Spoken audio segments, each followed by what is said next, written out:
o de Peleu, o midianita, sogro de Moisés. Nós caminhamos para aquele lugar de que o Senhor disse: vou-lo darei. Vai conosco, e te faremos bem, porque o Senhor falou bem acerca de Israel. 30 Respondeu ele: não irei, antes irei à minha terra e à minha parentela. 31 Tornou-lhe Moisés: ora, não nos deixes, porquanto sabes onde devamos acampar no deserto, de olhos nos servirás. 32 Se, pois, vieres conosco, o bem que o Senhor nos fizer, também nós faremos a ti. 33 Assim partira do monte do Senhor caminho de 3 dias, e a arca do pacto do Senhor ia adiante deles, para lhes buscar lugar de descanso. 205 www.livroesotérico.com.br Bíblia Sagrada 34 E a nuvem do Senhor ia sobre eles de dia, quando partia do arraial. 35 Quando, pois, a arca partia, dizia Moisés: levanta-te, Senhor, e dissipados sejam os teus inimigos, e fuja diante de ti os que te odeiam. 36 Quando ela pousava, dizia: volta, ó Senhor, para os muitos milhares de Israel. Números 11 Depois o povo tornou-se queixoso, falando o que era mal aos ouvidos do Senhor, e quando o Senhor o ouviu, acendeu-se a sua ira, o fogo do Senhor irrompeu entre eles, e devorou as extremidades do arraial. 2 Então o povo clamou a Moisés, e Moisés orou ao Senhor, e o fogo se apagou. 3 Pelo que se chamou aquele lugar Tabera, porquanto o fogo do Senhor se acendera entre eles. 4 Ora, o burro que estava no meio deles veio a ter grande desejo, pelo que os filhos de Israel também tornaram a chorar, e disseram: quem nos dará carne a comer? 5 Lembramo-nos dos peixes que no Egito comíamos de graça, e dos pepinos, dos melões, dos povos, das cebolas e dos alhos. 6 Mas agora a nossa alma se seca, coisa nenhuma se não estima diante dos nossos olhos. 7 E era o maná como a semente do coentro, e a sua aparência como a aparência de velho. 8 O povo espalhava-se e o colhia, triturando-o em moinhos ou pisando num grau, em panelas o comia, e dele fazia bolos, e o seu sabor era como o sabor de azeite fresco. 9 Quando o orvalho descia de noite sobre o arraial, sobre ele descia também o maná. 10 Então Moisés ouviu chorar o povo, todas as suas famílias, cada qual à porta da sua tenda, e a ira do Senhor grandemente se acendeu, e aquilo pareceu mal aos olhos de Moisés. 11 Disse, pois, Moisés ao Senhor: porque fizeste mal a teu servo, e porque não achei graça aos teus olhos, pois que puseste sobre mim o peso de todo este povo. 12 Concebi eu porventura todo este povo? Veio eu à luz, para que me dissesses: leva-o ao teu colo, como a ama leva a criança de peito, para a terra que com juramento prometeste a seus pais. 13 Donde teria eu carne para dar a todo este povo? Porquanto chora diante de mim, dizendo: dá-nos carne a comer. 14 Eu só não posso levar a todo este povo, porque me é pesado demais. 15 Se tu me has de tratar assim, mata-me, peço-te, se tenho achado graça aos teus olhos, e não me deixes ver a minha miséria. 16 Disse então o Senhor a Moisés: ajunta-me 70 homens dos anciãos de Israel, que sabes serem os anciãos do povo e seus oficiais, e os trarás perante a tenda da revelação, para que esteja ali contigo.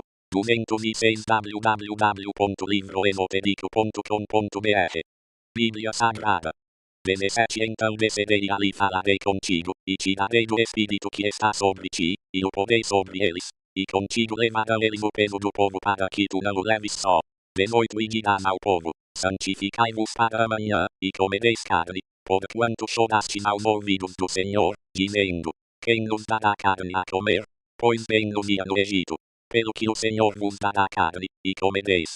19 Não comereis dia, nem 2 dias, nem 5 dias, nem 10 dias, nem 20 dias, 20 mas mês inteiro, até vos sair pelas narinas, até que se vos torne coisa nojenta. Porquanto rejeitastes ao Senhor, que está no meio de vós, e chorastes diante dele, dizendo: porque saímos do Egito.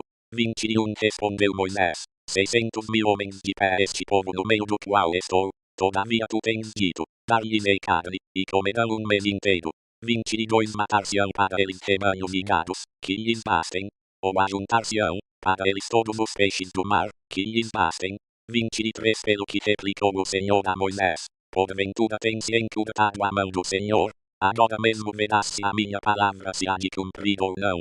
24 Saiu, pois, Moisés, e relatou ao povo as palavras do Senhor, e ajuntou 70 homens dentre os anciãos do povo e os colocou ao redor da tenda. 25 Então o Senhor desceu, na nuvem, e lhe falou, tirando do espírito que estava sobre ele, pô-lo sobre aqueles 70 anciãos, e aconteceu que, quando o espírito repousou sobre eles profetizaram, mas depois nunca mais o fizeram. 26 Mas no arraial ficaram 2 homens, chamava-se um Eldade, e o outro Medade, e repousou sobre eles o espírito, porquanto estava entre os inscritos, ainda que não saíram para irem à tenda, e profetizava no arraial. 27 Correu, pois, um moço, e tenho dado os levitas a Arão e a Eldade e Medade profetizaram no arraial. 28 Então Josué, filho de Nun, servidor de Moisés, um dos seus mancebos escolhidos, respondeu e disse: Meu senhor Moisés, proíbe-o. 29 Moisés, porém, lhe disse: Tens tu ciúmes por mim? Oxalá que do povo do Senhor todos fossem profetas, que o Senhor pusesse o seu espírito sobre eles. 30 Depois Moisés se recolheu ao arraial, ele e os anciãos de Israel. 31 Soprou, então, um vento da parte do Senhor do lado do mar, trouxe codornizes que deixou cair junto ao arraial quase caminho de um dia de um e de outro lado, à roda do arraial, a cerca de 2 côvados da terra. 32 Então o povo, levantando-se, colheu as codornizes por todo aquele dia e toda aquela noite, e por todo o dia seguinte. O que colheu menos, colheu 10 homeres, e as estenderam para si ao redor do arraial. 33 Quando a carne ainda estava entre os seus dentes, antes que fosse mastigada, acendeu-se a ira do Senhor contra o povo, e feriu o Senhor ao povo com uma praga muito grande. 34 Pelo que se chamou aquele lugar Kibroth Hattaavá, porquanto ali enterrara o povo que tivera o desejo. 207 www.livroesotérico.com.br Bíblia Sagrada. 35 De Kibroth Hattaavá partiu o povo para Azerote, e demorou-se em Azerote. Números 12 hora, falara Midian e Arão contra Moisés por causa da mulher cuxita que este tomara, porquanto tinha tomado uma mulher cuxita. 2 E disseram: Porventura falou o Senhor somente por Moisés? Não falou também por nós? E o Senhor o ouviu. 3 Ora, Moisés era homem muito manso, mais do que todos os homens que havia sobre a terra. 4 E logo o Senhor disse a Moisés, a Arão e a Midian: Saí-vos 3 à tenda da revelação. E saíram eles 3. 5 Então o Senhor desceu em uma coluna de nuvem, e se pôs à porta da tenda. Depois chamou a Arão e a Midian, e os 2 acudiram. 6 Então disse: Ouvi agora as minhas palavras. Se entre vós houver profeta, eu, o Senhor, a ele me farei conhecer em visão, em sonhos falarei com ele. 7 Mas não é assim com o meu servo Moisés, que é fiel em toda a minha casa. 8 Boca a boca falo com ele, claramente e não em enigmas, pois ele contempla a forma do Senhor. Porque, pois, não temestes falar contra o meu servo, contra Moisés? 9 Assim se acendeu a ira do Senhor contra eles, e ele se retirou. 10 Também a nuvem se retirou de sobre a tenda, e eis que Midian se tornara leprosa, branca como a neve, e olhou Arão para Midian e eis que estava leprosa. 11 Pelo que Arão disse a Moisés: meu Senhor, rogo-te não ponhas sobre nós este pecado, porque procedemos loucamente, e pecamos. 12 Não seja ela como um morto que, ao sair do ventre de sua mãe, tenha a sua carne já meio consumida. 13 Clamou, pois, Moisés ao Senhor, dizendo: Ó Deus, rogo-te que acudes. 14 Respondeu o Senhor a Moisés: Se seu pai lhe tivesse cuspido na cara não seria envergonhada por 7 dias. Esteja fechada por 7 dias fora do arraial, e depois se recolherá outra vez. 15 Assim Midian esteve fechada fora do arraial por 7 dias, e o povo não partiu, enquanto Midian não se recolheu de novo. 16 Mas depois o povo partiu de Azerote, e acampou-se no deserto de Parã. Números 13 Então disse o Senhor a Moisés: 2 Envia homens que espiem a terra de Canaã, que eu hei de dar aos filhos de Israel. De cada tribo de seus pais enviarás um homem, sendo cada qual príncipe entre eles. 3 Moisés, pois, enviou-os do deserto de Parã, segundo a ordem do Senhor. Eram todos eles homens principais dentre os filhos de Israel. 4 E estes são os seus nomes: da tribo de Ruben, Samua, filho de Zacur. 5 Da tribo de Simeão, Safate, filho de Odi. 6 Da tribo de Judá, Caleb, filho de Jefoné. 208 www.livroesotérico.com.br Bíblia Sagrada. 7 Da tribo de Issacar, Ioau, filho de José. 8 Da tribo de Efraim, Onéas, filho de Nun. 9 Da tribo de Benjamim, Pauti, filho de Rafu. 10 Da tribo de Zebulon, Gadiel, filho de Sodi. 11 Da tribo de José, pela tribo de Manassés, Gadi, filho de Suzi. 12 Da tribo de Dan, Amiel, filho de Gemali. 13 da tribo de Aner, Setur, filho de Micael, 14 da tribo de Naftali, Nabi, filho de Mofsi, 15 da tribo de Gade, Gelel, filho de Maqui. 16 Estes são os nomes dos homens que Moisés enviou a espiar a terra. Ora, a Onéias, filho de Nun, Moisés chamou Josué. 17 Enviou-os, pois, Moisés a espiar a terra de Canaã, e disse-lhes: Subi por aqui para o Negeb, e penetrai nas montanhas. 18 E mede a terra, que tal é, e o povo que nela habita, se é forte ou fraco, se pouco ou muito. 19 Que tal é a terra em que habita, se boa ou má. Que tais são as cidades em que habita, se arraiais ou fortalezas. 20 E que tal é a terra, se gorda ou magra, se nela há árvores, ou não. E esforçai-vos, e tomai do fruto da terra. Ora, a estação era a das uvas temporais. 21 Assim subiram, e espiaram a terra desde o deserto de Zin, até Reob, a entrada de Amate. 22 E subindo para o Negeb, vieram até Hebron, onde estava Aimã, Sesai e Talmai, filhos de Anak. Ora, Hebron foi edificada 7 anos antes de Noã no Egito. 23 Depois vieram até o vale de Escol, e dali cortaram um ramo de vide com um só cacho, o qual 2 homens trouxeram sobre uma verga. Trouxeram também romãs e figos. 24 Chamou-se aquele lugar o vale de Escol, por causa do cacho que dali cortaram os filhos de Israel. 25 Ao fim de 40 dias voltaram de espiar a terra. 26 Chegando, apresentaram-se a Moisés e a Arão, e a toda a congregação dos filhos de Israel, no deserto de Parã, em Cádiz. E deram-lhes notícias, a eles e a toda a congregação, e mostraram-lhes o fruto da terra.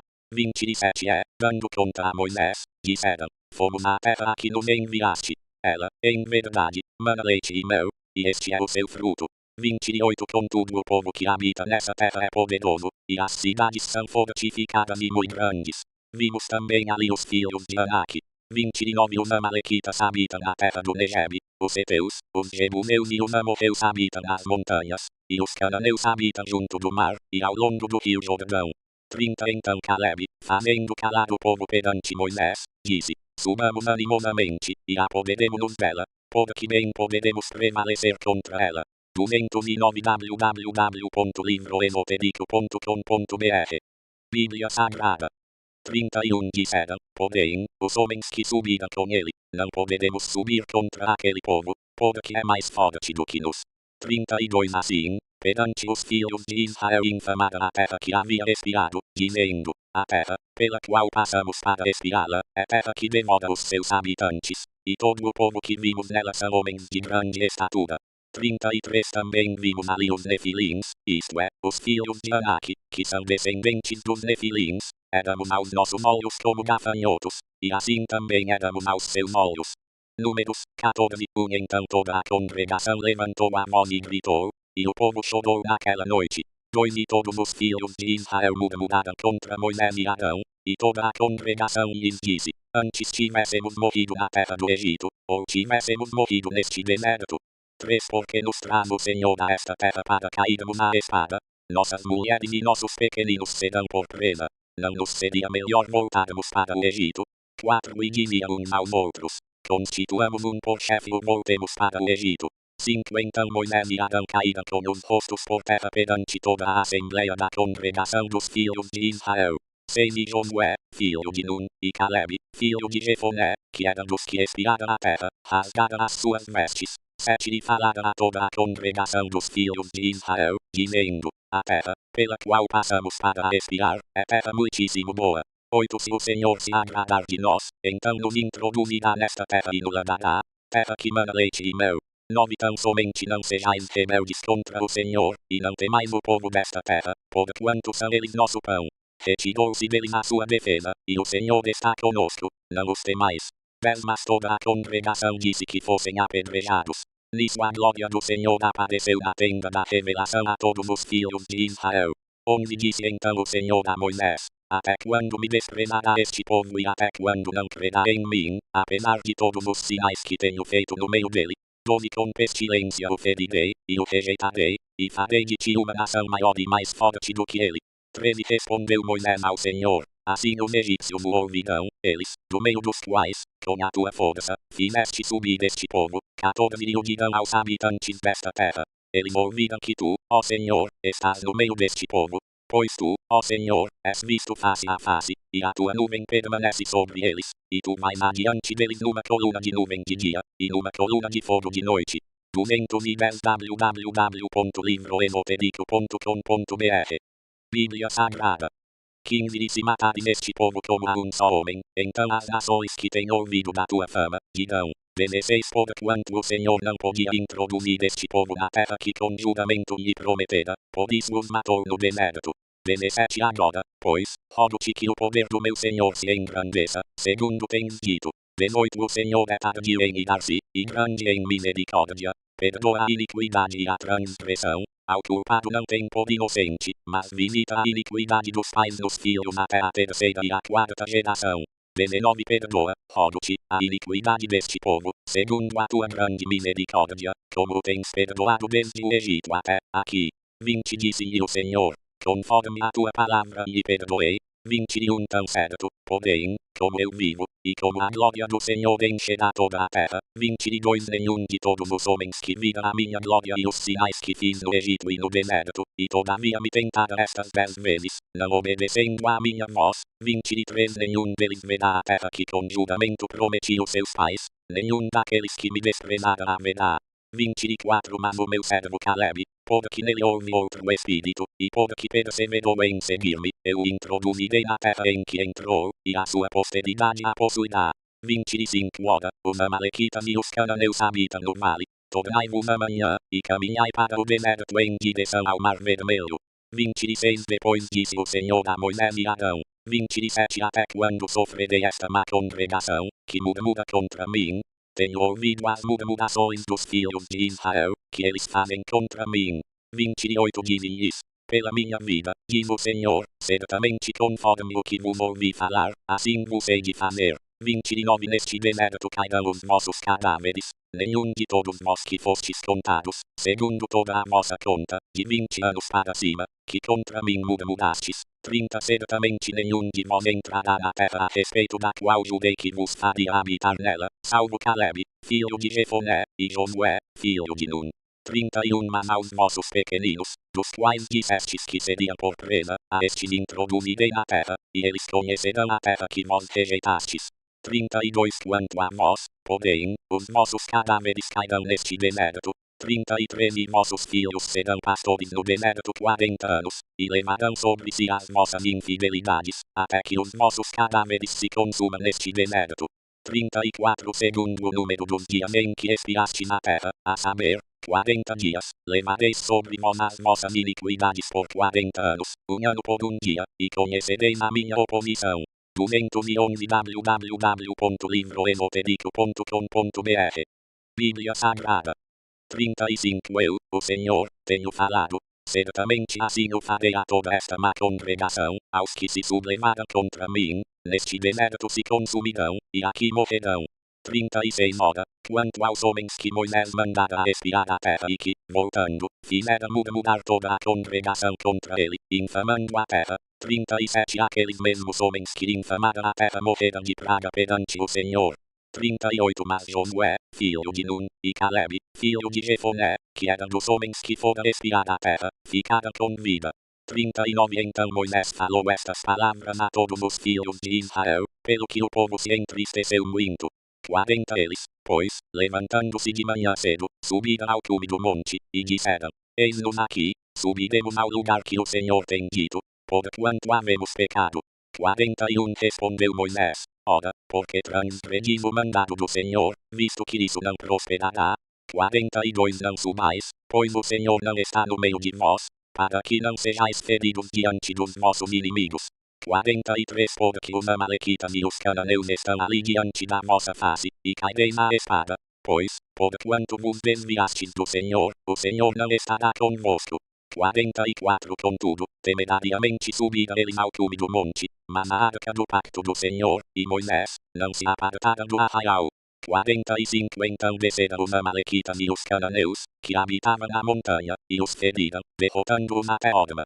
Números 15 Depois disse o Senhor a Moisés, 2 Fala aos filhos de Israel e dize-lhes, quando entrardes na terra da vossa habitação, que eu vos hei de dar, 13 ao Senhor fizerdes, do gado e do rebanho, oferta queimada, holocausto ou sacrifício, para cumprir voto, ou como oferta voluntária, para fazer das vossas festas fixas cheiro suave ao Senhor. 4 Então aquele que fizer a sua oferta, fará ao Senhor uma oferta de cereais de 1/10 de efa de flor de farinha, misturada com a 4ª parte de hin de azeite. 5 E de vinho para a oferta de libação preparada na 4ª parte de hin para o holocausto, ou para o sacrifício, para cada cordeiro. 6 E para cada carneiro prepararás como oferta de cereais, 2/10 de efa de flor de farinha, misturada com a 3ª parte de hin de azeite. 7 E de vinho para a oferta de libação oferecerás a 3ª parte de hin em cheiro suave ao Senhor. 8 Também, quando preparares novilho para holocausto ou sacrifício, para cumprir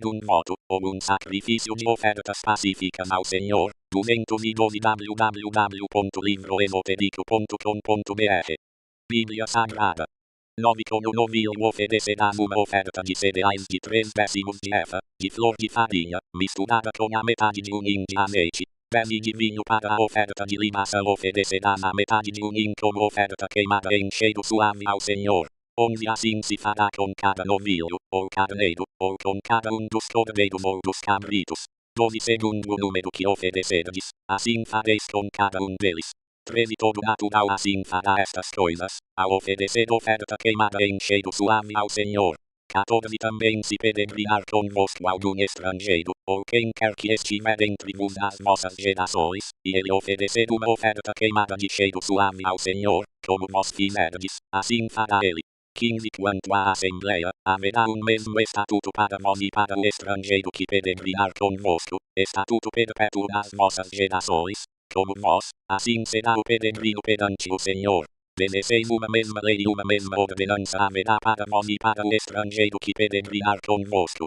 17 Disse mais o Senhor a Moisés. 18 Fala aos filhos de Israel, e dize-lhes, depois de terdes entrado na terra em que vos hei de introduzir. 19 Será que, ao comerdes do pão da terra, oferecereis ao Senhor uma oferta alçada. 20 Das primícias da vossa massa oferecereis bolo em oferta alçada, como a oferta alçada da eira, assim o oferecereis. 21 Das primícias das vossas massas dareis ao Senhor oferta alçada durante as vossas gerações.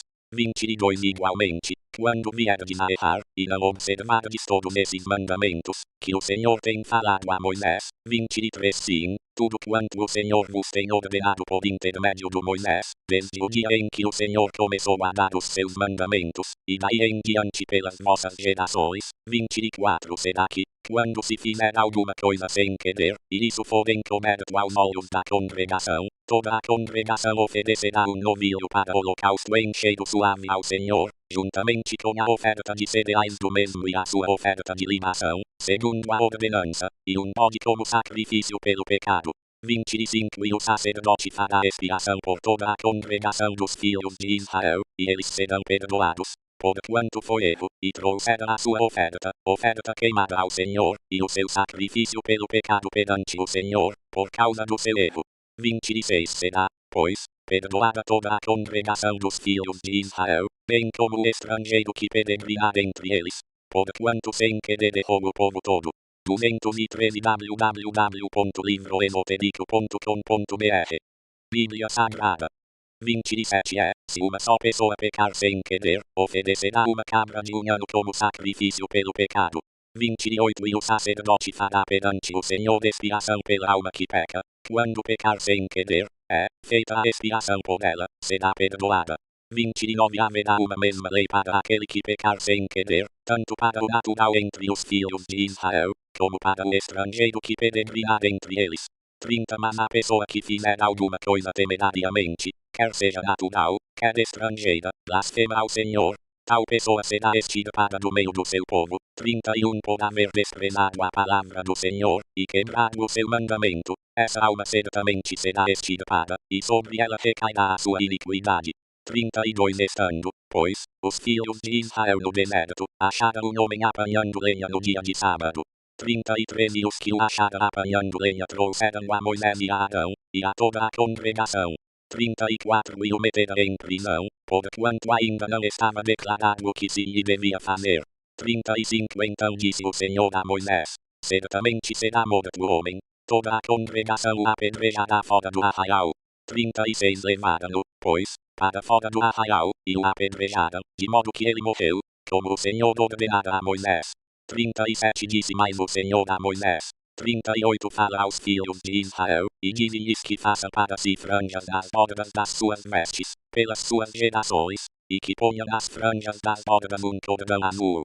39 Teloeis as franjas, para que o vejais, e vos lembreis de todos os mandamentos do Senhor, e os observeis, e para que não vos deixeis arrastar à infidelidade pelo vosso coração ou pela vossa vista, como antes o fazieis. 40 Para que vos lembreis de todos os meus mandamentos, e os observeis, e sejais santos para com o vosso Deus. 41 Eu sou o Senhor vosso Deus, que vos tirei da terra do Egito para ser o vosso Deus. Eu sou o Senhor vosso Deus. Números 16 Unhora, Corá, filho de Izar, filho de Coate, filho de Levi, juntamente com Data e Abidão, filhos de Eliabe, e On, filho de Pelete, filhos de Ruben, tomando certos homens, dois levantaram-se perante Moisés, juntamente com 250 homens dos filhos de Israel, príncipes da congregação, chamados à assembleia, varões de renome. 13 Ajuntando-se contra Moisés e contra Arão, disseram-lhes: Demais é o que vos arrogais a vós, visto que toda a congregação é santa, todos eles são santos, e o Senhor está no meio deles. Porque, pois, vos elevais sobre a assembleia do Senhor?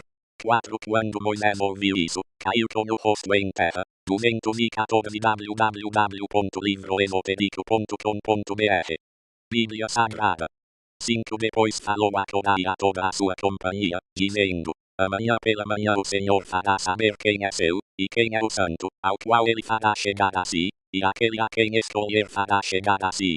6 Fazei isto, Corá e toda a sua companhia, tomai para vós incensários. 7 E amanhã, pondo fogo neles, sobre eles deitai incenso perante o Senhor, e será que o homem a quem o Senhor escolher, esse será o santo. Demais é o que vos arrogais a vós, filhos de Levi. 8 Disse mais Moisés a Corá: Ouvi agora, filhos de Levi. 9 Acaso é pouco para vós que o Deus de Israel vos tenha separado da congregação de Israel, para vos fazer chegar a si, a fim de fazer-lhes o serviço do tabernáculo do Senhor e estar perante a congregação para ministrar-lhe. 10 E te fez chegar, e contigo todos os teus irmãos, os filhos de Levi. Procurais também o sacerdócio. 11 Pelo que tu e toda a tua companhia estáis congregados contra o Senhor, e Arão, quem é ele, para que murmureis contra ele. 12 Então Moisés mandou chamar a Data e a Abidão, filhos de Eliabe. Eles porém responderam: Não subiremos. 13 É pouco, porventura, que nos tenhas feito subir de uma terra que mana leite e mel, para nos matares no deserto, para que queiras ainda fazer-te príncipe sobre nós. 14 Ademais, não nos introduziste em uma terra que mana leite e mel, nem nos deste campos e vinhas em herança. Porventura cegarás os olhos a estes homens? Não subiremos. 15 Então Moisés irou-se grandemente, e disse ao Senhor: Não atentes para a sua oferta, nem um só jumento tenho tomado deles, nem a nenhum deles tenho feito mal. 16 Disse mais Moisés a Corá: Comparecei amanhã tu e toda a tua companhia perante o Senhor, tu e eles, e Arão. 17 Tome cada um o seu incensário, e ponha nele incenso. Cada um traga perante o Senhor o seu incensário, 250 incensários. Também tu e Arão, cada qual o seu incensário. 18 Tomou, pois, cada qual o seu incensário, e nele pôs fogo, e nele deitou o incenso, e se pusera à porta da tenda da revelação com Moisés e Arão. 19 E Corá fez ajuntar contra eles toda a congregação à porta da tenda da revelação. Então a glória do Senhor apareceu a toda a congregação. 20 Então disse o Senhor a Moisés e a Arão: 21 Apartai-vos do meio desta congregação, para que eu, num momento, os possa consumir. 22 Mas eles caíram com os rostos em terra, e disseram: Ó Deus, Deus dos espíritos de toda a carne, pecará um só homem, e indignar-te-ás tu contra toda esta congregação. 23 Respondeu o Senhor a Moisés: 215 www.livroesotérico.com.br Bíblia Sagrada. 24 Fala a toda esta congregação, dizendo: Subi do derredor da habitação de Corá, Data e Abidão. 25 Então Moisés levantou-se, e foi ter com Data e Abidão, e seguiram-nos os anciãos de Israel. 26 E falou à congregação, dizendo: Retirai-vos, peço-vos, das tendas desses homens ímpios, e não toqueis nada do que é seu, para que não pereçais em todos os seus pecados. 27 Subiram, pois, do devedor da habitação de Codá, data e Abidão. E Data e Abidão saíram, e se puseram à porta das suas tendas, juntamente com suas mulheres, e seus filhos e seus pequeninos. 28 Então disse Moisés: Nisto conhecereis que o Senhor me enviou a fazer todas estas obras, pois não as tenho feito de mim mesmo. 29 Se estes morrerem como morrem todos os homens, e se forem visitados como são visitados todos os homens, o Senhor não me enviou. 30 Mas, se o Senhor criar alguma coisa nova, e a terra abrir a boca e os tragar com tudo o que é deles, e vivos descerem ao Seol, então compreendereis que estes homens têm desprezado o Senhor. 31 E aconteceu que, acabando ele de falar todas estas palavras, a terra que estava debaixo deles se fendeu. 32 E a terra abriu a boca e os tragou com as suas famílias, como também a todos os homens que pertenciam a Codá, e a toda a sua fazenda. 33 Assim eles e tudo o que era seu desceram vivos ao Seol, e a terra os cobriu, e pereceram do meio da congregação. 34 E todo o Israel, que estava ao seu redor, fugiu ao clamor deles, dizendo: Não suceda que a terra nos trague também a nós. 35 Então saiu fogo do Senhor, e consumiu os 250 homens que ofereciam o incenso. 36 Então disse o Senhor a Moisés. 37 Dize a Eleazar, filho de Arão, o sacerdote, que tire os incensários do meio do incêndio, e espalha tu o fogo longe, porque se tornaram santos 38 Os incensários daqueles que pecaram contra as suas almas, deles se façam chapas, de obra batida, para a cobertura do altar, porquanto os trouxeram perante o Senhor, por isso se tornaram santos, e serão por sinal aos filhos de Israel. 39 Eleazar, pois, o sacerdote, tomou os incensários de bronze, os quais aqueles que foram queimados tinham oferecido, e os converteram em chapas para a cobertura do altar, 40 para servir de memória aos filhos de Israel, a fim de que nenhum estranho, ninguém que não seja da descendência de Arão, se chegue para queimar incenso perante o Senhor, para que não seja como Codá e a sua companhia, conforme o Senhor dissera a Eleazar por intermédio de Moisés. 41 Mas no dia seguinte toda a congregação dos filhos de Israel murmurou contra Moisés e Arão, dizendo: Vós matastes o povo do Senhor. 216 www.livroesotérico.com.br Bíblia Sagrada.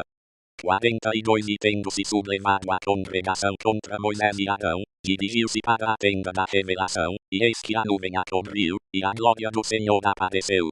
43 Vieram, pois, Moisés e Arão à frente da tenda da revelação. 44 Então disse o Senhor a Moisés. 45 Levantai-vos do meio desta congregação, para que eu, num momento, a possa consumir. Então caíram com o rosto em terra. 46 Depois disse Moisés a Arão: Toma o teu incensário, põe nele fogo do altar, deita incenso sobre ele e leva-o depressa à congregação, e faze expiação por eles. Porque grande indignação saiu do Senhor, já começou a praga. 47 Tomou o Arão, como Moisés tinha falado, e correu ao meio da congregação, e eis que já a praga havia começado entre o povo, e deitando o incenso no incensário, fez expiação pelo povo. 48 E pôs-se em pé entre os mortos e os vivos, e a praga cessou. 49 Ora, os que morreram da praga foram 14.700, além dos que morreram no caso de Codá. 50 E voltou Arão a Moisés à porta da tenda da revelação, pois cessara a praga. Números 17 Então disse o Senhor a Moisés: 2 Fala aos filhos de Israel, e toma deles uma vara para cada casa paterna de todos os seus príncipes, segundo as casas de seus pais, 12 varas, e escreve o nome de cada um sobre a sua vara. 3 O nome de Arão escreverás sobre a vara de Levi, porque cada cabeça das casas de seus pais terá uma vara. 4 E as porás da tenda da revelação, perante o testemunho, onde venho a vós. 5 Então brotará a vara do homem que ele escolher, assim farei cessar as murmurações dos filhos de Israel contra mim, com que murmuram contra vós. 6 Falou, pois, Moisés aos filhos de Israel, e todos os seus príncipes deram-lhe varas, cada príncipe uma, segundo as casas de seus pais, 12 varas, e entre elas estava a vara de Arão. 7 E Moisés depositou as varas perante o Senhor na tenda do testemunho. 8 Sucedeu, pois, no dia seguinte, que Moisés entrou na tenda do testemunho, e eis que a vara de Arão, pela casa de Levi, brotara, produzida gomos, rebentara em flores e dera amêndoas maduras. 9 Então Moisés trouxe todas as varas de diante do Senhor a todos os filhos de Israel, e eles olharam, e tomaram cada um a sua vara. 10 Então o Senhor disse a Moisés: toda a poda amada de Adão perante o testemunho, para se guardar por sinal contra os filhos rebeldes, para que possas fazer acabar as suas murmurações contra mim, a fim de que não morram. 11 Assim fez Moisés, como lhe ordenara o Senhor, assim fez. 12 Então disseram os filhos de Israel a Moisés: Eis aqui, nós expiramos, perecemos, todos nós perecemos. 13 Todo aquele que se aproximar, sim, todo o que se aproximar do tabernáculo do Senhor, morrerá, porventura pereceremos todos. 217 www.livroesotérico.com.br Bíblia Sagrada. Números 18, 1 Depois disse o Senhor a Arão: Tu e teus filhos, e a casa de teu pai contigo, levareis a iniquidade do santuário, e tu e teus filhos contigo levareis a iniquidade do vosso sacerdócio. 2 Faze, pois, chegar contigo também teus irmãos, a tribo de Levi, a tribo de teu pai, para que se ajuntem a ti, e te sirvam, mas tu e teus filhos contigo estareis perante a tenda do testemunho. 3 Eles cumprirão as tuas ordens, e assumirão o encargo de toda a tenda, mas não se chegarão aos utensílios do santuário, nem ao altar, para que não morram, assim eles, como vós. 4 Mas se ajuntarão a ti, e assumirão o encargo da tenda da revelação, para todo o serviço da tenda, e o estranho não se chegará a vós. 5 Vós, pois, assumireis o encargo do santuário e o encargo do altar, para que não haja outra vez furor sobre os filhos de Israel. 6 Eis que eu tenho tomado vossos irmãos, os levitas, do meio dos filhos de Israel, eles vos são uma dádiva, feita ao Senhor, para fazerem o serviço da tenda da revelação. 7 Mas tu e teus filhos contigo cumprireis o vosso sacerdócio no tocante a tudo o que é do altar, e a tudo o que está dentro do véu, nisso servireis. Eu vos dou o sacerdócio como dádiva ministerial, e o estranho que se chegar será morto. 8 Disse mais o Senhor a Arão: Eis que eu te tenho dado as minhas ofertas alçadas, com todas as coisas santificadas dos filhos de Israel, a ti as tenho dado como porção, e a teus filhos como direito perpétuo. 9 Das coisas santíssimas reservadas do fogo serão tuas todas as suas ofertas, a saber, todas as ofertas de cereais, todas as ofertas pelo pecado e todas as ofertas pela culpa, que me entregarem. Estas coisas serão santíssimas para ti e para teus filhos. 10 Num lugar santo as comerás, delas todo varão comerá, santas te serão. 11 Também isto será teu, a oferta alçada das suas dádivas, com todas as ofertas de movimento dos filhos de Israel, a ti, a teus filhos, e a tuas filhas contigo, as tenho dado como porção, para sempre. Todo o que na tua casa estiver limpo, comerá delas. 12 Tudo o que do azeite há de melhor, e tudo o que do mosto e do grão há de melhor, as primícias destes que eles devem ao Senhor, a ti as tenho dado. 13 Os primeiros frutos de tudo o que houver na sua terra, que trouxerem ao Senhor, serão teus. Todo o que na tua casa estiver limpo comerá deles. 14 Toda coisa consagrada em Israel será tua. 15 Todo primogênito de toda a carne, que oferecerem ao Senhor, tanto de homens como de animais, será teu. Contudo os primogênitos dos homens certamente temerás, também os primogênitos dos animais imundos temerás. 16 Os que deles se houverem de temer, desde a idade de mês os temerás, segundo a tua avaliação, por 5 ciclos de dinheiro, segundo o ciclo do santuário, que é de 20 geras. 218 www.livroesotérico.com.br Bíblia Sagrada. 17 Mas o primogênito da vaca, o primogênito da ovelha, e o primogênito da cabra não temerás, porque eles são santos. Espargirás o seu sangue sobre o altar, e queimarás a sua gordura em oferta queimada, de cheiro suave ao Senhor. 18 E a carne deles será tua, bem como serão teus o peito da oferta de movimento e a coxa direita. 19 Todas as ofertas alçadas das coisas sagradas, que os filhos de Israel oferecerem ao Senhor, eu as tenho dado a ti, a teus filhos e a tuas filhas contigo, como porção, para sempre. É um pacto perpétuo de sal perante o Senhor, para ti e para a tua descendência contigo. 20 Disse também o Senhor a Arão: Na sua terra herança nenhuma terás, e no meio deles nenhuma porção terás. Eu sou a tua porção e a tua herança entre os filhos de Israel. 21 Eis que aos filhos de Levi tenho dado todos os dízimos em Israel por herança, pelo serviço que prestam, o serviço da tenda da revelação. 22 Ora, nunca mais os filhos de Israel se chegarão à tenda da revelação, para que não levem sobre si o pecado e morram. 23 Mas os levitas farão o serviço da tenda da revelação, e eles levarão sobre si a sua iniquidade. Pelas vossas gerações estatuto perpétuo será, e no meio dos filhos de Israel nenhuma herança terão. 24 Porque os dízimos que os filhos de Israel oferecerem ao Senhor em oferta alçada, eu os tenho dado por herança aos levitas, porquanto eu lhes disse que nenhuma herança teria entre os filhos de Israel. 25 Disse mais o Senhor a Moisés. 26 Também falarás aos levitas, e lhes dirás: quando dos filhos de Israel receberdes os dízimos, que deles vos tenho dado por herança, então desses dízimos fareis ao Senhor uma oferta alçada, o dízimo dos dízimos. 27 E computar-se a vossa oferta alçada, como o grão da eira, e como a plenitude do lagar. 28 Assim fareis ao Senhor uma oferta alçada de todos os vossos dízimos, que receberdes dos filhos de Israel, e desses dízimos dareis a oferta alçada do Senhor a Arão, o sacerdote. 29 De todas as dádivas que vos forem feitas, oferecereis, do melhor delas, toda a oferta alçada do Senhor, a sua santa parte. 30 Portanto lhes dirás: quando fizerdes oferta alçada do melhor dos dízimos, será ela computada aos levitas, como a novidade da eira e como a novidade do lagar. 31 E o comereis em qualquer lugar, vós e as vossas famílias, porque é a vossa recompensa pelo vosso serviço na tenda da revelação. 32 Pelo que não levareis sobre vós pecado, se tiverdes alçado o que deles há de melhor, e não profanareis as coisas sagradas dos filhos de Israel, para que não morrais. Números 19 Disse mais o Senhor a Moisés e a Arão. 219 www.livroesotérico.com.br Bíblia Sagrada. 2 Este é o estatuto da lei que o Senhor ordenou, dizendo: dize aos filhos de Israel que te traga uma novilha vermelha sem defeito, que não tenha mancha, e sobre a qual não se tenha posto jugo. 3 Entregá-la-eis a Eleazar, o sacerdote, ele a tirará para fora do arraial, e a imolarão diante dele. 4 Eleazar, o sacerdote, tomará do sangue com o dedo, e dele espargirá para a frente da tenda da revelação 7 vezes.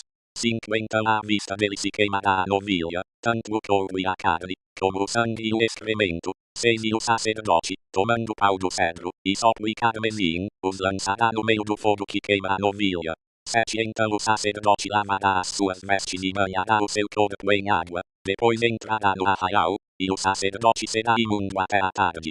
8 Também o que a tiver queimado lavará as suas vestes e banhará o seu corpo em água, e será imundo até a tarde. 9 E um homem limpo recolherá a cinza da novilha, e a depositará fora do arraial, num lugar limpo, e ficará ela guardada para a congregação dos filhos de Israel, para a água de purificação, é oferta pelo pecado. 10 E o que recolher a cinza da novilha lavará as suas vestes e será imundo até a tarde. Isto será por estatuto perpétuo aos filhos de Israel e ao estrangeiro que peregrina entre eles. 11 Aquele que tocar o cadáver de algum homem, será imundo 7 dias. 12 Ao terceiro dia o mesmo se purificará com aquela água, e ao sétimo dia se tornará limpo. Mas, se ao terceiro dia não se purificar, não se tornará limpo ao sétimo dia. 13 Todo aquele que tocar o cadáver de algum homem que tenha morrido, e não se purificar, contamina o tabernáculo do Senhor, e essa alma será extirpada de Israel, porque a água da purificação não foi espargida sobre ele, continua imundo, a sua imundícia está ainda sobre ele. 14 Esta é a lei, quando um homem morrer numa tenda, todo aquele que entrar na tenda, e todo aquele que nela estiver, será imundo 7 dias. 15 Também, todo vaso aberto, sobre que não houver pano atado, será imundo. 16 E todo aquele que no campo tocar alguém que tenha sido morto pela espada, ou outro cadáver, ou um osso de algum homem, ou uma sepultura, será imundo 7 dias. 17 Para o imundo, pois, tomarão da cinza da queima da oferta pelo pecado, e sobre ela deitarão água viva num vaso. 18 E um homem limpo tomará hisopo, e o molhará na água, e a espargirá sobre a tenda, sobre todos os objetos e sobre as pessoas que ali estiverem, como também sobre aquele que tiver tocado o osso, ou o que foi morto, ou o que faleceu, ou a sepultura. 220 www.livroesotérico.com.br Bíblia Sagrada. 19 Também o limpo, ao terceiro dia e ao sétimo dia, a espargirá sobre o imundo, e ao sétimo dia o purificará, e o que era imundo lavará as suas vestes, e se banhará em água, e à tarde será limpo. 20 Mas o que estiver imundo e não se purificar, esse será extirpado do meio da assembleia, porquanto contaminou o santuário do Senhor, a água de purificação não foi espargida sobre ele, é imundo. 21 Isto lhes será por estatuto perpétuo, o que espargir a água de purificação lavará as suas vestes, e o que tocar a água de purificação será imundo até a tarde. 22 E tudo quanto o imundo tocar também será imundo, e a pessoa que tocar naquilo será imunda até a tarde. Números 21. Os filhos de Israel, a congregação toda, chegaram ao deserto de Zin no primeiro mês, e o povo ficou em Cádiz. Ali morreu Midian, e ali foi sepultada. 2 Ora, não havia água para a congregação, pelo que se ajuntaram contra Moisés e Arão. 3 E o povo contendeu com Moisés, dizendo: Oxalá tivéssemos perecido quando pereceram nossos irmãos perante o Senhor. 4 Porque trouxeste na congregação do Senhor a este deserto, para que morramos aqui, nós e os nossos animais. 5 E porque nos fizestes subir do Egito, para nos trazer a este mau lugar, lugar onde não há semente, nem figos, nem vides, nem romãs, nem mesmo água para beber. 6 Então Moisés e Arão se foram da presença da Assembleia até a porta da tenda da revelação, e se lançaram com o rosto em terra, e a glória do Senhor lhes apareceu. 7 E o Senhor disse a Moisés: 8 Toma a vara, e ajunta a congregação, tu e Arão, teu irmão, e falai à rocha perante os seus olhos, que ela dê as suas águas. Assim lhes tirarás água da rocha, e darás a beber à congregação e aos seus animais. 9 Moisés, pois, tomou a vara de diante do Senhor, como este lhe ordenou. 10 Moisés e Arão reuniram a assembleia diante da rocha, e Moisés disse-lhes: Ouvi agora, rebeldes. Porventura tiraremos água desta rocha para vós? 11 Então Moisés levantou a mão, e feriu a rocha 2 vezes com a sua vara, e saiu água copiosamente, e a congregação bebeu, e os seus animais. 12 Pelo que o Senhor disse a Moisés e a Arão: Porquanto não me crestes a mim, para me santificardes diante dos filhos de Israel, por isso não introduzirei nesta congregação a terra que lhes dei. 13 Estas são as águas de Meribá, porque ali os filhos de Israel contenderam com o Senhor, que neles se santificou. 14 De Cádiz, Moisés enviou mensageiros ao rei de Edom, dizendo: Assim diz teu irmão Israel: Tu sabes todo o trabalho que nos tem sobrevindo. 221 www.livroesotérico.com.br Bíblia Sagrada. 15 Como nossos pais desceram ao Egito, e nós no Egito habitamos muito tempo, e como os egípcios nos maltrataram, a nós e a nossos pais. 16 E quando clamamos ao Senhor, Ele ouviu a nossa voz, e mandou um anjo, e nos tirou do Egito, e eis que estamos em Cádiz, cidade na extremidade dos teus termos. 17 Deixa-nos, pois, passar pela tua terra, não passaremos pelos campos, nem pelas vinhas, nem beberemos a água dos poços. Iremos pela estrada real, não nos desviando para a direita nem para a esquerda, até que tenhamos passado os teus termos. 18 Respondeu-lhe Edom: Não passarás por mim, para que eu não saia com a espada ao teu encontro. 19 Os filhos de Israel lhe replicaram: Subiremos pela estrada real, e se bebermos das tuas águas, eu e o meu gado, darei o preço delas, sob condição de eu nada mais fazer, deixa-me somente passar a pé. 20 Edom, porém, respondeu: Não passarás. E saiu-lhe ao encontro com muita gente e com mão forte. 21 Assim recusou Edom deixar Israel passar pelos seus termos, pelo que Israel se desviou dele. 22 Então partiram de Cádiz, e os filhos de Israel, a congregação toda, chegaram ao Monte Or. 23 E falou o Senhor a Moisés e a Arão no Monte Or, nos termos da terra de Edom, dizendo: 24 Arão será recolhido a seu povo, porque não entrará na terra que dei aos filhos de Israel, porquanto fostes rebeldes contra a minha palavra no tocante às águas de Meribá. 25 Toma Arão e a Eleazar, seu filho, e faz-os subir ao Monte Or. 26 E veste a Arão as suas vestes, e as veste a Eleazar, seu filho, porque Arão será recolhido, e morrerá ali. 27 Fez, pois, Moisés como o Senhor lhe ordenara, e subiram ao Monte Or perante os olhos de toda a congregação.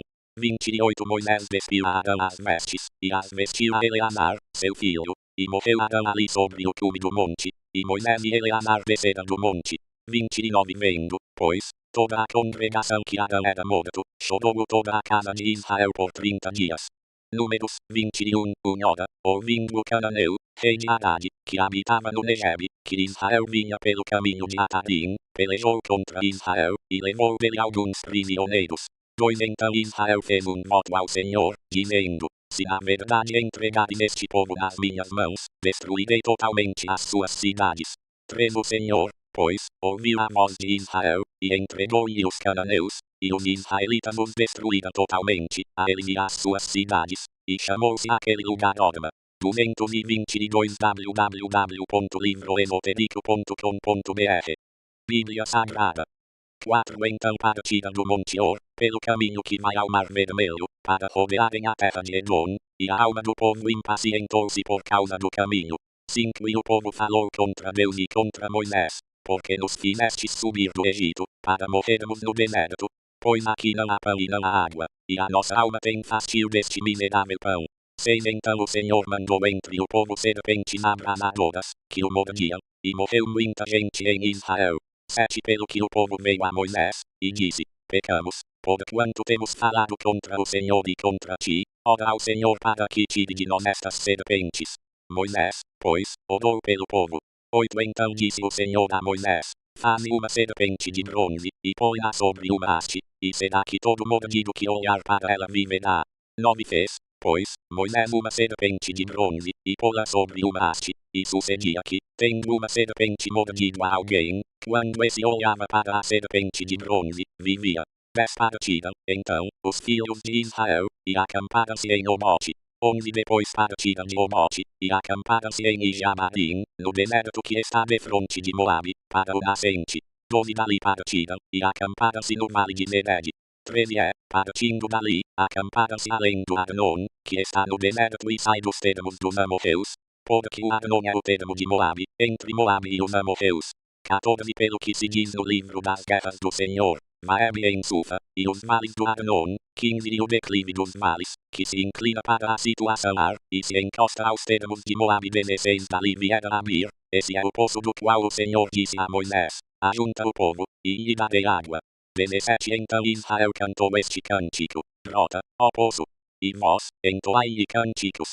18. Ao poço que os príncipes cavaram, que os nobres do povo escavaram com o bastão, e com os seus bordões. Do deserto viera a Matana. 19. De Matana a Aliel, de Aliel a Mamote. 20. E de Mamote ao vale que está no campo de Moabe, ao cume de Pisga, que dá para o deserto. 21. Então Israel mandou mensageiros a Sion, rei dos amorreus, a dizer-lhe, 22. Deixa-me passar pela tua terra, não nos desviaremos para os campos nem para as vinhas, as águas dos poços não beberemos, iremos pela estrada real até que tenhamos passado os teus termos. 23. Sion, porém, não deixou Israel passar pelos seus termos. Pelo contrário, ajuntou todo o seu povo, saiu ao encontro de Israel no deserto vindo a Jada, pelejou contra ele. 223 www.livroesotérico.com.br Bíblia Sagrada 24. Mas Israel feriu ao fio da espada, e apoderou-se da sua terra, desde o Arnon até o Jaboque, até os Amonitas, porquanto a fronteira dos Amonitas era fortificada. 25. Assim Israel tomou todas as cidades dos amorreus e habitou nelas, em Esbom e em todas as suas aldeias. 26. Porque Esbom era a cidade de Sion, rei dos amorreus, que pelejara contra o precedente rei de Moabe, e tomara da mão dele toda a sua terra até o Arnon. 27. Pelo que dizem os que falam por provérbios, vinde a Esbom, edifique-se e estabeleça-se a cidade de Sion. 28. Porque fogo saiu de Esbom, e uma chama da cidade de Sion, e devorou a Ar de Moabe, aos senhores dos altos do Arnon. 29. Ai de ti, Moabe, perdido estás, povo de Quemos. Entregou seus filhos como fugitivos, e suas filhas como cativas, a Sion, rei dos amorreus. 30. Nós os asseteamos, Esbom está destruída até Dibon, e os assolamos até Nofá, que se estende até Medeba. 31. Assim habitou Israel na terra dos amorreus. 32. Depois Moisés mandou espiar a Jazer, e tomara as suas aldeias e expulsara os amorreus que ali estavam. 33. Então viraram-se, e subiram pelo caminho de Manã. E Og, rei de Manã, saiu-lhes ao encontro, ele e todo o seu povo, para lhes dar batalha em Edrei. 34. Disse, pois, o Senhor a Moisés, não o temas, porque eu te entreguei na mão, a ele, a todo o seu povo, e à sua terra, e far-lhe-ás como fizeste a Sion, rei dos amorreus, que habitava em Esbom. 35. Assim o feriram, a ele e seus filhos, e a todo o seu povo, até que nenhum lhe ficou restando, também se apoderaram da terra dele. Números 22, 1. Depois os filhos de Israel partiram, e acamparam-se nas planícies de Moabe, além do Jordão, na altura de Jericó. 2. Ora, Balaque, filho de Zippor, viu tudo o que Israel fizera aos amorreus. 3. E Moabe tinha grande medo do povo, porque era muito, e Moabe andava angustiado por causa dos filhos de Israel. 4 Por isso disse aos anciãos de Midian: agora esta multidão lamberá tudo quanto houver ao redor de nós, como o boi lambe a erva do campo. Nesse tempo Balaque, filho de Zippor, era rei de Moabe. 5 Ele enviou mensageiros a Balaão, filho de Beor, a Petor, que está junto ao rio, à terra dos filhos do seu povo, a fim de chamá-lo, dizendo: eis que saiu do Egito um povo, que cobre a face da terra e estaciona defronte de mim. 6 Vem pois agora, rogo-te, amaldiçoar-me este povo, pois mais poderoso é do que eu, porventura prevalecerei, de modo que o possa ferir e expulsar da terra. Porque eu sei que será abençoado aquele a quem tu abençoares, e amaldiçoado aquele a quem tu amaldiçoares. 224 www.livroesotérico.com.br Bíblia Sagrada. 7 Foram-se, pois, os anciãos de Moabe e os anciãos de Midian, com o preço dos encantamentos das mãos, chegando a Balaão, referiram-lhe as palavras de Balaque. 8 Ele lhes respondeu: passai aqui esta noite, e vos trarei a resposta, como o Senhor me falar. Então os príncipes de Moabe ficaram com Balaão. 9 Então veio Deus a Balaão, e perguntou: quem são estes homens que estão contigo? 10 Respondeu Balaão a Deus: Balaque, filho de Zippor, rei de Moabe, nos enviou, dizendo: 11 Eis que o povo que saiu do Egito cobre a face da terra, vem agora amaldiçoar-mo, porventura poderei pelejar contra ele e expulsá-lo. 12 E Deus disse a Balaão: não irás com eles, não amaldiçoarás a este povo, porquanto é bendito. 13 Levantando-se Balaão pela manhã, disse aos príncipes de Balaque: ide para a vossa terra, porque o Senhor recusa deixar-me ir convosco. 14 Levantaram-se, pois, os príncipes de Moabe, vieram a Balaque e disseram: Balaão recusou vir conosco.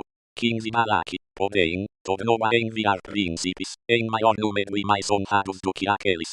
16 Estes vieram a Balaão e lhe disseram: assim diz Balaque, filho de Zippor, rogo-te que não te demores em vir a mim. 17 Porque grandemente te honrarei, e farei tudo o que me disseres. Vem pois, rogo-te, amaldiçoar-me este povo. 18 Respondeu Balaão aos servos de Balaque: ainda que Balaque me quisesse dar a sua casa cheia de prata e de ouro, eu não poderia ir além da ordem do Senhor meu Deus, para fazer coisa alguma, nem pequena nem grande. 19 Agora, pois, rogo-vos que fiqueis aqui ainda esta noite, para que eu saiba o que o Senhor me dirá mais. 20 Veio, pois, Deus a Balaão, de noite, e disse-lhe: já que esses homens te vieram chamar, levanta-te, vai com eles. Todavia, farás somente aquilo que eu te disser. 21 Então levantou-se Balaão pela manhã, albardou a sua jumenta, e partiu com os príncipes de Moabe. 22 A ira de Deus se acendeu, porque ele ia, e o anjo do Senhor pôs-se-lhe no caminho por adversário. Ora, ele ia montado na sua jumenta, tendo consigo os seus 2 servos. 23 A jumenta viu o anjo do Senhor parado no caminho, com a sua espada desembainhada na mão desviando-se do caminho, meteu-se pelo campo, pelo que Balaão espancou a jumenta para fazê-la tornar ao caminho. 24 Mas o anjo do Senhor pôs-se numa vereda entre as vinhas, havendo uma sebe de um e de outro lado. 25 Vendo, pois, a jumenta o anjo do Senhor, comeu-se com a sebe, e apertou contra a sebe o pé de Balaão, pelo que ele tornou a espancá-la. 225 www.livroesotérico.com.br Bíblia Sagrada. 26 Então o anjo do Senhor passou mais adiante, e pôs-se num lugar estreito, onde não havia caminho para se desviar nem para a direita nem para a esquerda. 27 Vendo a jumenta o anjo do Senhor, deitou-se debaixo de Balaão, e a ira de Balaão se acendeu, e ele espancou a jumenta com o bordão. 28 Nisso abriu o Senhor a boca da jumenta, a qual perguntou a Balaão: que te fiz eu, para que me espancasses estas 3 vezes? 29 Respondeu Balaão à jumenta: porque zombaste de mim, oxalá tivesse eu uma espada na mão, pois agora te mataria. 30 Tornou a jumenta a Balaão: porventura não sou a tua jumenta, em que cavalgaste toda a tua vida até hoje? Porventura tem sido o meu costume fazer assim para contigo? E ele respondeu: não. 31 Então o Senhor abriu os olhos a Balaão, e ele viu o anjo do Senhor parado no caminho, e a sua espada desembainhada na mão, pelo que inclinou a cabeça, e prostrou-se com o rosto em terra. 32 Disse-lhe o anjo do Senhor: porque já 3 vezes espancaste a tua jumenta? Eis que eu te saí como adversário, porquanto o teu caminho é perverso diante de mim. 33 A jumenta, porém, me viu, e já 3 vezes se desviou de diante de mim. se ela não se tivesse desviado de mim, na verdade que eu te haveria matado, deixando a ela com vida.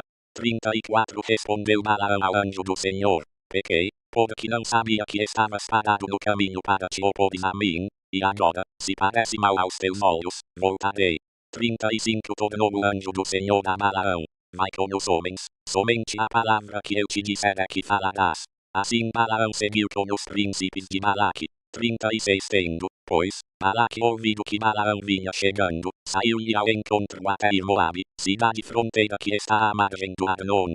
37 Perguntou Balaque a Balaão: porventura não te enviei diligentemente mensageiros a chamar-te? Porque não vieste a mim? Não posso eu, na verdade, honrar-te? 38 Respondeu Balaão a Balaque: eis que sou vindo a ti, porventura poderei eu agora, de mim mesmo, falar alguma coisa? A palavra que Deus puser na minha boca, essa falarei. 39 E Balaão foi com Balaque, e chegaram a Kiriat-Uzote. 40 Então Balaque ofereceu em sacrifício bois e ovelhas, e deles enviou a Balaão e aos príncipes que estavam com ele. 41 E sucedeu que, pela manhã, Balaque tomou a Balaão, e o levou aos altos de Baal, e viu ele dali a parte extrema do povo. Números 23 Disse Balaão a Balaque: edifica-me aqui 7 altares e prepara-me aqui 7 novilhos e 7 carneiros. 226 www.livroesotérico.com.br Bíblia Sagrada.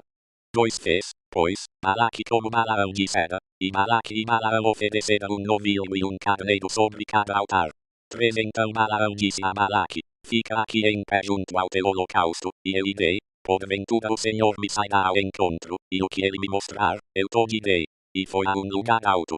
4 E quando Deus se encontrou com Balaão, este lhe disse: preparei os 7 altares, e ofereci um novilho e um carneiro sobre cada altar.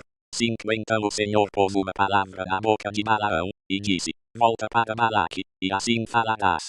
6 Voltou, pois, para ele, e eis que estava em pé junto ao seu holocausto, ele e todos os príncipes de Moabe. 7 Então proferiu Balaão a sua parábola, dizendo: Jadã me mandou trazer Balaque, o rei de Moabe, desde as montanhas do Oriente, dizendo: vem, amaldiçoa-me a Jacó, vem, denuncia a Israel. 8 Como amaldiçoarei a quem Deus não amaldiçoou, e como denunciarei a quem o Senhor não denunciou. 9 Pois do cume das penhas o vejo, e dos outeiros o contemplo, eis que é um povo que habita só, e entre as nações não será contado. 10 Quem poderá contar o pó de Jacó e o número da quarta parte de Israel? Que eu morra a morte dos justos, e seja o meu fim como o deles. 11 Então disse Balaque a Balaão: que me fizeste? Chamei-te para amaldiçoares os meus inimigos, e eis que inteiramente os abençoaste. 12 E ele respondeu: porventura não terei cuidado de falar o que o Senhor me puser na boca? 13 Então Balaque lhe disse: rogo-te que venhas comigo a outro lugar, onde o poderás ver, verás somente a última parte dele, mas a todo ele não verás, e amaldiçoa-mo dali. 14 Assim o levou ao campo de Zofim, ao cume de Pisga, e edificou 7 altares, e ofereceu um novilho e um carneiro sobre cada altar.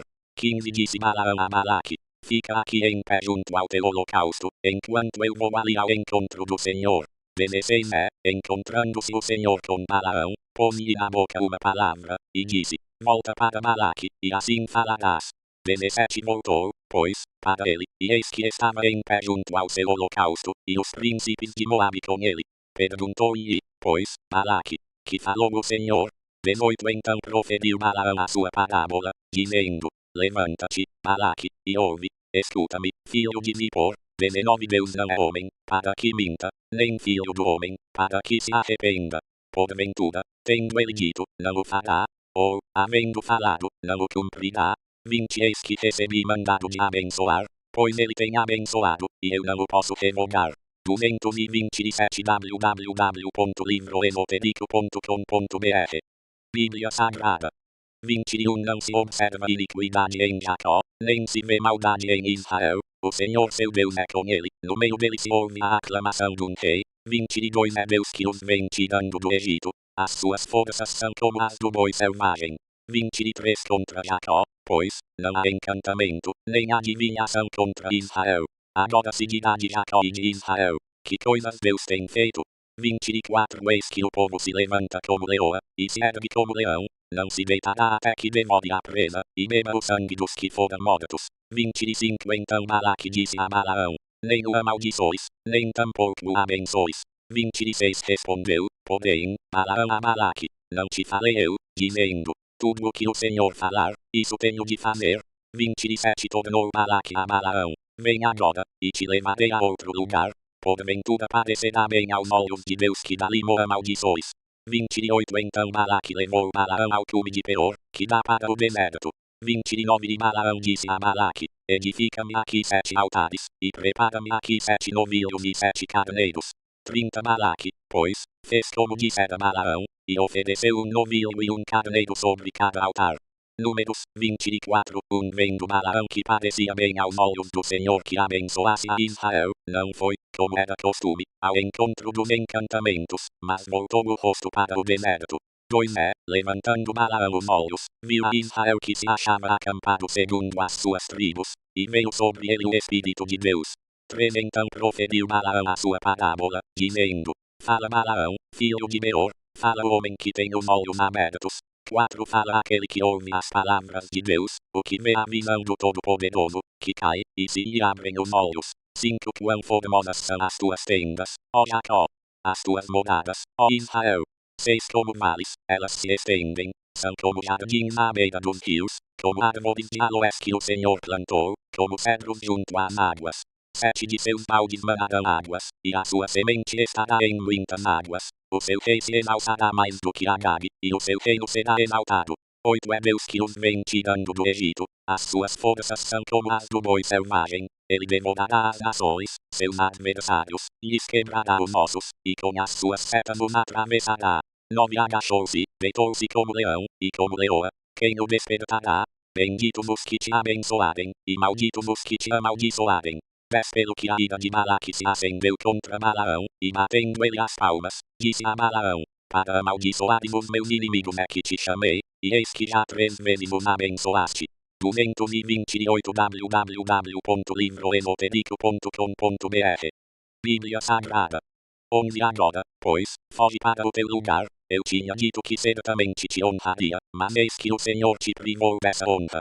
12 Então respondeu Balaão a Balaque: não falei eu também aos teus mensageiros, que me enviaste, dizendo: 13 Ainda que Balaque me quisesse dar a sua casa cheia de prata e de ouro, eu não poderia ir além da ordem do Senhor, para fazer, de mim mesmo, o bem ou o mal. O que o Senhor falar, isso falarei eu.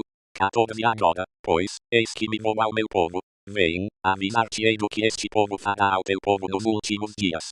15 Então proferiu Balaão a sua parábola, dizendo: fala Balaão, filho de Beor, fala o homem que tem os olhos abertos. 16 Fala aquele que ouve as palavras de Deus e conhece os desígnios do Altíssimo, que vê a visão do Todo-Poderoso, que cai, e se lhe abrem os olhos. 17 Eu o vejo, mas não no presente, eu o contemplo, mas não de perto.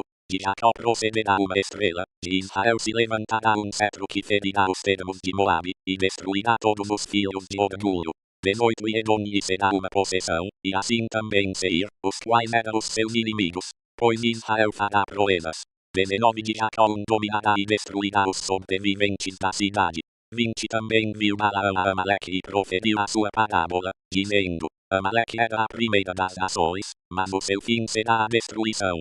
21 Vendo os quenitas, proferiu a sua parábola, dizendo: firme está a tua habitação, e posto na penha está o teu ninho. 22 Todavia será o quenita assolado, até que Assur te leve por prisioneiro. 23 Proferiu ainda a sua parábola, dizendo: ai, quem viverá, quando Deus fizer isto? 24 Naus virão das costas de Quitim, e afligirão a Assur, igualmente afligirão a Eber, que também será para destruição. 25 Então, tendo-se Balaão levantado, partiu e voltou para o seu lugar, e também Balaque se foi pelo seu caminho. Números 25 Ora, Israel demorava-se em Sitim, e o povo começou a prostituir-se com as filhas de Moabe. 2 Pois elas convidaram o povo aos sacrifícios dos seus deuses, e o povo comeu, e inclinou-se aos seus deuses. 3 Porquanto Israel se juntou a Baal-Peor, a ira do Senhor acendeu-se contra ele. 4 Disse, pois, o Senhor a Moisés: toma todos os cabeças do povo, e enforca-os ao Senhor diante do sol, para que a grande ira do Senhor se retire de Israel. 5 Então Moisés disse aos juízes de Israel: mate cada um dos seus homens que se juntaram a Baal-Peor. 6 e eis que veio o homem dos filhos de Israel, e trouxe a seu irmão uma midianita à vista de Moisés e à vista de toda a congregação dos filhos de Israel, enquanto estavam chorando à porta da tenda da revelação. 229 www.livroesotérico.com.br Bíblia Sagrada. 7 Vendo isso Finéias, filho de Eleazar, filho do sacerdote Arão, levantou-se do meio da congregação, e tomou na mão uma lança, o foi após o israelita, e entrando na sua tenda, os atravessou a ambos, ao israelita e à mulher, pelo ventre. Então a praga cessou de sobre os filhos de Israel. 9 horas, os que morreram daquela praga foram 24.000. Bem, então disse o Senhor a Moisés: onde Finéias, filho de Eleazar, filho do sacerdote Arão, desviou a minha ira de sobre os filhos de Israel, pois foi zeloso com o meu zelo no meio deles, de modo que no meu zelo não consumi os filhos de Israel. 12 Portanto dize: eis que lhe dou o meu pacto de paz, 13 e será para ele e para a sua descendência depois dele, o pacto de um sacerdócio perpétuo, porquanto foi zeloso pelo seu Deus, e fez expiação pelos filhos de Israel. 14 O nome do israelita que foi morto com a midianita era Zinri, filho de Salu, príncipe de uma casa paterna entre os simeonitas. 15 E o nome da mulher midianita morta era Cosbi, filha de Zur, o qual era cabeça do povo de uma casa paterna em Midian. 16 Disse mais o Senhor a Moisés: 17 Afligi vós os midianitas e feri-os. 18 Porque eles vos afligiram a vós com as suas ciladas com que vos enganaram no caso de Peor, e no caso de Cosbi, sua irmã, filha do príncipe de Midian, a qual foi morta no dia da praga no caso de Peor. Números 26 Depois daquela praga disse o Senhor a Moisés e a Eleazar, filho do sacerdote Arão: 2 Tomai a soma de toda a congregação dos filhos de Israel, da idade de 20 anos para cima, segundo as casas de seus pais, todos os que em Israel podem sair à guerra. 3 Falaram-lhes, pois, Moisés e Eleazar o sacerdote, nas planícies de Moabe, junto ao Jordão, na altura de Jericó, dizendo: 4 Contai o povo da idade de 20 anos para cima, como o Senhor ordenara a Moisés e aos filhos de Israel que saíram da terra do Egito.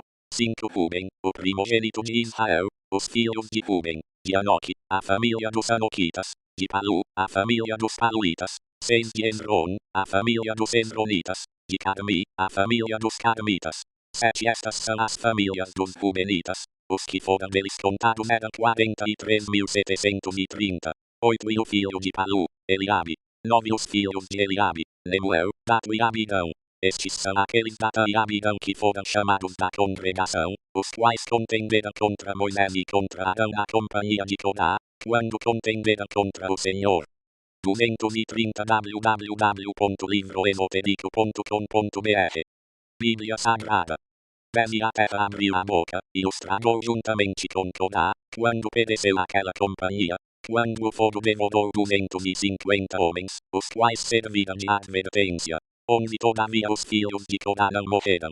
12 Os filhos de Simeão, segundo as suas famílias, de Nemuel, a família dos Nemuelitas, de Jamim, a família dos Jaminitas, de Jaquim, a família dos Jaquinitas. 13 De Zedá, a família dos Zedaitas, de Saul, a família dos Saulitas. 14 Estas são as famílias dos Simeonitas, 22.200. 15 Os filhos de Gade, segundo as suas famílias, de Nefon, a família dos Nefonitas, de Agi, a família dos Agitas, de Suni, a família dos Sunitas. 16 De Osni, a família dos Osnitas, de Edi, a família dos Editas. 17 De Arod, a família dos Aroditas, de Adeli, a família dos Adelitas. 18 Estas são as famílias dos filhos de Gade, segundo os que foram deles contados, 40.500. 19 Os filhos de Judá, Edionã, mas Edionã morrera na terra de Canaã. 20 Assim os filhos de Judá, segundo as suas famílias, eram, de Selá, a família dos Selanitas, de Peres, a família dos Pedenitas, de Zedá, a família dos Zedaitas. 21 E os filhos de Peres eram, de Hezron, a família dos Hezronitas, de Amur, a família dos Amulitas. 22 Estas são as famílias de Judá, segundo os que foram deles contados, 76.500. 23 Os filhos de Issacar, segundo as suas famílias, de Tola, a família dos Tolaitas, de Puva, a família dos Puvitas. 24 De Jasube, a família dos Jasubitas, de Sinron, a família dos Sinronitas. 25 Estas são as famílias de Issacar, segundo os que foram deles contados, 64.300. 26 os filhos de Zebulon, segundo as suas famílias. De Seded, a família dos Sededitas. De Elon, a família dos Elonitas. De Jalil, a família dos Jaleelitas. 27 Estas são as famílias dos Zebulonitas, segundo os que foram deles contados, 60.500. 28 Os filhos de José, segundo as suas famílias, Manassés e Efraim. 29 Os filhos de Manassés, de Maquir, a família dos Maquiditas, e Maquir gerou a Gileade, de Gileade, a família dos Gileaditas.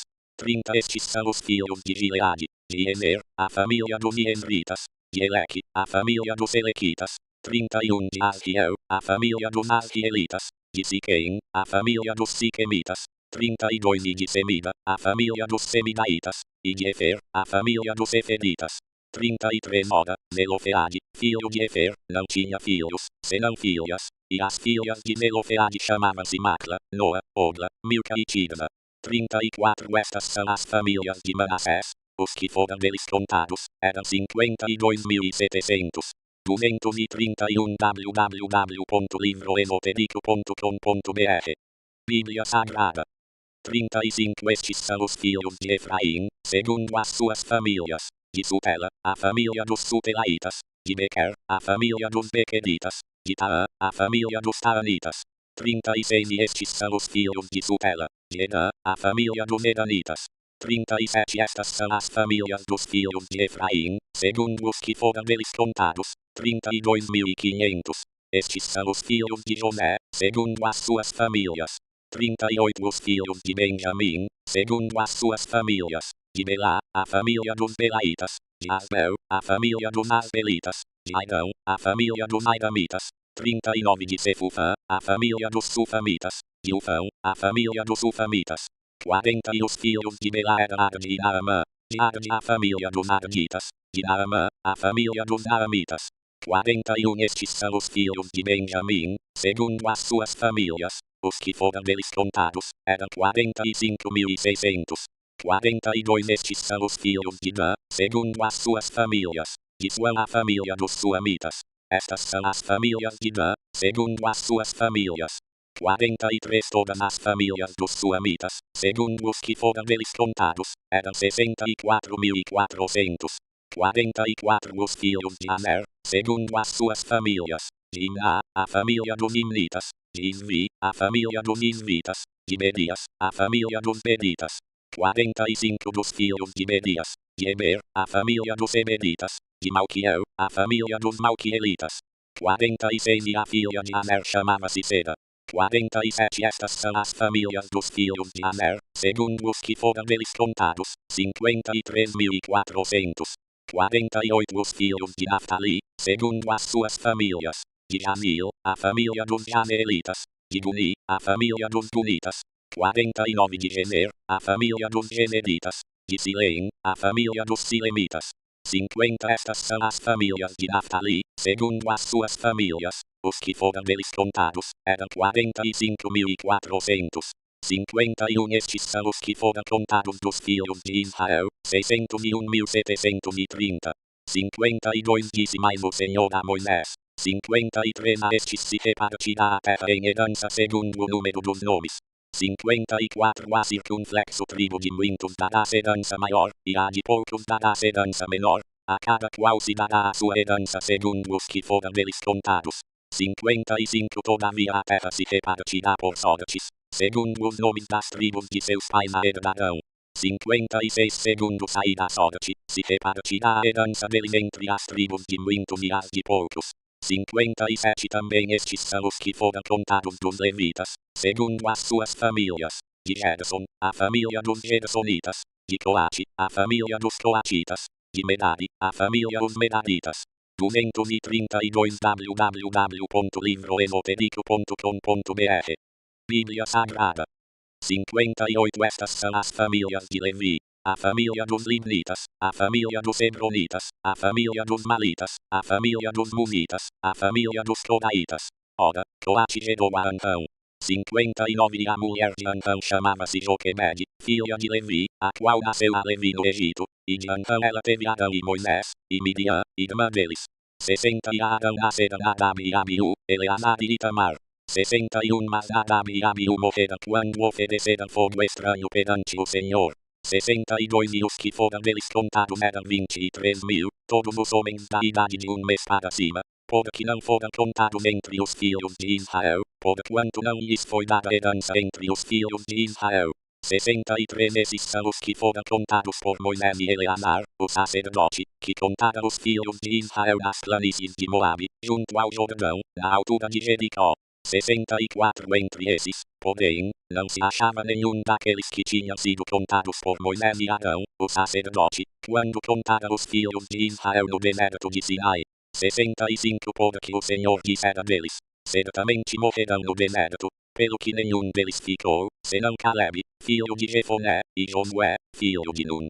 Números 27 Então vieram as filhas de Zelofeade, filho de Efer, filho de Gileade, filho de Maquir, filho de Manassés, das famílias de Manassés, filho de José, e os nomes delas são estes: Macla, Noa, Ogla, Milca e Tirza. 2 Apresentaram-se diante de Moisés, e de Eleazar, o sacerdote, e diante dos príncipes e de toda a congregação à porta da tenda da revelação, dizendo: 3 Nosso pai morreu no deserto, e não se achou na companhia daqueles que se ajuntaram contra o Senhor, isto é, na companhia de Corá, porém morreu no seu próprio pecado, e não teve filhos. 4 Porque se tiraria o nome de nosso pai dentre a sua família, por não ter tido um filho. Dai-nos possessão entre os irmãos de nosso pai.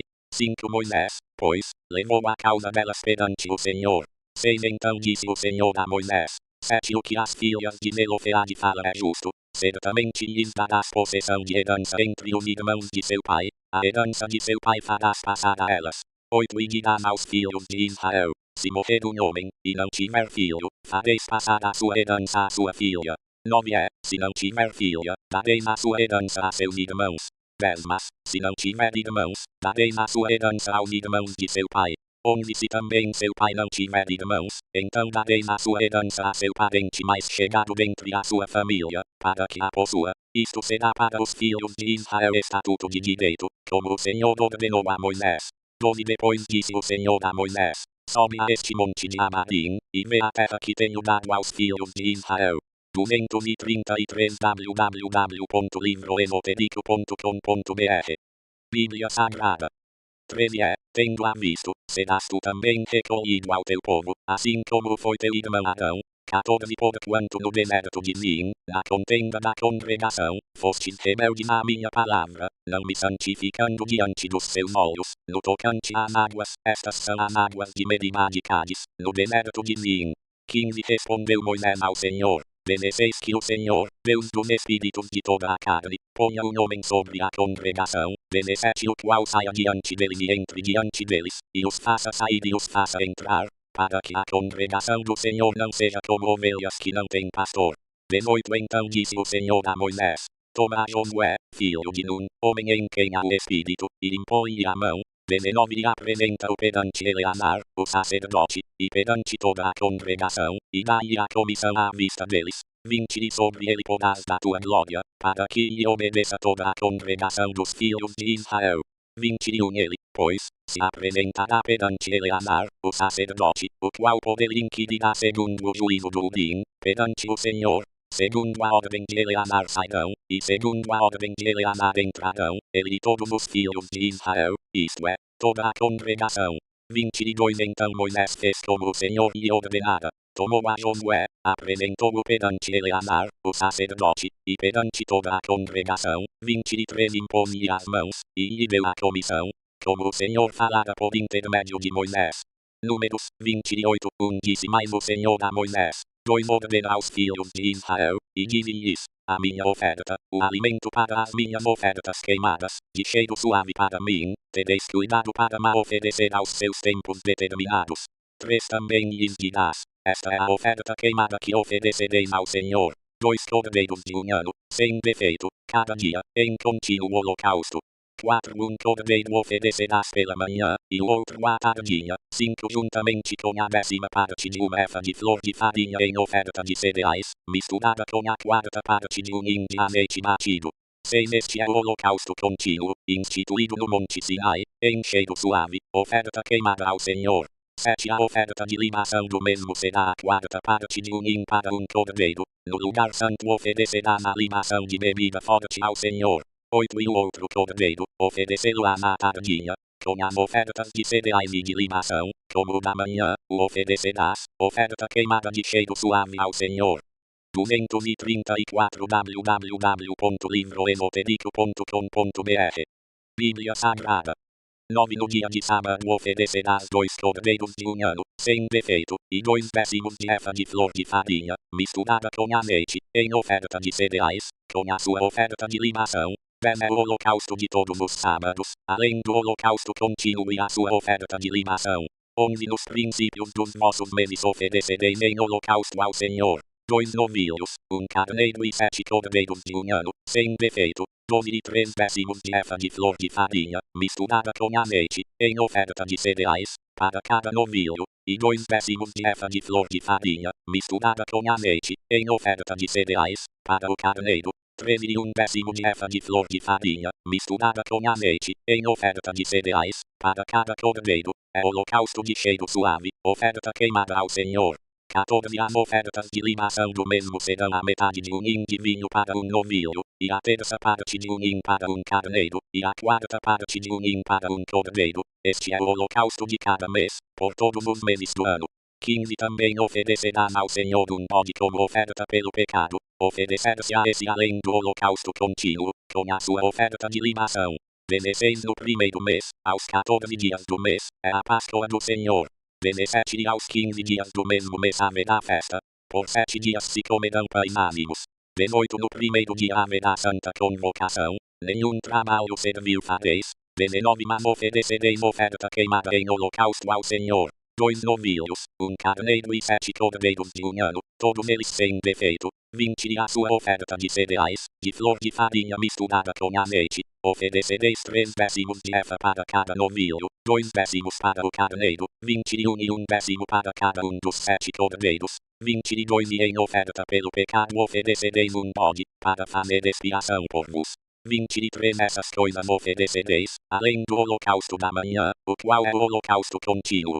24. Assim, cada dia oferecereis, por 7 dias, o alimento da oferta queimada em cheiro suave ao Senhor, oferecer-se-á além do holocausto contínuo com a sua oferta de libação. 25. E no 7º dia tereis santa convocação, nenhum trabalho servil fareis. 26. Semelhantemente tereis santa convocação no dia das primícias, quando fizerdes ao Senhor oferta nova de cereais na vossa festa de semanas, nenhum trabalho servil fareis. 27. Então oferecereis um holocausto em cheiro suave ao Senhor, 2 novilhos, 1 carneiro e 7 cordeiros de um ano. 28. E a sua oferta de cereais, de flor de farinha misturada com azeite, 3 décimos de efa para cada novilho, 2 décimos para o carneiro, 29. E 1 décimo para cada um dos 7 cordeiros. 31. Bode para fazer expiação por vós. 235 www.livroesotérico.com.br Bíblia Sagrada. 31. Além do holocausto contínuo e a sua oferta de cereais, os oferecereis, com as suas ofertas de libação, eles serão sem defeito. Números 29. 1. No 7º mês, no primeiro dia do mês, tereis uma santa convocação, nenhum trabalho servil fareis, será para vós dia de sonido de trombetas. 2. Oferecereis um holocausto em cheiro suave ao Senhor, um novilho, 1 carneiro e 7 cordeiros de um ano, todos sem defeito. 13. A sua oferta de cereais, de flor de farinha misturada com azeite, 3 décimos de efa para o novilho, 2 décimos para o carneiro, 4 e 1 décimo para cada um dos 7 cordeiros, 5 e 1 bode para oferta pelo pecado, para fazer expiação por vós.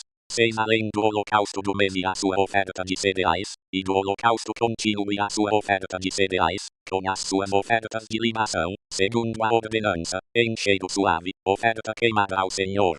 7. Também no dia 10 deste 7º mês tereis santa convocação, e afligireis as vossas almas, nenhum trabalho fareis. 8. Mas oferecereis um holocausto, em cheiro suave ao Senhor, um novilho, 1 carneiro e 7 cordeiros de um ano, todos eles sem defeito. 9. E a sua oferta de cereais, de flor de farinha misturada com azeite, 3 décimos de efa para o novilho, 2 décimos para o carneiro, 10 e 1 décimo para cada um dos 7 cordeiros. 11. E 1 bode para oferta pelo pecado, além da oferta pelo pecado. com a qual se faz expiação, e do holocausto contínuo com a sua oferta de cereais e as suas ofertas de libação.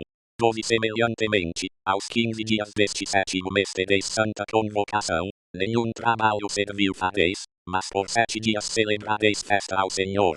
13 Oferecereis um holocausto em oferta queimada, de cheiro suave ao Senhor. 13 novilhos, 2 carneiros e 14 cordeiros de um ano, todos eles sem defeito. 14 e a sua oferta de cereais, de flor de farinha misturada com azeite, 3 décimos de efa para cada um dos 13 novilhos, 2 décimos para cada um dos 2 carneiros, 15 e 1 décimo para cada um dos 14 cordeiros, 16 e 1 bode para oferta pelo pecado, além do holocausto contínuo com a sua oferta de cereais e a sua oferta de libação. 17 no segundo dia, 12 novilhos, 2 carneiros, 14 cordeiros de um ano, sem defeito. 18 e a sua oferta de cereais, e as suas ofertas de libação para os novilhos, para os carneiros e para os cordeiros, conforme o seu número, segundo a ordenança. 19 e 1 bode para oferta pelo pecado, além do holocausto contínuo com a sua oferta de cereais e as suas ofertas de libação. 20 no terceiro dia, 11 novilhos, 2 carneiros, 14 cordeiros de um ano, sem defeito. 236 www.livroesoterico.com.br Bíblia Sagrada. 21 e a sua oferta de cereais, e as suas ofertas de libação para os novilhos, para os carneiros e para os cordeiros, conforme o seu número, segundo a ordenança. 22 e 1 bode para oferta pelo pecado, além do holocausto contínuo com a sua oferta de cereais e a sua oferta de libação. 23 no quarto dia, 10 novilhos, 2 carneiros, 14 cordeiros de um ano, sem defeito. 24 e a sua oferta de cereais, e as suas ofertas de libação para os novilhos, para os carneiros e para os cordeiros, conforme o seu número, segundo a ordenança. 25 e 1 bode para oferta pelo pecado, além do holocausto contínuo com a sua oferta de cereais e a sua oferta de libação. 26 no quinto dia, 9 novilhos, 2 carneiros, 14 cordeiros de um ano, sem defeito. 27 e a sua oferta de cereais, e as suas ofertas de libação para os novilhos, para os carneiros e para os cordeiros, conforme o seu número, segundo a ordenança. 28 e 1 bode para oferta pelo pecado, além do holocausto contínuo com a sua oferta de cereais e a sua oferta de libação. 29 no sexto dia, 8 novilhos, 2 carneiros, 14 cordeiros de um ano, sem defeito. 30 e a sua oferta de cereais, e as suas ofertas de libação para os novilhos, para os carneiros e para os cordeiros, conforme o seu número, segundo a ordenança. 31 e 1 bode para oferta pelo pecado, além do holocausto contínuo com a sua oferta de cereais e a sua oferta de libação. 32 no sétimo dia, 7 novilhos, 2 carneiros, 14 cordeiros de um ano, sem defeito. 33 e a sua oferta de cereais, e as suas ofertas de libação para os novilhos, para os carneiros e para os cordeiros, conforme o seu número, segundo a ordenança. 34 e 1 bode para oferta pelo pecado, além do holocausto contínuo com a sua oferta de cereais e a sua oferta de libação. 35 no oitavo dia tereis assembleia solene, nenhum trabalho servil fareis. 36 mas oferecereis um holocausto em oferta queimada de cheiro suave ao Senhor. Um novilho, um carneiro, 7 cordeiros de um ano, sem defeito. 37 e a sua oferta de cereais, e as suas ofertas de libação para o novilho, para o carneiro e para os cordeiros, conforme o seu número, segundo a ordenança. 38 e 1 bode para oferta pelo pecado, além do holocausto contínuo com a sua oferta de cereais e a sua oferta de libação. 39 Oferecereis essas coisas ao Senhor nas vossas festas fixas, além dos vossos votos, e das vossas ofertas voluntárias, tanto para os vossos holocaustos, como para as vossas ofertas de cereais, as vossas ofertas de libações e os vossos sacrifícios de ofertas pacíficas. 40 Falou, pois, Moisés aos filhos de Israel, conforme tudo o que o Senhor lhe ordenara. Números 30, 237 www.livroesoterico.com.br Bíblia Sagrada. Depois disse Moisés aos cabeças das tribos dos filhos de Israel, isto é o que o Senhor ordenou. 2 Quando um homem fizer voto ao Senhor, ou jurar, ligando-se com obrigação, não violará a sua palavra. Segundo tudo o que sair da sua boca fará. 3 Também quando uma mulher, na sua mocidade, estando ainda na casa de seu pai, fizer voto ao Senhor, e com obrigação se ligar. 4. E seu pai souber do seu voto e da obrigação com que se ligou, e se calar para com ela, então todos os seus votos serão válidos, e toda a obrigação com que se ligou será válida. 5. Mas se seu pai lhe houver no dia em que o souber, todos os seus votos e as suas obrigações, com que se tiver ligado, deixarão de ser válidos, e o Senhor lhe perdoará, porquanto seu pai lhe os vedou. 6. Se ela se casar enquanto ainda estiverem sobre ela os seus votos ou o dito e refletido dos seus lábios, com que se tiver obrigado. 7. E seu marido o souber e se calar para com ela no dia em que o souber, os votos dela serão válidos, e as obrigações com que se ligou serão válidas. 8. Mas se seu marido lhe houver no dia em que o souber, anulará o voto que estiver sobre ela, como também o dito e refletido dos seus lábios, com que se tiver obrigado, e o Senhor lhe perdoará. 9. No tocante ao voto de uma viúva ou de uma repudiada, tudo com que se obrigar seria válido. 10. Se ela, porém, fez voto na casa de seu marido, ou se obrigou com juramento, onde seu marido o soube e se calou para com ela, não lhe houver dando, todos os seus votos serão válidos, e toda a obrigação com que se ligou será válida. 12. Se, porém, seu marido de todo lhe os anulou no dia em que os soube, deixará de ser válido tudo quanto saiu dos lábios dela, quer no tocante aos seus votos, quer no tocante àquilo a que se obrigou, seu marido lhe os anulou, e o Senhor lhe perdoará. 13. Todo voto, e todo juramento de obrigação, que ela tiver feito para afligir a alma, seu marido pode confirmá-lo, ou pode anulá-lo. 14. Se, porém, seu marido, de dia em dia, se calar inteiramente para com ela, confirma todos os votos e todas as obrigações que estiverem sobre ela, ele os confirmou, porquanto se calou para com ela no dia em que os soube. 15. Mas se de todo lhe os anular depois de os ter sabido, ele levará sobre si a iniquidade dela. 16. Esses são os estatutos que o Senhor ordenou a Moisés, entre o marido e sua mulher, entre o pai e sua filha, na sua mocidade, em casa de seu pai. Números 31. Disse mais o Senhor a Moisés: 2. Vinga os filhos de Israel dos midianitas, depois serás recolhido ao teu povo. 3. Falou, pois, Moisés ao povo, dizendo: armai homens dentre vós para a guerra, a fim de que saiam contra Midian, para executarem a vingança do Senhor sobre Midian. 238 www.livroesotérico.com.br Bíblia Sagrada. 4. Enviareis à guerra 1000 de cada tribo entre todas as tribos de Israel. 5. Assim foram entregues dos milhares de Israel, 1000 de cada tribo, 12.000 armados para a peleja. 6. E Moisés mandou à guerra esses 1000 de cada tribo, e com eles Finéias, filho de Eleazar, o sacerdote, o qual levava na mão os vasos do santuário e as trombetas para tocarem o alarme. 7. E pelejaram contra Midian, como o Senhor ordenara a Moisés, e mataram a todos os homens. 8. Com eles mataram também os reis de Midian, a saber, Evi, Requem, Zur, Udi e Reba, 5 reis de Midian. Igualmente mataram a espada a Balaão, filho de Beor.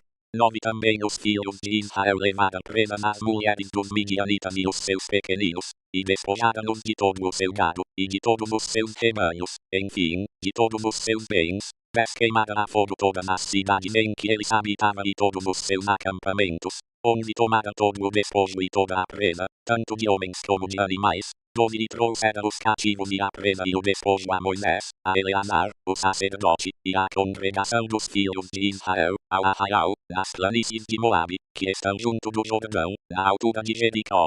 13. Saíram, pois, Moisés e Eleazar, o sacerdote, e todos os príncipes da congregação, ao encontro deles fora do arraial. 14. E indignou-se Moisés contra os oficiais do exército, chefes dos milhares e chefes das centenas, que vinham do serviço da guerra. 15. E lhes disse: deixastes viver todas as mulheres. 16. Eis que estas foram as que, por conselho de Balaão, fizeram que os filhos de Israel pecassem contra o Senhor no caso de Peor, pelo que houve a praga entre a congregação do Senhor. 17. Agora, pois, matai todos os meninos entre as crianças, e todas as mulheres que conheceram homem, deitando-se com ele. 18. Mas todas as meninas, que não conheceram homem, deitando-se com ele, deixai-as viver para vós. 19. Acampai-vos por 7 dias fora do arraial, todos vós, tanto o que tiver matado alguma pessoa, como o que tiver tocado algum morto, ao terceiro dia e ao 7º dia purificai-vos, a vós e aos vossos cativos. 20. Também purificai-vos no tocante a todo vestido, e todo artigo de peles, e toda obra de pelos de cabras, e todo utensílio de madeira. 21 Então Eleazar, o sacerdote, disse aos homens de guerra que tinham saído à peleja: Este é o estatuto da lei que o Senhor ordenou a Moisés. 22 O ouro, a prata, o bronze, o ferro, o estanho, o chumbo. 23 Tudo o que pode resistir ao fogo, fá-lo-eis passar pelo fogo, e ficará limpo. Todavia será purificado com a água de purificação. E tudo o que não pode resistir ao fogo, fá-lo-eis passar pela água. 239 www.livroesotérico.com.br Bíblia Sagrada 24 Também lavareis as vossas vestes ao sétimo dia, e ficareis limpos, e depois entrareis no arraial. 25 Disse mais o Senhor a Moisés. 26 Faze a soma da presa que foi tomada, tanto de homens como de animais, tu e Eleazar, o sacerdote, e os cabeças das casas paternas da congregação. 27 E divide-a em duas partes iguais, entre os que, habem da guerra, saída à peleja, e toda a congregação. 28 E tomarás para o Senhor tributo dos homens de guerra, que saída à peleja, em 500, assim dos homens, como dos bois, dos jumentos e dos rebanhos. 29 Da sua metade o tomareis, e o dareis a Eleazar, o sacerdote, para a oferta alçada do Senhor. 30 Mas da metade que pertence aos filhos de Israel tomarás de cada 50, tanto dos homens, como dos bois, dos jumentos, dos rebanhos, enfim, de todos os animais, e os darás aos levitas, que estão encarregados do serviço do tabernáculo do Senhor.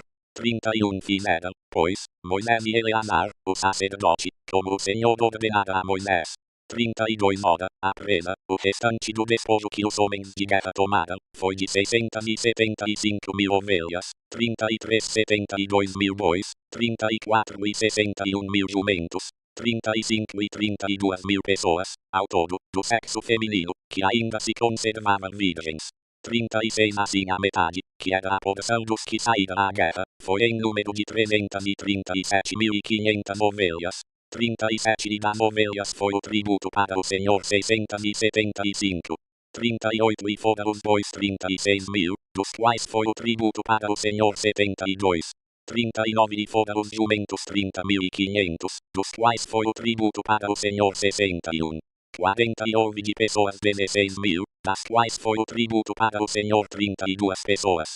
41 Moisés, pois, deu a Eleazar, o sacerdote, o tributo, que era a oferta alçada do Senhor, como o Senhor ordenara a Moisés. 42 E da metade que era dos filhos de Israel, que Moisés separara da que era dos homens que pelejaram 43, ora, a metade que coube à congregação foi, das ovelhas, 337.500, 44 dos bois 36 mil, 45 dos jumentos 30.500, 46 E das pessoas 16 mil, 240 www.livroesotérico.com.br Bíblia Sagrada 47 Isto é, da metade que era dos filhos de Israel, Moisés tomou de cada 50, tanto dos homens como dos animais, e os deu aos levitas, que estavam encarregados do serviço do tabernáculo do Senhor, como o Senhor ordenara a Moisés. 48 Então chegaram-se a Moisés os oficiais que estavam sobre os milhares do exército, os chefes de 1000 e os chefes de 100, 49 E disseram-lhe: Teus servos tomaram a soma dos homens de guerra que estiveram sob o nosso comando, e não falta nenhum de nós. 50 Pelo que trouxemos a oferta do Senhor, cada o que achou, artigos de ouro, cadeias, braceletes, anéis, arrecadas e colares, para fazer expiação pelas nossas almas perante o Senhor. 51 Assim Moisés e Eleazar, o sacerdote, tomaram deles o ouro, todo feito em joias. 52 E todo o ouro da oferta alçada que os chefes de 1000 e os chefes de 100 fizeram ao Senhor, foi 16.750 ciclos 53, pois os homens de guerra haviam tomado despojo, cada um para si. 54 Assim receberam Moisés e Eleazar, o sacerdote, o ouro dos chefes de 1000 e dos chefes de 100, e o puseram na tenda da revelação por memorial para os filhos de Israel perante o Senhor. Números 32 Ora, os filhos de Ruben e os filhos de Gad tinham gado em grande quantidade, e quando viram a terra de Jazer, e a terra de Gileade, e que a região era própria para o gado, vieram os filhos de Gad e os filhos de Ruben a Moisés e a Eleazar, o sacerdote, e aos príncipes da congregação e falaram-lhes, dizendo: Trenatarote, Dibon, Jazer, Linta, Esbon, Eleale, Seba, Nebo e Beon, 4 A terra que o Senhor feriu diante da congregação de Israel, é terra para gado, e os teus servos têm gado. 5 Disseram mais: se temos achado graça aos teus olhos, vê se esta terra em possessão aos teus servos, e não nos faças passar o Jordão. 6 Moisés, porém, respondeu aos filhos de Gade e aos filhos de Ruben: irão vossos irmãos à peleja, e ficareis vós sentados aqui. 7 Porque, pois, desanimais o coração dos filhos de Israel, para eles não passarem a terra que o Senhor lhes deu. 8 Assim fizeram vossos pais, quando os mandei de Cádiz Barneia a ver a terra. 9 Pois, tendo eles subido até o vale de Escol, e visto a terra, desanimara o coração dos filhos de Israel, para que não entrassem na terra que o Senhor lhes dera. 10 Então a ira do Senhor se acendeu naquele mesmo dia, e ele julgou, dizendo: onde de certo os homens que subiram do Egito, de 20 anos para cima, não verão a terra que prometi com juramento a Abraão, a Isaque e a Jacó. Porquanto não perseveraram em seguir-me. 241 www.livroesotérico.com.br Bíblia Sagrada. 12 Exceto Caleb, filho de Jefoné o Quenezeu, e Josué, filho de Nun, porquanto perseveraram em seguir ao Senhor. 13 Assim se acendeu a ira do Senhor contra Israel, e ele os fez andar errantes no deserto 40 anos, até que se consumiu toda aquela geração que fizera mal aos olhos do Senhor.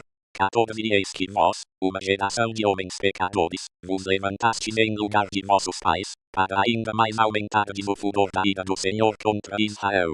15 Se vós vos virardes de segui-lo, também ele tornará a deixá-los no deserto, assim destruireis a todo este povo. 16 Então chegaram-se a ele, e disseram: construiremos aqui currais para o nosso gado, e cidades para os nossos pequeninos. 17 Nós, porém, nos armaremos, apressando-nos adiante dos filhos de Israel, até os levarmos ao seu lugar, e ficarão os nossos pequeninos nas cidades fortificadas, por causa dos habitantes da terra.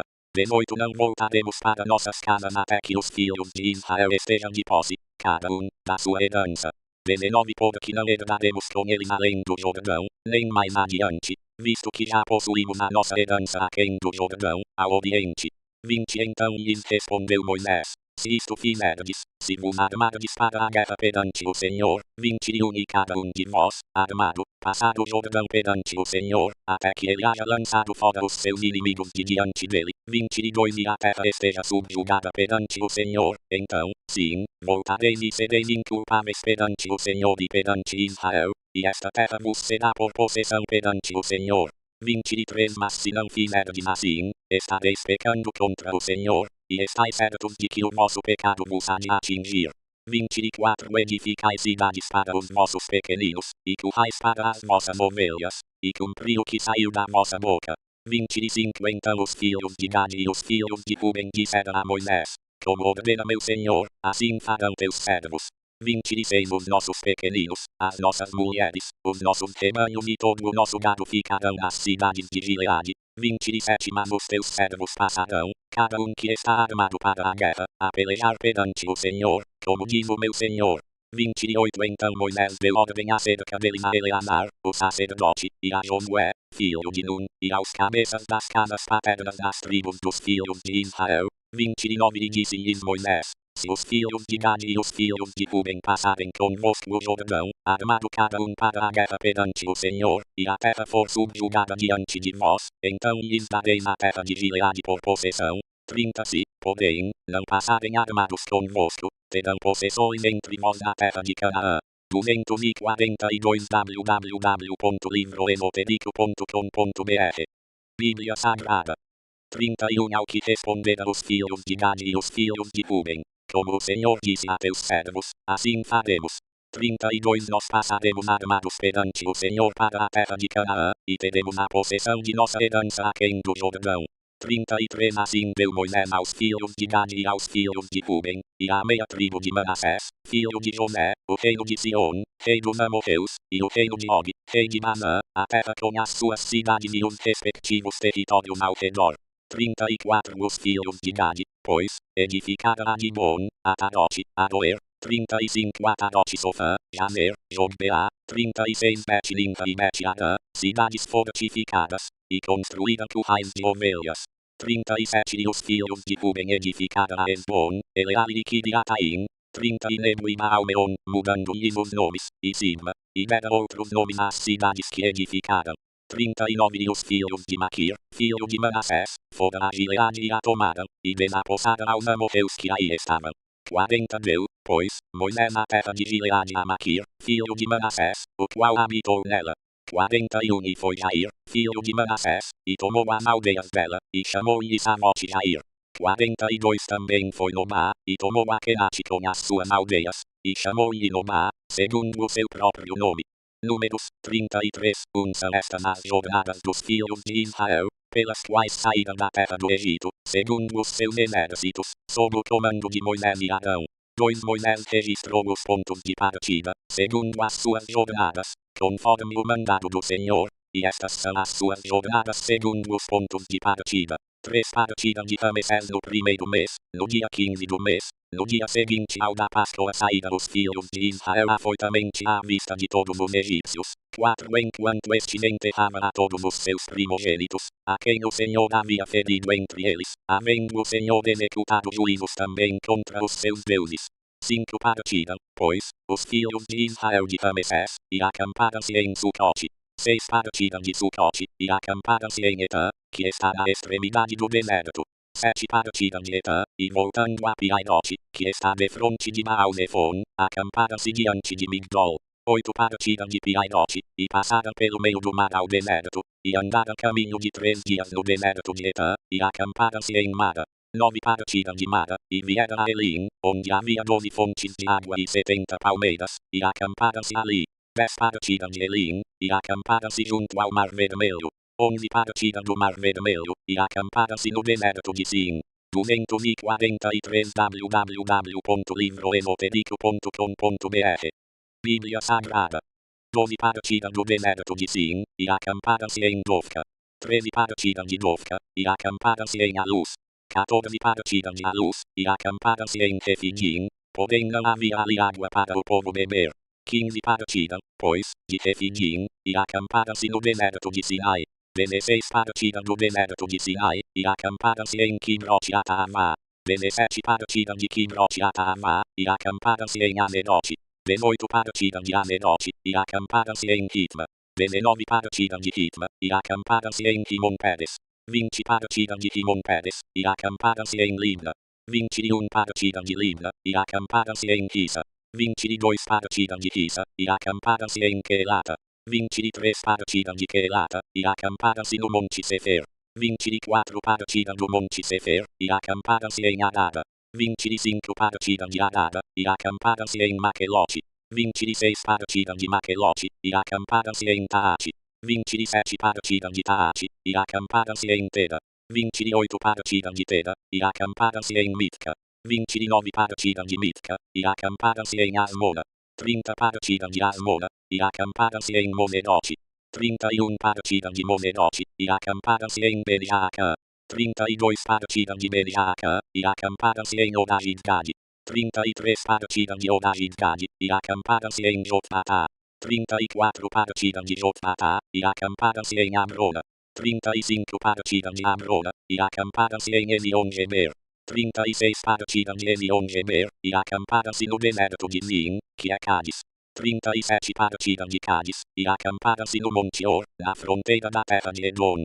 38 Então Arão, o sacerdote, subiu ao Monte Or, conforme o mandado do Senhor, e ali morreu no 40º ano depois da saída dos filhos de Israel da terra do Egito, no 5º mês, no primeiro dia do mês.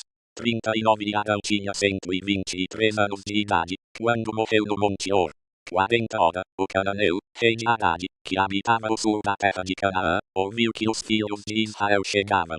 41 Partiram do Monte Or, e acamparam-se em Zalmona. 42 Partiram de Zalmona, e acamparam-se em Punon. 43 Partiram de Punon, e acamparam-se em Obote. 44 Partiram de Obote, e acamparam-se em Ijamarim, na fronteira de Moabe. 45 Partiram de Ijamarim, e acamparam-se em Dibongade. 46 Partiram de Dibonfade, e acamparam-se em Almon-Diblataim. 47 Partiram de Almon-Diblataim, e acamparam-se nos montes de Amarim, defronte de Nebo. 244 www.livroesotérico.com.br Bíblia Sagrada. 4 e seu pai de Moabe, junto ao Jordão, na altura de Jericó. 49 isto é, acamparam-se junto ao Jordão, desde Bet-Gemimote até Abel-Sitim, nas planícies de Moabe.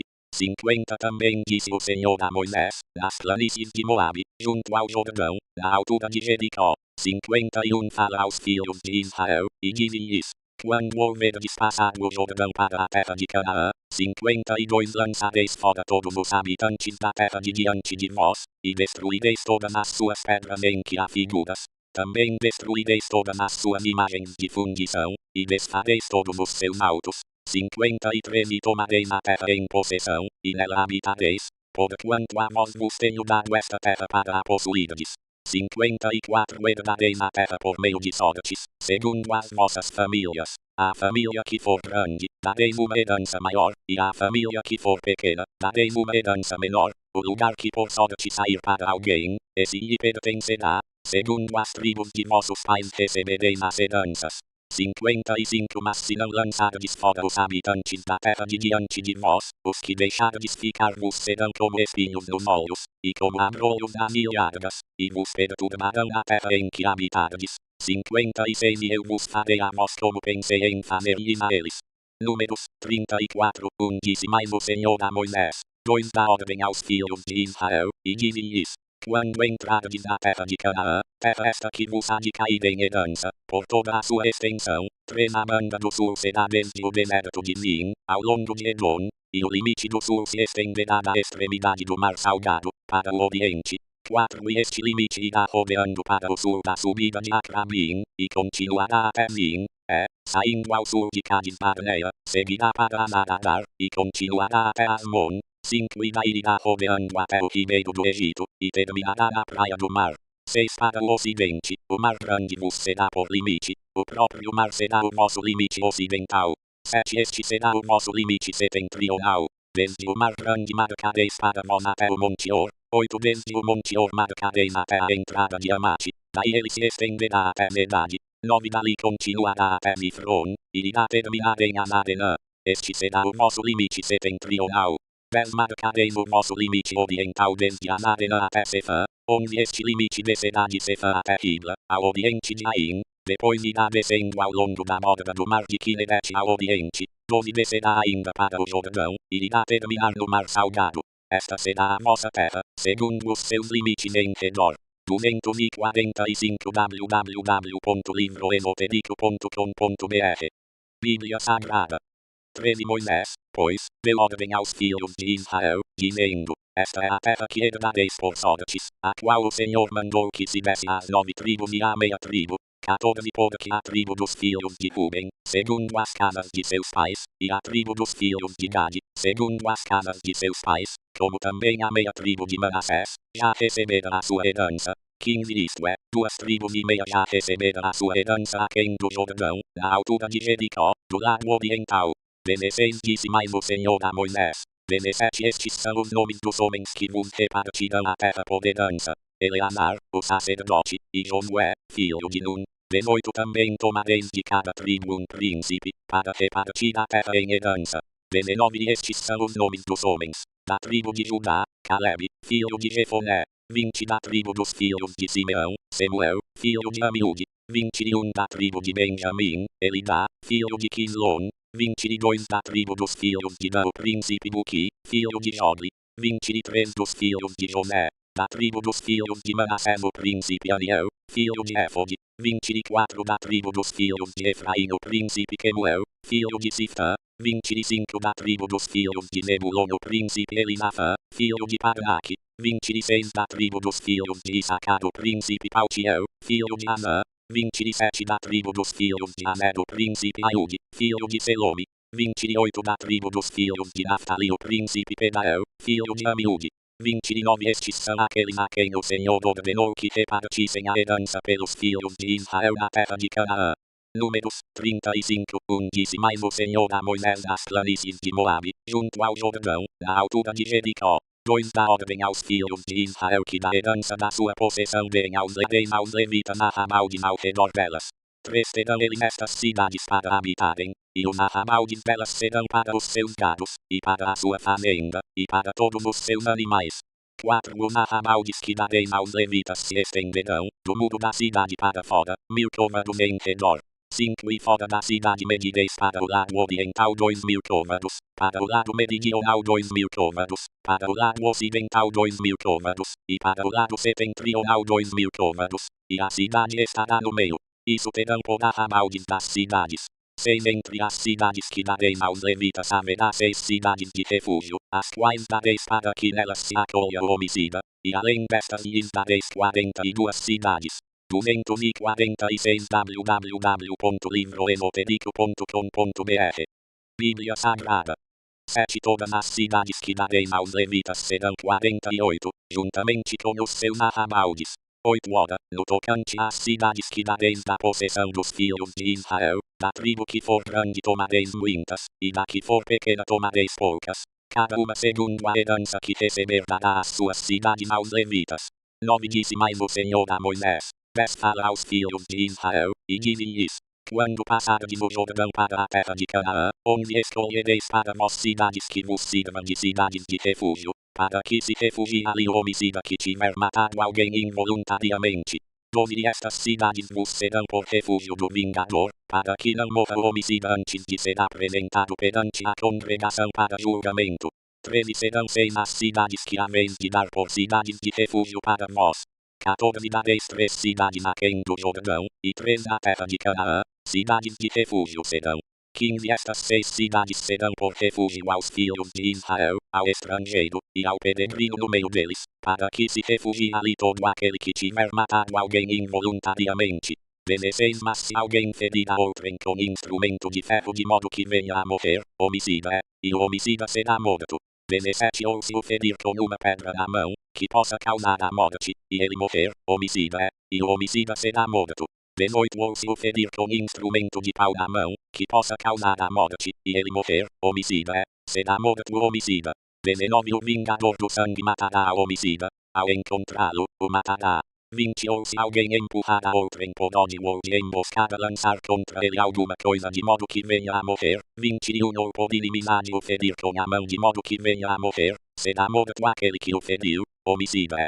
O vingador do sangue, ao encontrá-lo, o matará.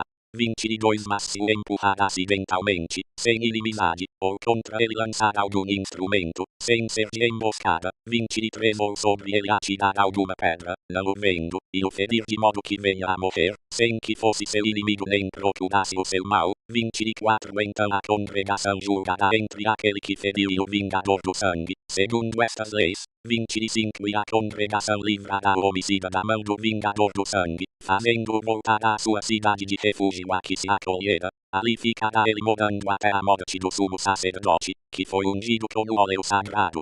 26 Mas, se de algum modo o homicida sair dos limites da sua cidade de refúgio, onde se acolhera. 27 E o vingador do sangue o achar fora dos limites da sua cidade de refúgio, e o matar, não será culpado de sangue. 247 www.livroesotérico.com.br Bíblia Sagrada 28 Pois o homicida deverá ficar na sua cidade de refúgio até a morte do sumo sacerdote, mas depois da morte do sumo sacerdote o homicida vou à sua possessão. 29 Estas coisas vos serão por estatuto de direito pelas vossas gerações, em todos os lugares da vossa habitação. 30 Todo aquele que matar alguém, será morto conforme o depoimento de testemunhas, mas uma só testemunha não deporá contra alguém, para condená-lo à morte. 31 Não aceitareis resgate pela vida de um homicida que é réu de morte, porém ele certamente será morto. 32 Também não aceitareis resgate por aquele que se tiver acolhido à sua cidade de refúgio, a fim de que ele possa tornar a habitar na terra antes da morte do sumo sacerdote. 33 Assim não profanareis a terra da vossa habitação, porque o sangue profana a terra, e nenhuma expiação se poderá fazer pela terra por causa do sangue que nela for derramado, senão com o sangue daquele que o derramou. 34 Não contaminareis, pois, a terra em que haveis de habitar, no meio da qual eu também habitarei, pois eu, o Senhor, habito no meio dos filhos de Israel. Números 36 Chegaram-se então os cabeças das casas paternas da família dos filhos de Gileade, filho de Maquir, filho de Manassés, das famílias dos filhos de José, e falaram diante de Moisés, e diante dos príncipes, cabeças das casas paternas dos filhos de Israel, 2 E disseram: O Senhor mandou a meu Senhor que por sorte repartisse a terra em herança aos filhos de Israel, e meu Senhor recebeu ordem do Senhor de dar a herança do nosso irmão Zelofehade às filhas deste. 3. Se elas se casarem com os filhos das outras tribos de Israel, então a sua herança será diminuída da herança de nossos pais, e acrescentada à herança da tribo a que vierem a pertencer, assim será tirada da sorte da nossa herança. 4. Vindo também o ano do jubileu dos filhos de Israel, a herança delas será acrescentada à herança da tribo a que pertencerem, assim a sua herança será tirada da herança da tribo de nossos pais. 5. Então Moisés falou aos filhos de Israel, segundo a palavra do Senhor, dizendo: a tribo dos filhos de José fala o que é justo. 6. Isto é o que o Senhor ordenou acerca das filhas de Zelofehade, dizendo: casem com quem bem parecer aos seus olhos, contanto que se casem à família da tribo de seu pai. 7. Assim a herança dos filhos de Israel não passará de tribo em tribo, pois os filhos de Israel se apegarão cada um à herança da tribo de seus pais. 8. E toda filha que possuir herança em qualquer tribo dos filhos de Israel se casará com alguém da família da tribo de seu pai, para que os filhos de Israel possuam cada um a herança de seus pais.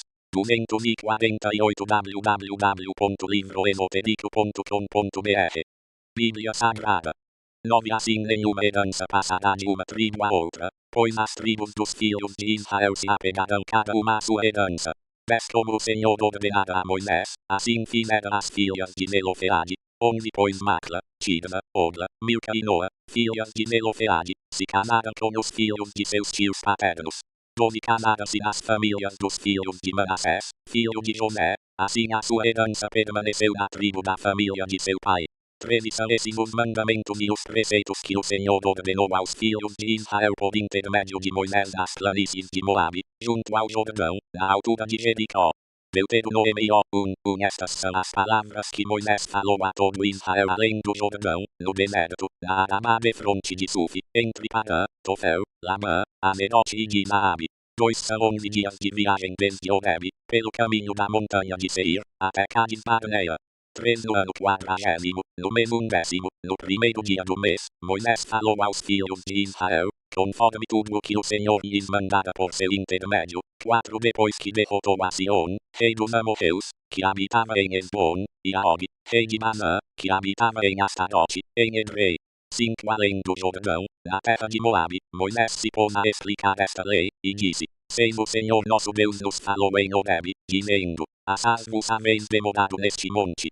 7. Voltai-vos, ponde-vos a caminho, e ide à região montanhosa dos amorreus, e a todos os lugares vizinhos, na Arabá, na região montanhosa, no vale e no sul, à beira do mar, à terra dos cananeus, e ao Líbano, até o grande rio, o rio Eufrates.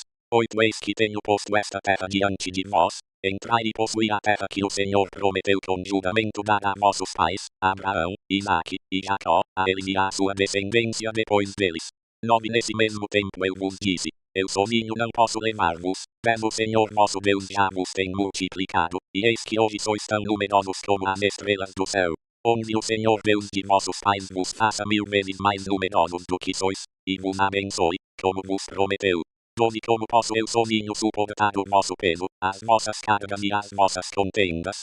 13. Tomai-vos homens sábios, entendidos e experimentados, segundo as vossas tribos, e eu os porei como cabeças sobre vós. 14. Então me respondestes: bom fazermos o que disseste. 15. Tomei, pois, os cabeças de vossas tribos, homens sábios e experimentados, e os constituí por cabeças sobre vós, chefes de 1000, chefes de 100, chefes de 50 e chefes de 10, por oficiais, segundo as vossas tribos. 249 www.livroesotérico.com.br Bíblia Sagrada. 16. E no mesmo tempo ordenei a vossos juízes, dizendo: ouvi as causas entre vossos irmãos, e julgai com justiça entre o homem e seu irmão, ou o estrangeiro que está com ele. 17. Não fareis acepção de pessoas em juízo, de um mesmo modo ouvireis o pequeno e o grande, não temereis a face de ninguém, porque o juízo é de Deus, e a causa que vos for difícil demais, a trareis a mim, e eu a ouvirei. 18. Assim naquele tempo vos ordenei todas as coisas que devíeis fazer. 19. Então partimos de Horeb, e caminhamos por todo aquele grande e terrível deserto que vistes, pelo caminho das montanhas dos amorreus, como o Senhor nosso Deus nos ordenara, e chegamos a Cádiz Barneia. 20. Então eu vos disse: chegados sois às montanhas dos amorreus, que o Senhor nosso Deus nos dá. 21 Eis aqui o Senhor teu Deus tem posto esta terra diante de ti, sobe, apodera-te dela, como te falou o Senhor Deus de teus pais, não temas, e não te assustes. 22 Então todos vós vos chegastes a mim, e dissestes, mandemos homens adiante de nós, para que nos espiem a terra de volta, nos ensinem o caminho pelo qual devemos subir, e as cidades a que devemos ir. 23 Isto me pareceu bem, de modo que dentre vós tomei 12 homens, de cada tribo um homem. 24 Foram-se eles, subindo as montanhas, chegaram até o vale de Escol e espiaram a terra. 25 Tomaram do fruto da terra nas mãos, e nos o trouxeram, e nos informaram, dizendo, boa é a terra que nos dá o Senhor nosso Deus. 26 Todavia, vós não quisestes subir, mas fostes rebeldes ao mandado do Senhor nosso Deus. 27 E mudastes as vossas tendas, e dissestes, porquanto o Senhor nos odeia, tirou-nos da terra do Egito para nos entregar nas mãos dos amorreus, a fim de nos destruir. 28 Para onde estamos nós subindo? Nossos irmãos fizeram com que se derretesse o nosso coração, dizendo, maior e mais alto é o povo do que nós, as cidades são grandes e fortificadas até o céu, e também vimos ali os filhos dos Anaquins. 29 Então eu vos disse, não vos atemorizeis, e não tenhais medo deles.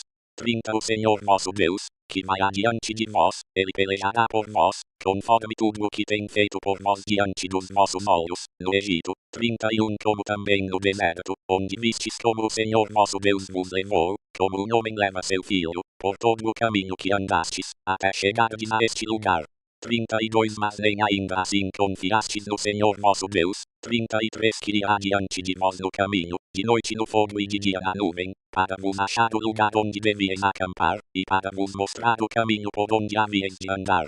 34 Ouvindo, pois, o Senhor a voz das vossas palavras, indignou-se e julgou, dizendo, 250 www.livroesotérico.com.br Bíblia Sagrada 35 Nenhum dos homens desta geração perversa verá a boa terra que prometi com juramento dar a vossos pais. 36 Salvo Caleb, filho de Jefoné, ele a verá, e a terra que pisou darei a ele e a seus filhos, porquanto perseverou em seguir ao Senhor. 37 Também contra mim o Senhor se indignou por vossa causa, dizendo, igualmente tu lá não entrarás. 38 Josué, filho de Nun, que te serve, ele ali entrará, anima-o, porque ele fará que Israel a receba por herança. 39 E vossos pequeninos, dos quais dissestes que seriam por presa, e vossos filhos que hoje não conhecem nem o bem nem o mal, esses lá entrarão, a eles a darei e eles a possuirão. 40 Quanto a vós, porém, virai-vos, e parti para o deserto, pelo caminho do Mar Vermelho. 41 Então respondestes, e me dissestes, pecamos contra o Senhor, nós subiremos e pelejaremos, conforme tudo o que nos ordenou o Senhor nosso Deus. Vós, pois, vos armastes, cada um, dos vossos instrumentos de guerra, e temerariamente propusestes subir a montanha. 42 E disse-me o Senhor, dize-lhes, não subais nem pelejeis, pois não estou no meio de vós, para que não sejais feridos diante de vossos inimigos. 43 Assim vos falei, mas não ouvistes, antes fostes rebeldes à ordem do Senhor agindo presunçosamente, subistes à montanha. 44 E os amorreus, que habitavam naquela montanha, vos saíram ao encontro perseguindo-vos como fazem as abelhas, vos destroçaram desde Seir até Horma. 45 Voltastes, pois, e chorastes perante o Senhor, mas o Senhor não ouviu a vossa voz, nem para vós inclinou os ouvidos. 46 Assim foi grande a vossa demora em Cádiz, pois ali vos demorastes muitos dias.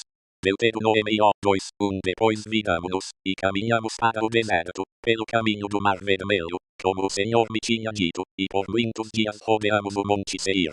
2 Então o Senhor me disse, 3 Basta de rodeardes este monte, virai-vos para o norte.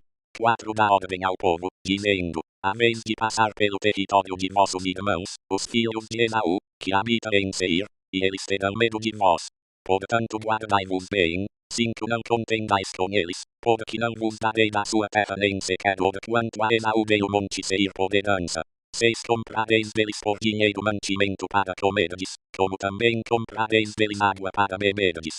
7 Pois o Senhor teu Deus te ha abençoado em toda obra das tuas mãos, ele tem conhecido o teu caminho por este grande deserto, estes 40 anos o Senhor teu Deus tem estado contigo, nada te ha faltado. 251 www.livroesotérico.com.br Bíblia Sagrada. 8 Assim, pois, passamos por nossos irmãos, os filhos de Esaú, que habitam em Seir, desde o caminho da Adama de Elate e de Ezion-Geber. Depois nos viramos e passamos pelo caminho do deserto de Moabe. 9 Então o Senhor me disse, não molestes aos de Moabe, e não contendas com eles em peleja, porque nada te darei da sua terra por herança, porquanto dei a herança aos filhos de Ló. 10 Antes havia habitado nela os Emins, povo grande e numeroso, e alto como os Anaquins. 11 Eles também são considerados Refaíns como os Anaquins, mas os Moabitas lhes chamam Emins. 12 Outrora o seu Deus também habitara em Seir, porém os filhos de Esaú os desapossaram, e os destruíram de diante de si, e habitaram no lugar deles, assim como Israel fez na terra da sua herança, que o Senhor lhe deu.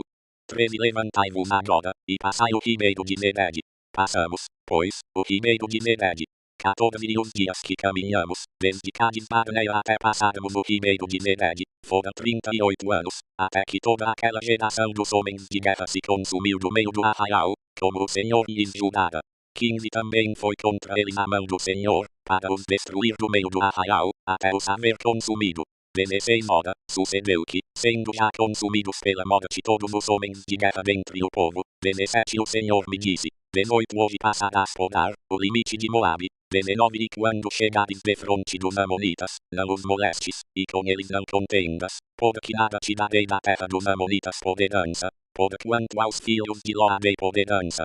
20 Também essa é considerada terra de Refaíns, outrora habitava nela Refaíns, mas os Amonitas lhes chamam Anzumins. 21 Povo grande e numeroso, e alto como os Anaquins, mas o Senhor os destruiu de diante dos Amonitas, e estes, tendo-os desapossado, habitaram no lugar deles. 22 Assim como fez pelos filhos de Esaú, que habitam em Seir, quando de diante deles destruiu o seu Deus, e os filhos de Esaú, havendo-os desapossado, habitaram no lugar deles até hoje. 23 Também os Caftorins, que saíram de Caftor, destruíram os Aveus, que habitavam em aldeias até Gaza, e habitaram no lugar deles. 24 Levantai-vos, parti e passai o ribeiro de Arnon, eis que entreguei nas tuas mãos a Sion, o Amorreu, rei de Hesbon, e a sua terra. Começa a te apoderares dela, contendendo com eles em peleja. 25 Neste dia começarei a meter terror e medo de ti aos povos que estão debaixo de todo o céu, os quais, ao ouvirem a tua fama, tremerão e se angustiarão por causa de ti. 252 www.livroesotérico.com.br Bíblia Sagrada. 26 Então, do deserto de Quedemote, mandei mensageiros a Sion, rei de Hesbon, com palavras de paz, dizendo, 27 Deixa-me passar pela tua terra, somente pela estrada irei, não me desviando nem para a direita nem para a esquerda. 28 Por dinheiro me venderás mantimento, para que eu coma, e por dinheiro me darás a água, para que eu beba. Tão somente deixa-me passar a pé. 29 Assim como me fizeram os filhos de Esaú, que habitam em Seir, e os Moabitas que habitam em Ar, até que eu passe o Jordão para a terra que o Senhor nosso Deus nos dá. 30 Mas Sion, rei de Hesbon, não nos quis deixar passar por sua terra, porquanto o Senhor teu Deus lhe endurecera o espírito, e lhe fizera obstinado o coração, para te entregar nas mãos, como hoje se vê. 31 Disse-me, pois, o Senhor, eis aqui, comecei a entregar-te Sion e a sua terra, começa, pois, a te apoderares dela, para possuires a sua terra por herança. 32 Então Sion nos saiu ao encontro, ele e todo o seu povo, a peleja, em Gaza. 33 E o Senhor nosso Deus nos entregou, e o ferimos a ele, e a seus filhos, e a todo o seu povo. 34 Também naquele tempo lhe tomamos todas as cidades, e fizemos perecer a todos, homens, mulheres e pequeninos, não deixando sobrevivente algum. 35 Somente tomamos por presa o gado para nós, juntamente com o despojo das cidades que havíamos tomado. 36 Desde Aroer, que está à borda do vale do Arnon, e desde a cidade que está no vale, até Gileade, nenhuma cidade houve tão alta que de nós escapasse. Tudo o Senhor nosso Deus nos entregou. 37 Somente à terra dos Amonitas não chegastes, nem a parte alguma da borda do ribeiro de Jaboque, nem a cidade alguma da região montanhosa, nem a coisa alguma que o Senhor nosso Deus proibira. Deuteronômio 3:1 Depois nos viramos e subimos pelo caminho de Manã, e Og, rei de Manã, nos saiu ao encontro, ele e todo o seu povo, a peleja, em Edrei. 2 Então o Senhor me disse: Não o temas, porque te entreguei nas mãos, a ele e a todo o seu povo, e a sua terra, e farás a ele como fizeste a Sion, rei dos amorreus, que habitava em Hesbon. 3 Assim o Senhor nosso Deus nos entregou nas mãos também a Og, rei de Basã, e a todo o seu povo, de maneira que o ferimos, até que não lhe ficou sobrevivente algum. 4 E naquele tempo tomamos todas as suas cidades, nenhuma cidade houve que não lhes tomássemos. 60 cidades, toda a região de Argob, o reino de Og em Basã, 5 cidades estas todas fortificadas com altos muros, portas e ferrolhos, além de muitas cidades sem muros. 6 E destruímos-las totalmente, como fizéramos a Sion, rei de Hesbon, fazendo perecer a todos, homens, mulheres e pequeninos. 253 www.livroesotérico.com.br Bíblia Sagrada. 7 Mas todo o gado e o despojo das cidades, tomamos-los por presa para nós. 8 Assim naquele tempo tomamos a terra da mão daqueles 2 reis dos amorreus, que estavam além do Jordão, desde o rio Arnon até o monte Hermon 9, ao Hermon os sidônios chamam-se Dion, e os amorreus chamam-lhe Senir, 10 Todas as cidades do Planalto, e todo o Gileade, e todo o Basã, até Salca e Edrei, cidades do reino de Og em Basã.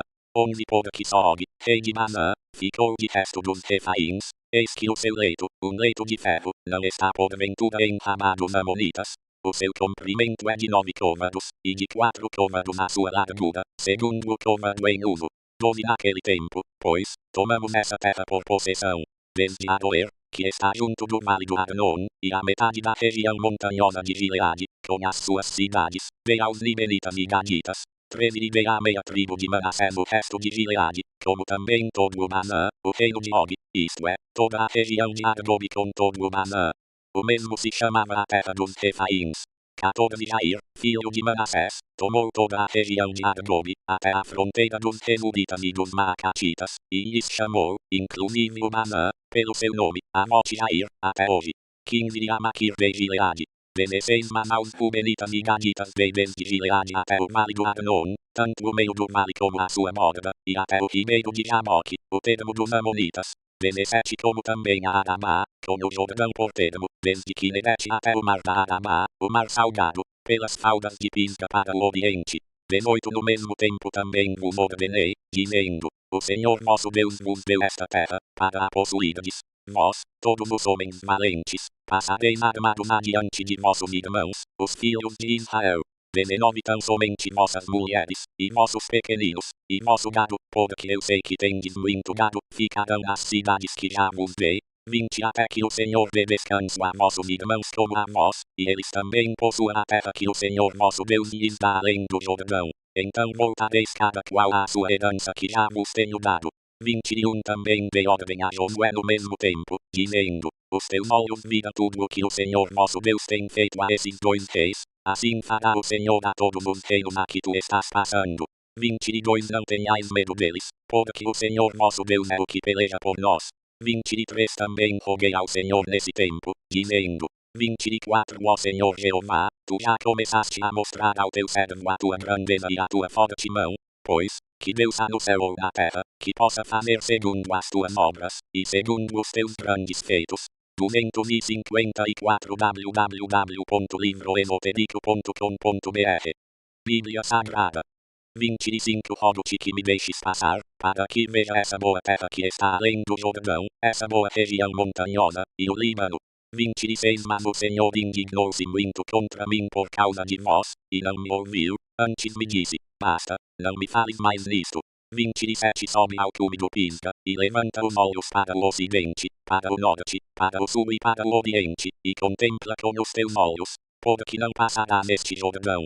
28 Mas dá ordem a Josué, anima-o, e fortalece-o, porque ele passará adiante deste povo, e o levará a possuir a terra que tu verás. 29 Assim ficamos no vale de fronte de Bet-peor. Deuteronômio 4, 1 Agora, pois, ó Israel, ouve os estatutos e os preceitos que eu vos ensino, para os observardes, a fim de que vivais, e entreis e possuais a terra que o Senhor Deus de vossos pais vos dá. 2 Não acrescentareis à palavra que vos mando, nem diminuireis dela, para que guardeis os mandamentos do Senhor vosso Deus, que eu vos mando. 3 Os vossos olhos viram o que o Senhor fez por causa de Baal-peor, pois a todo homem que seguiu a Baal-peor, o Senhor nosso Deus o consumiu do meio de vós. 4 Mas vós, que vos apegastes ao Senhor nosso Deus, todos estáis hoje vivos. 5 Eis que vos ensinei estatutos e preceitos, como o Senhor meu Deus me ordenou, para que os observeis no meio da terra na qual estáis entrando para a possuirdes. 6 Guardai-os e observai-os, porque isso é a vossa sabedoria e o vosso entendimento à vista dos povos, que ouvirão todos estes estatutos, e dirão: esta grande nação é deveras povo sábio e entendido. 7 Pois que grande nação a que tenha Deus estão chegados assim como é a nós o Senhor nosso Deus todas as vezes que o invocamos. 8 E que grande nação a que tenha estatutos e preceitos tão justos como toda esta lei que hoje ponho perante vós. 9 Tão somente guarda-te a ti mesmo, e guarda bem a tua alma, para que não te esqueças das coisas que os teus olhos viram, e que elas não se apaguem do teu coração todos os dias da tua vida. Porém as contarás a teus filhos, e aos filhos de teus filhos, mesmo dia em que estiveste perante o Senhor teu Deus em Horebe, quando o Senhor me disse: ajunta-me este povo, e os farei ouvir as minhas palavras, e aprendê-las-ão, para me temerem todos os dias que na terra viverem, e as ensinarão a seus filhos. 11 Então vós vos chegastes, e vos pusestes ao pé do monte, e o monte ardia em fogo até o meio do céu, e havia trevas, e nuvens e escuridão. 12 E o Senhor vos falou do meio do fogo, ouvistes o som de palavras, mas não vistes forma alguma, tão somente ouvistes uma voz. 255 www.livroesotérico.com.br Bíblia Sagrada. 13 Então ele vos anunciou o seu pacto, o qual vos ordenou que observasseis, isto é, os 10 mandamentos, e os escreveu em 2 tábuas de pedra. 14 Também o Senhor me ordenou ao mesmo tempo que vos ensinasse estatutos e preceitos, para que os cumprisseis na terra a que estáis passando para a possuirdes. 15 Guardai, pois, com diligência as vossas almas, porque não vistes forma alguma no dia em que o Senhor nosso Deus, em Horebe, falou convosco do meio do fogo. 16 Para que não vos corrompais, fazendo para vós alguma imagem esculpida, na forma de qualquer figura, semelhança de homem ou de mulher. 17 Ou semelhança de qualquer animal que há na terra, ou de qualquer ave que voa pelo céu. 18 Ou semelhança de qualquer animal que se arrasta sobre a terra, ou de qualquer peixe que há nas águas debaixo da terra. 19 E para que não suceda que, levantando os olhos para o céu, e vendo o sol, a lua e as estrelas, todo esse exército do céu, sejais levados a vos inclinardes perante eles, prestando culto a essas coisas que o Senhor nosso Deus repartiu a todos os povos debaixo de todo o céu. 20 Mas o Senhor vos tomou, e vos tirou da fornalha de ferro do Egito, a fim de lhe serdes um povo hereditário, como hoje o sois. 21 O Senhor se indignou contra mim por vossa causa, e jurou que eu não passaria o Jordão, e que não entraria na boa terra que o Senhor nosso Deus vos dá por herança. 22 Mas eu tenho de morrer nesta terra, não poderei passar o Jordão, porém vós o passareis, e possuireis essa boa terra. 23 Guardai-vos de que vos esqueçais do pacto do Senhor nosso Deus, que ele fez convosco, e não façais para vós nenhuma imagem esculpida, semelhança de alguma coisa que o Senhor nosso Deus vos proibiu. 24 Porque o Senhor nosso Deus é um fogo consumidor, um Deus zeloso. 25 Quando, pois, tiverdes filhos, e filhos de filhos, e envelhecerdes na terra, e vos corromperdes, fazendo alguma imagem esculpida, semelhança de alguma coisa, e praticando o que é mal aos olhos do Senhor nosso Deus, para o provocar a ira. 26 Hoje tomo por testemunhas contra vós o céu e a terra, bem cedo perecereis da terra que, passado o Jordão, e possuir. Não prolongareis os vossos dias nela, antes sereis de todo destruídos. 27 E o Senhor vos espalhará entre os povos, e ficareis poucos em número entre as nações para as quais o Senhor vos conduzirá. 28 Lá servireis a deuses que são obra de mãos de homens, madeira e pedra, que não veem, nem ouvem, nem comem, nem cheiram. 29 Mas de lá buscarás ao Senhor teu Deus, e o acharás, quando o buscares de todo o teu coração e de toda a tua alma. 256 www.livroesotérico.com.br Bíblia Sagrada. 30 Quando estiveres em angústia, e todas estas coisas te alcançarem, então nos últimos dias voltarás para o Senhor teu Deus, e ouvirás a sua voz. 31 Porquanto o Senhor teu Deus é Deus misericordioso, e não te desamparará, nem te destruirá, nem se esquecerá do pacto que jurou a teus pais.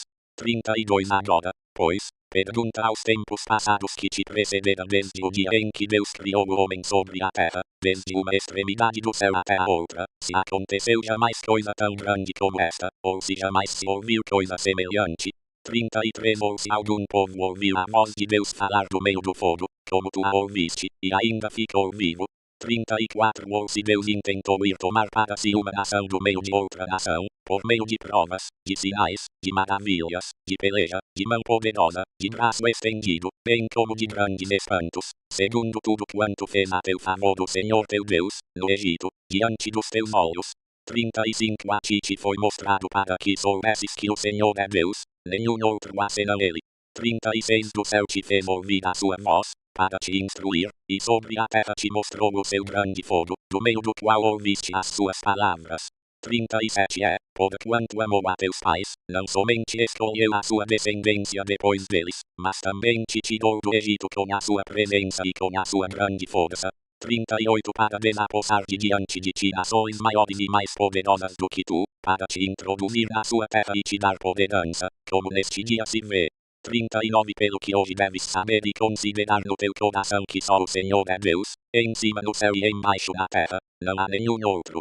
40 E guardarás os seus estatutos e os seus mandamentos, que eu te ordeno hoje, para que te vá bem a ti, e a teus filhos depois de ti, e para que prolongues os dias na terra que o Senhor teu Deus te dá, para todo o sempre. 41 Então Moisés separou 3 cidades além do Jordão, para o nascente. 42 Para que se refugiasse ali o homicida que involuntariamente tivesse matado o seu próximo a quem antes não tivesse ódio algum, para que, refugiando-se numa destas cidades, vivesse. 43 A Bezer, no deserto, no planalto, para os Rubenitas, a Ramote, em Gileade, para os Paditas, e a Golã, em Bazã, para os Manassitas. 44 Esta é a lei que Moisés propôs aos filhos de Israel.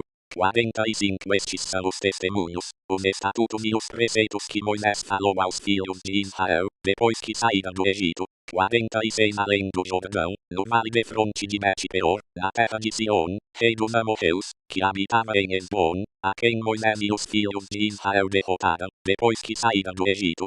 47 Pois tomada a terra deles em possessão, como também a terra de Og, rei de Bazã, sendo esses os 2 reis dos amorreus, que estavam além do Jordão, para o nascente. 257 www.livroesotérico.com.br Bíblia Sagrada.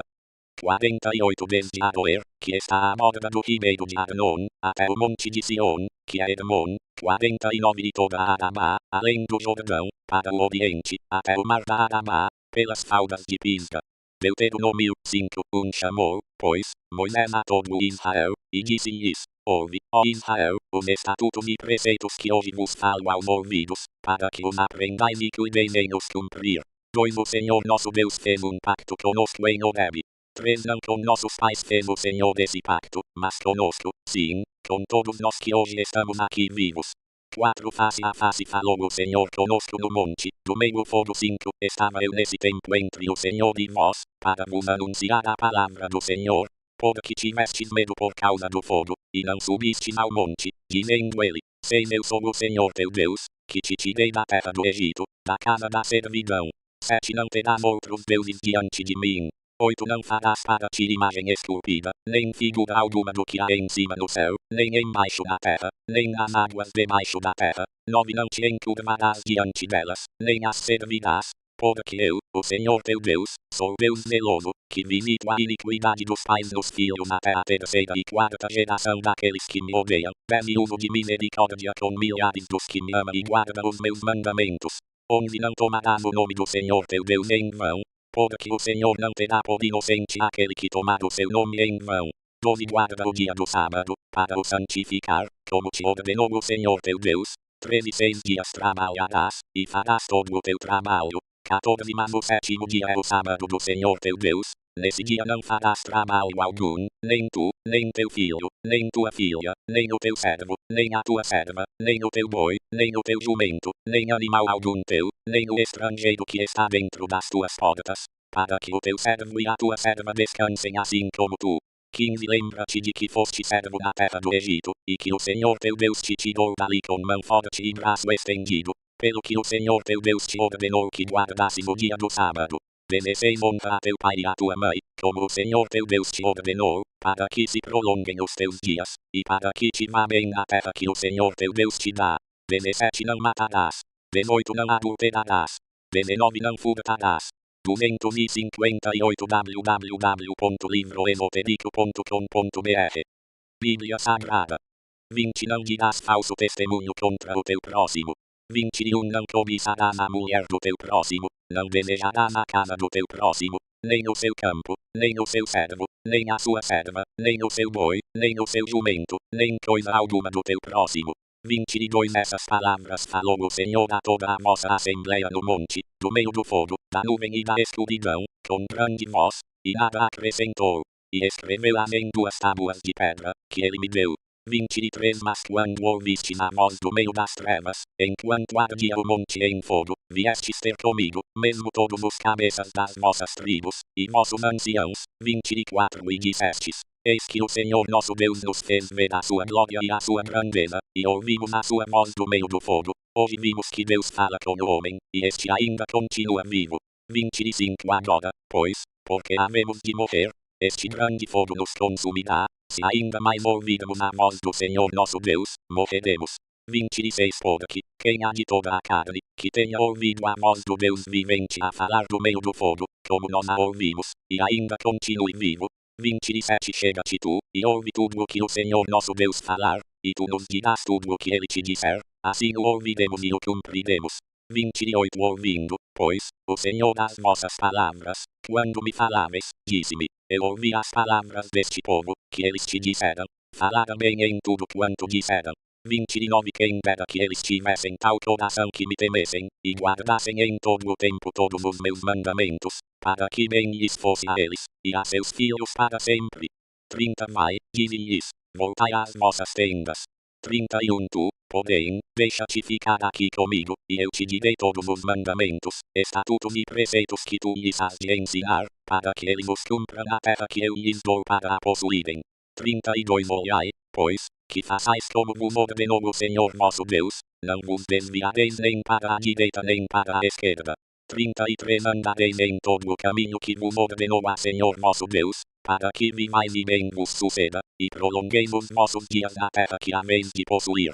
Deuteronômio 6 Estes, pois, são os mandamentos, os estatutos e os preceitos que o Senhor teu Deus mandou ensinar-te, a fim de que os cumprisses na terra a que estás passando, para a possuíres. 2 Para que temas ao Senhor teu Deus, e guardes todos os seus estatutos e mandamentos, que eu te ordeno, tu, e teu filho, e o filho de teu filho, todos os dias da tua vida, e para que se prolonguem os teus dias. 259 www.livroesotérico.com.br Bíblia Sagrada. 3 Ouve, pois, ó Israel, e atenta em que os guardes, para que te vá bem, e muito te multipliques na terra que mana leite e mel, como te prometeu o Senhor Deus de teus pais. 4 Ouve, ó Israel, o Senhor nosso Deus é o único Senhor. 5 Amarás, pois, ao Senhor teu Deus de todo o teu coração, de toda a tua alma e de todas as tuas forças. 6 E estas palavras, que hoje te ordeno, estarão no teu coração. 7 E as ensinarás a teus filhos, e delas falarás sentado em tua casa e andando pelo caminho, ao deitar-te e ao levantar-te. 8 Também as atarás por sinal na tua mão e te serão por frontais entre os teus olhos. 9 E as escreverás nos umbrais de tua casa, e nas tuas portas. 10 Quando, pois, o Senhor teu Deus te introduzir na terra que com juramento prometeu a teus pais, Abraão, Isaque e Jacó, que te daria, com grandes e boas cidades, que tu não edificaste, onde casas cheias de todo o bem, as quais tu não encheste, e poços cavados, que tu não cavaste, vinhas e olivais, que tu não plantaste, e quando comeres e te fartares, 12 Guarda-te, que não te esqueças do Senhor, que te tirou da terra do Egito, da casa da servidão. 13 Temerás ao Senhor teu Deus e o servirás, e pelo seu nome jurarás. 14 Não seguirás outros deuses, os deuses dos povos que houver à roda de ti. 15 Porque o Senhor teu Deus é um Deus zeloso no meio de ti, para que a ira do Senhor teu Deus não se acenda contra ti, e ele te destrua de sobre a face da terra. 16 Não tentareis o Senhor vosso Deus, como o tentastes em Massá. 17 Diligentemente guardarás os mandamentos do Senhor teu Deus, como também os seus testemunhos, e seus estatutos, que te ordenou. 18 também praticarás o que é reto e bom aos olhos do Senhor, para que te vá bem, e entres, e possuas a boa terra, a qual o Senhor prometeu com juramento a teus pais. 19 Para que lance fora de diante de ti todos os teus inimigos, como disse o Senhor. 20 Quando teu filho te perguntar no futuro, dizendo, que significa os testemunhos, estatutos e preceitos que o Senhor nosso Deus vos ordenou. 21 Responderás a teu filho, éramos servos de Faraó no Egito, porém o Senhor, com mão forte, nos tirou de lá. 22 Aos nossos olhos, o Senhor fez sinais e maravilhas grandes e penosas contra o Egito, contra Faraó e contra toda a sua casa. 23 Mas nos tirou de lá, para nos introduzir e nos dar a terra que com juramento prometera a nossos pais.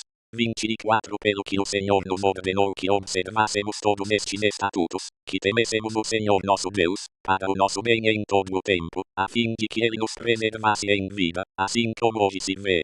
260 www.livroesotérico.com.br Bíblia Sagrada 25 E será justiça para nós, se tivermos cuidado de cumprir todos estes mandamentos perante o Senhor nosso Deus, como Ele nos ordenou.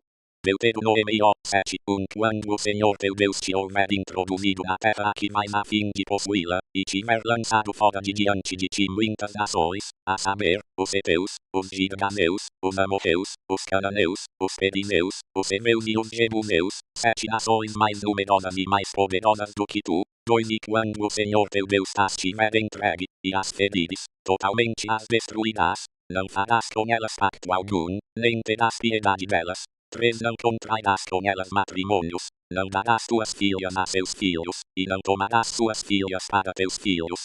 4 Pois faria teus filhos desviarem-se de mim, para servirem a outros deuses, e a ira do Senhor se acenderia contra vós, e depressa vos consumiria. 5 Mas assim lhes fareis, derrubareis os seus altares, quebrareis as suas colunas, cortareis os seus anerins, e queimareis a fogo as suas imagens esculpidas. 6 Porque tu és povo santo ao Senhor teu Deus, o Senhor teu Deus te escolheu, a fim de lhe seres o seu próprio povo, acima de todos os povos que há sobre a terra. 7 O Senhor não tomou prazer em vós nem vos escolheu porque fosseis mais numerosos do que todos os outros povos, pois ereis menos em número do que qualquer povo. 8 Mas, porque o Senhor vos amou, e porque quis guardar o juramento que fizera a vossos pais, foi que vos tirou com mão forte e vos resgatou da casa da servidão, da mão de Faraó, rei do Egito. 9 Saberás, pois, que o Senhor teu Deus é que é Deus, o Deus fiel, que guarda o pacto e a misericórdia, até 1000 gerações, aos que o ama e guarda os seus mandamentos, e que retribui diretamente aos que o odeiam, para os destruir, não será remisso para quem o odeia, diretamente lhe retribuirá. 11 Guardarás, pois, os mandamentos, os estatutos e os preceitos que eu hoje te ordeno, para os cumprires. 12 Sucederá, pois, que, por ouvirdes estes preceitos, e os guardardes e cumprirdes, o Senhor teu Deus te guardará o pacto e a misericórdia que com juramento prometeu a teus pais. 13 Ele te amará, te abençoará e te fará multiplicar, abençoará o fruto do teu ventre, e o fruto da tua terra, o teu grão, o teu mosto e o teu azeite, a criação das tuas vacas, e as crias dos teus rebanhos, na terra que com juramento prometeu a teus pais te daria. 14 Bendito serás mais do que todos os povos, não haverá estéril no meio de ti, seja homem, seja mulher, nem entre os teus animais. 15 E o Senhor desviará de ti toda enfermidade, não porá sobre ti nenhuma das más doenças dos egípcios, que bem conheces, no entanto as porás sobre todos os que te odiarem. 261 www.livroesotérico.com.br Bíblia Sagrada 16 Consumirás todos os povos que o Senhor teu Deus te entregar, os teus olhos não terão piedade deles, e não servirás a seus deuses, pois isso te seria por laço. 17 Se disseres no teu coração, estas nações são mais numerosas do que eu, como as poderei desapossar? 18 Delas não terás medo, antes lembrar-te-ás do que o Senhor teu Deus fez a Faraó e a todos os egípcios. 19 Das grandes provas que os teus olhos viram, e dos sinais, e das maravilhas, e da mão forte, e do braço estendido, com que o Senhor teu Deus te tirou. Assim fará o Senhor teu Deus a todos os povos, diante dos quais tu temes. 20 Além disso o Senhor teu Deus mandará entre eles depois, até que pereçam os restantes que se tiverem escondido de ti. 21 Não te espantes diante deles, porque o Senhor teu Deus está no meio de ti, Deus grande e terrível. 22 E o Senhor teu Deus lançará fora de diante de ti, pouco a pouco, estas nações, não poderás destruí-las todas de pronto, para que as feras do campo não se multipliquem contra ti. 23 E o Senhor as entregará a ti, e lhes infligirá uma grande derrota, até que sejam destruídas. 24 Também os seus reis te entregará nas tuas mãos, e farás desaparecer o nome deles de debaixo do céu, nenhum te poderá resistir, até que os tenhas destruído. 25 As imagens esculpidas de seus deuses queimarás a fogo, não cobiçarás a prata nem o ouro que estão sobre elas, nem deles te apropriarás, para que não te enlaces neles, pois são abominação ao Senhor teu Deus. 26 Não meterás, pois, uma abominação em tua casa, para que não sejas anátema, semelhante a ela, de todo a detestarás, e de todo a abominarás, pois é anátema.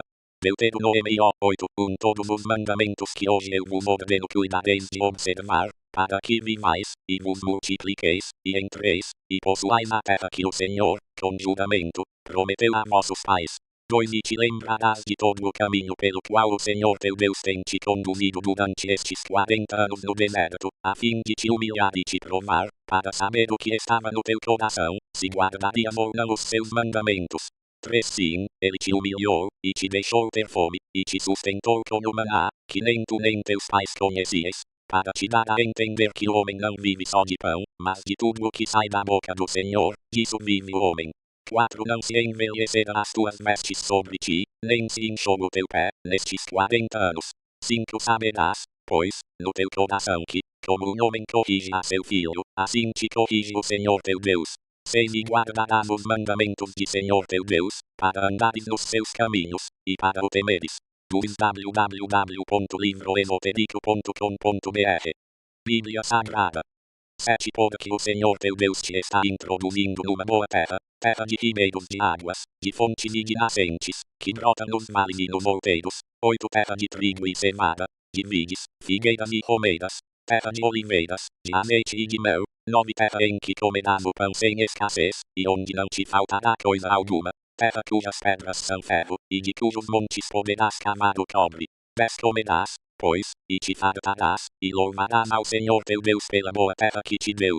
11 Guarda-te, que não te esqueças do Senhor teu Deus, deixando de observar os seus mandamentos, os seus preceitos e os seus estatutos, que eu hoje te ordeno. 12 Para não suceder que, depois de teres comido e estares farto, depois de teres edificado boas casas e estares morando nelas, 13 Depois de se multiplicarem as tuas manadas e os teus rebanhos, a tua prata e o teu ouro, sim, depois de se multiplicar tudo quanto tens, 14 Se exalte teu coração e te esqueças do Senhor teu Deus, que te tirou da terra do Egito, da casa da servidão. 15 Que te conduziu por aquele grande e terrível deserto de serpentes abrasadoras e de escorpiões, e de terra árida em que não havia água, e onde te fez sair água da rocha pederneira. 16 Que no deserto te alimentou com o maná, que teus pais não conheciam, a fim de te humilhar e te provar, para nos teus últimos dias te fazer bem. 17 E digas no teu coração, a minha força, e a fortaleza da minha mão me adquirira estas riquezas.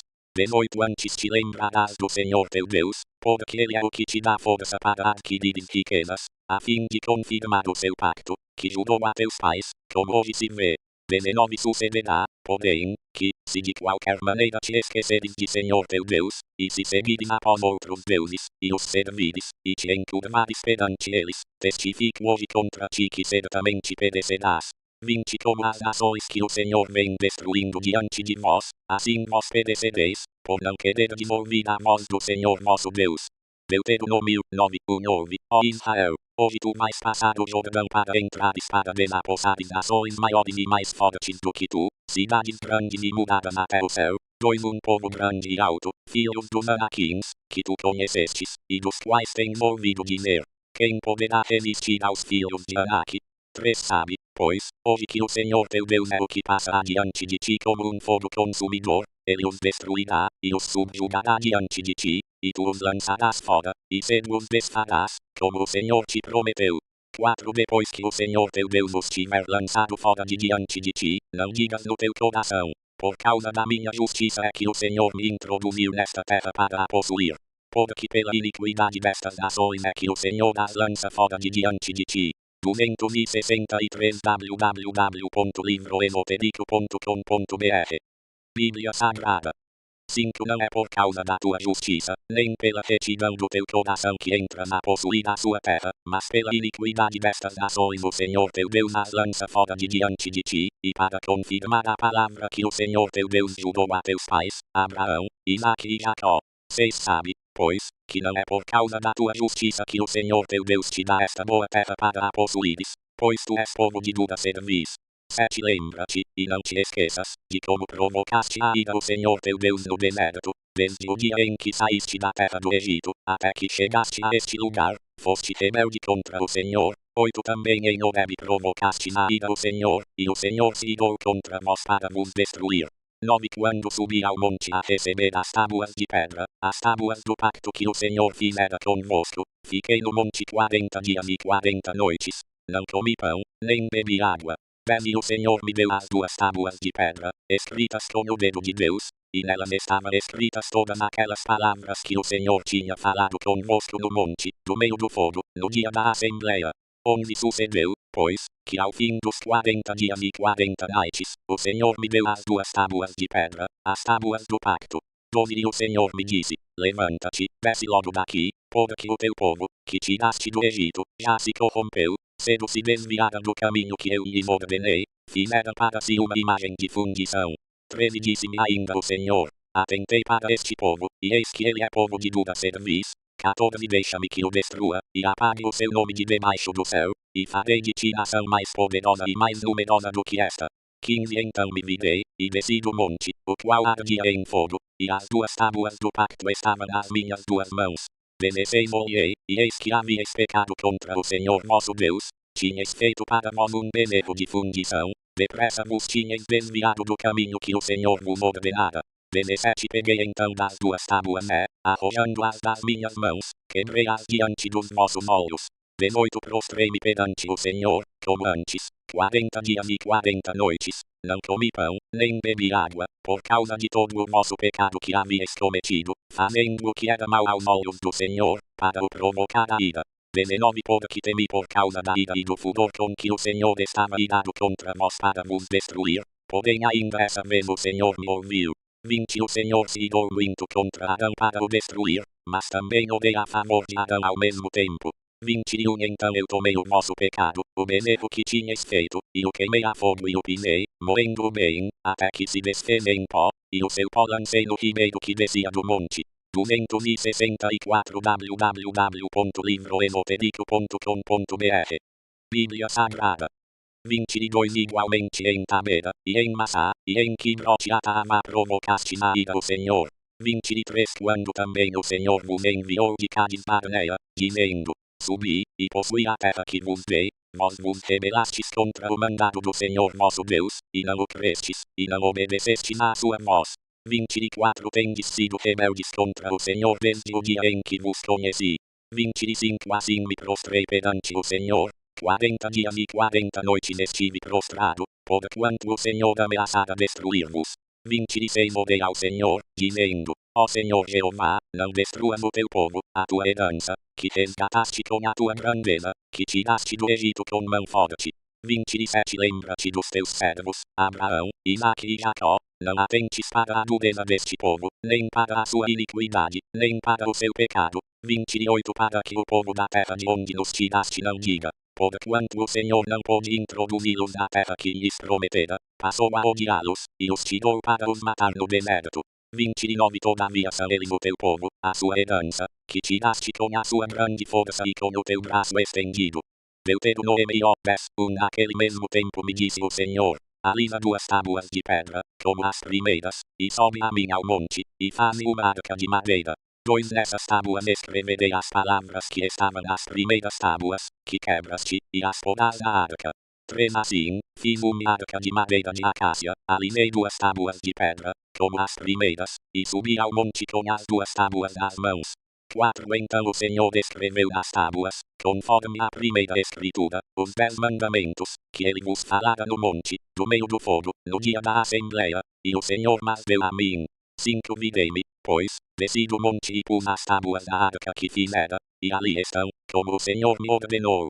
6 Ora, partira os filhos de Israel de Beerote de Jaaca para Monera. Ali faleceu Adão e foi sepultado, e Eleazar, seu filho, administrou o sacerdócio em seu lugar. 7 dali para Tida para Gudgoda, e de Gudgoda para Jotbatá, terra de ribeiros de águas.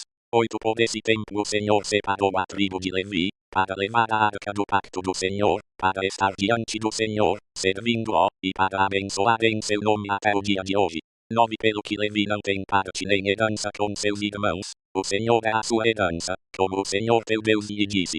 10 Também, como antes, eu estive no monte 40 dias e 40 noites, e o Senhor me ouviu ainda essa vez, o Senhor não te quis destruir. 11 Antes disse-me o Senhor, levanta-te, põe-te a caminho diante do povo, eles entrarão e possuirão a terra que com juramento prometi a seus pais e lhes daria. 265 www.livroesotérico.com.br Bíblia Sagrada. 12 Agora, pois, ó Israel, que é que o Senhor teu Deus requer de ti, senão que temas o Senhor teu Deus, que andes em todos os seus caminhos, e o ames, e sirvas ao Senhor teu Deus de todo o teu coração e de toda a tua alma. 13 Que guardes os mandamentos do Senhor, e os seus estatutos, que eu hoje te ordeno para o teu bem. 14 Eis que do Senhor teu Deus são o céu e o céu dos céus, a terra e tudo o que nela há. 15 Entretanto o Senhor se afeiçoou a teus pais para os amar, e escolheu a sua descendência depois deles, isto é, a vós, dentre todos os povos, como hoje se vê. 16 Circuncidai, pois, o prepúcio do vosso coração, e não mais endureçais a vossa cerviz. 17 Pois o Senhor nosso Deus, é o Deus dos deuses, e o Senhor dos senhores, o Deus grande, poderoso e terrível, que não faz acepção de pessoas, nem recebe peitas. 18 Que faz justiça à órfã e à viúva, e ama o estrangeiro, dando-lhe pão e roupa. 19 Pelo que amareis o estrangeiro, pois fostes estrangeiros na terra do Egito. 20 Ao Senhor teu Deus temerás, a ele servirás, e a ele te apegarás, e pelo seu nome, jurarás. 21 Ele é o teu louvor e o teu Deus, que te fez estas grandes e terríveis coisas que os teus olhos têm visto. 22 Com 70 almas teus pais desceram ao Egito, e agora o Senhor teu Deus te fez, em número, como as estrelas do céu.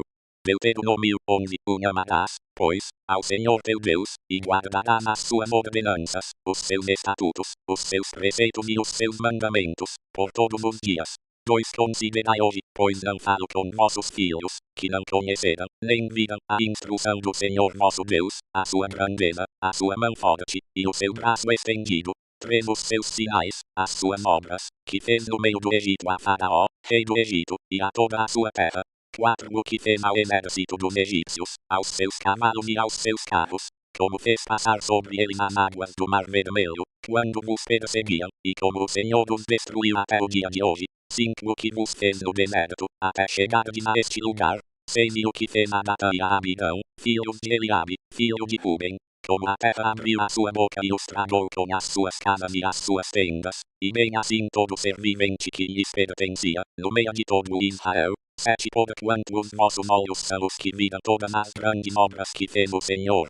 8 Guardareis, pois, todos os mandamentos que eu vos ordeno hoje, para que sejais fortes, e entreis, e ocupeis a terra a que estáis passando para a possuirdes. 266 www.livroesotérico.com.br Bíblia Sagrada. 9 E para que prolongueis os dias nessa terra que o Senhor, com juramento, prometeu dar a vossos pais e à sua descendência, terra que mana leite e mel. 10 Pois a terra na qual estáis entrando para a possuirdes não é como a terra do Egito, de onde saístes, em que semeáveis a vossa semente, e a regáveis com o vosso pé, como a uma horta. 11 Mas a terra a que estáis passando para a possuirdes é terra de montes e de vales, da chuva do céu bebe as águas. 12 Terra de que o Senhor teu Deus toma cuidado, os olhos do Senhor teu Deus estão sobre ela continuamente, desde o princípio até o fim do ano. 13 E há de ser que, se diligentemente obedeceres a meus mandamentos que eu hoje te ordeno, de amar ao Senhor teu Deus, e de o servir de todo o teu coração e de toda a tua alma. 14 Darei a chuva da tua terra a seu tempo, a temporã e a sedódia, para que recolhas o teu grão, o teu mosto e o teu azeite. 15 E darei erva no teu campo para o teu gado, e comerás e fartar-te-ás. 16 Guardai-vos para que o vosso coração não se engane, e vos desvieis, e sirvais a outros deuses, e os adoreis. 17 E a ira do Senhor se acenda contra vós, e feche ele o céu, e não caia chuva, e a terra não dê o seu fruto, e cedo pereçais da boa terra que o Senhor vos dá. 18 Ponde, pois, estas minhas palavras no vosso coração e na vossa alma, Atalaneis por sinal na vossa mão, e elas vos serão por frontais entre os vossos olhos. Venenovi ensinalaneis a vossos filhos, falando delas sentados em vossas casas e andando pelo caminho, ao deitar-vos e ao levantar-vos. 20 e escrevê-la-neis nos umbrais de vossas casas, e nas vossas portas. 21 Para que se multipliquem os vossos dias e os dias de vossos filhos na terra que o Senhor, com juramento, prometeu dar a vossos pais, enquanto o céu cobrir a terra. 22 Porque, se diligentemente guardardes todos estes mandamentos que eu vos ordeno, se amardes ao Senhor vosso Deus, e andardes em todos os seus caminhos, e a ele vos apegardes. 23 Também o Senhor lançará fora de diante de vós todas estas nações, e possuireis nações maiores e mais poderosas do que vós. 24 Todo lugar que pisar a planta do vosso pé será vosso, o vosso termo se estenderá do deserto ao Líbano, e do rio, o rio Eufrates, até o mar ocidental. 25 Ninguém vos poderá resistir, o Senhor vosso Deus porá o medo e o terror de vós sobre toda a terra que pisardes, assim como vos disse. 26 Vede que hoje eu ponho diante de vós a bênção e a maldição. 27 A bênção, se obedecerdes aos mandamentos do Senhor vosso Deus, que eu hoje vos ordeno. 28 Porém a maldição, se não obedecerdes aos mandamentos do Senhor vosso Deus, mas vos desviardes do caminho que eu hoje vos ordeno, para seguirdes outros deuses que nunca conhecestes. 267 www.livroesotérico.com.br Bíblia Sagrada 29 Ora, quando o Senhor teu Deus te introduzir na terra a que vais para possuí-la, pronunciarás a bênção sobre o monte Gerizim, e a maldição sobre o monte Ebal. 30 Porventura não estão eles além do Jordão, atrás do caminho do pôr do sol, na terra dos cananeus, que habitam a Arabá defronte de Gilgal, junto aos carvalhos de Moré. 31 Porque estáis a passar o Jordão para entrardes a possuir a terra que o Senhor vosso Deus vos dá, e a possuireis, e nela habitareis. 32 Tende, pois, cuidado em observar todos os estatutos e os preceitos que eu hoje vos proponho. Deuteronômio 12 São estes os estatutos e os preceitos que tereis cuidado em observar na terra que o Senhor Deus de vossos pais vos deu para a possuirdes por todos os dias que viverdes sobre a terra. 2 Certamente destruireis todos os lugares em que as nações que haveis de subjugar servirão aos seus deuses, sobre as altas montanhas, sobre os outeiros, e debaixo de toda árvore frondosa. 3 E derrubareis os seus altares, quebrareis as suas colunas, queimareis a fogo os seus anerins, abatereis as imagens esculpidas dos seus deuses e apagareis o seu nome daquele lugar. 4 Não fareis assim para com o Senhor vosso Deus. 5 Mas recorrereis ao lugar que o Senhor vosso Deus escolher de todas as vossas tribos para ali pôr o seu nome, para sua habitação, e ali vireis. 6 A esse lugar trareis os vossos holocaustos e sacrifícios, e os vossos dízimos e a oferta alçada da vossa mão, e os vossos votos e ofertas voluntárias, e os primogênitos das vossas vacas e ovelhas. 7 E ali comereis perante o Senhor vosso Deus, e vos alegrareis, vós e as vossas casas, em tudo em que puserdes a vossa mão, no que o Senhor vosso Deus vos tiver abençoado. 8 Não fareis conforme tudo o que hoje fazemos aqui, cada qual tudo o que bem lhe parece aos olhos. 9 Porque até agora não entrastes no descanso e na herança que o Senhor vosso Deus vos dá. 10 Mas quando passardes o Jordão, e habitardes na terra que o Senhor vosso Deus vos faz herdar, ele vos dará repouso de todos os vossos inimigos em redor, e morareis seguros. 11 Então haverá um lugar que o Senhor vosso Deus escolherá para ali fazer habitar o seu nome. A esse lugar trareis tudo o que eu vos ordeno, os vossos holocaustos e sacrifícios, os vossos dízimos, a oferta alçada da vossa mão, e tudo o que de melhor oferecerdes ao Senhor em cumprimento dos votos que fizerdes. 268 www.livroesotérico.com.br Bíblia Sagrada 12 E vos alegrareis perante o Senhor vosso Deus, vós, vossos filhos e vossas filhas, vossos servos e vossas servas, bem como o levita que está dentro das vossas portas, pois convosco não tem parte nem herança. 13 Guarda-te de ofereceres os teus holocaustos em qualquer lugar que vires. 14 Mas no lugar que o Senhor escolher numa das tuas tribos, ali oferecerás os teus holocaustos, e ali farás tudo o que eu te ordeno. 15 Todavia, conforme todo o teu desejo, poderás degolar, e comer carne dentro das tuas portas, segundo a bênção do Senhor teu Deus que ele te houver dado. Tanto o imundo como o limpo comerão dela, como da gazela e do veado. 16 Tão somente não comerás do sangue, sobre a terra o derramarás como água. 17 Dentro das tuas portas não poderás comer o dízimo do teu grão, do teu mosto e do teu azeite, nem os primogênitos das tuas vacas e das tuas ovelhas, nem qualquer das tuas ofertas votivas, nem as tuas ofertas voluntárias, nem a oferta alçada da tua mão. 18 Mas os comerás perante o Senhor teu Deus, no lugar que ele escolher, tu, teu filho, tua filha, o teu servo, a tua serva, e bem assim e levita que está dentre das tuas portas, e perante o Senhor teu Deus te alegrarás em tudo em que puseres a mão. 19 Guarda-te, que não desampares o levita por todos os dias que viveres na tua terra. 20 Quando o Senhor teu Deus dilatar os teus termos, como te prometeu, e tu disseres, comerei carne, porquanto tens desejo de comer carne, conforme todo o teu desejo poderás comê-la.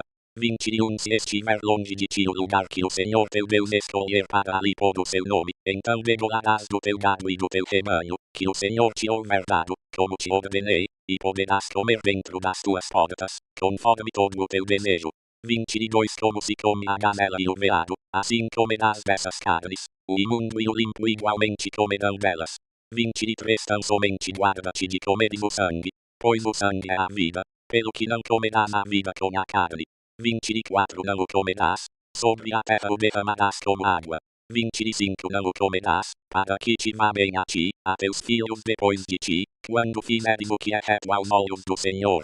26 Somente tomarás as coisas santas que tiveres, e as tuas ofertas votivas, e irás ao lugar que o Senhor escolher. 27 Oferecerás os teus holocaustos, a carne e o sangue sobre o altar do Senhor teu Deus, e o sangue dos teus sacrifícios se derramará sobre o altar do Senhor teu Deus, porém a carne comerás. 28 Ouve e guarda todas estas palavras que eu te ordeno, para que te vá bem a ti, e a teus filhos depois de ti, para sempre, se fizeres o que é bom e reto aos olhos do Senhor teu Deus. 269 www.livroesoterico.com.br Bíblia Sagrada 29 Quando o Senhor teu Deus exterminar de diante de ti as nações aonde estás entrando para as possuir, e as desapossares e habitares a sua terra. 30 Guarda-te para que não te enlaces para as seguires, depois que elas forem destruídas diante de ti, e que não perguntes acerca dos seus deuses, dizendo, de que modo servia estas nações os seus deuses? Pois do mesmo modo também farei eu. 31 Não farás assim para com o Senhor teu Deus, porque tudo o que é abominável ao Senhor, e que ele detesta, fizera elas para com os seus deuses, pois até seus filhos e suas filhas queimam no fogo aos seus deuses. 32 Tudo o que eu te ordeno, observarás, nada lhe acrescentarás nem diminuirás. Deuteronômio 13 Se levantar no meio de vós profeta, ou sonhador de sonhos, e vos anunciar um sinal ou prodígio, 2 E suceder o sinal ou prodígio de que vos houver falado, e ele disser, vamos após outros deuses que nunca conhecestes e sirvamos-los. 3 Não ouvireis as palavras daquele profeta, ou daquele sonhador, porquanto o Senhor nosso Deus vos está provando, para saber se amais o Senhor nosso Deus de todo o vosso coração e de toda a vossa alma. 4 Após o Senhor nosso Deus andareis, e a ele temereis, os seus mandamentos guardareis, e a sua voz ouvireis, a ele servireis, e a ele vos apegareis. 5 E aquele profeta, ou aquele sonhador, morrerá, pois falou rebeldia contra o Senhor vosso Deus, que vos tirou da terra do Egito e vos resgatou da casa da servidão, para vos desviar do caminho em que o Senhor vosso Deus vos ordenou que andasseis. Assim exterminareis o mal do meio vós. 6 Quando teu irmão, filho da tua mãe, ou teu filho, ou tua filha, ou a mulher do teu seio, ou teu amigo que te é como a tua alma, te incitar em segredo, dizendo, vamos e sirvamos a outros deuses que nunca conheceste, nem tu nem teus pais, 7 Dentre os deuses dos povos que estão em redor de ti, perto ou longe de ti, desde uma extremidade da terra até a outra. 8 Não consentirás com ele, nem o ouvirás, nem o teu olho terá piedade dele, nem o pouparás, nem o esconderás. 9 Mas certamente o matarás, a tua mão será a primeira contra ele para o matar, e depois a mão de todo o povo. 10 E o apedrejarás, até que morra, pois procurou apartar-te do Senhor teu Deus, que te tirou da terra do Egito, da casa da servidão. 11 Todo Israel ouvirá, e temerá, e não se tornará a praticar semelhante iniquidade no meio de ti.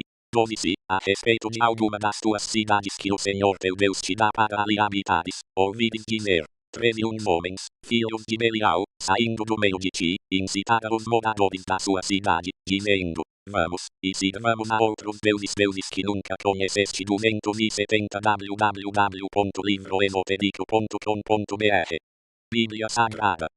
14 Então inquirirás e investigarás, perguntando com diligência, e se for verdade, se for certo que se fez tal abominação no meio de ti, 15 Certamente ferirás ao fio da espada os moradores daquela cidade, destruindo a ela e a tudo o que nela houver, até os animais.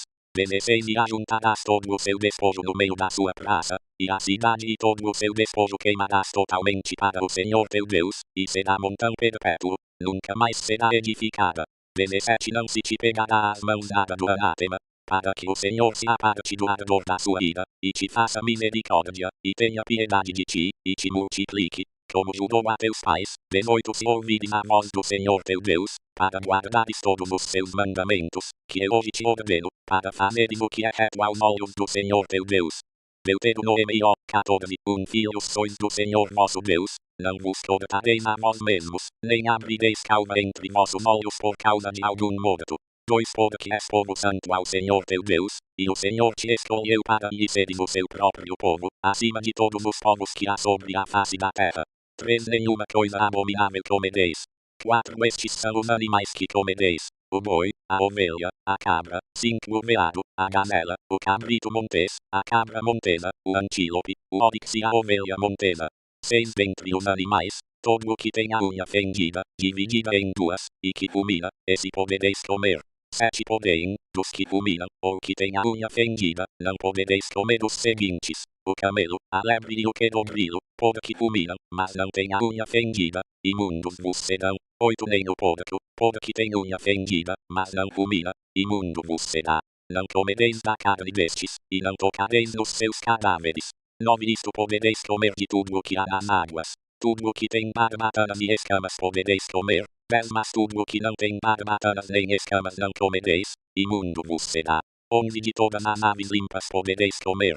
12 Mas estas são as de que não comereis: a águia, o quebrantoso, o chofrando. 13 O açor, o falcão, o milhafre segundo a sua espécie. 14 Todo corvo segundo a sua espécie. 15 O avestruz, o mocho, a gaivota, o gavião segundo a sua espécie. 16 O bufo, a coruja, o porfirião. 17 O pelicano, o abutre, o corvo marinho. 18 A cegonha, a garça segundo a sua espécie, a polpa e o morcego. 19 Também todos os insetos alados vos serão imundos, não se comerão. 20 De todas as aves limpas podereis comer. 271 www.livroesotérico.com.br Bíblia Sagrada. 21 Não comerás nenhum animal que tenha morrido por si, ao peregrino que está dentro das tuas portas o darás a comer, ou o venderás ao estrangeiro, porquanto és povo santo ao Senhor teu Deus. Não comerás o cabrito no leite de sua mãe. 22 Certamente darás os dízimos de todo o produto da tua semente que cada ano se recolher do campo. 23 Perante o Senhor teu Deus, no lugar que escolher para ali fazer habitar o seu nome, comerás os dízimos do teu grão, do teu mosto e do teu azeite, e os primogênitos das tuas vacas e das tuas ovelhas, para que aprendas a temer ao Senhor teu Deus por todos os dias. 24 Mas se o caminho te for tão comprido que não possas levar os dízimos, pode estar longe de ti o lugar que Senhor teu Deus escolher para ali pôr o seu nome, quando o Senhor teu Deus te tiver abençoado. 25 Então vende-os, ata o dinheiro na tua mão e vai ao lugar que o Senhor teu Deus escolher. 26 E aquele dinheiro darás por tudo o que desejares, por bois, por ovelhas, por vinho, por bebida forte, e por tudo o que te pedir a tua alma. Comerás ali perante o Senhor teu Deus, e te regozijarás, tu e a tua casa. 27 Mas não desampararás o levita que está dentro das tuas portas, pois não tem parte nem herança contigo. 28 Ao fim de cada terceiro ano levarás todos os dízimos da tua colheita do mesmo ano, e os depositarás dentro das tuas portas. 29 Então virá o levita, pois nem parte nem herança tem contigo, o peregrino, o órfão, e a viúva, que estão dentro das tuas portas, e comerão, e fartar-se-ão, para que o Senhor teu Deus te abençoe em toda obra que as tuas mãos fizerem. Deuteronômio 15 Ao fim de cada 7 anos farás remissão. 2 E este é o modo da remissão. Todo credor remitirá o que tiver emprestado ao seu próximo, não o exigirá do seu próximo ou do seu irmão, pois a remissão do Senhor é apregoada. 3 Do estrangeiro poderás exigi-lo, mas o que é teu e estiver em poder de teu irmão, a tua mão o remitirá. 4. Contudo não haverá entre ti pobre algum, pois o Senhor certamente te abençoará na terra que o Senhor teu Deus te dá por herança, para a possuíres. 5. Contanto que ouças diligentemente a voz do Senhor teu Deus para cuidares em cumprir todo este mandamento que eu hoje te ordeno. 6. Porque o Senhor teu Deus te abençoará, como te prometeu, assim, emprestarás a muitas nações, mas não tomarás empréstimos, e dominarás sobre muitas nações, porém elas não dominarão sobre ti. 7. Quando no meio de ti houver algum pobre, dentre teus irmãos, em qualquer das tuas cidades da terra que o Senhor teu Deus te dá, não endurecerás o teu coração, nem fecharás a mão a teu irmão pobre. 8. Antes lhe abrirás a tua mão, e certamente lhe emprestarás o que lhe falta, quanto baste para a sua necessidade.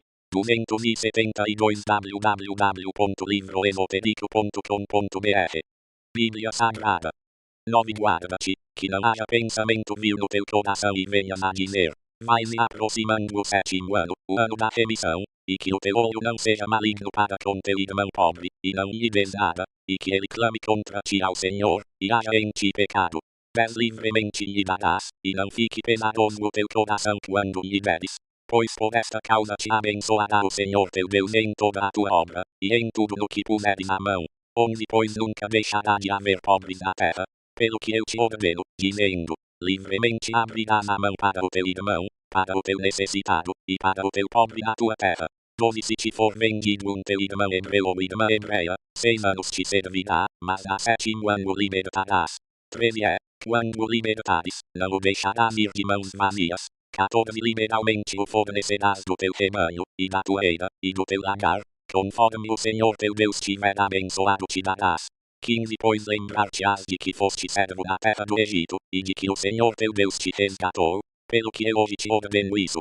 16. Mas se ele te disser: não sairei de junto de ti, porquanto te ama a ti e a tua casa, por estar bem contigo. 17. Então tomarás uma sovela, e lhe furarás a orelha contra a porta, e ele será teu servo para sempre, e também assim farás a tua serva. 18. Não seja duro aos teus olhos de teres de libertá-lo, pois 6 anos te prestou serviço equivalente ao dobro do salário de um mercenário, e o Senhor teu Deus te abençoará em tudo o que fizeres. 19. Todo primogênito que nascer das tuas vacas e das tuas ovelhas santificarás ao Senhor teu Deus. Com o primogênito do teu boi não trabalharás, nem tosquiarás o primogênito das tuas ovelhas. 20. Perante o Senhor teu Deus os comerás, tu e a tua casa, de ano em ano, no lugar que o Senhor escolher. 21. Mas se nele houver algum defeito, como se for coxo, ou cego, ou tiver qualquer outra deformidade, não o sacrificarás ao Senhor teu Deus. 22. Das tuas portas o comerás, o imundo e o limpo igualmente o comerão, como da gazela ou do veado. 23. Somente do seu sangue não comerás, sobre a terra o derramarás como água. Deuteronômio 16. Guarda o mês de Abibe, e celebra a Páscoa ao Senhor teu Deus, porque no mês de Abibe, de noite, o Senhor teu Deus tirou-te do Egito. 2. Então, das ovelhas e das vacas, sacrificarás a Páscoa ao Senhor teu Deus, no lugar que o Senhor escolher para ali fazer habitar o seu nome. 3. Nela não comerás pão levedado, por 7 dias comerás pães ázimos, pão de aflição, porquanto apressadamente saíste da terra do Egito, para que te lembres do dia da tua saída da terra do Egito, todos os dias da tua vida. 273 www.livroesotérico.com.br Bíblia Sagrada. 4. O fermento não aparecerá contigo por 7 dias em todos os teus termos. Também da carne que sacrificares à tarde, no primeiro dia, nada ficará até pela manhã.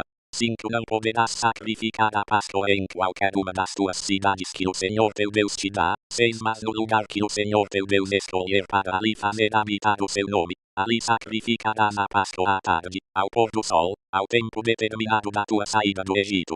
7. Então a comerás, e comerás no lugar que o Senhor teu Deus escolher. Depois, pela manhã, voltarás e irás às tuas tendas. 8. 6 dias comerás pães ázimos, e no 7º dia haverá assembleia solene ao Senhor teu Deus, nele nenhum trabalho farás. 9. 7 semanas contarás, desde o dia em que começares a meter a foice na seara, começarás a contar as 7 semanas. 10. Depois celebrarás a festa das semanas ao Senhor teu Deus segundo a medida da oferta voluntária da tua mão, que darás conforme o Senhor teu Deus te houver abençoado. onde te regozijas perante o Senhor teu Deus, tu, teu filho e tua filha, teu servo e tua serva, o levita que está dentro das tuas portas, o peregrino, o órfão e a viúva que estão no meio de ti, no lugar que o Senhor teu Deus escolher para ali fazer habitar o seu nome. 12 Também te lembrarás de que foste servo no Egito, e guardarás estes estatutos, e os cumprirás. 13 A festa dos tabernáculos celebrarás por 7 dias, quando tiveres colhido da tua eira e do teu lagar. 14 E na tua festa te regozijarás, tu, teu filho e tua filha, teu servo e tua serva, e o levita, o peregrino, o órfão e a viúva que estão dentro das tuas portas.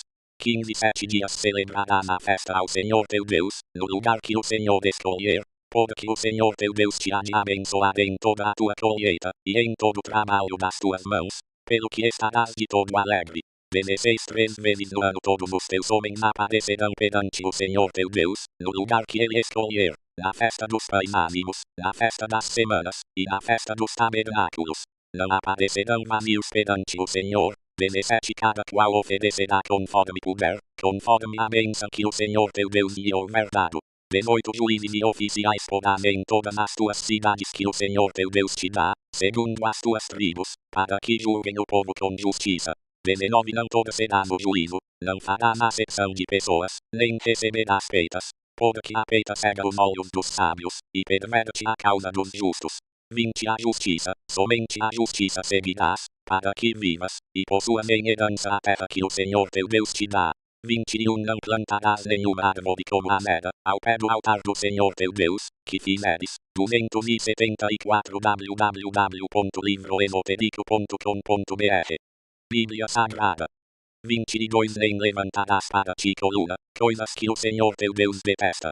Deuteronômio 17 Ao Senhor teu Deus não sacrificarás boi ou ovelha em que haja defeito ou qualquer deformidade, pois isso é abominação ao Senhor teu Deus. 2 Se no meio de ti, em alguma das tuas cidades que te dá o Senhor teu Deus, for encontrado algum homem ou mulher que tenha feito o que é mau aos olhos do Senhor teu Deus, transgredindo o seu pacto, 3 Que tenha ido e servido a outros deuses, adorando-os, a eles, ou ao sol, ou à lua, ou a qualquer astro do exército do céu, o que não ordenei. 4 E isso te for denunciado, e o ouvires, então o inquirirás bem, e eis que, sendo realmente verdade que se fez tal abominação em Israel, 5 Então levarás às tuas portas o homem, ou a mulher, que tiver cometido esta maldade, e apedrejarás o tal homem, ou mulher, até que morra. 6 Pela boca de 2 ou de 3 testemunhas, será morto o que houver de morrer, pela boca de uma só testemunha não morrerá.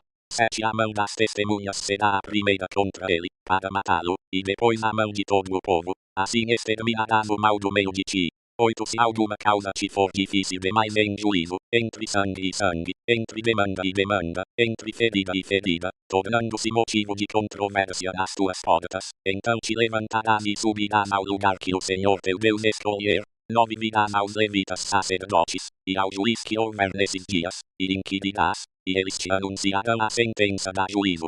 10 Depois cumprirás fielmente a sentença que te anunciarem no lugar que o Senhor escolher, e terás cuidado de fazer conforme tudo o que te ensinarem.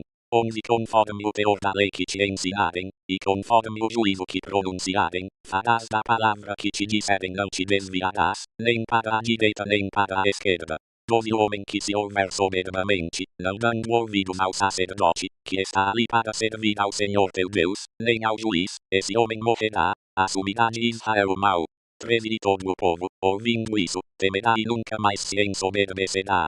14 Quando entrares na terra que o Senhor teu Deus te dá, e a possuires nela habitando, disseres, porei sobre mim um rei, como fazem todas as nações que estão em redor de mim. 15 Porás certamente sobre ti como rei aquele que o Senhor teu Deus escolher.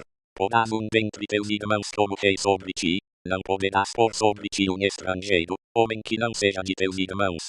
16 Ele, porém, não multiplicará para si cavalos, nem fará voltar o povo ao Egito, para multiplicar cavalos. Pois o Senhor vos tem dito, nunca mais voltareis por este caminho. 17 Tampouco multiplicará para si mulheres, para que o seu coração não se desvie, nem multiplicará muito para si a prata e o ouro. 275 www.livroesotérico.com.br Bíblia Sagrada. 18 Será também que, Quando se assentar sobre o trono do seu reino, escreverá para si, num livro, uma cópia desta lei, do exemplar que está diante dos levitas sacerdotes.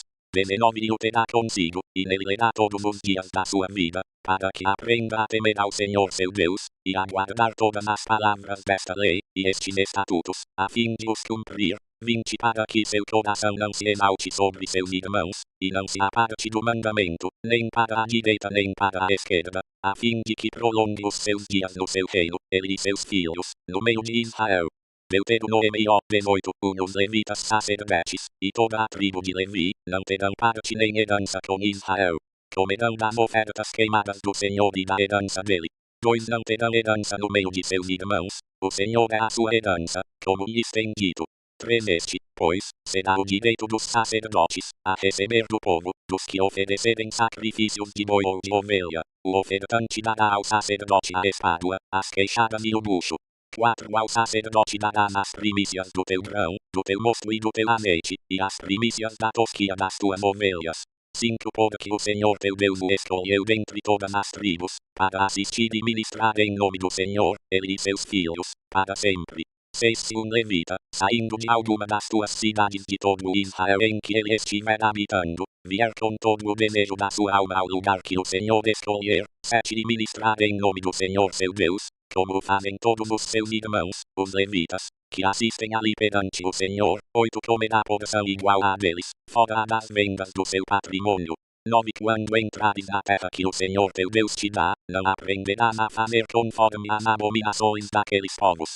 10 Não se achará no meio de ti quem faça passar pelo fogo o seu filho ou a sua filha, nem adivinhador, nem prognosticador, nem agoureiro, nem feiticeiro, 11 Nem encantador, nem quem consulte um espírito adivinhador, nem mágico, nem quem consulte os mortos. 12 Pois todo aquele que faz estas coisas é abominável ao Senhor, e é por causa destas abominações que o Senhor teu Deus os lança fora de diante de ti. 13 Perfeito serás para com o Senhor teu Deus.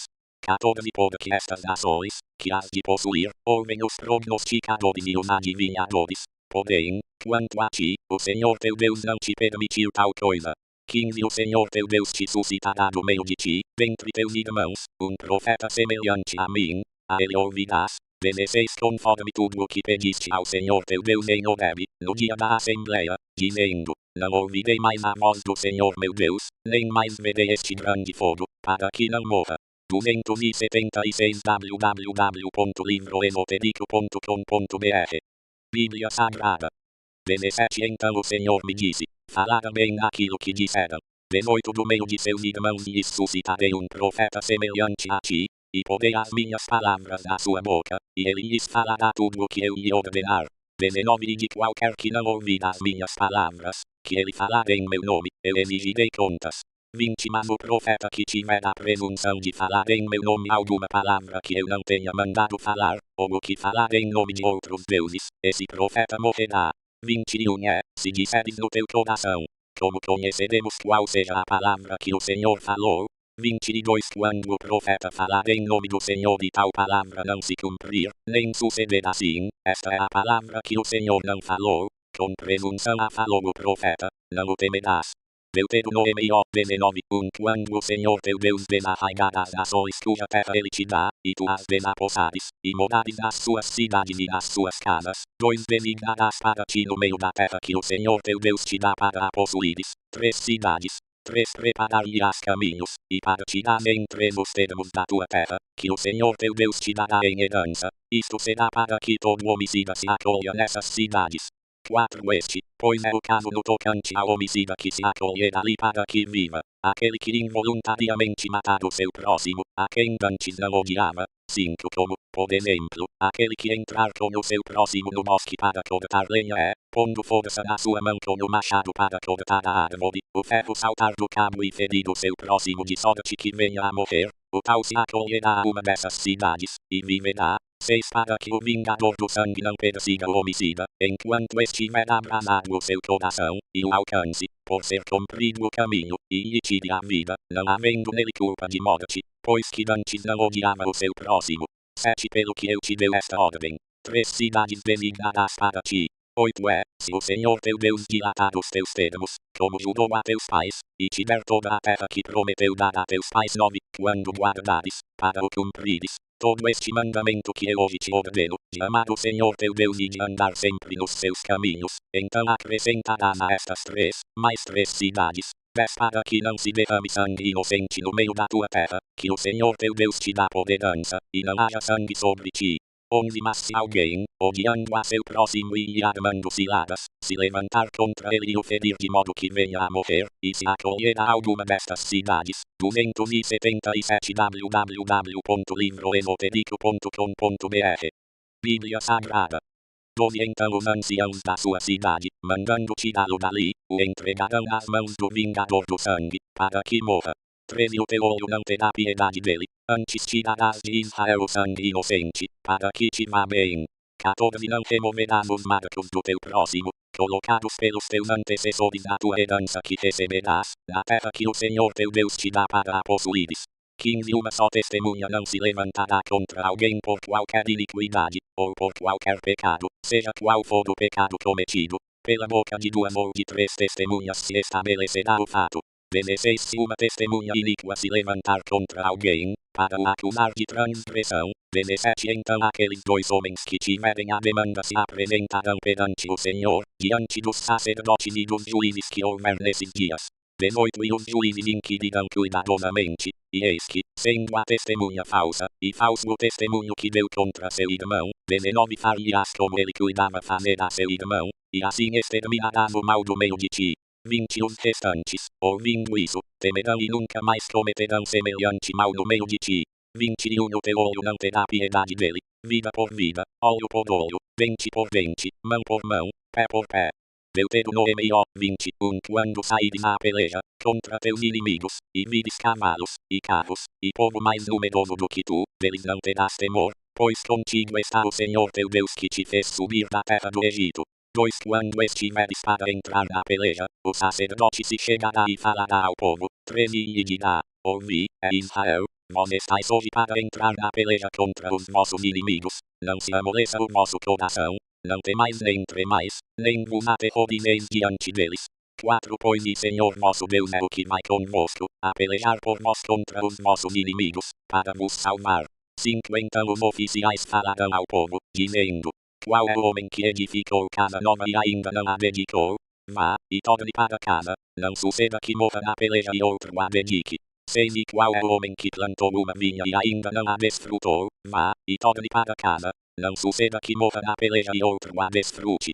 7 Também qual é o homem que está desposado com uma mulher e ainda não a recebeu? Vá, e torne para casa, não suceda que morra na peleja e outro a receba. 8 Assim continuarão os oficiais a falar ao povo, dizendo: Qual é o homem medroso e de coração tímido? Vá, e torne para casa, a fim de que o coração de seus irmãos não se derreta como o seu coração. 278 www.livroesotérico.com.br Bíblia Sagrada. 9 Então, tendo os oficiais acabado de falar ao povo, designarão chefes das tropas para estarem à frente do povo. 10 Quando te aproximares de uma cidade para combatê-la, apregoar-lhe-ás paz. 11 Se ela te responder em paz, e te abrir as portas, todo o povo que se achar nela será sujeito a trabalhos forçados e te servirá. 12 Se ela, pelo contrário, não fizer paz contigo, mas guerra, então a sitiarás. 13 E logo que o Senhor teu Deus a entregar nas tuas mãos, passarás ao fio da espada todos os homens que nela houver. 14 Porém as mulheres, os pequeninos, os animais e tudo o que houver na cidade, todo o seu despojo, tomarás por presa, e comerás o despojo dos teus inimigos, que o Senhor teu Deus te deu.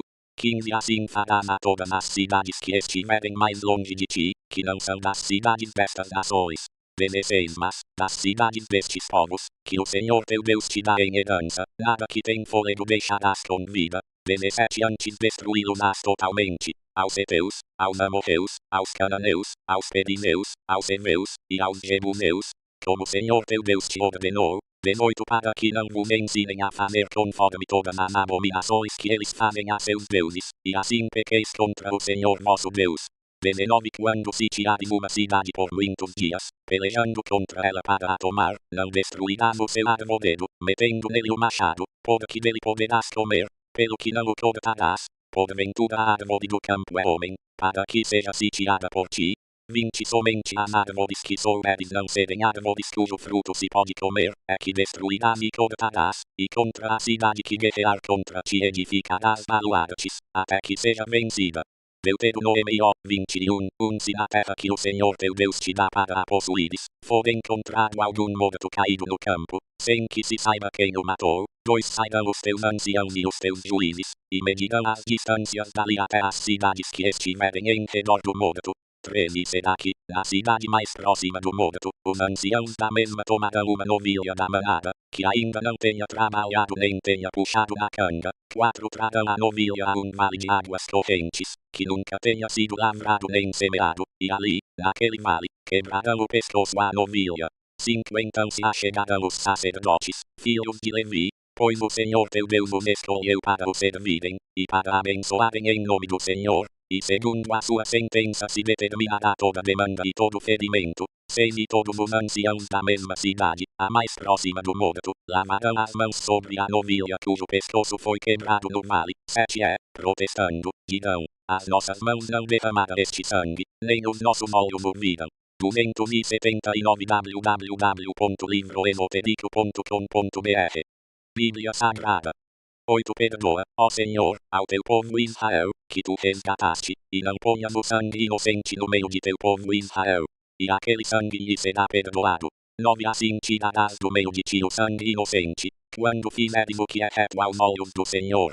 10 Quando saíres à peleja contra os teus inimigos, e o Senhor teu Deus os entregar nas tuas mãos, e os levares cativos, 11 Se vires entre os cativos uma mulher formosa à vista afeiçoando-te a ela, quiseres tomá-la por mulher, 12 Então a trarás para a tua casa, e ela, tendo rapado a cabeça, cortado as unhas, 13 E despido as vestes do seu cativeiro, ficará na tua casa, e chorará a seu pai e a sua mãe um mês inteiro. Depois disso estarás com ela, e serás seu marido e ela será tua mulher.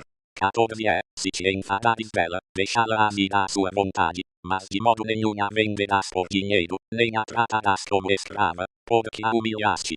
15 Se um homem tiver 2 mulheres, uma a quem ama e outra a quem despreza, e ambas lhe tiverem dado filhos, e o filho primogênito for da desprezada, 16 Quando fizer herdar a seus filhos o que tiver, não poderá dar a primogenitura ao filho da amada, preferindo ao filho da desprezada, que é o primogênito. 17 Mas ao filho da aborrecida reconhecerá por primogênito, dando-lhe dobrada porção de tudo quanto tiver, porquanto ele é as primícias da sua força. O direito da primogenitura é dele. 18 Se alguém tiver um filho contumaz e rebelde, que não obedeça à voz de seu pai e à voz de sua mãe, e que, embora o castiguem, não lhes dê ouvidos, 19 Seu pai e sua mãe, pegando nele, o levarão aos anciãos da sua cidade, e à porta do seu lugar, 20 E dirão aos anciãos da cidade, este nosso filho é contumaz e rebelde, não dá ouvidos à nossa voz, é comilão e beberrão. 21 Então todos os homens da sua cidade o apedrejarão, até que morra, assim exterminarás o mal do meio de ti, e todo Israel, ouvindo isso, temerá. 22 Se um homem tiver cometido um pecado digno de morte, e for morto, e o tiveres pendurado num madeiro, 23 O seu cadáver não permanecerá toda a noite no madeiro, mas certamente o enterrarás no mesmo dia, porquanto aquele que é pendurado é maldito de Deus.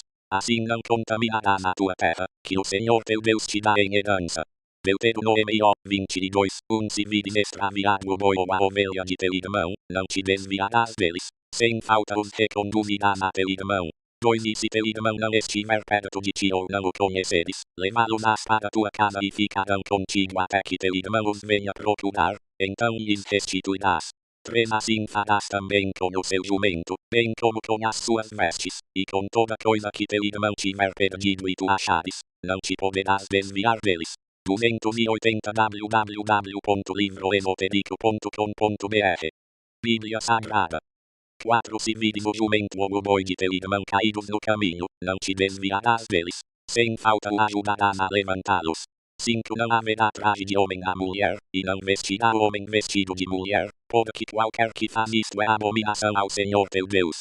6 Se encontrares pelo caminho, numa árvore ou no chão, um ninho de ave com passarinhos ou ovos, e a mãe posta sobre os passarinhos, ou sobre os ovos, não temerás a mãe com os filhotes. 7 Sem falta deixarás ir a mãe, porém os filhotes poderás tomar, para que te vá bem, e para que prolongues os teus dias.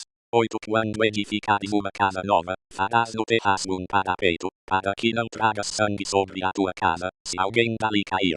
9. Não semearás na tua vinha de duas espécies de semente, para que não fique sagrado todo o produto, tanto da semente que semeares como do fruto da vinha.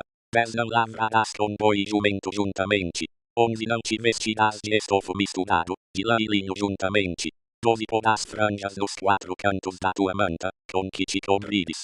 13. Se um homem tomar uma mulher por esposa, tendo coabitado com ela, vier a desprezá-la. 14. E atribuir coisas escandalosas, e contra ela divulgar má fama, dizendo: tomei esta mulher, quando me cheguei a ela, não achei nela os sinais da virgindade. 15. Então o pai e a mãe da moça tomarão os sinais da virgindade da moça, e os levarão aos anciãos da cidade, à porta. 16. E o pai da moça dirá aos anciãos: eu dei minha filha por mulher a este homem, e agora ele a despreza. 17. E eis que lhe atribuiu coisas escandalosas, dizendo: não achei na tua filha os sinais da virgindade, porém eis aqui os sinais da virgindade de minha filha.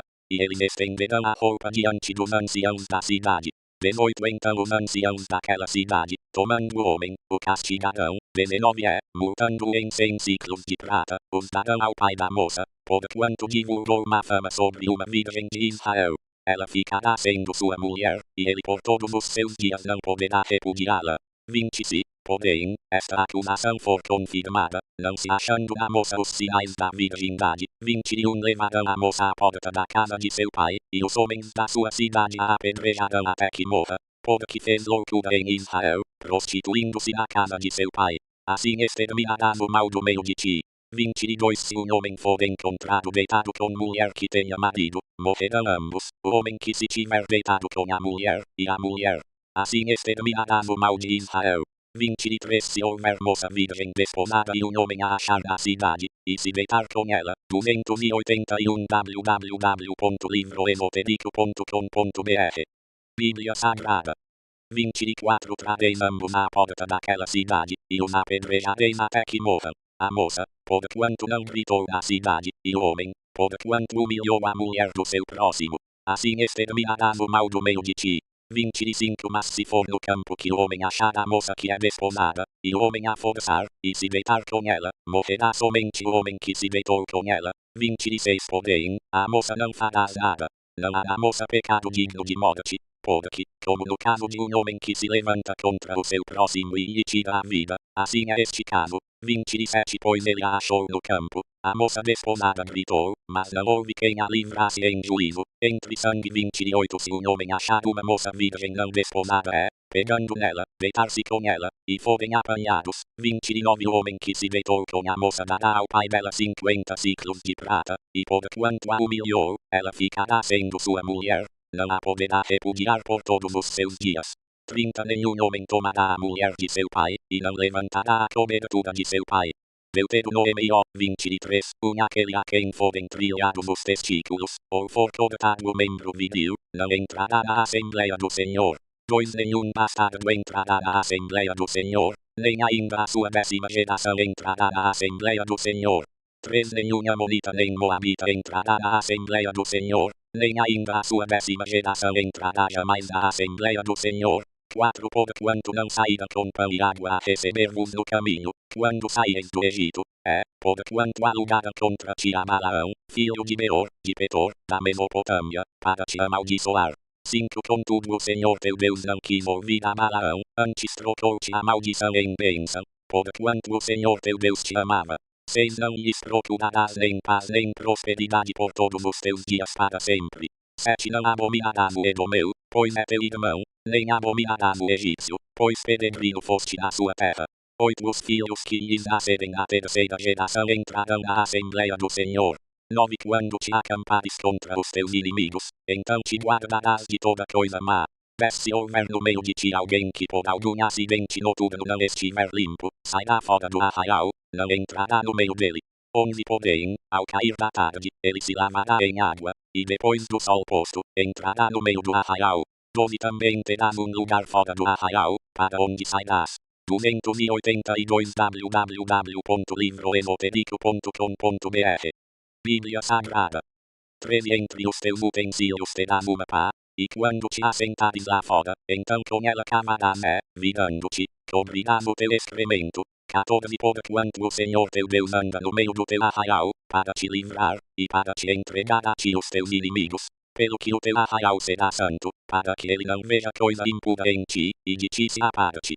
15 Não entregarás a seu senhor o servo que, fugindo dele, se tiver acolhido a ti, 16 Contigo ficará, no meio de ti, no lugar que escolher em alguma das tuas cidades, onde lhe agradar, não o oprimirás. 17 Não haverá dentre as filhas de Israel quem se prostitua no serviço do templo, nem dentre os filhos de Israel haverá quem o faça. 18 Não trarás o salário da prostituta nem o aluguel do sodomita para a casa do Senhor teu Deus por qualquer modo, porque uma e outra coisa são igualmente abomináveis ao Senhor teu Deus. 19 Do teu irmão não exigirás juros, nem de dinheiro, nem de comida, nem de qualquer outra coisa que se empresta a juros. 20 Do estrangeiro poderás exigir juros, porém do teu irmão não os exigirás, para que o Senhor teu Deus te abençoe em tudo a que puseres a mão, na terra a qual vais para a possuires.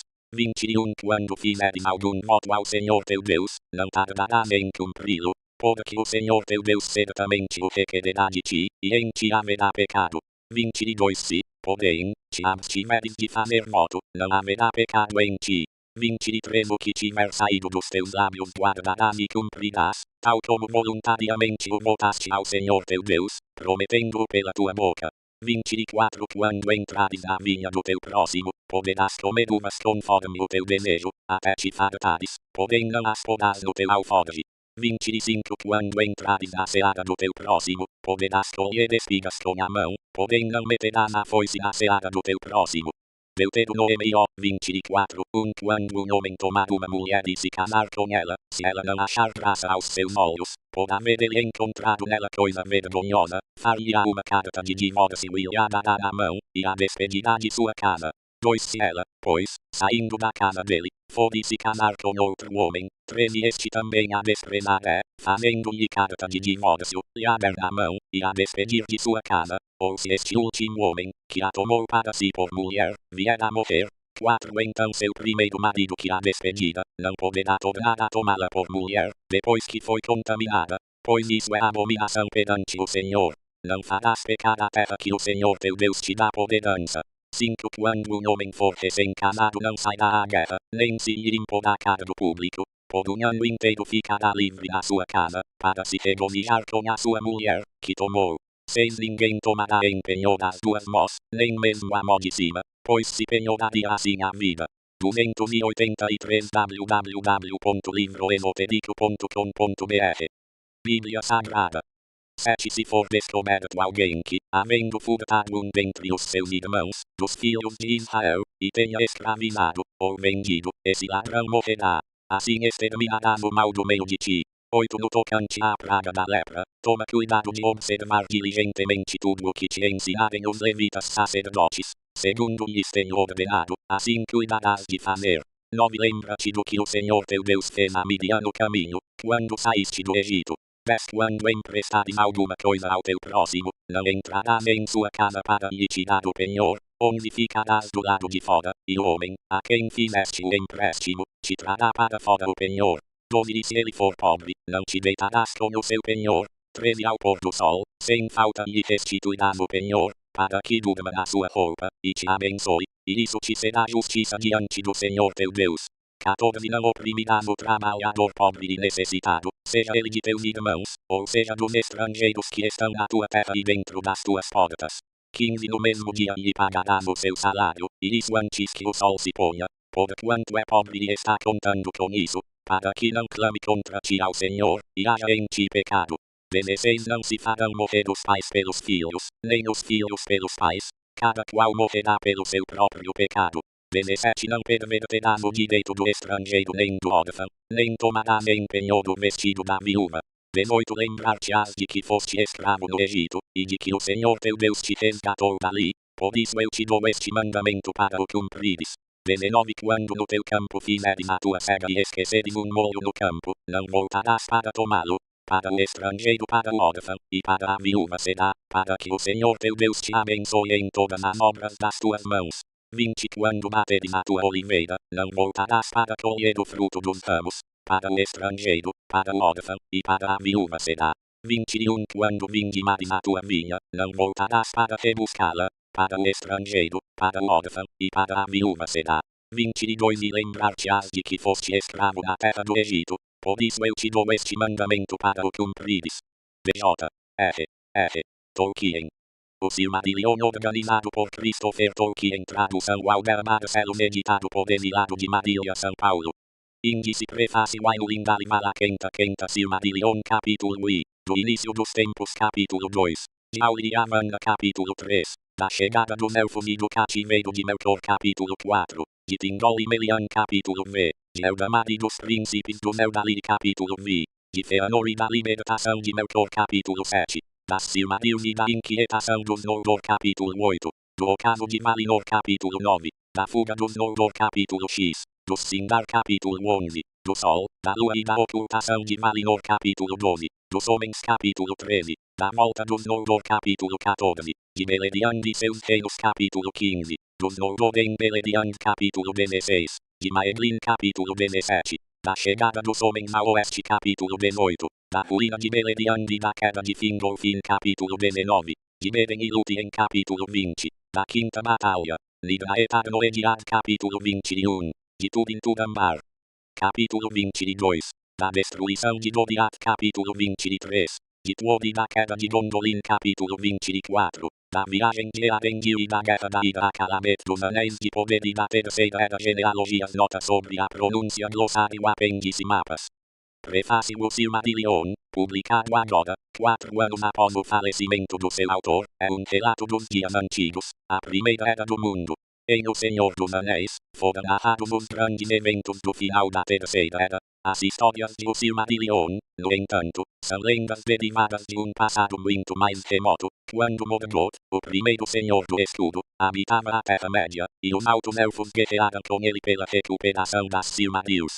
Mas o Silmarillion não relata apenas os eventos de uma época muito anterior àquela de O Senhor dos Anéis. Em todos os pontos essenciais de sua concepção, ele também é, de longe, a obra mais antiga.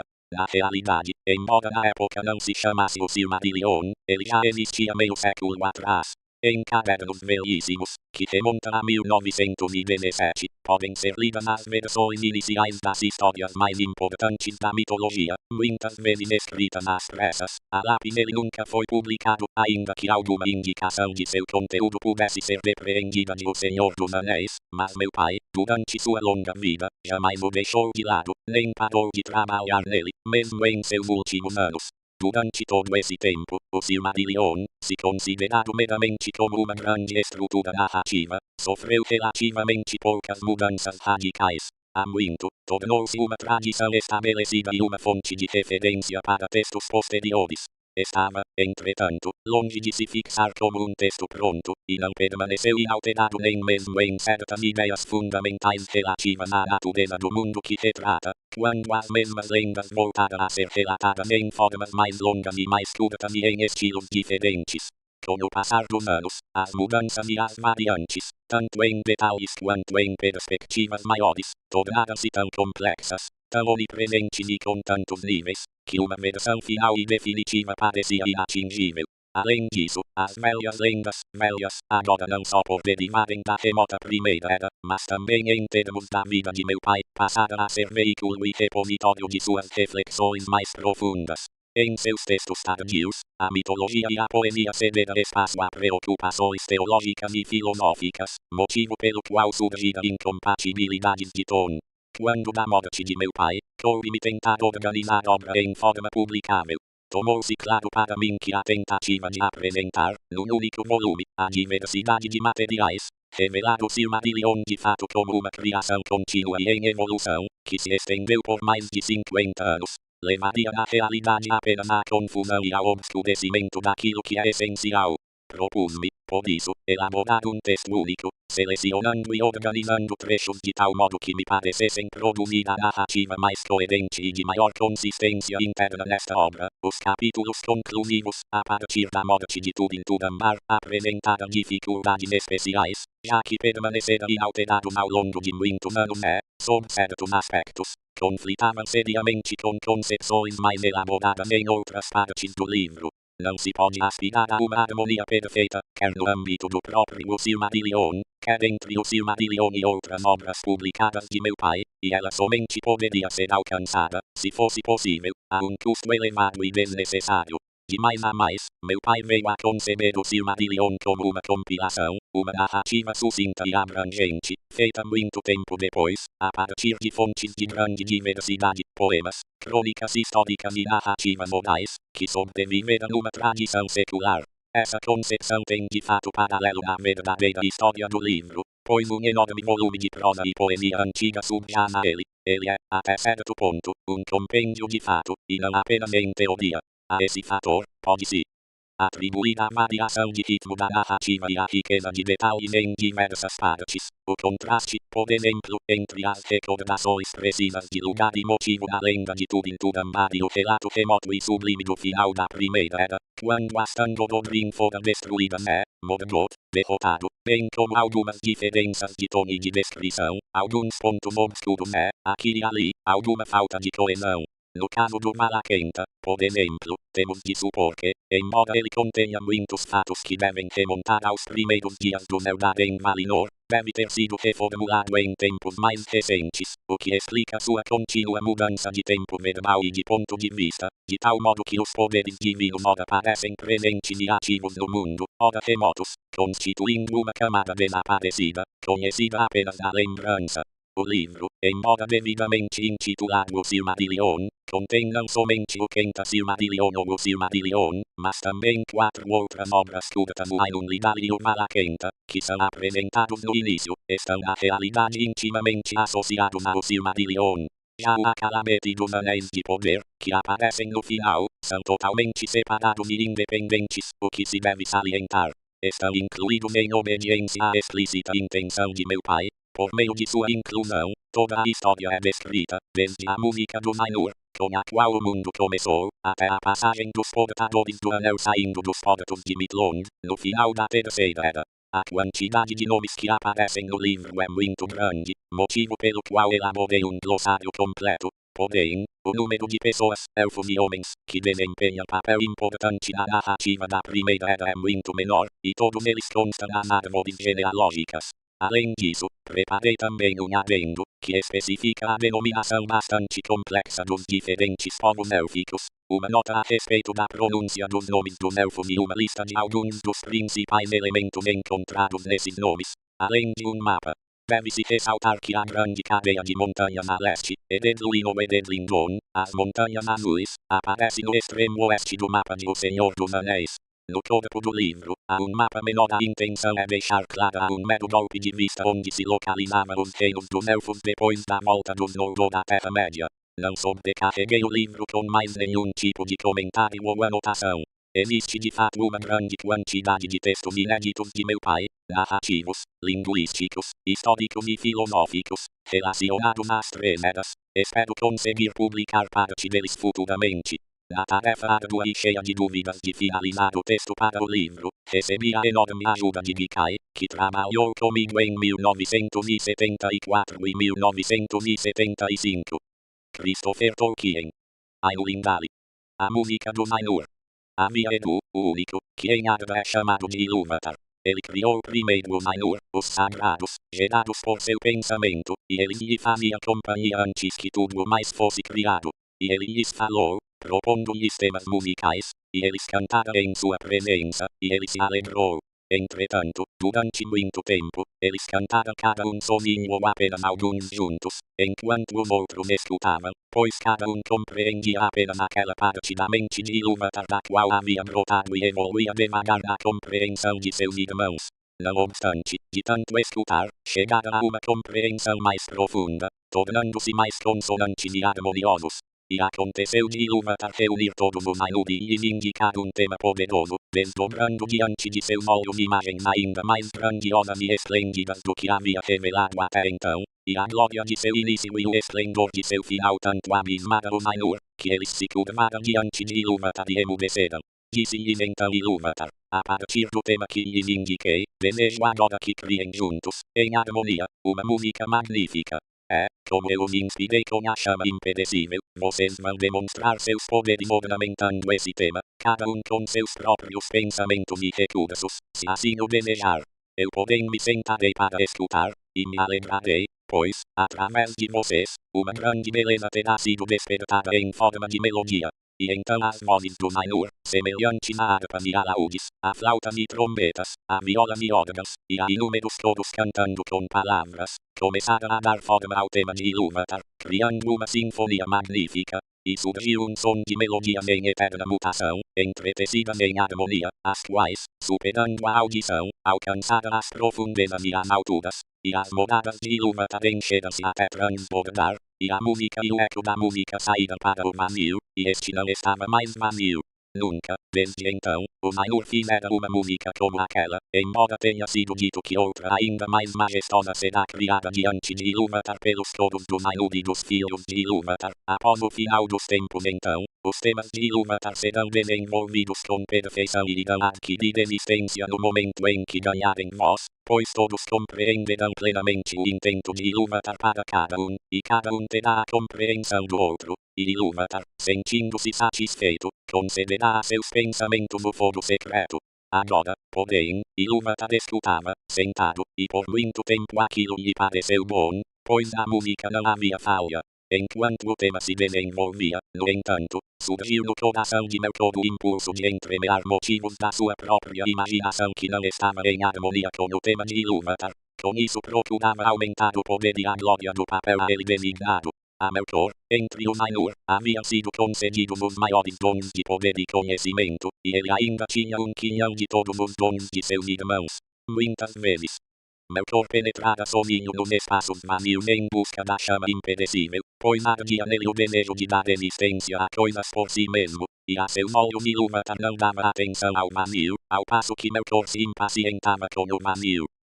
No entanto ele não encontrou o fogo, pois este está com Ilúvatar. Estando sozinho, porém, começara a conceber pensamentos próprios, diferentes daqueles de seus irmãos. Alguns desses pensamentos ele agora entrelaçava em sua música, e logo a dissonância surgiu ao seu redor. Muitos dos que cantavam próximo perderam o ânimo, seu pensamento foi perturbado e sua música hesitou, mas alguns começaram a afinar sua música a de Melkor, em vez de manter a fidelidade ao pensamento que havia tido no início.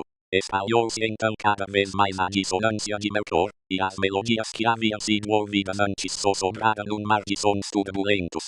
Ilúvatar, entretanto, escutava sentado até lhe parecer que em volta de seu trono bramia uma tempestade violenta, como a de águas escuras que guerreia entre si numa fúria incessante que não queria ser aplacada. Ergueu-se então Ilúvatar, e os Ainur perceberam que ele sorria e ele levantou a mão esquerda, e um novo tema surgiu em meio à tormenta, semelhante ao tema anterior e ao mesmo tempo diferente, e ganhava força e apresentava uma nova beleza. Mas a dissonância de Melkor cresceu em tumulto e o enfrentou. Mais uma vez houve uma guerra sonora, mais violenta do que antes, até que muitos dos Ainur ficaram consternados e não cantaram mais, e Melkor pôde dominar. Ergueu-se então novamente Ilúvatar, e os Ainur perceberam que sua expressão era severa. Ele levantou a mão direita, e vejam, um terceiro tema cresceu em meio à confusão, diferente dos outros. Pois, de início parecia terno e doce, um singelo murmúrio de sons suaves em melodias delicadas, mas ele não podia ser subjugado e acumulava poder e profundidade. E afinal pareceu haver duas músicas evoluindo ao mesmo tempo diante do trono de Ilúvatar, e elas eram totalmente díspares. Uma era profunda, vasta e bela, mas lenta e mesclada a uma tristeza incomensurável, na qual sua beleza tivera principalmente origem. A outra havia agora alcançado uma unidade própria, mas era alta, fútil e infindavelmente repetitiva, tinha pouca harmonia, antes um som uníssono e clamoroso como o de muitas trombetas soando apenas algumas notas. E procurava abafar a outra música pela violência de sua voz, mas suas notas mais triunfais pareciam ser adotadas pela outra e entremeadas em seu próprio arranjo solene.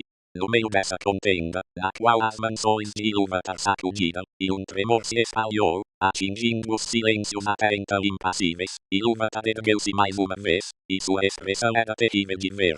Ele então levantou as duas mãos, e num acorde, mais profundo que o abismo, mais alto que o firmamento, penetrante como a luz do olho de Ilúvatar, a música cessou. Então, falou Ilúvatar e disse: poderosos são os Ainur, e o mais poderoso dentre eles é Melkor. Mas, para que ele saiba, e saibam todos os Ainur, que eu sou Ilúvatar, essas melodias que vocês entoaram, irei mostrá-las para que veja o que fizera e tu, Melkor, verás que nenhum tema pode ser tocado sem ter em mim sua fonte mais remota, nem ninguém pode alterar a música contra a minha vontade. E aquele que tentar, provará não ser senão meu instrumento na invenção de coisas ainda mais fantásticas, que ele próprio nunca imaginou. E então os Ainur sentiram medo e ainda não compreenderam as palavras que lhes eram dirigidas. E Melkor foi dominado pela vergonha, da qual brotou uma raiva secreta. Ilúvatar, porém, ergueu-se em esplendor e afastou-se das belas regiões que havia criado para os Ainur, e os Ainur o seguiram. Entretanto, quando eles entraram no vazio, Ilúvatar lhes disse: contemplem sua música. Lhes mostrou uma visão, dando-lhes uma imagem onde antes havia somente o som e eles viram um novo mundo tomar-se visível aos seus olhos. E ele formava um globo no meio do vazio, e se mantinha ali, mas não pertencia ao vazio, e enquanto contemplavam perplexos, esse mundo começou a desenrolar sua história, e a eles parecia que o mundo tinha vida e crescia. Depois que os Ainur haviam olhado por algum tempo, calados, Ilúvatar voltou a dizer: contemplem sua música. Este é seu repertório. Cada um de vocês encontrará aí, em meio à imagem que lhes apresento, tudo aquilo que pode parecer que ele próprio inventou ou acrescentou.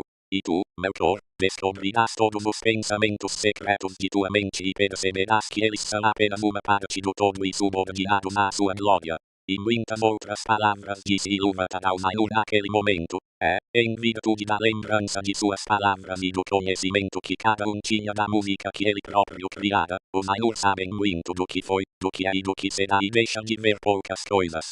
Mas algumas coisas há que eles não conseguem ver, nem sozinhos nem reunidos em conselho, pois a ninguém a não ser a si mesmo Ilúvatar revelou tudo o que tem guardado, e em cada era surgem novidades que não haviam sido previstas, pois não derivam do passado. E assim foi que, enquanto essa visão do mundo lhes era apresentada, os Ainur viram que ela continha coisas que eles não haviam imaginado. Com admiração, viram a chegada dos filhos de Ilúvatar, e também a habitação que era preparada para eles. E perceberam que eles próprios, na elaboração de sua música, estavam ocupados na construção dessa morada, sem saber, no entanto, que ela tinha outro objetivo além da própria beleza. Pois os filhos de Ilúvatar foram concebidos somente por ele, e surgiram com o terceiro tema. Eles não estavam no tema que Ilúvatar propusera no início, e nenhum dos Ainur participou de sua criação. Portanto, quando os Ainur os contemplaram, mais ainda os amaram, por serem os filhos de Ilúvatar diferentes deles mesmos, estranhos e livres. Por neles verem a mente de Ilúvatar refletida mais uma vez e aprenderem um pouco mais de sua sabedoria, a qual, não fosse por eles, teria permanecido oculta até mesmo para os Ainur. Ora, os filhos de Ilúvatar são elfos e os homens, os primogênitos e os sucessores. E em meio a todos os esplendores do mundo, seus vastos palácios e espaços e seus círculos de fogo, Ilúvatar escolheu um local para habitar em as profundezas do tempo e no meio das estrelas incontáveis. E essa morada poderia parecer insignificante para quem leve em conta apenas a majestade do Ainur, e não sua terrível perspicácia, e considere toda a área de Arda como o alicerce de uma coluna e a erga até que o cone do seu topo seja mais aguçado que uma agulha, ou contemple somente a vastidão incomensurável do mundo, que os Ainur ainda estão moldando, não há precisão detalhada com que moldam todas as coisas que ali existem. Mas, quando os Ainur contemplaram essa morada numa visão e viram os filhos de Ilúvatar surgirem dentro dela, muitos dos mais poderosos dentre eles concentraram todo o seu pensamento e seu desejo nesse lugar. Desses, Melkor era o chefe, exatamente como no início ele fora o mais poderoso dos Ainur que haviam participado da música.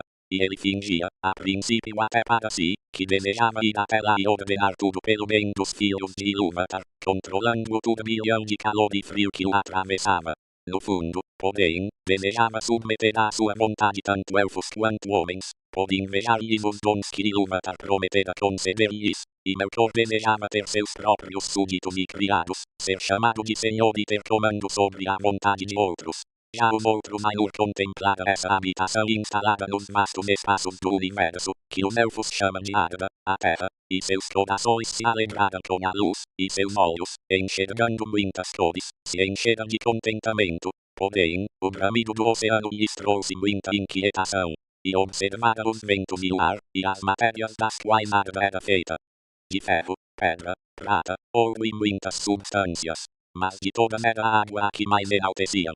E dizem os Eldar que na água ainda vive o eco da música dos Ainur mais do que em qualquer outra substância existente na terra, e muitos dos filhos de Ilúvatar escutam, ainda insaciados, as vozes do oceano, sem contudo saber por que o fazem. Ora, foi para a água que aquele Ainur que os elfos chamam de Ulmo voltou seu pensamento, e de todos foi ele quem recebeu de Ilúvatar noções mais profundas de música.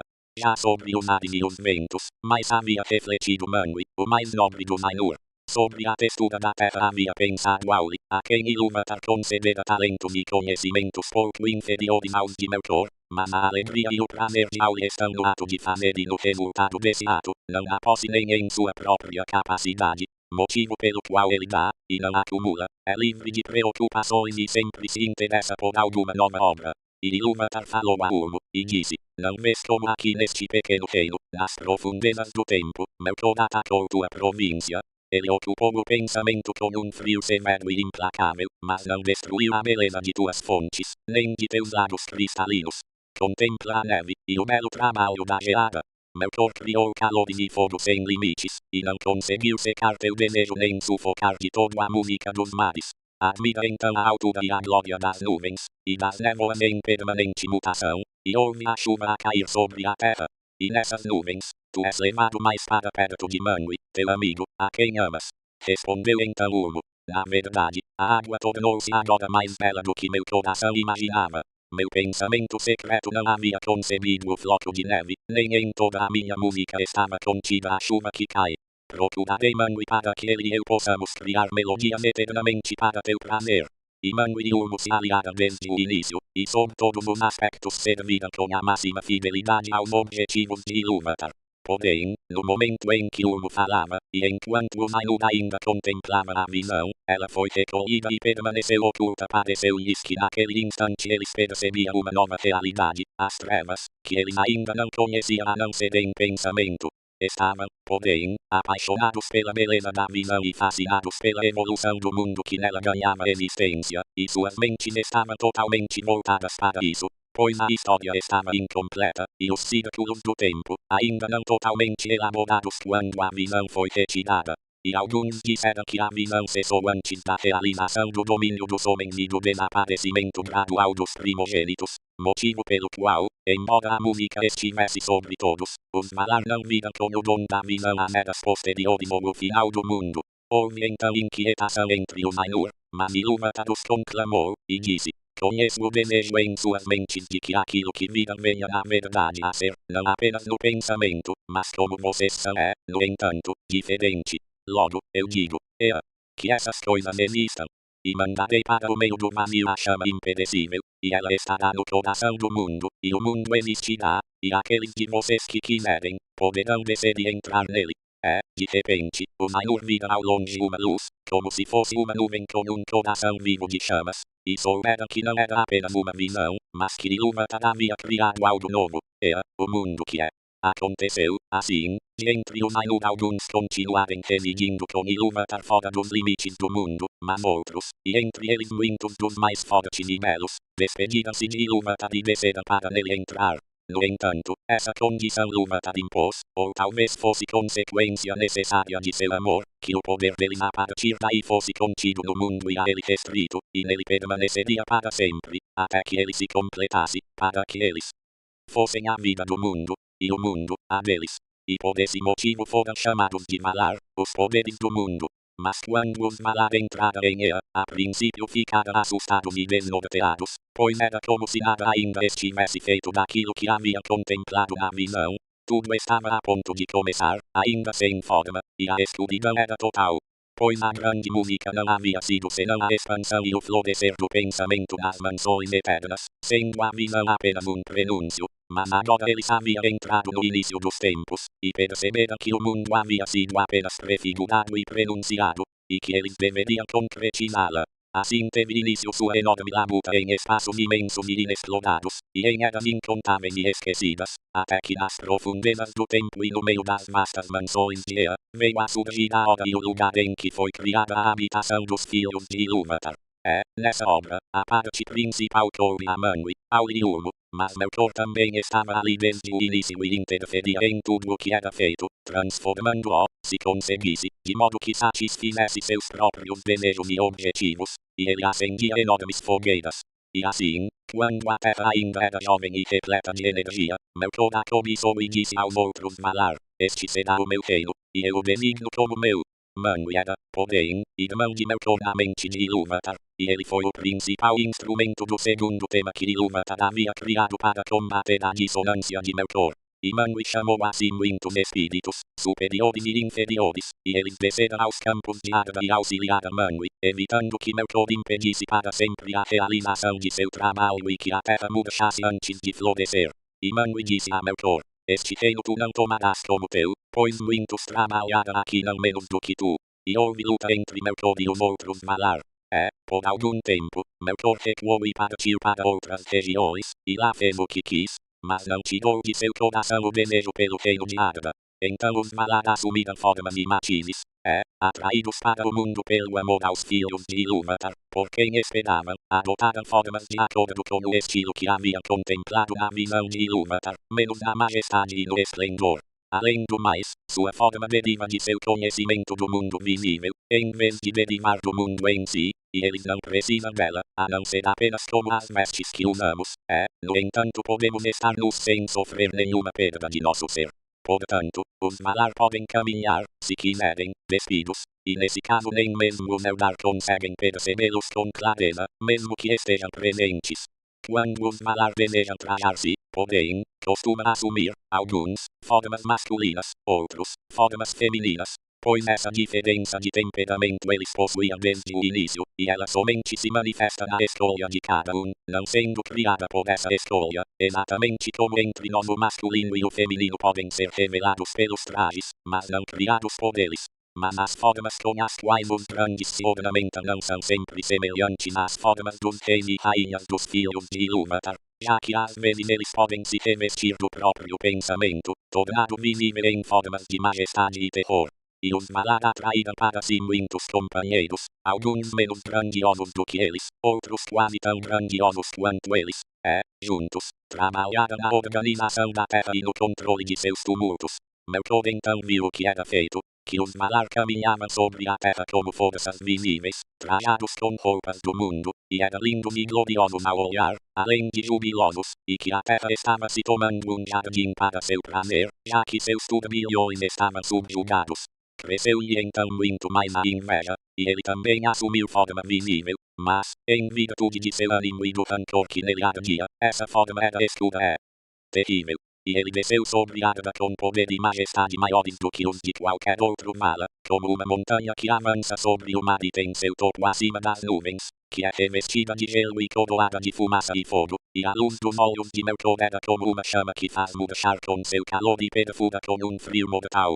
Assim começou a primeira batalha dos Valar com Melkor pelo domínio de Arda, e sobre esses tumultos, os elfos sabem pouquíssimo, pois o que foi aqui declarado teve origem nos próprios Valar, com quem os Eldalir falavam na terra de Valinor e por quem foram instruídos, mas os Valar pouco se dispõem a relatar sobre as guerras anteriores à chegada dos elfos.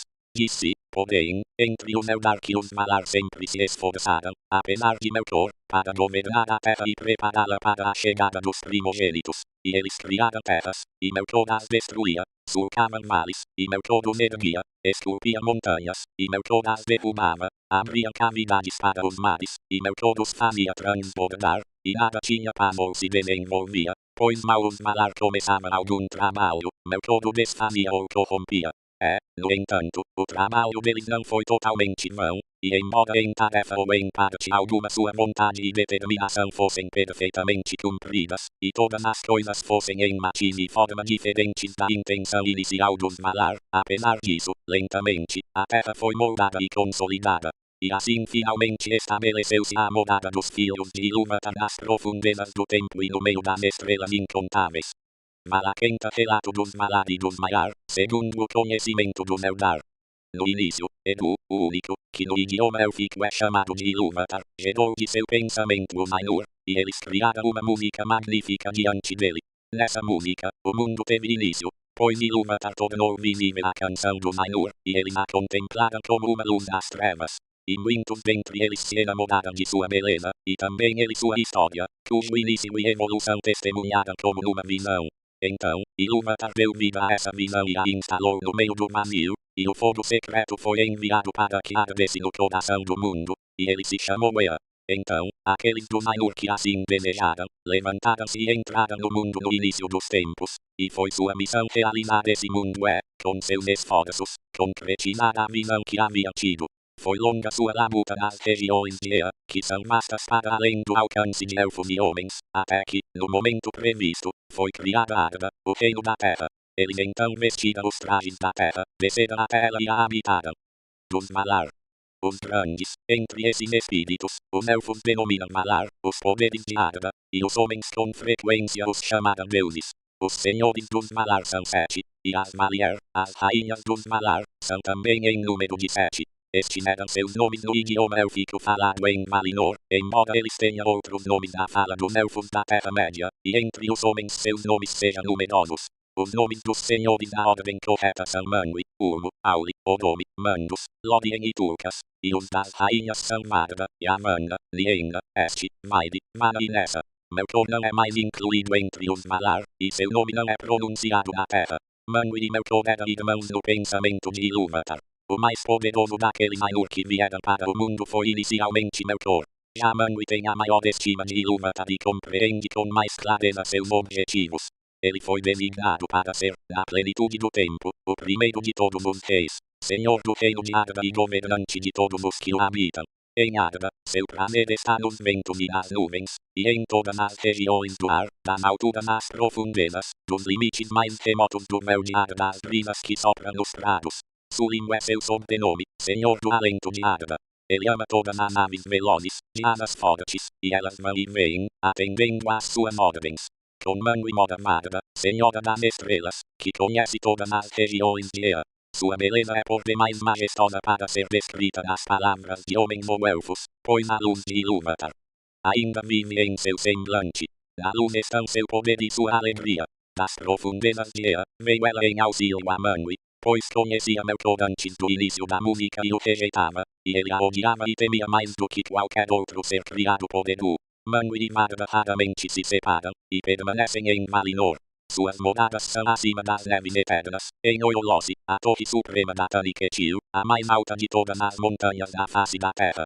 Quando Manwë sobe ao seu trono e olha em volta, se Varda estiver a seu lado, ele vê mais longe do que todos os outros olhos, através da névoa, através da escuridão e por sobre as léguas dos mares. Se Manwë estiver com ela, Varda ouve com mais clareza do que todos os outros seres o som de vozes que gritam de leste a oeste, dos montes e dos vales, e também dos locais sinistros que Melkor criou na terra. De todos os grandes seres que habitam o mundo, os elfos sentem maior reverência e amor por Varda. O nome que lhe dão é Elbereth, e eles o invocam das sombras da Terra-média, elevando-o em hino quando nascem as estrelas. Ulmo é o senhor das águas. Ele vive só. Não mora em lugar algum por muito tempo, mas se movimenta à vontade em todas as águas profundas da terra ou debaixo dela. Seu poder só é inferior ao de Manwë. Antes da criação de Valinor, era seu melhor amigo. A partir dessa época, entretanto, raramente foi às assembleias dos Valar, a menos que questões importantes estivessem em discussão. Pois guardava a mente Arda inteira, e não necessita de um local de repouso. Além disso, não gosta de caminhar sobre a terra e raramente se dispõe a se apresentar num corpo, como fazem seus pares. Se os filhos de Edu avistassem, eram dominados por intenso pavor, pois a chegada do rei dos mares era terrível, como uma onda que se agiganta e avança sobre a terra, com um escudo e crista de espuma, e cota de malha cintilando do prateado a matizes do verde. As trombetas de mangue são estridentes, mas a voz de Urmo é profunda, como as profundezas do oceano que só ele viu. Não obstante, Urmo ama elfos e homens e nunca os abandonou, nem mesmo quando for alvo da ira dos Valar. Às vezes, ele vem despercebido ao litoral da Terra-média, ou entra terra adentro, subindo por braços de mar para aí criar música com suas grandes trompas, as Ulumudi, que são feitas de concha branca, e aqueles que a escutam, passam a ouvi-la para sempre em seu coração, e o anseio pelo mar nunca mais os abandona. Na maioria das vezes, porém, Urmo fala àqueles que moram na Terra-média com vozes que são ouvidas apenas como a música das águas. Pois tem sob seu domínio todos os mares, lagos, fontes e nascentes, e os elfos dizem que o espírito de Urmo corre em todas as veias do mundo assim, mesmo nas profundezas do mar, chega a Urmo notícias de todas as necessidades e aflições de Arda, que de outra forma permaneceria oculta na Manwë. Auli tem poder pouco inferior ao de Urmo. Governa todas as substâncias das quais Arda é feita. No início, trabalhou bastante na companhia de Manwë e Urmo, e a criação de todas as terras foi sua tarefa. Ele é ferreiro e mestre de todos os ofícios. Deleita-se com trabalhos que exigem perícia, por menores que sejam, e também com a poderosa construção do passado são suas as pedras preciosas que jazem nas profundezas da terra, e o ouro que é belo nas mãos, não menos do que as muralhas das montanhas e as bacias dos oceanos. Os Noldor foram os que mais aprenderam com ele, e ele sempre foi seu amigo. Melkor sentia inveja de Auli, pois era Auli o que mais se assemelhava a ele em ideias e poderes, e houve um longo conflito entre os dois, no qual Melkor sempre desfigurava ou desfazia as obras de Auli, e Auli se exaudia a reparar os tumultos e as desordens de Melkor.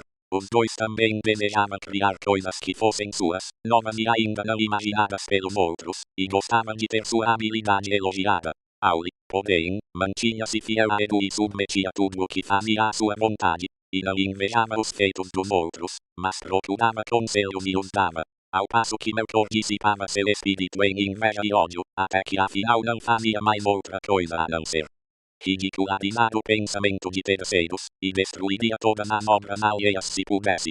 A esposa de Auli é Yavanna, a provedora de frutos. Ela ama todas as coisas que crescem na terra, e guarda na mente todas as suas incontáveis formas, das árvores semelhantes a torres das florestas primitivas ao mundo sobre as pedras ou aos seres pequenos e secretos que vivem no solo.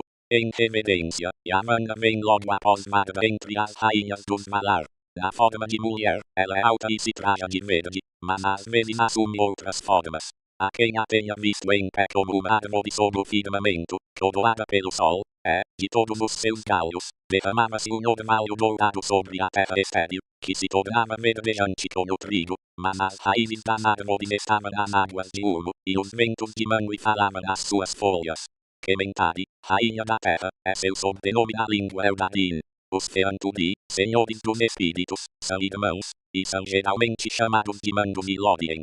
Contudo, esses são de fato os nomes dos locais onde moram, sendo verdadeiros nomes Namo e Idmo.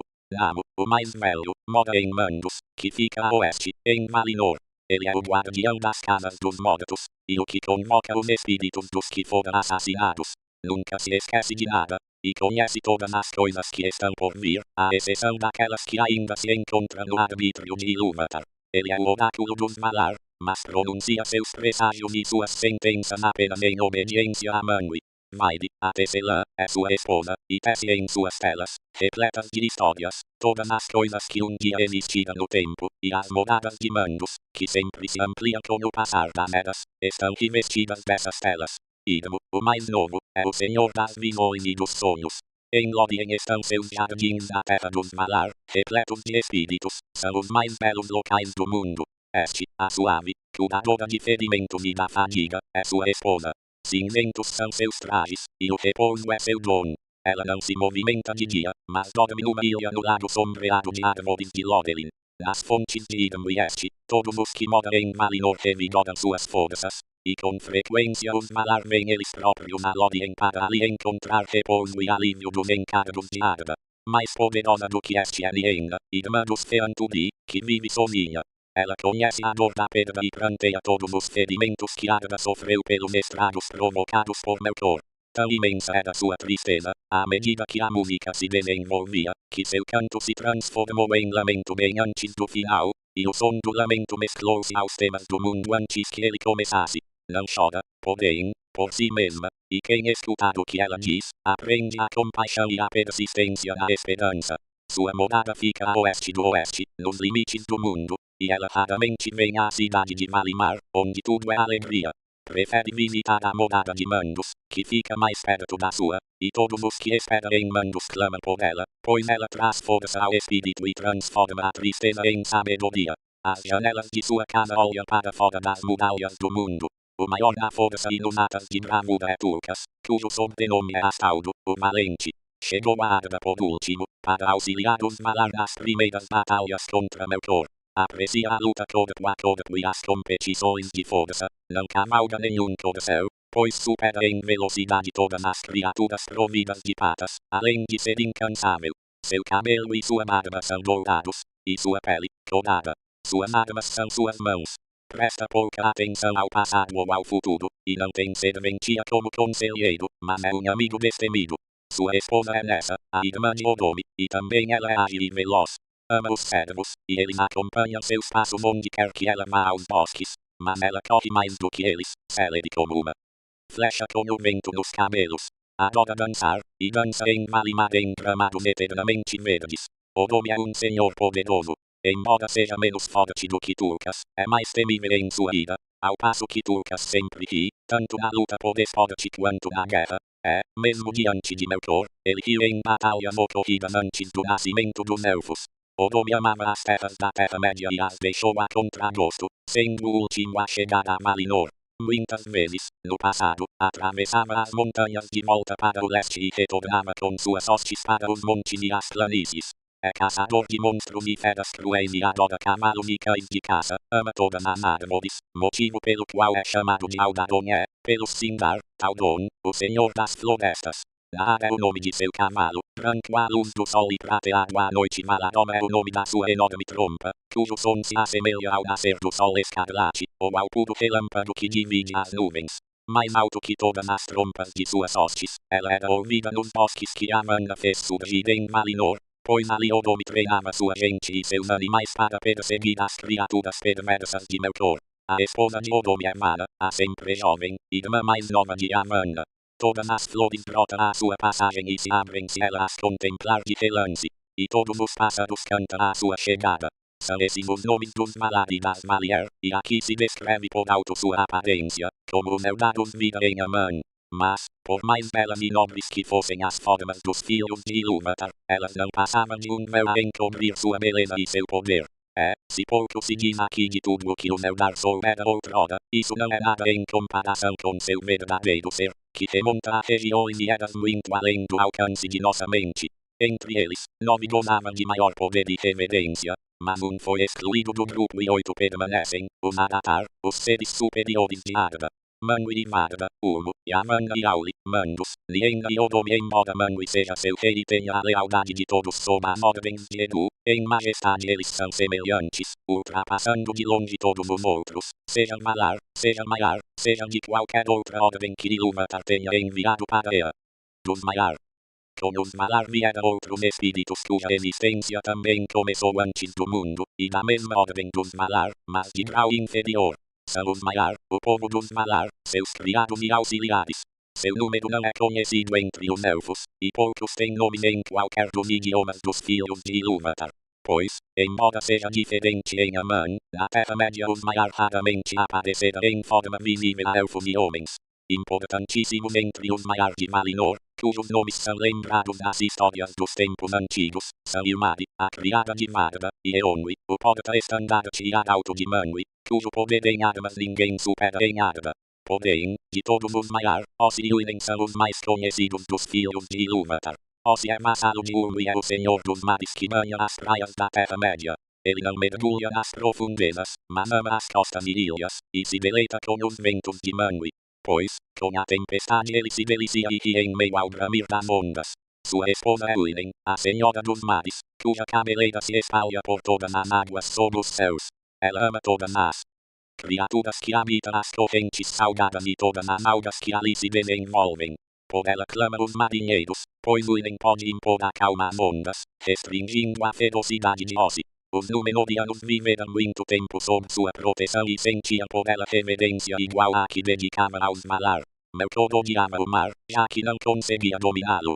Conta-se que na criação de Ágata ele tentou atrair Ossi para sua vassalagem, prometendo-lhe todo o reino e o poder de Ulmo, se Ossi quisesse servi-lo. Assim, há muito tempo ocorreram enormes turbulências no mar, que devastaram as terras. Uinen, porém, atendendo a um pedido de Auli, controlou Ossi e o levou à presença de Ulmo. Ossi foi perdoado e voltou a seu compromisso de lealdade, ao qual tem sido fiel. Isso, na maior parte do tempo, já que o prazer da violência nunca o abandonou por completo e às vezes ele se enfurece, em seus caprichos, sem nenhuma ordem de Ulmo, seu senhor. Portanto, os que moram junto ao mar ou que navegam em barcos podem amá-lo, mas nele não confiam. Melian era o nome de uma maia que servia tanto a Vana quanto a Este.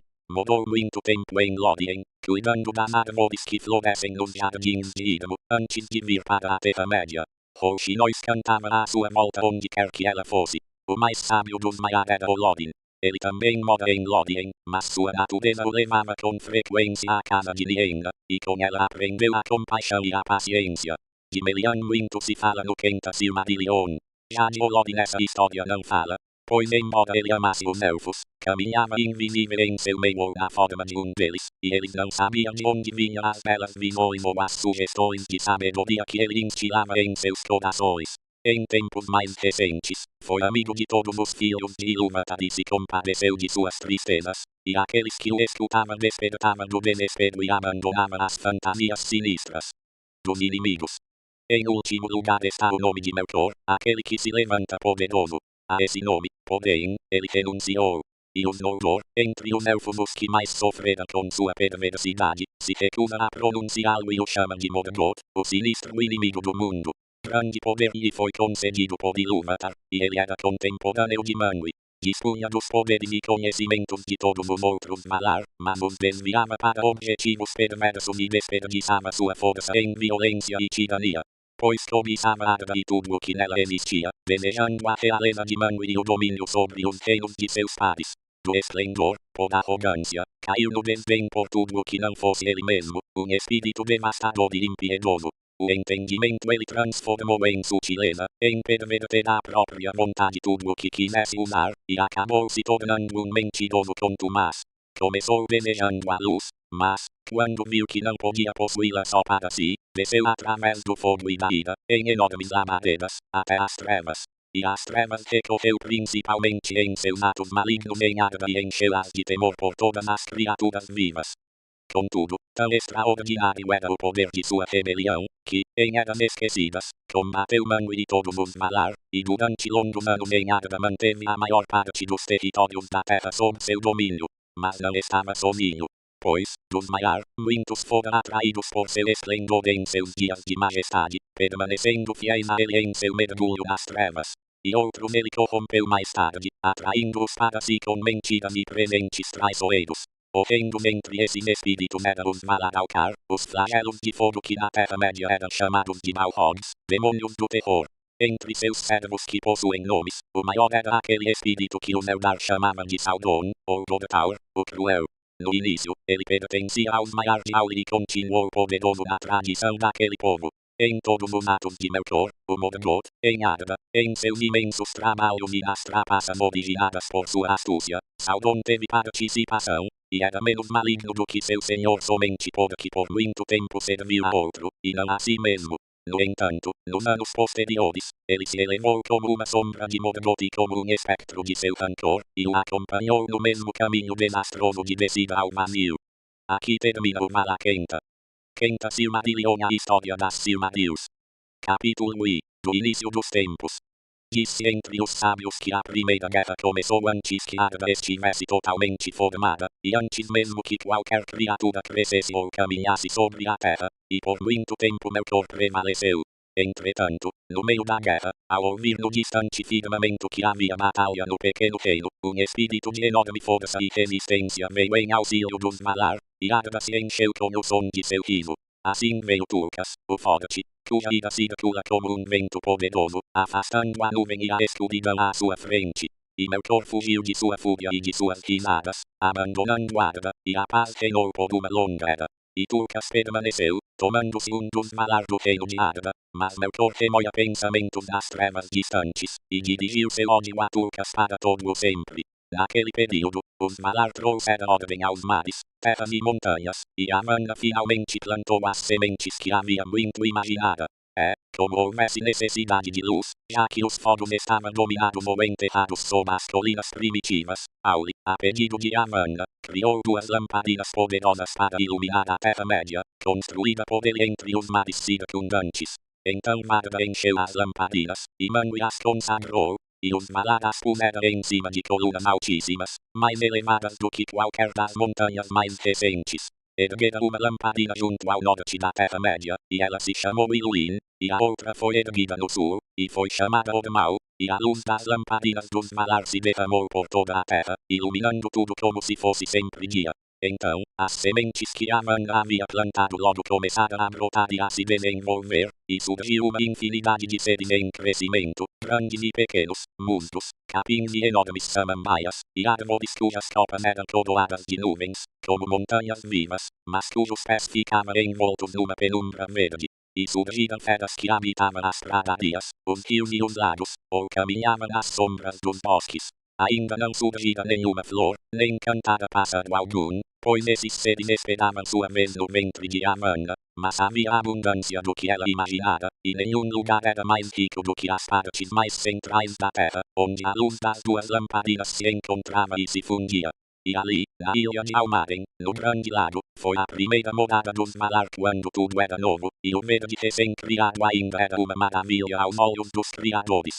E eles se contentaram por muito tempo. Ora, veio a acontecer que, enquanto os malar repousavam da sua labuta e observavam o crescimento e o desabrochar daquilo que havia inventado e iniciado, Manwë ofereceu uma grande festa, e os malar e toda a sua gente atenderam ao convite. No entanto, Auli e Tulkas estavam exaustos, pois a habilidade de Auli e a força de Tulkas havia estado ininterruptamente a serviço de todos, nos dias de sua faina. E Melkor sabia de tudo o que era feito, pois já naquela época dispunha de espiões e amigos secretos entre os Maiar, que havia atraído para sua causa. E muito ao longe, nas trevas, ele se enchia de ódio, sentindo inveja do trabalho de seus pares e desejando submetê-los. Assim, Melkor chamou a si os espíritos que desviara para seu serviço, fazendo-os sair das mansões de Ea, e se considerou forte. Vendo que essa era sua hora, ele mais uma vez se aproximou de Arda e baixou os olhos até ela, e a beleza da terra em sua primavera o enfureceu ainda mais. Assim, os malar se reuniram em Almaren, sem temer mal algum, por causa da luz de Iluin, não perceberam a sombra do norte que vinha sendo lançada de longe por Melkor, pois ele se tornara escuro como a noite do vazio. E dizem as canções que, naquela festa, na primavera de Arda, Tulkas desposou nessa, a irmã de Odome, e ela dançou diante dos malar sobre a relva verdejante de Almaren. Tulkas então adormeceu, exausto e contente, e Melkor acreditou que sua hora havia chegado. Transpôs as muralhas da noite com sua legião e chegou à Terra-média, à distância, no norte, sem que os malar dele se apercebessem. Melkor iniciou então as escavações e a construção de uma enorme fortaleza nas profundezas da terra, debaixo das montanhas escuras onde os raios de Iluin eram frios e pálidos. Esse reduto foi chamado o Túmulo. Embora os malar ainda nada soubessem a respeito, mesmo assim a perversidade de Melkor e a influência maléfica de seu ódio emanavam de lá, e a primavera de Arda foi destruída. Os seres verdes adoeceram e apodreceram, os rios foram obstruídos por algas e lodo, criaram-se pântanos, repelentes e venenosos, criatórios de moscas, as florestas tornaram-se sombrias e perigosas, antros do medo, e as feras se transformaram em monstros de chifre e marfim e tingiram a terra de sangue. Os malar tiveram então certeza de que Melkor estava agindo novamente, e saíram à procura de seu esconderijo. Melkor, porém, confiante na resistência de Utumno e no poder de seus servos, apresentou-se de repente para a luta e deu o primeiro golpe antes que os malar estivessem preparados. Atacou as luzes de Iluin e Ormal, arrasou suas colunas e quebrou suas lamparinas. Quando as enormes colunas desmoronaram, terras fenderam-se e mares elevaram-se em turbulência. Quando as lamparinas foram derrubadas, labaredas destruidoras se derramaram pela terra.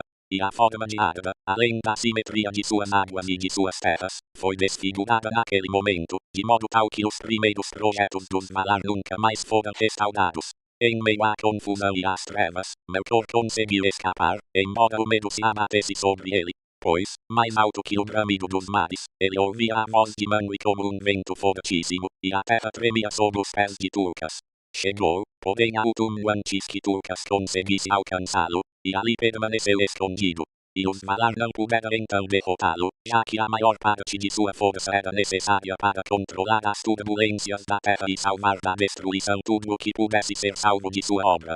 Depois, eles recearam fender novamente a terra, enquanto não soubessem onde habitavam os filhos de Ilúvatar, que ainda estavam por vir num momento que desconheciam. Assim terminou a primavera de Arda.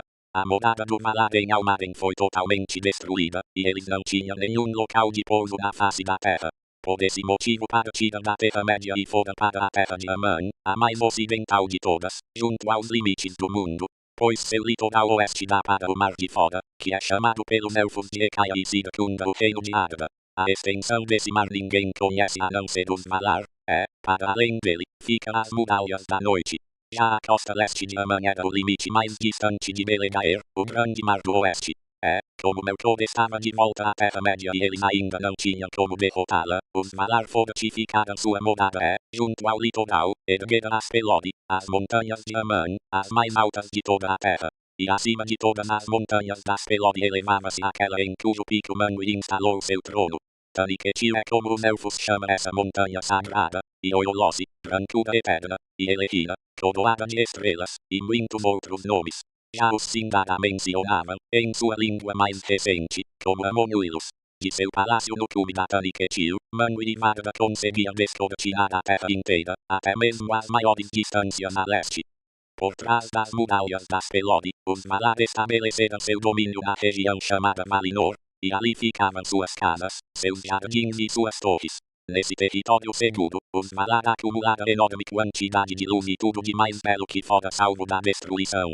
E muitas outras coisas ainda mais formosas eles voltaram a criar, e Valinor tornou-se ainda mais bonita do que a Terra-média na primavera de Arda. E Valinor foi abençoada, pois os imortais ali moravam, e ali nada desbotava nem murchava, não havia mácula alguma em flor ou folha naquela terra, nem nenhuma decomposição ou enfermidade em coisa alguma que fosse viva, pois as próprias pedras e águas eram abençoadas. E quando Valinor estava pronta, e as mansões dos Valar, instaladas no meio da planície do outro lado das montanhas, eles construíram sua cidade, Valmar de muitos sinos. Diante de seu portão ocidental, havia uma colina verdejante, Eneloar, que também é chamada Codolaide, e Aman a consagrou, e ficou ali sentada muito tempo sobre a relva verde, entoando uma canção de poder, na qual expunha o que pensava sobre as coisas que crescem na terra. Lienda, porém, meditava calada e regava o solo com lágrimas. Naquele momento, os Valar, reunidos para ouvir o canto de Amanna, estavam sentados, em silêncio, em seus tronos do conselho no Maanachar, o círculo da lei junto aos portões dourados de Valmar, e Amanna que mentari cantava diante deles, e eles observavam. E enquanto olhavam, sobre a colina surgiram dois brotos esguios, e o silêncio envolveu todo o mundo naquela hora, nem havia nenhum outro som que não o canto de Amanna. Em obediência a seu canto, as árvores jovens cresceram e ganharam beleza e altura, e vieram a florir, e assim, surgiram no mundo as duas árvores de Valinor. De tudo o que Amanna criou, são as mais célebres, e em torno de seu destino são tecidas todas as histórias dos dias antigos. Uma tinha folhas verdes escuras, que na parte de baixo era como prata brilhante, e de cada uma de suas inúmeras flores caía sem cessar um orvalho de luz prateada, e a terra sob sua copa era manchada pelas sombras de suas folhas esvoaçantes. A outra apresentava folhas de um verde viçoso, como o da faia recém-aberta, orladas de um dourado cintilante. As flores balançavam nos galhos em cachos de um amarelo flamejante, cada uma na forma de uma cornucópia brilhante, derramando no chão uma chuva dourada. E da flor daquela árvore, emanava calor e uma luz esplêndida. Telperion, a primeira, era chamada em Valinor, e Silpion, e Ninkelote, entre muitos outros nomes, mas Audelin era a outra, e também Malinalda e Culudien, entre muitos outros nomes poéticos. Em 7 horas, a glória de cada árvore atingia a plenitude e voltava novamente ao nada, e cada uma despertava novamente para a vida uma hora antes de a outra deixar de brilhar. Assim, em Valinor, 2 vezes ao dia havia uma hora suave de luz mais delicada, quando as 2 árvores estavam fracas e seus raios prateados e dourados se fundiam. Telperion era a mais velha das árvores e chegou primeiro à sua plena estatura e florescimento, e aquela primeira hora em que brilhou, com o bruxulear pálido de uma alvorada de prata, os Valar não incluída na história das horas, mas denominada a hora inaugural, e a partir dela passada a contar o tempo de seu reinado em Valinor.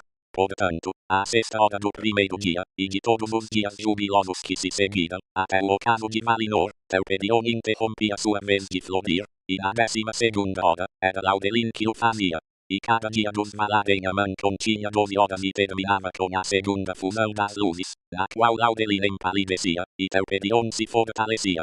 Contudo, a luz que se derramava das árvores persistia muito, antes de ser levada para as alturas pelo Narivor de afundar terra adentro. E as gotas de orvalho de Telperion e a chuva que caía de Laudelin, Varda armazenava em enormes tonéis, como lagos brilhantes, que eram para toda a terra dos Valar como poços de água e luz. Assim começaram os dias de bem-aventurança de Valinor, e assim começou a contagem do tempo. Porém, enquanto as eras se aproximavam da hora estabelecida por Ilúvatar para a chegada dos primogênitos, a Terra-média jazia numa penumbra sob as estrelas que Varda havia criado nos tempos remotos da sua labuta em Ea. E nas trevas habitava Melkor, e ele ainda saía com frequência, sob muitos disfarces de poder e terror, brandindo o frio e o fogo, dos cumes das montanhas às fornalhas profundas que se encontram sob elas, e tudo o que fosse cruel, violento ou fatal naqueles tempos é a ele atribuído. Da beleza e bem-aventurança de Valinor, os Valar raramente atravessavam as montanhas para chegar à Terra-média, mas dedicavam a terra por trás das pelo de carinho e amor. E no meio do reino abençoado estava a morada de Auli, e lá ele muito trabalhou. Pois, na criação de todas as coisas daquela terra, ele teve o papel principal, e lá realizou muitas obras bonitas e bem feitas, tanto abertamente quanto em segredo. Dele vêm as tradições e os conhecimentos da terra e de tudo o que ela contém, tanto as tradições dos que nada fazem, mas buscam o entendimento do que seja, quanto as tradições de todos os artífices. O tecelão, aquele que dá forma à madeira, aquele que trabalha os metais, aquele que cultiva e também lavra, embora estes últimos e todos os que lidam com o que cresce e dá frutos devam recorrer também à esposa de Auli, Yamanna Kementari. É Auli que é chamado de amigo dos Noldor, pois com ele aprenderam muito nos tempos que viviam, e os Noldor são os mais habilidosos dos elfos. É, a seu próprio modo, de acordo com os dons que Ilúvatar lhes concedeu, eles muito acrescentaram aos seus ensinamentos, apreciando línguas e textos, figuras bordadas, desenho e entalhe. Foram também os Noldor os primeiros a aprender a criar pedras preciosas, e as mais belas de todas as gemas foram as Silmarils, que estão perdidas. Manwë Sulimo, o supremo e mais sagrado dos Valar, instalou-se nas fronteiras de Aman, não abandonando em pensamento as terras de fora. Pois seu trono situa-se majestosamente sobre o cume da Taniquetil, a mais alta das montanhas do mundo, que se ergue à beira do mar. Espíritos na forma de falcões e águias sempre chegavam em voo à sua morada e dela partiam, e seus olhos enxergavam as profundezas dos mares e penetravam as cavernas ocultas nos subterrâneos do mundo. Assim, traziam-lhe notícia de quase tudo o que se passava em Arda. Alguns fatos, porém, permaneciam ocultos aos olhos de Manwë e de seus servos, pois pairavam sombras impenetráveis sobre o lugar onde Melkor se encontrava, mergulhado em seus pensamentos sinistros. Manwë não dá atenção à própria honra, nem sente apego pelo poder, mas governa todos para a paz. Dentre os elfos, os Vanyar ele mais amava, dele, os Vanyar receberam a música e a poesia, pois a poesia é o prazer de Manwë, e o entoar de palavras é sua música. Seus trajes são azuis, e azul é o brilho de seus olhos, e seu cetro é de safiras, que os Noldor fabricaram para ele. E ele foi designado vice-regente de Ilúvatar, rei do mundo dos Valar, dos elfos e dos homens, principal baluarte contra o mal de Melkor. Com Manwë, vivia Varda, a belíssima, ela, que, no idioma Sindarin é chamada de Elbereth, rainha dos Valar, criadora das estrelas, e com os dois morava uma multidão de espíritos abençoados. Ulmo, entretanto, vivia só e não tinha morada em Valinor, nem jamais ia até lá, a menos que houvesse alguma reunião importante. Desde o início de Arda, ele habitava o oceano de fora e lá reside. De lá, governa o fluxo de todas as águas, as marés, os cursos de todos os rios e o reabastecimento das nascentes, o gotejar de todos os pingos de orvalho e de chuva em todas as terras sob o céu. Nas profundezas, ele pensa em música majestosa e terrível, e o eco dessa música percorre todas as veias do mundo a dor e a alegria. Pois, se é alegre a fonte que brota à luz do sol, suas nascentes estão nos poços de insondável tristeza nos alicerces da terra. Os teleri muito aprenderam com humo, e por isso a música deles tem tanto tristeza quanto encantamento. Veio com ele para Arda, Salmar, que fabricou as trompas de humo para que ninguém que as tenha ouvido jamais se esqueça delas, e Osiriuinen, também, a quem ele concedeu o controle das ondas e dos movimentos dos mares interiores, além de muitos outros espíritos. É, assim, foi pelo poder de Ulmo que, mesmo sob as trevas de Melkor, a vida continuava a correr em muitos veios secretos, e a terra não morreu. E Ulmo estava sempre aberto a todos os que estavam perdidos nas trevas ou perambulavam afastados da luz dos Valar, e também nunca abandonou a Terra-média, nem deixou de refletir sobre tudo o que aconteceu desde então em termos de destruição ou de mudança, e não deixará de fazê-la até o final dos tempos. E naquela época de trevas Yamanna também não quis abandonar totalmente as terras de fora, pois tudo o que cresce lhe é caro, e ela chorava pelas obras que havia começado na Terra-média e Melkor destruída. Assim, deixando a morada de Auli e os prados floridos de Valinor, ela às vezes vinha curar dos ferimentos causados por Melkor, ao voltar, costumava instigar os Valar para a guerra contra seu domínio nefasto que sem dúvida precisaria travar antes da chegada dos primogênitos. E Odome, domador de feras, também costumava cavalgar de vez em quando na escuridão das florestas sem luz. Como caçador poderoso vinha com lança e arco, perseguindo até a morte os monstros e as criaturas impiedosas do reino de Melkor, e seu cavalo branco na ar brilhava como prata nas sombras. E então a terra adormecida tremia ao som de seus cascos dourados.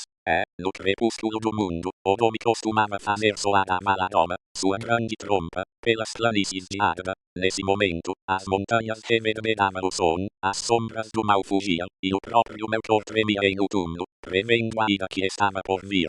Porém, assim que Odome passava, os servos de Melkor voltavam a se reunir, e as terras se cobriam de sombras e falsidade.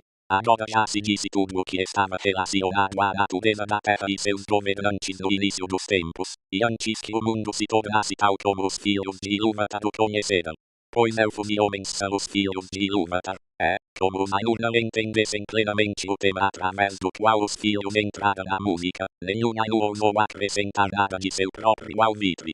Motivo pelo qual os Valar estão para essas famílias mais como antepassados e chefes do que como senhores.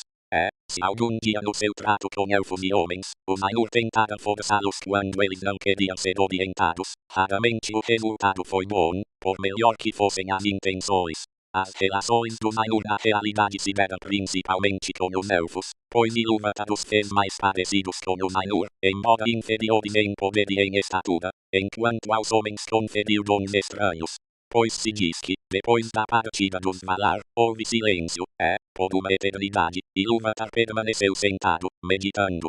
Falou ele então e disse: Olhem, eu amo a terra, que será uma mansão para os Kengi e os Natani.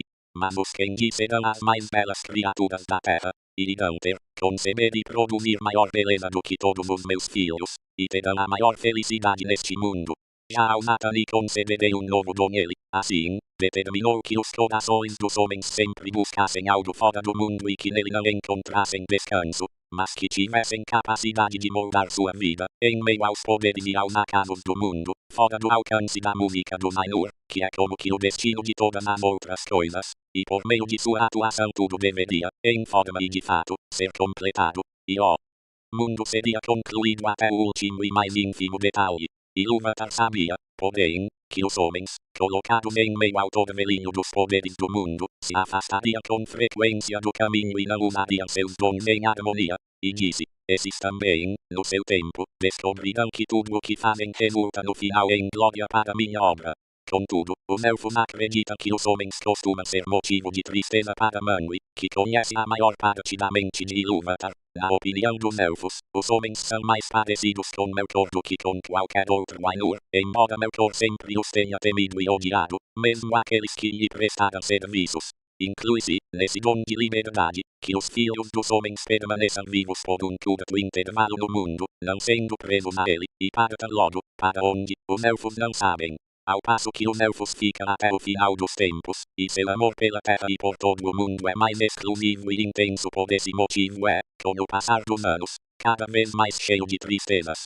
Pois os elfos não morrem enquanto o mundo não morrer, a menos que sejam assassinados ou que definhem de dor, e a essas duas mortes aparentes eles estão sujeitos. Nem a idade reduz sua força, a menos que estejam fartos de 10.000 séculos. Ao morrer, eles são reunidos na morada de Mandos, em Valinor, de onde podem depois retornar. Já os filhos dos homens morrem de verdade, e deixam o mundo, motivo pelo qual são chamados hóspedes ou forasteiros. A morte é seu destino, o dom de Ilúvatar, que, com o passar do tempo, até os poderes são de invejar. Melkor, porém, lançou sua sombra sobre esse dom, confundindo-o com as trevas, e fez surgir o mal do bem, e o medo, da esperança. Outrora, no entanto, os Valar declararam aos elfos em Valinor que os homens juntarão suas vozes ao coro da segunda música do Ainur. Embora Ilúvatar não tenha revelado suas intenções com relação aos elfos depois do fim do mundo, e Melkor ainda não as tenha descoberto. Capítulo 2. De Auli e Avanna. Dizem que no início os anões foram feitos por Auli na escuridão da Terra-média. Pois, tão grande era o desejo de Auli pela vinda dos filhos, para ter aprendizes a quem ensinar suas habilidades e seus conhecimentos, que não se dispôs a aguardar a realização dos desígnios de Ilúvatar.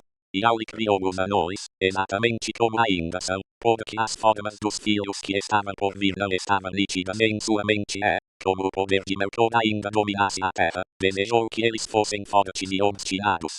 Temendo, porém, que os outros Valar pudessem condenar sua obra, trabalhou em segredo e fez em primeiro lugar os 7 pais dos anões num palácio sob as montanhas da Terra-média. Ora, Ilúvatar soube o que estava sendo feito no exato momento em que o trabalho de Auli se completava, e Auli estava satisfeito e começava a ensinar aos anões a língua que inventara para eles. Ilúvatar dirigiu-lhe a palavra, e Auli ouviu sua voz e emudeceu. E a voz de Ilúvatar lhe disse: Por que fizeste isso? Porque tentaste algo que sabes estar fora de teu poder e de tua autoridade? Pois tens de mim como dom apenas tua própria existência e nada mais. Portanto, as criaturas de tua mão e de tua mente poderão viver apenas através dessa existência, movendo-se quando tu pensares em movê-las e ficando ociosas se teu pensamento estiver voltado para outra coisa. É esse teu desejo?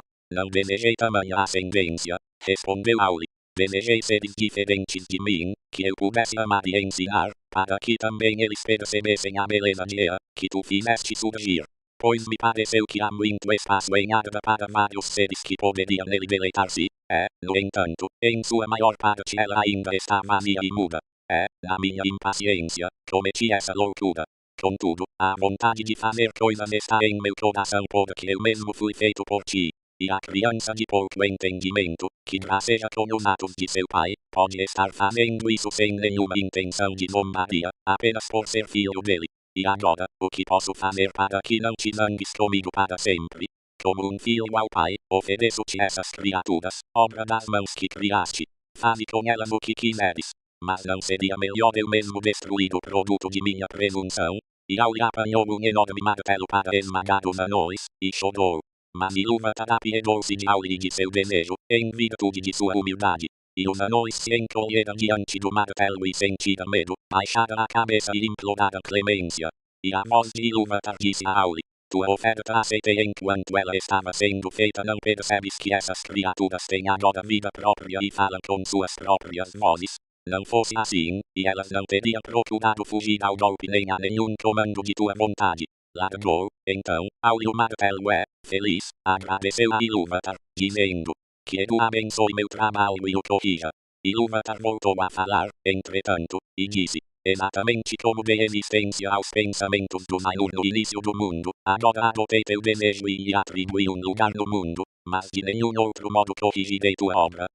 Como tu a fizeste, assim ela será. Contudo não tolerarei o seguinte: que esses seres cheguem antes dos primogênitos de meus desígnios, nem que tua impaciência seja premiada. Eles agora deverão dormir na escuridão debaixo da pedra, e não se apresentarão enquanto os primogênitos não tiverem surgido sobre a terra, e até essa ocasião tu e eles esperareis, por longa que seja a demora. Mas, Quando chegar a hora, eu os despertarei, e eles serão como filhos teus, e muitas vezes haverá discórdia entre os teus e os meus, os filhos de minha adoção e os filhos de minha escolha. Então Auli pegou os 7 pais dos anões e os levou para descansar em locais bem afastados. Voltou em seguida a Malinod e esperou os longos anos transcorrerem. Como fossem surgir na época em que Melkor prevalecia, Auli fez os anões resistentes.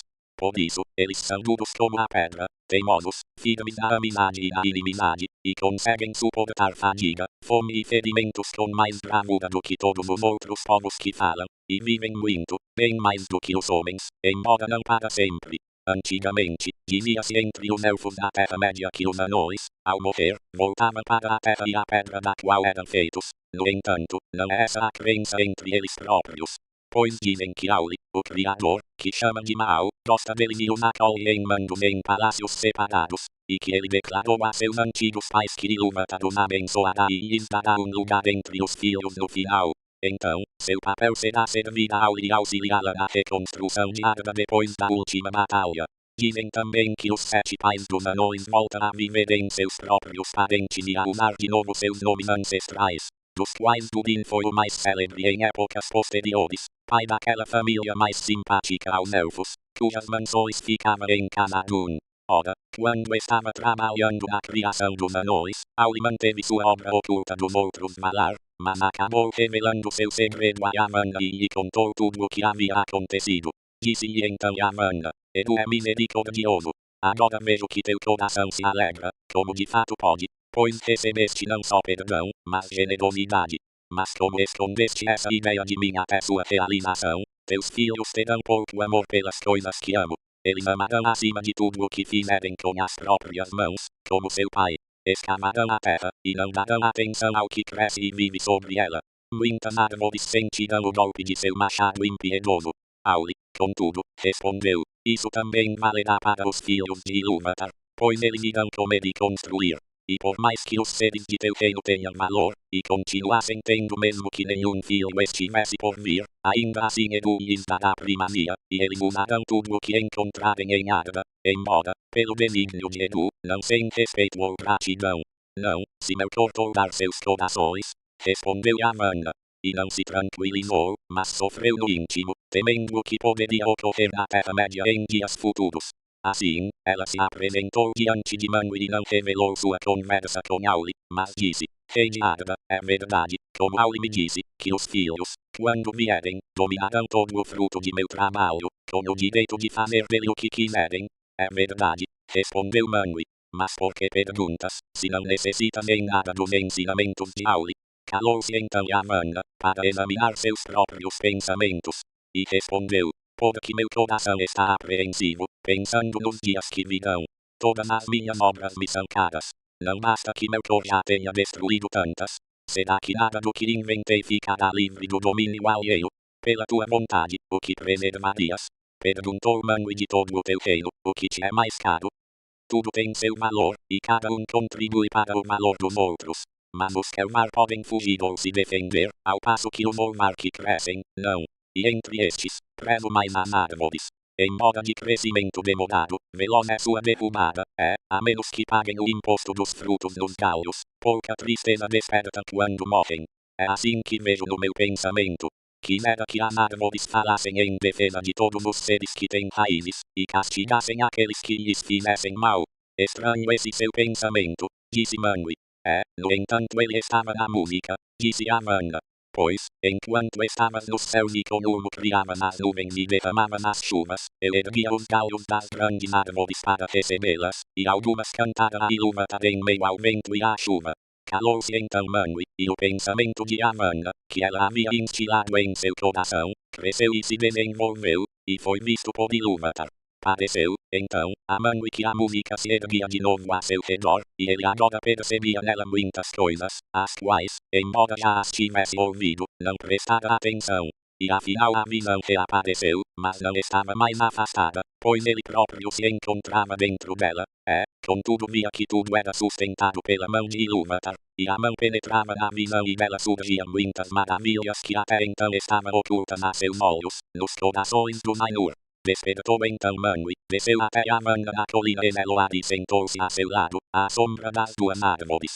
E Manwë falou, que mentade, Edu pronunciou-se e disse, será que algum mala supõe que eu não tenha ouvido toda a música? Mesmo o som mais ínfimo da voz mais fraca?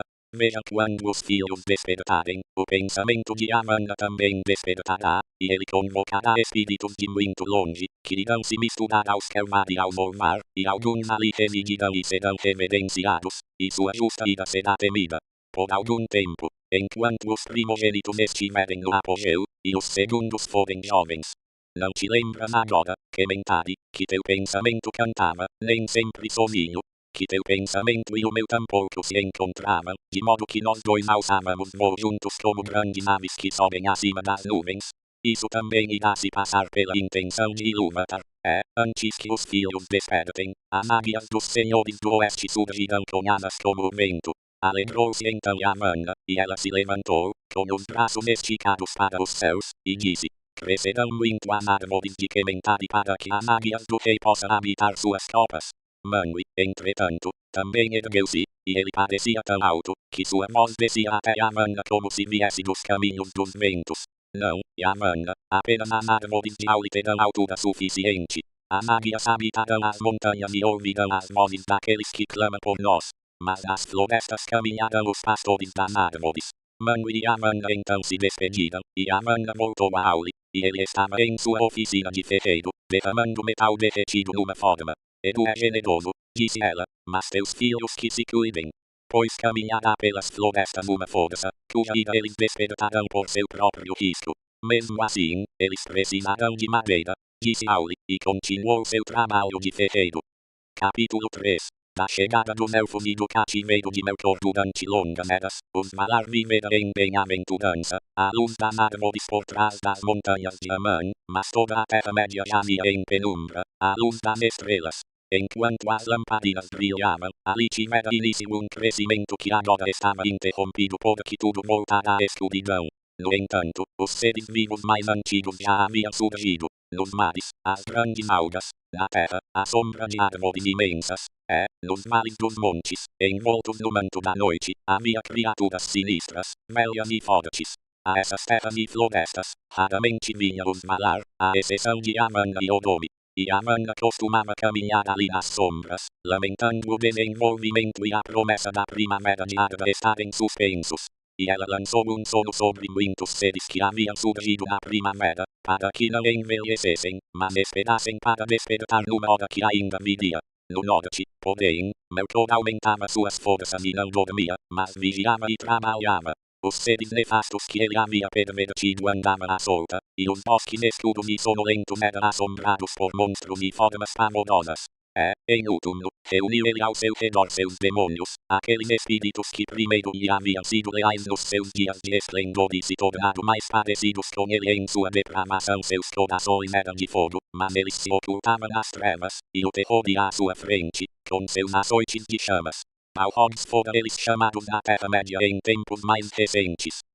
Naquela época sombria, Melkor gerou muitos outros monstros de variados tipos e formas, que por muito tempo atormentaram o mundo, e seu reino cada vez mais se espalhava na direção sul, pela Terra-média. E Melkor construiu também uma fortaleza e arsenal não muito distante do litoral noroeste, para resistir a qualquer ataque que viesse de Aman. Essa cidadela era comandada por Sauron, lugar-tenente de Melkor, e seu nome era Angband. Ocorreu que os Valar se reuniram em conselho por estarem perturbados com as notícias que Amanda e Odomi traziam das terras de fora, e Amanda falou diante dos Valar, poderosos de Arda. A visão de Ilúvatar foi breve, e logo se dissipou, de modo que talvez não consigamos adivinhar, contando os dias, a hora exata. Contudo, estejam certos do seguinte, o momento se aproxima, dentro desta era, nossa esperança será revelada, e os filhos despertarão. Deixaremos então desoladas e repletas de maldade as terras de sua morada? Será que eles caminharão nas trevas enquanto nós temos a luz? Eles chamarão Melkor de Senhor enquanto Manwë tem seu trono na Taniquetil? Não! Exclamou Tulkas. Vamos iniciar a guerra imediatamente. Já não repousamos demais da luta. Nossas forças não estão renovadas. Será que um ser sozinho rivalizará conosco para sempre? No entanto, a pedido de Manwë, Mandus falou, dizendo, nesta era, Os filhos de Ilúvatar de fato virão, mas não neste momento. Além disso, está escrito que os primogênitos chegarão às trevas e contemplarão primeiro as estrelas. Grande luz está reservada para seu declínio. A Magda eles sempre irão recorrer em momentos de necessidade. Afastou-se então Magda do conselho e olhou das alturas da Taniquetil, contemplando a escuridão da Terra-média, abaixo das inúmeras estrelas, pálidas e esparsas. Começou ela nesse instante um enorme trabalho, a maior de todas as obras dos Valar desde sua chegada a Arda. Apanhou os orvalhos de prata dos tonéis de Telperion e com eles fez estrelas novas e mais brilhantes para a chegada dos primogênitos. Por isso, ela, cujo nome desde as profundezas do tempo e da construção de era Tintali, a Inflamadora, foi mais tarde chamada pelos elfos de Elentari, Rainha das Estrelas. Camil, Nena de Lumbar, Alcadim que Elemmid ela criou naquela ocasião, e muitas outras das estrelas mais antigas ela reuniu e dispôs como sinais nos céus de Arda. Wilwadin, Telumengif, Sodonum e Anahima, e Menelmacar, com seu cinturão cintilante, prenúncio da última batalha, que ocorrerá no final dos tempos.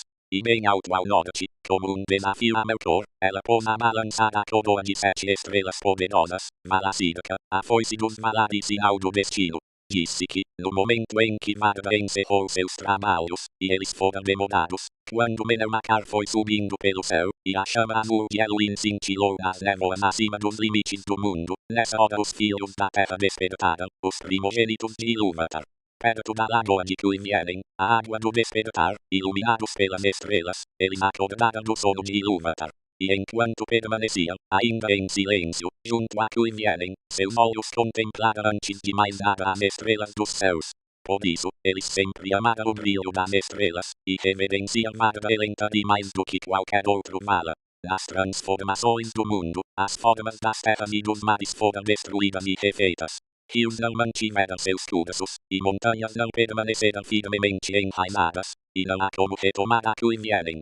Disse, porém, entre os elfos que essa lagoa ficava a grande distância a leste da Terra-média, e ao norte, e que era uma baía no mar interior de Elcar, e esse mar estava onde anteriormente havia estado os sopés da montanha de Iluin, antes que Melkor a derrubasse. Muita água fluía para ali das regiões montanhosas a leste, e o primeiro som ouvido pelos elfos foi o de água corrente, e o de água caindo na pedra. Muito tempo vivera ele em seu primeiro lar junto à água, à luz das estrelas, e caminhavam pela terra maravilhados. E começaram a criar a fala e a dar nomes a todas as coisas que percebiam. A si mesmos, chamaram Kenji, querendo dizer a duelos que falam com vozes. Pois até então não havia conhecido nenhum outro ser vivo que falasse ou cantasse. E uma vez aconteceu de Odome cavalgar mais para o leste em sua caçada, e ele se voltou para o norte, às margens do Elcar, e passou à sombra da Modokami, as montanhas do leste. E então, de repente, a ar começou a relinchar muito e estancou, imóvel. E Odome se perguntou o que seria e ficou calado. Pareceu-lhe ouvir ao longe, no silêncio da terra sob as estrelas, o canto de muitas vozes. Foi assim que os Valar encontraram afinal, como que por acaso, aqueles por quem há muito esperavam. E Odome, ao contemplar os elfos, encheu-se de admiração, como se eles fossem seres inesperados, maravilhosos e imprevistos, pois assim sempre será com os Valar. De fora do mundo, embora todas as coisas possam ser pronunciadas em música ou previstas em visões remotas, para aqueles que realmente entrem em ela, uma coisa de cada vez os apanhará desprevenidos, como algo novo e inaudito. No início, os primogênitos de Ilúvatar eram mais fortes e imponentes do que se tornaram desde então, mas não eram mais belos, pois, embora a beleza dos Kenji nos dias de juventude superasse qualquer outra que Ilúvatar tenha feito surgir, ela não pereceu, mas vive no oeste, e a tristeza e a sabedoria a enriqueceram. E Odome amou os Kenji e os chamou em sua própria língua de Eldar, o povo das estrelas. Esse nome, entretanto, mais tarde só foi usado por aqueles que o seguiram na estrada para o oeste. Contudo, muitos dos Kenji se apavoraram com sua chegada, e isso era obra de Melkor. Pois, em retrospectiva, os sábios declaram que Melkor, sempre alerta, fora o primeiro a se dar conta do despertar dos Kenji, e enviara sombras e espíritos malévolos para espioná-los e armar-lhes emboscadas. Ocorreu assim, alguns anos antes da chegada de Odome, que, se qualquer elfo se perdesse longe de casa, sozinho ou em pequenos grupos, era frequente que desaparecesse e nunca retornasse, e os Kenji diziam que o caçador o apanhara e sentia medo. É, de fato, as mais antigas canções dos elfos, cujos ecos ainda são relembrados no oeste, falam de formas sombrias, que perambulavam nas colinas que se erguiam a partir de Cuivielen, ou que passavam de repente encobrindo as estrelas, ou ainda do cavaleiro sinistro montado em seu cavalo selvagem que perseguia os caminhantes para apanhá-los e devorá-los. Ora, Melkor sentia um ódio imenso de Odom e temia seus passeios a cavalo, e ele, ou mandou realmente seus servos obscuros como cavaleiros, ou espalhou rumores mentirosos, com o objetivo de que os Kengi evitassem Odom, se algum dia o encontrassem. Foi assim que, quando Naar relinchou e Odom de fato surgiu entre eles, alguns dos Kengi se esconderam, e alguns fugiram e se perderam. Mas aqueles que tiveram coragem, e permaneceram, rapidamente perceberam que o grande cavaleiro não era nenhuma forma saída das trevas, pois a luz de Aman estava em seu semblante, e todos os mais nobres elfos se sentiram atraídos por ela. Entretanto, pouco se sabe daqueles infelizes que caíram na armadilha de Melkor. Pois, quem, entre os seres vivos, desceu aos abismos de Utumno, ou percorreu as trevas dos pensamentos de Melkor, é agudo, porém, considerado verdadeiro pelos sábios de Edessea que todos aqueles Kengi que caíram nas mãos de Melkor antes da destruição de Utumno foram lá aprisionados, por lentas artes de crueldade, corrompidos e escravizados, e assim Melkor gerou a horrenda raça dos Nodis, por inveja dos elfos e em imitação a eles, de quem eles mais tarde se tornaram os piores inimigos. Pois os Orcs tinham vida e se multiplicavam da mesma forma que os filhos de Ilúvatar, e nada que tivesse vida própria, nem aparência de vida, Melkor jamais poderia criar desde sua rebelião no Ainulindale antes do início. Assim dizem os sábios. No fundo de seus corações negros, os Orcs odiavam o Senhor a quem servia por medo, criador apenas de sua desgraça. Esse pode ter sido o ato mais abjeto de Melkor, e o mais odioso aos olhos de Ilúvatar. Odom demorou-se um pouco entre os Kengi, e então voltou veloz por terra e mar a Valinor, trazendo as notícias a Valmar, e falou das sombras que perturbavam Cuivielen. Alegraram-se então os Valar, no entanto sentia alguma dúvida em meio ao júbilo, e debateram muito qual seria a melhor decisão a tomar para proteger os Kengi da sombra de Melkor. Odom, porém, voltou de imediato à Terra-média para morar com os Elfos. Manwë refletiu muito em seu trono Ataniquetil e procurou o conselho de Ilúvatar. Descendo, então, a Valmar, convocou os Valar ao círculo da lei, e até mesmo Ulmo, do mar de fora, compadeceu. Disse então Manwë aos Valar, este é o conselho de Ilúvatar em meu coração, que devemos reconquistar o domínio de Arda, a qualquer custo, e liberar os Kengi da ameaça de Melkor. Com isso alegrou-se Tulkas, mas Mauli se entristeceu, prevendo os danos ao mundo que deveria resultar desse combate. No entanto, os Valar se prepararam e partiram de Aman prontos para a guerra, resolvidos a atacar as fortalezas de Melkor e encerrar o assunto. Jamais Melkor se esqueceu de que essa guerra tivera início pelo bem dos elfos e de que eles haviam sido a causa de sua derrocada. Contudo, os elfos não tiveram nenhuma participação nesses atos, e têm pouquíssimo conhecimento sobre o ataque da força do oeste contra o norte, no início de seus dias. Melkor enfrentou a investida dos Valar no noroeste da Terra-média, e toda a região sofreu grande destruição.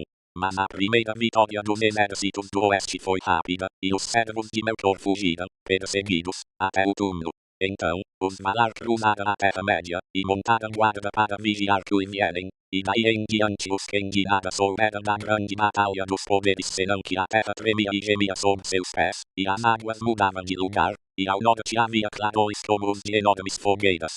Longo e angustiante foi o cerco ao túmulo, e muitas batalhas foram travadas diante de seus portões, das quais nada chegou aos ouvidos dos elfos, a não ser rumores. Nessa época, a forma da Terra-média foi alterada, e o grande mar que a separava de Aman se alargou e se aprofundou. Ele também avançou costa adentro e formou um golfo profundo mais ao sul. Muitas baías menores foram abertas entre o grande golfo e Elcaraxi no extremo norte, onde a Terra-média e Aman se aproximavam. Dessas, a baía de Valar era a principal, e nela desembocava o caudaloso rio Sirion, que descia das regiões elevadas recém-erguidas ao norte, Dorthonion e as montanhas ao redor de Itlun. As terras do extremo norte tornaram-se ainda mais desoladas nesse período, pois lá o túmulo havia sido escavado a enorme profundidade, e seus subterrâneos estavam cheios de fogos e de grandes contingentes de servos de Melkor. Finalmente, porém, os portões de Utumno foram arrombados, e seus salões, destelhados, e Melkor foi refugiar-se no canto mais profundo. Tulkan apresentou-se então para defender os Valar. Lutou com ele e o imobilizou com o rosto no chão. E Melkor foi acorrentado com Angainor, a corrente que Auri havia feito, e levado prisioneiro, e o mundo teve paz por uma longa era. Não obstante, os Valar não descobriram todas as poderosas masmorras e cavernas, ocultas com astúcia muito abaixo das fortalezas de Angband e Utumno. Muitos seres malignos ainda ali permaneceram, e outros se dispersaram e fugiram para as trevas e perambularam pelos lugares desolados do mundo, à espera de hora mais nefasta. E Sauron não foi encontrado. Porém, quando a batalha terminou e das ruínas do norte nuvens enormes se ergueram e esconderam as estrelas, os Valar conduziram Melkor até Valinor, com pés e mãos atados e vendas nos olhos. E ele foi levado ao círculo da lei. Ali prostrou-se aos pés de Manwë e implorou perdão, mas sua súplica foi negada, e ele foi levado à prisão na fortaleza de Mandos, de onde ninguém consegue escapar, nem Vala, nem Elfo, nem homem mortal. Vastas e fortes são essas construções, e elas foram erguidas a oeste da terra de Aman. Lá Melkor foi condenado a permanecer ao longo de 3 eras, antes que sua causa voltasse a ser julgada e ele pudesse mais uma vez implorar perdão. Reuniram-se então novamente os Valar em conselho, e se dividiram no debate.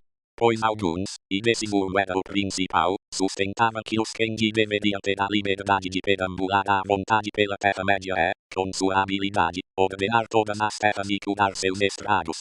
Já a maioria temia pelos Kengi no mundo perigoso, em meio às ciladas da penumbra iluminada pelas estrelas, e, além disso, estavam tomados de amor pela beleza dos elfos e desejavam sua companhia.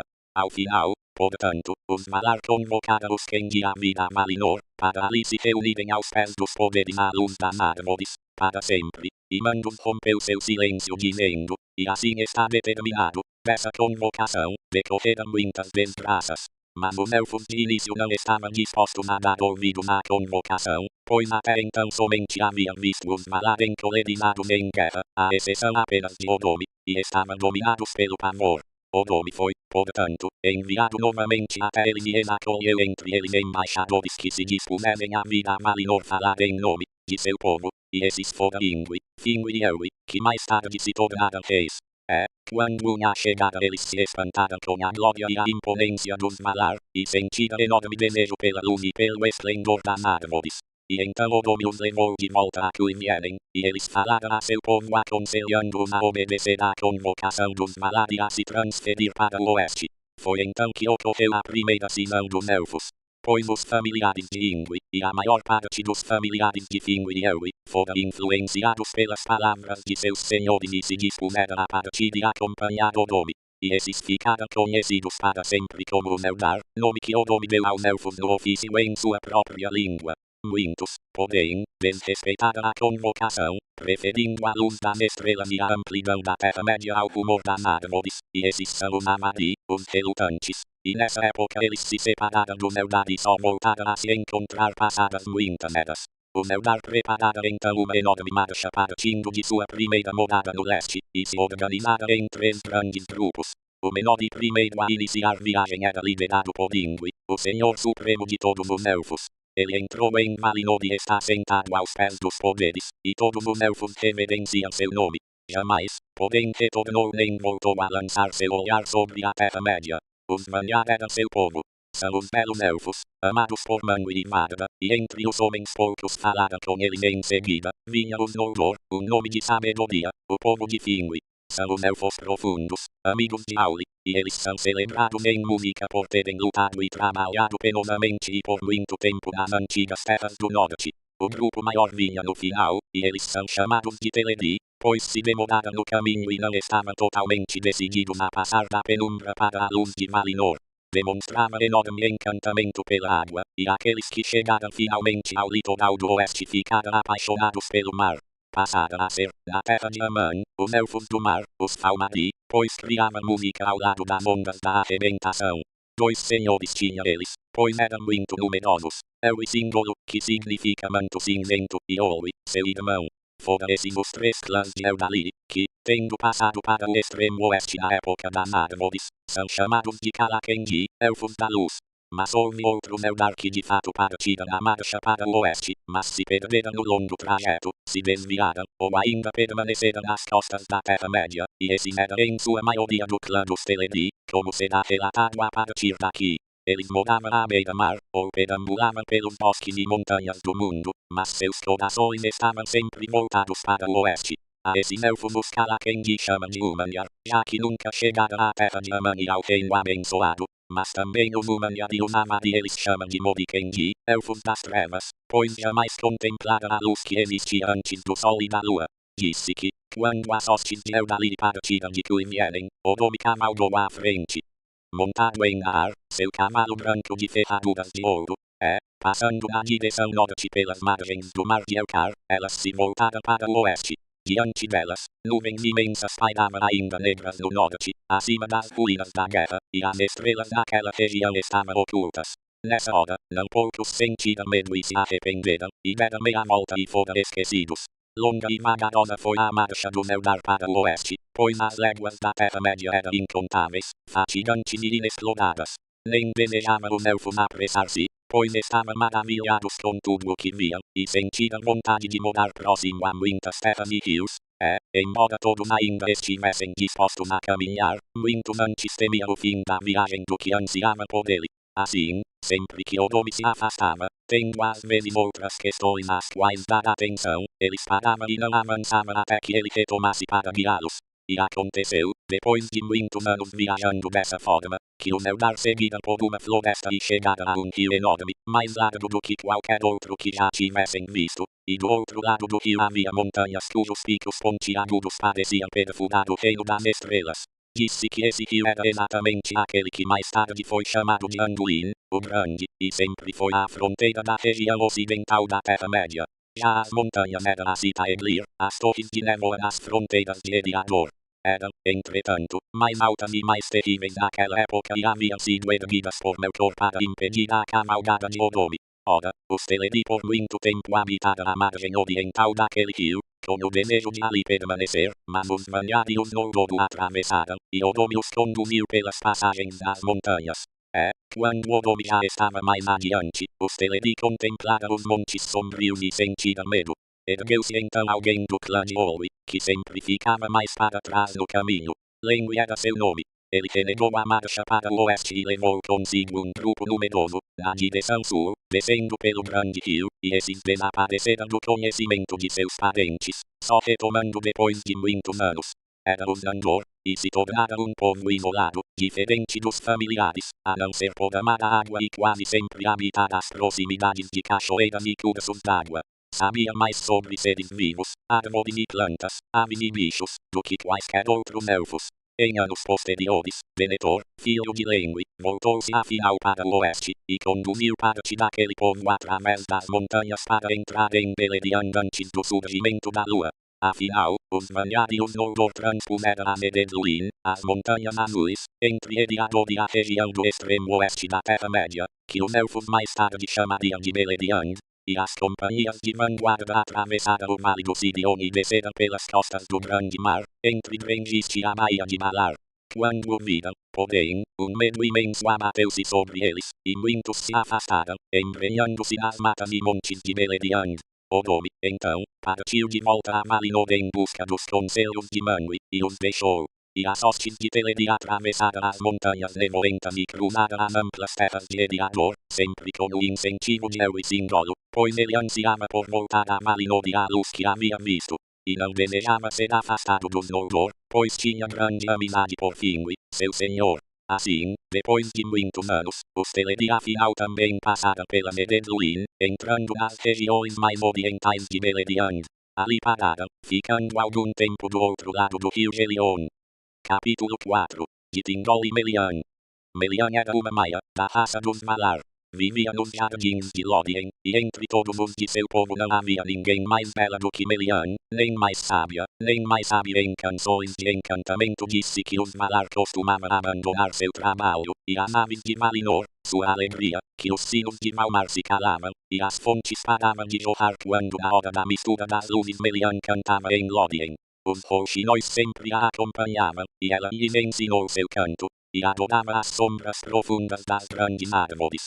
Antes que o mundo fosse feito, era a apaventada da própria Yamanna, e na época em que os Kenji despertaram ao lado das águas de Kuivieren, ela partiu de Valinor e veio até as terras de Ka, e aí preencheu o silêncio da Terra-média antes do amanhecer com sua voz e as vozes de seus pássaros. Ora, quando sua viagem estava próxima do final, como já se relatou, o povo dos Teleri permaneceu muito tempo no leste de Beleriand, do outro lado do rio Gelion. Naquela época, muitos dos Noldor ainda estavam mais a oeste, nas florestas que mais tarde foram chamadas de Neldoreth e região Elwi, senhor dos Teleri, muitas vezes atravessava os grandes bosques à procura de Finwë, seu amigo, nas moradas dos Noldor. E ocorreu que certa vez ele chegou sozinho ao bosque de Nanhelmot, iluminado pelas estrelas, e ali de repente ouviu o canto de rouxinóis. Caiu então sobre ele um encantamento, que o deixou imobilizado. E muito ao longe, para além das vozes dos Lomeling, ele ouviu a voz de Melian, e ela encheu seu coração de maravilha e de desejo. Esqueceu-se Elwi, então, inteiramente de seu povo e dos objetivos de sua mente, acompanhando os pássaros na sombra das árvores, embrenhou-se por Nanhelmot adentro e se perdeu.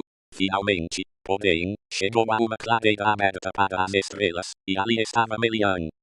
Do meio da escuridão, ele a contemplou, e a luz de Aman estava em seu rosto.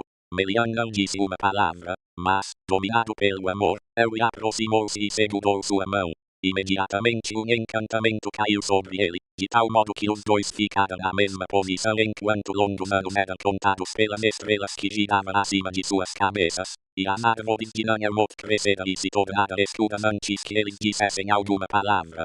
Assim, o povo de Elwi que o procurava não o encontrou, e Olwe assumiu o trono dos Teleri e partiu, como é relatado daqui em diante. Enquanto viveu, Elwi Singolo nunca mais atravessou o mar para chegar a Valinor, e Melian não voltou para lá enquanto perdurou o reinado de ambos. A partir de Melian, porém, surgiu entre elfos e homens uma linhagem dos Ainur que estavam com Ilúvatar antes de Ea. Em tempos posteriores, Elwi tornou-se um rei célebre, e seu povo compreendia todos os Eldar de Beleriand. Os Sindar eram chamados Elfos Cinzentos, Elfos do Crepúsculo, e o rei Manto Cinzento era ele, Elutindol na língua daquela terra. E Melian era sua rainha, mais sábia do que qualquer filho da Terra-média, e suas moradas ocultas eram em Menegroth, as 1000 cavernas, em Doriath. Grande poder Melian concedeu a Tindol, que era ele próprio grande entre os Eldar, pois somente ele entre todos os Sindar havia visto com os próprios olhos as árvores no dia em que floresceram. Embora fosse rei dos Númenor, não era incluído entre os Mordenkainengi, mas entre os Elfos da Luz, poderosos da Terra-média. Do amor de Tindol e Melian, vieram ao mundo os mais belos filhos de Ilúvatar que já existiram ou virão a existir. Capítulo V. De Eldamar e dos príncipes dos Eldalir. Com o tempo, as hostes de Vanyar e de Noldor chegaram ao ponto extremo oeste das praias das terras de Ka. Ao norte, esse litoral, nos tempos antigos posteriores à Batalha dos Poderes, fazia uma curva para o oeste, até que, na região do extremo norte de Arda, somente um mar estreito dividia Aman, onde Valinor havia sido construída, das terras de Ka, mas esse mar estreito era cheio de um gelo que atritava pela violência do congelamento de Melkor. Por esse motivo, Odin não conduziu as multidões dos Eldalir para o extremo norte, mas as trouxe para as belas terras próximas ao rio Sirion, que mais tarde receberam o nome de Beleriand, e dessas praias, de onde pela primeira vez os Eldar, com medo e admiração, contemplaram o mar, estendia-se um oceano, largo, escuro e profundo, entre elas e as montanhas de Aman. Ora, Ulmo, de acordo com a decisão dos Valar, chegou ao litoral da Terra-média e falou com os Eldar que ali esperavam, com os olhos fixos nas ondas escuras. Graças às suas palavras e à música que criou para eles com suas trompas de concha, seu medo do mar foi transformado em desejo. Por esse motivo, Ulmo arrancou uma ilha que há muito estava isolada no meio do mar, distante dos dois litorais, desde a época das turbulências da queda de Iluin.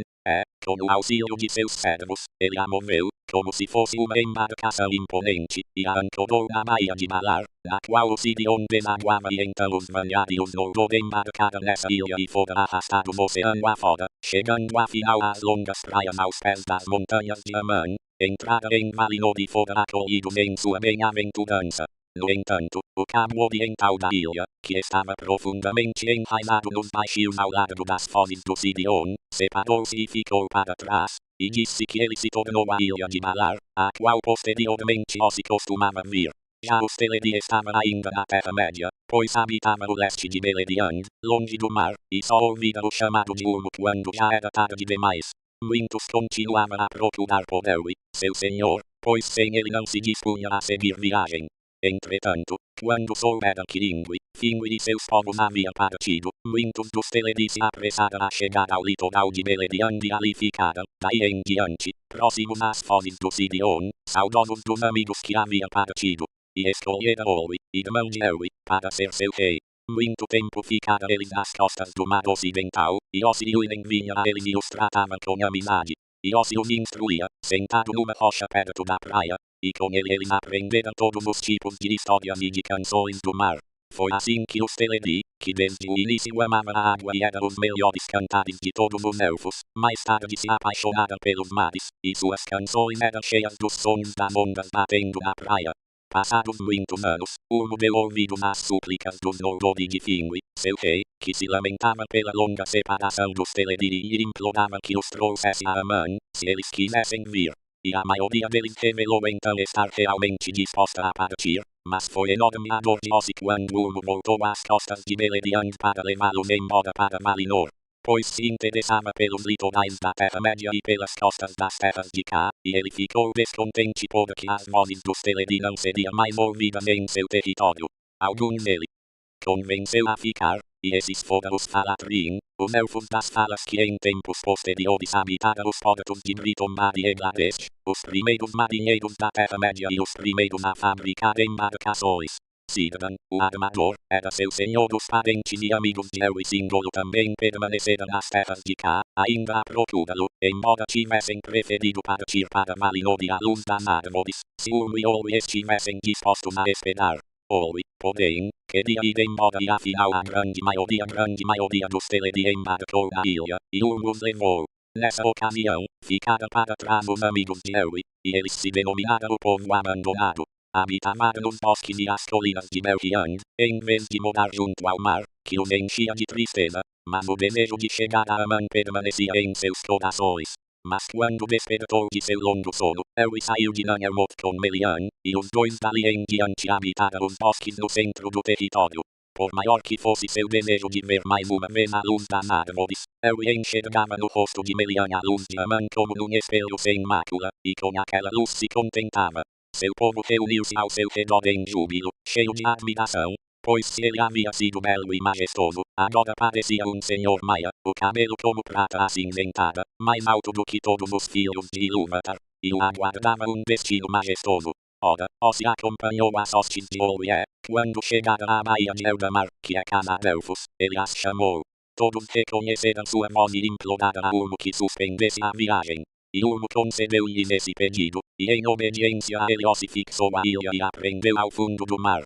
Ulmo concordou com isso prontamente, pois compreendia os corações dos Teledi e no Conselho dos Valar havia falado contra a convocação, por acreditar ser melhor que os Kenji permanecessem na Terra-média.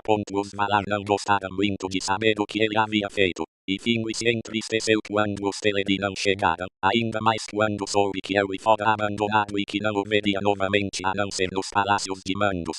No entanto, a ilha não voltou a ser movida e ficou ali parada, sozinha, na baía de Eldamar, e foi chamada de Toledesea, a ilha solitária. Ali os Teledi permaneceram como queriam, sob as estrelas dos céus, mas podendo ver Aman e a costa imortal.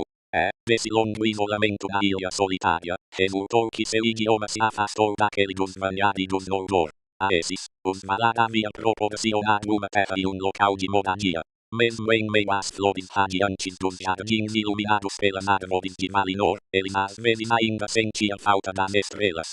E assim foi feita uma fenda nas grandes muralhas das Pelori, e ali, num vale profundo que corria até o mar, os Eldar ergueram uma colina alta e verdejante.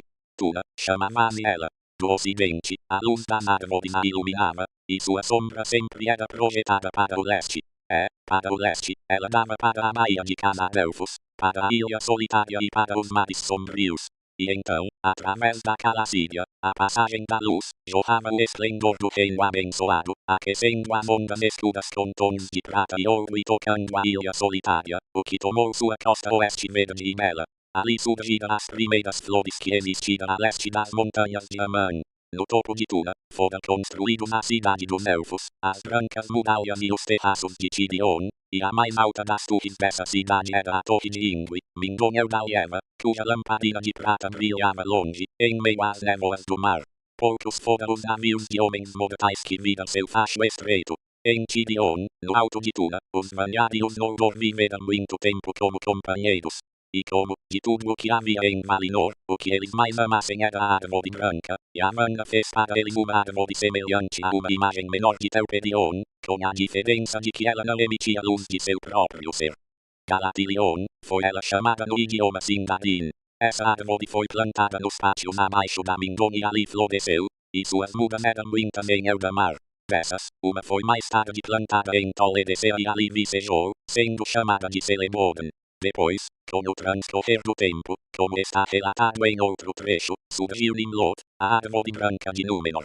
Manwë e Varda gostavam mais dos Vanhar, os belos elfos, mas os Noldor tinham a preferência de Auli, e ele e seu povo costumavam andar entre eles. Enormes tornaram-se seu conhecimento e sua habilidade. Entretanto, ainda maior era sua sede de conhecimento, sob muitos aspectos, logo ultrapassaram seus mestres. Eram criativos na fala, pois tinha um amor imenso pelas palavras e sempre procuravam descobrir nomes mais adequados para todas as coisas que conheciam ou imaginavam. E aconteceu que os pedreiros da casa de Finwë, trabalhando nas montanhas em busca de pedra, pois adoravam construir altas torres, descobriram pela primeira vez as pedras preciosas e as apresentaram em miríades incontáveis. E inventaram ferramentas para cortar e lapidar as pedras, esculpindo-as em muitas formas. Eles não as guardavam como tesouros, mas as davam livremente e, com seu trabalho, enriqueceram toda Valinor. Mais tarde, os Noldor voltaram à Terra-média, e este relato fala principalmente de seus feitos. Por isso, os nomes, e o parentesco dos príncipes podem ser aqui descritos da forma que esses nomes assumiram no idioma dos elfos de Beleriand. Finwë era rei dos Noldor, os filhos de Finwë eram Fëanor, e Fingolfin e Fiarfin. Mas a mãe de Fëanor era Midir-Ceding, enquanto a mãe de Fingolfin e Fiarfin era Ingis dos Vanhar. Fëanor era o mais sábio tanto na palavra quanto no trabalho manual. Era mais instruído que seus irmãos. Seu espírito ardia como uma chama. Fingolfin era o mais forte, o mais firme e o mais valente. Fiarfin era o mais belo e o de coração mais prudente. Mais tarde, ele foi amigo dos filhos de Olwe, senhor dos Teleri, e se casou com Earwen, a donzela cisne de Alqualond, filha de Olwe. Os 7 filhos de Fëanor eram Maedhros, o alto, Maglor, o cantor maravilhoso, cuja voz podia ser ouvida ao longe, fosse na terra, fosse no mar, Celeborn, o louro, e Carantir, o modelo, Cúrufin, o habilidoso, que herdou grande parte do talento do pai para os trabalhos manuais, e os mais novos, Amrod e Amras, que eram gêmeos, semelhantes de rosto e de temperamento. Em épocas posteriores, foram grandes caçadores nos bosques da Terra-média, e caçador foi também Celeborn, que em Valinor era amigo de Odor e muitas vezes acompanhava o chamado Durvala.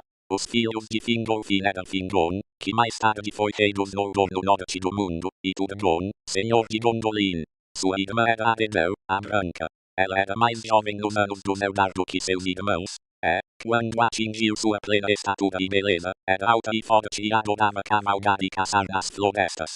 Ali, esteve muitas vezes na companhia dos filhos de Fëanor, seus parentes, mas a ninguém entregou seu coração. Arfeniel, era ela chamada, a Dama Branca dos Noldor, pois era clara, embora seus cabelos fossem escuros, e nunca se trajava de outra forma a não ser de branco e prata. Os filhos de Fiarfin eram Finrod, o fiel, que mais tarde foi chamado de Felagund, senhor das cavernas, Ododred, Androd e Aegnor. Esses 4 eram tão amigos dos filhos de Fingolfin, como se fossem irmãos. Uma irmã tinha eles, Galadriel, a mais bela de todos os da casa de Finwë. Seu cabelo tinha reflexos de ouro como se tivesse captado numa rede o esplendor de Laudelin. Aqui é preciso que se diga como os Teleri chegaram afinal à terra de Amã. Durante um longo período, eles permaneceram em Toledecea, mas aos poucos seus corações foram mudando, sendo atraídos pela luz que se espalhava pelo mar até a ilha solitária. estava num dilema entre o amor pela música das ondas sobre as praias e o desejo de voltar a ver seus familiares e contemplar o esplendor de Valinor, mas, no final, o desejo de luz foi mais forte. Assim, submetendo-se ao desejo dos Valar, o enviou Inosi, seu amigo, e ele, embora triste, lhes ensinou a arte da fabricação de barcos. Quando seus barcos estavam prontos, ele lhes trouxe como presente de despedida muitos cisnes de asas fortes. Os cisnes, então, puxaram os novos barcos dos Teleri pelo mar calmo, e assim, finalmente e por último, chegaram eles a Aman e às costas de Eldamar. Ali ficaram. Se quisessem, podiam ver a luz das árvores e caminhar pelas ruas douradas de Malmar e pelas escadas de cristal de Tirion sobre Tura, a colina verde, mas principalmente velejavam em seus barcos velozes nas águas da Baía de Canadelfos, ou andavam junto às ondas da praia, com o cabelo cintilando a luz que vinha do outro lado da colina. Muitas pedras preciosas deram-lhes os Noldor, opalas, diamantes e cristais claros, que eles espalharam pelas praias e pelos lagos. Maravilhosas eram as praias de Elend naquela época. E muitas pérolas eles ganharam por si mesmos do mar, e seus palácios eram de pérolas, e de pérolas eram as mansões de ouro em Alto Alonde, o porto dos cisnes, iluminado por muitas lamparinas. Pois aquela era sua cidade, e o porto de seus barcos, e estes eram feitos na forma de cisnes, com bicos de ouro e olhos de ouro e aneviche. A entrada para aquele porto era um arco de rocha viva esculpida pelo mar, e ela ficava nos limites de Eldamar, ao norte da Calacídia, onde a luz das estrelas era forte e clara. Com a passagem das eras, os Valar começaram a amar a terra dos Valar e a luz plena das árvores, abandonaram a cidade de Tirion sobre Tura e a partir daí passaram a morar na montanha de Manwë nas planícies e bosques de Valinor, afastando-se dos Noldor. Mas a lembrança da Terra-média à luz das estrelas permanecia nos corações dos Noldor, e eles ficaram na Calacídia e nas colinas e nos vales ao alcance do som do mar ocidental. Embora muitos deles costumassem passear pela terra dos Valar, fazendo longas viagens em busca dos segredos da terra, da água e de todos os seres vivos, ainda assim os povos de Tura e de Alto Alonde se aproximaram naquela época. Finwë era rei em Tirion, e Olwe, em Alto Alonde, mas Ingwe sempre foi considerado o rei supremo de todos os elfos. A partir daí, ele viveu aos pés de Manwë e Taniquetil. Fëanor e seus filhos raramente moravam num único lugar por muito tempo, mas viajavam com liberdade, dentro dos limites de Valinor, chegando mesmo às fronteiras das trevas e às margens frias do mar de fora, em busca do desconhecido. Costumava hospedar-se no palácio de Auli, mas Celegoran preferia ir para a casa de Odome, e ali adquiriu grande conhecimento sobre aves e outros animais e aprendeu todas as suas línguas. Pois todos os seres vivos que existem ou existiram no reino de Arda, à exceção das criaturas perversas e cruéis de Melkor, viviam então na terra de Aman, e ali havia também muitas outras criaturas que não foram vistas na Terra-média, e talvez nunca voltem a sê-la, já que a configuração do mundo mudou. Capítulo V. De Fëanor e de a libertação de Melkor. Agora as três famílias do Eldar estavam finalmente reunidas em Valinor, e Melkor estava acorrentado. Esse foi o apogeu do reino abençoado, a plenitude de sua glória e bem-aventurança, longo na contagem dos anos, mas muito breve na memória. Naquele tempo, os Eldar atingiram a maturidade de corpo e mente, e os Noldor progrediram sempre em conhecimentos e habilidades, e os longos anos foram preenchidos com seus trabalhos prazerosos, nos quais inventaram muitas coisas belas e maravilhosas. Aconteceu então que os Noldor foram os primeiros a quem ocorreu a ideia das letras, e Húmil de Tirion foi o nome do estudioso que conseguiu adequar sinais ao registro da fala e da música, alguns para serem gravados em metal ou em pedra, outros para serem desenhados com pincel ou pena. Naquela época, nasceu em Eldamar, na casa do rei em Tirion, no cume de Tura, o filho mais velho de Finwë, e o mais amado. Finwë era seu nome, mas por sua mãe ele foi chamado de Fëanor, espírito de fogo, e assim é lembrado em todas as histórias dos Noldor. Midia era o nome da sua mãe, que era chamada Sedingi, por sua extraordinária competência no tear e no bordado, pois suas mãos eram mais adequadas à delicadeza do que quaisquer outras entre os Noldor. O amor de Finwë e Midia era imenso e cheio de alegria, pois começara no reino abençoado nos dias de bem-aventurança. Entretanto, ao dar à luz seu filho, Midia foi consumida em corpo e em espírito. Depois do nascimento da criança, ela ansiava por se livrar do esforço de viver. Quando deu nome ao filho, disse ela a Finwë: nunca mais terei filhos, pois as forças que teria nutrido a vida de muitos foram todas para Fëanor. Fingui entristeceu-se, então, pois os noivos eram jovens, e ele desejava trazer muitos filhos à bem-aventurança de Amã. Disse ele, sem dúvida, existe cura em Amã. Aqui toda a exaustão pode encontrar alívio. Porém, como Midia continua se definhando, Fingui procurou aconselhar-se com Mangui, e Mangui a entregou aos cuidados de Idmo, em Lodien. Em sua despedida, por um curto período, pensava ele, Fingui estava triste, porque parecia uma infelicidade que a mãe se afastasse e perdesse no mínimo início da infância do filho. É mesmo uma infelicidade, disse Midia, e eu choraria, se não estivesse tão exausta. Mas não me culpe por isso, nem por nada que possa acontecer. Ela foi então para os jardins de Lodien, onde se deitou para dormir. No entanto, embora parecesse estar dormindo, seu espírito de fato abandonou o corpo e passou em silêncio para os palácios de Mandos. As criadas de este cuidavam do corpo de Midia, e ele manteve seu viço, mas ela não voltou. Fingui vivia, portanto, desolado. Ia com frequência aos jardins de Lodien e, sentado à sombra dos salgueiros prateados ao lado do corpo da esposa, ele a chamava por seus nomes. Mas sem nenhum resultado. E somente ele em todo o reino abençoado era privado de alegria. Depois de algum tempo, ele deixou de ir a Lodien. A partir daí, todo o seu amor ele dedicava ao filho. E Fëanor crescia rapidamente, como se houvesse dentro dele um fogo secreto aceso. Era alto, belo de rosto e dominador. Seus olhos tinham um brilho penetrante, e seus cabelos eram negros e lustrosos. Para atingir seus objetivos, era ávido e obstinado. Poucos chegaram a conseguir mudar sua atitude por meio de conselhos, ninguém pela força. De todos os Noldor, daquela época ou de épocas posteriores, tomou-se ele o de raciocínio mais sutil e de mãos mais habilidosas. Na juventude, aperfeiçoando a obra de Rúmio, Fëanor criou as letras que levam seu nome, e que os Eldar usam desde então, e foi ele o primeiro dos Noldor a descobrir como fazer, com técnica, pedras preciosas maiores e mais brilhantes do que as da terra. As primeiras pedras que Fëanor criou eram brancas e sem cor, mas, quando expostas à luz das estrelas, brilhavam com raios azuis e prateados mais luminosos do que Elwyn. E outros cristais ele também fez, com os quais era possível enxergar coisas distantes, em tamanho pequeno mas com nitidez, como se fosse com os olhos das águias de Mangui. Raramente descansava as mãos e a mente de Fëanor. Enquanto ainda era muito jovem, Fëanor desposou Nerdanel, a filha de um grande ferreiro chamado Matan, que entre os Noldor era o mais querido de Auli. Com Matan, Fëanor muito aprendeu sobre a criação de objetos de metal e de pedra.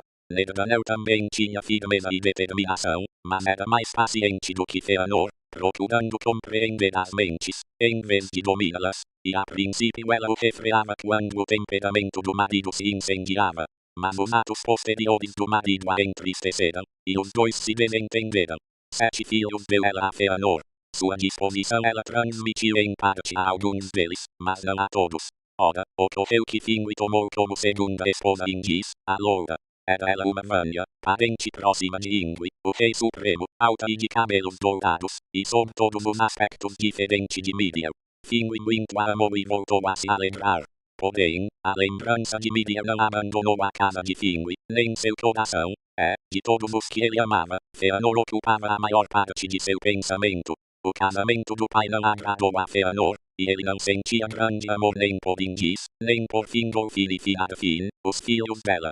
Fëanor vivia separado deles, em viagens de exploração pela terra de Amã ou ocupando-se com o conhecimento e os ofícios que adorava. Nos tristes acontecimentos que mais tarde vieram a ocorrer, e nos quais Fëanor assumiu a posição de líder, muitos perceberam o resultado dessa cisão dentro da casa de Fingui, considerando que, se Fingui tivesse suportado sua perda e se contentado em ser pai de seu poderoso filho, os caminhos de Fëanor teriam sido diferentes, e um grande mal poderia ter sido evitado. Pois a dor e a discórdia na casa de Fingui estão gravadas na memória dos elfos Noldoril. Contudo, os filhos de Ingis foram notáveis e gloriosos, bem como os filhos deles. Se eles não tivessem nascido, a história dos Eldar teria empobrecido.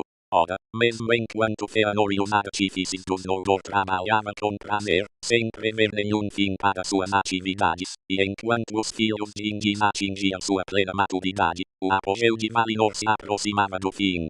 Pois ocorreu que Melkor, como os Valar haviam determinado, completou sua pena de cativeiro, tendo permanecido 3 eras no cárcere de Mandos, totalmente só. Por fim, Como Manwë havia prometido, ele foi conduzido novamente diante dos tronos dos Valar. Contemplou então sua glória e sua bem-aventurança, e a inveja encheu seu coração. Viu os filhos de Ilúvatar sentados aos pés dos poderosos, e o ódio o dominou. Observou a abundância de pedras preciosas, e as cobiçou. Ocultou, porém, seus pensamentos e adiou sua vingança. Diante dos portões de Valmar, Melkor humilhou-se aos pés de Manwë e suplicou seu perdão, jurando que, se pudesse ser equiparado mesmo ao mais ínfimo dos seres livres de Valinor, ajudaria os Valar em todas as suas obras principalmente, na cura dos muitos danos que causara ao mundo. E Nienga auxiliou em sua súplica, mas Mandos não se pronunciou. Concedeu-lhe então Manwë o perdão, mas os Valar ainda não se dispunha a deixá-la partir. Para fora do alcance de sua visão e de sua vigilância, e ele foi obrigado a permanecer dentro dos portões de Valmar. Entretanto, era aparentemente justos todos os atos e palavras de Melkor naquela época, e tanto os Valar quanto os Eldar se beneficiavam de sua ajuda e de seus conselhos, se os procurassem. Portanto, dentro de pouco tempo, ele recebeu permissão para andar livremente pelo território, e a Manwë pareceu que o mal de Melkor estava curado. Pois Manwë era isento de maldade e não conseguia compreendê-la, e sabia que no início, no pensamento de Ilúvatar, Melkor havia sido igual a ele, e Manwë não chegava a enxergar as profundezas do coração de Melkor e não percebia que o amor o abandonara para sempre.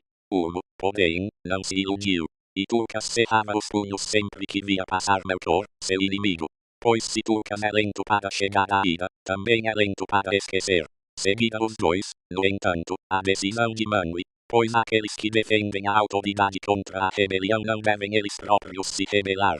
Ora, em seu coração, Melkor odiava acima de tudo os Eldar, tanto por serem belos e alegres quanto por ver neles a razão para o ataque dos Valar e sua própria derrocada.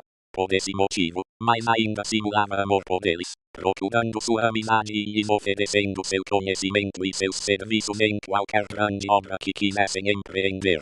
Os Valar na realidade ainda o mantinham sob suspeita, pois morava à luz das árvores e se sentiam satisfeitos. E aos Teleri, ele não dava atenção, considerando-os desprezíveis, instrumentos fracos demais para suas intenções. Já os Noldor se encantavam com o conhecimento oculto que ele lhes poderia revelar, e alguns deram ouvidos a palavras que teria sido melhor nunca terem escutado. Melkor de fato declarou mais tarde que Fëanor havia aprendido grandes artes com ele em segredo, e que havia sido instruído por ele em suas maiores obras, mas Melkor mentia, em sua cobiça e inveja, pois nenhum dos Eldalir jamais odiou Melkor mais do que Fëanor, filho de Finwë, que primeiro lhe deu o nome de Morgoth. Embora tivesse se enredado nas tramas da perversidade de Melkor contra os Valar, Fëanor jamais conversou com ele nem aceitou seus conselhos, pois Fëanor era movido pelo fogo de seu próprio coração, apenas, trabalhando sempre com rapidez e em solidão, e não pedia ajuda nem procurava a opinião de ninguém que habitasse Aman, fosse grande, fosse pequeno, a única e breve exceção de Nerdanel, a sábia, sua esposa. Capítulo 7. Das Silmarils e da inquietação dos Noldor.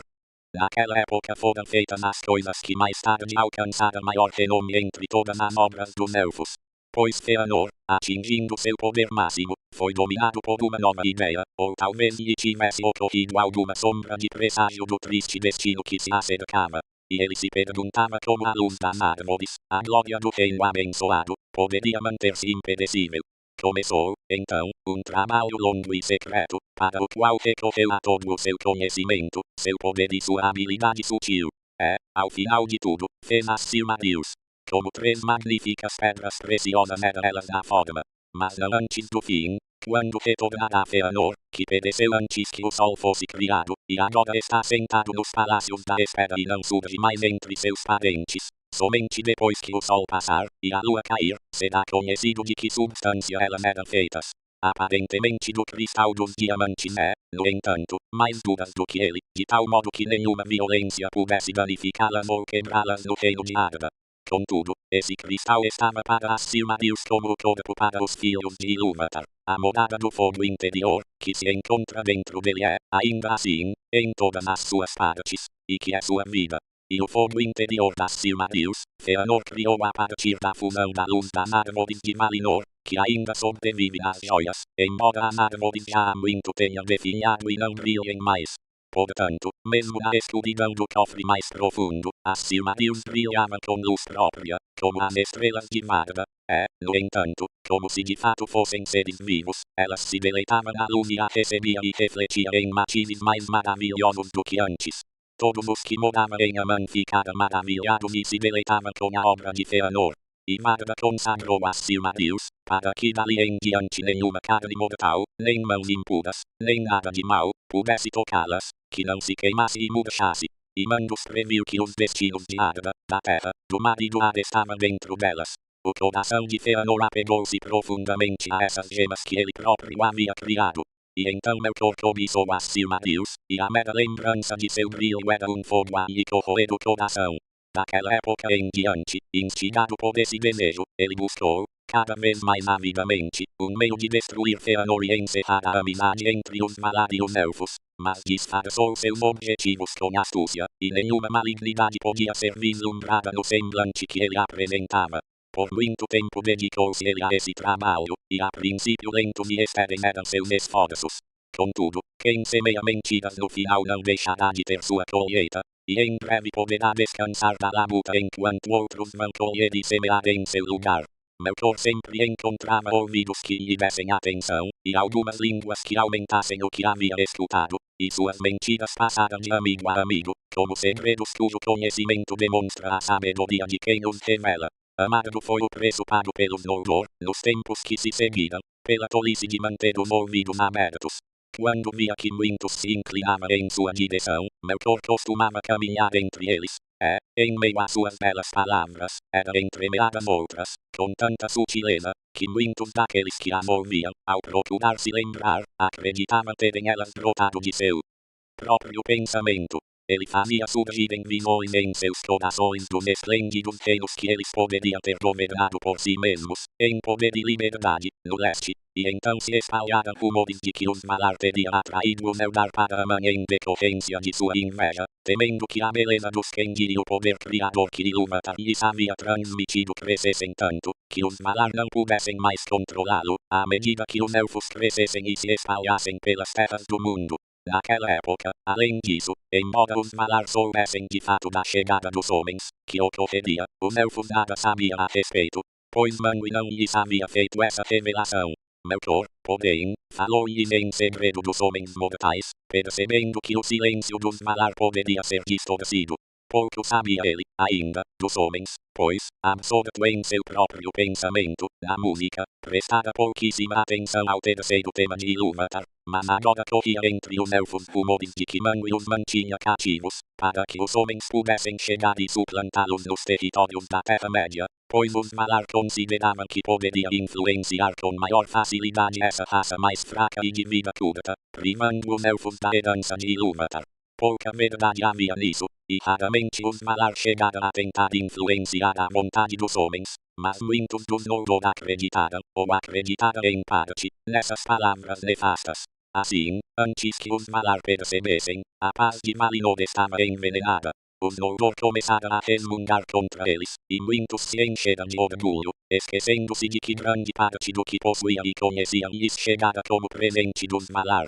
Ardia com maior violência a nova chama do desejo de liberdade e de territórios mais vastos no coração impaciente de Fëanor, e Melkor ria em segredo, pois era esse o alvo ao qual se dirigiam suas mentiras, já que odiava Fëanor acima de todos e sempre cobiçara as Silmarils.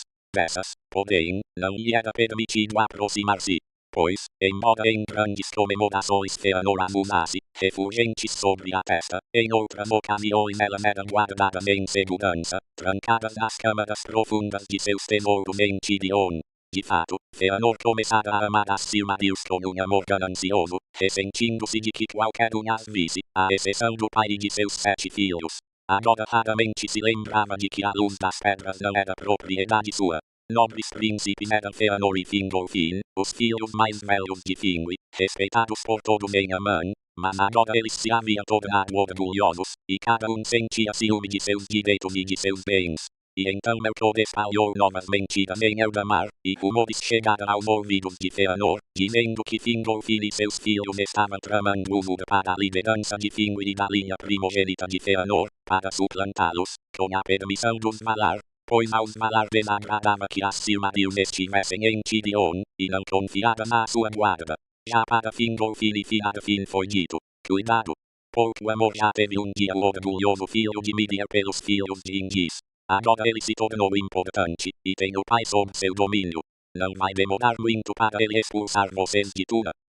Quando Melkor viu que as mentiras se inflamavam, e que o orgulho e a raiva haviam despertado entre os Noldor, ele lhes falou de armas. E foi nessa época que os Noldor começaram a forjar espadas, machados e lanças.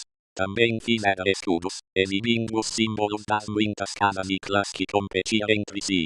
Somente estes eles usavam em público, e de outras armas não falavam, pois cada um acreditava que somente ele havia recebido o aviso.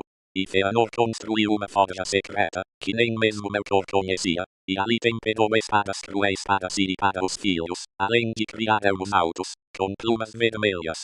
Lamentou amargamente matando o dia em que ensinara ao marido de Nerdanel todo o conhecimento de metais que havia aprendido com Auli.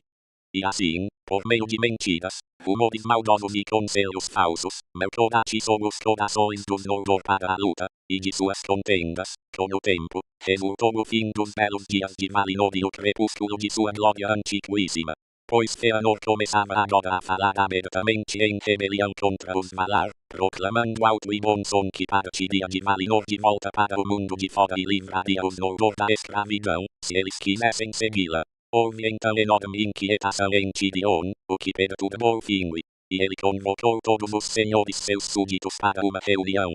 Fingolfin, porém, apressou-se a chegar a seus palácios e parou diante dele.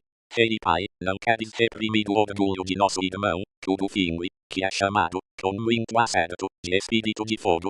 Com que direito ele fala por todo o nosso povo, como se fosse rei? Foste tu que há muito tempo falaste aos Kenji, pedindo-lhes que aceitassem a convocação dos Valar para vir a Aman.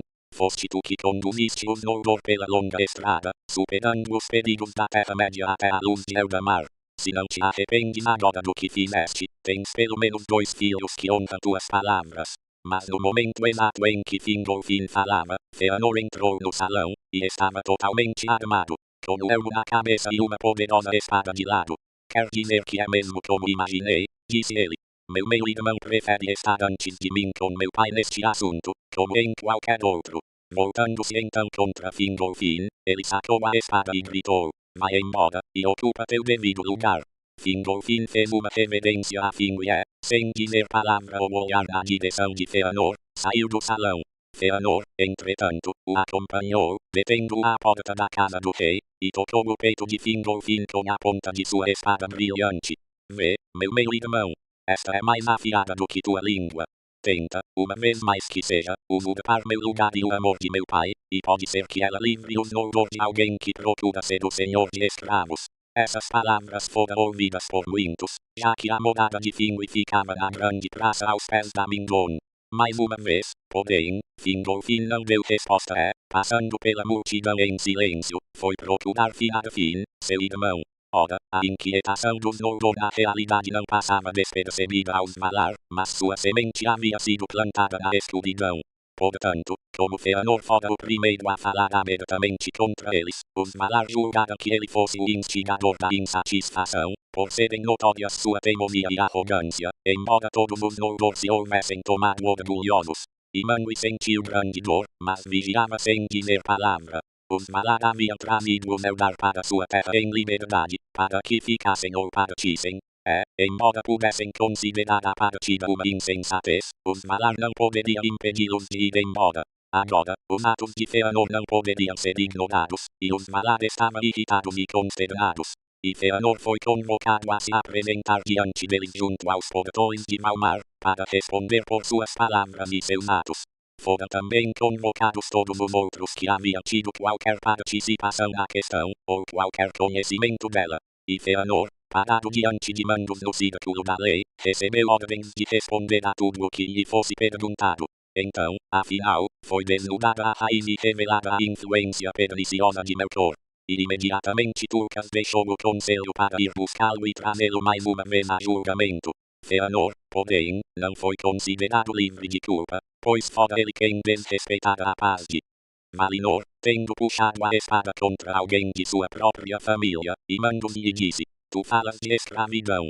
Se for mesmo escravidão, não podes escapar a ela, pois Mangue é rei de Arda, e não apenas de Aman. E esse ato foi contrário às leis, seja em Aman, seja em outra parte. Portanto, a sentença está agora decidida. Por 12 anos deixarás Gideon, onde a ameaça foi feita. Durante esse período, reflete em teu íntimo e lembra-te de quem és e do que és. Após esse prazo, essa questão estará resolvida e considerada reparada se os outros te desobrigarem. Eu desobrigo meu irmão, disse então Fingolfin. Fëanor, porém, não disse palavra em resposta, permanecendo parado em silêncio diante dos Valar. Em seguida, deu meia volta, saiu do conselho e partiu de Valmar. Com ele, para o exílio, foram seus 7 filhos, e ao norte de Valinor construíram, nas montanhas, uma fortaleza provida de cofres.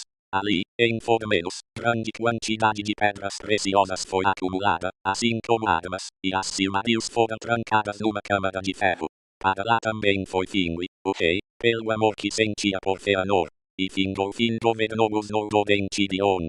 Assim, tornaram-se aparentemente realidade as mentiras de Melkor, embora Fëanor, por seus próprios atos, tivesse provocado esses acontecimentos. E o rancor que Melkor havia semeado perdurou, estendendo-se ainda por muito tempo entre os filhos de Fingolfin e os de Fëanor. Ora, Melkor, sabendo que seus expedientes haviam sido revelados, escondeu-se, passando de um lugar a outro como uma nuvem nas colinas. E Tulkas procurou por ele em vão.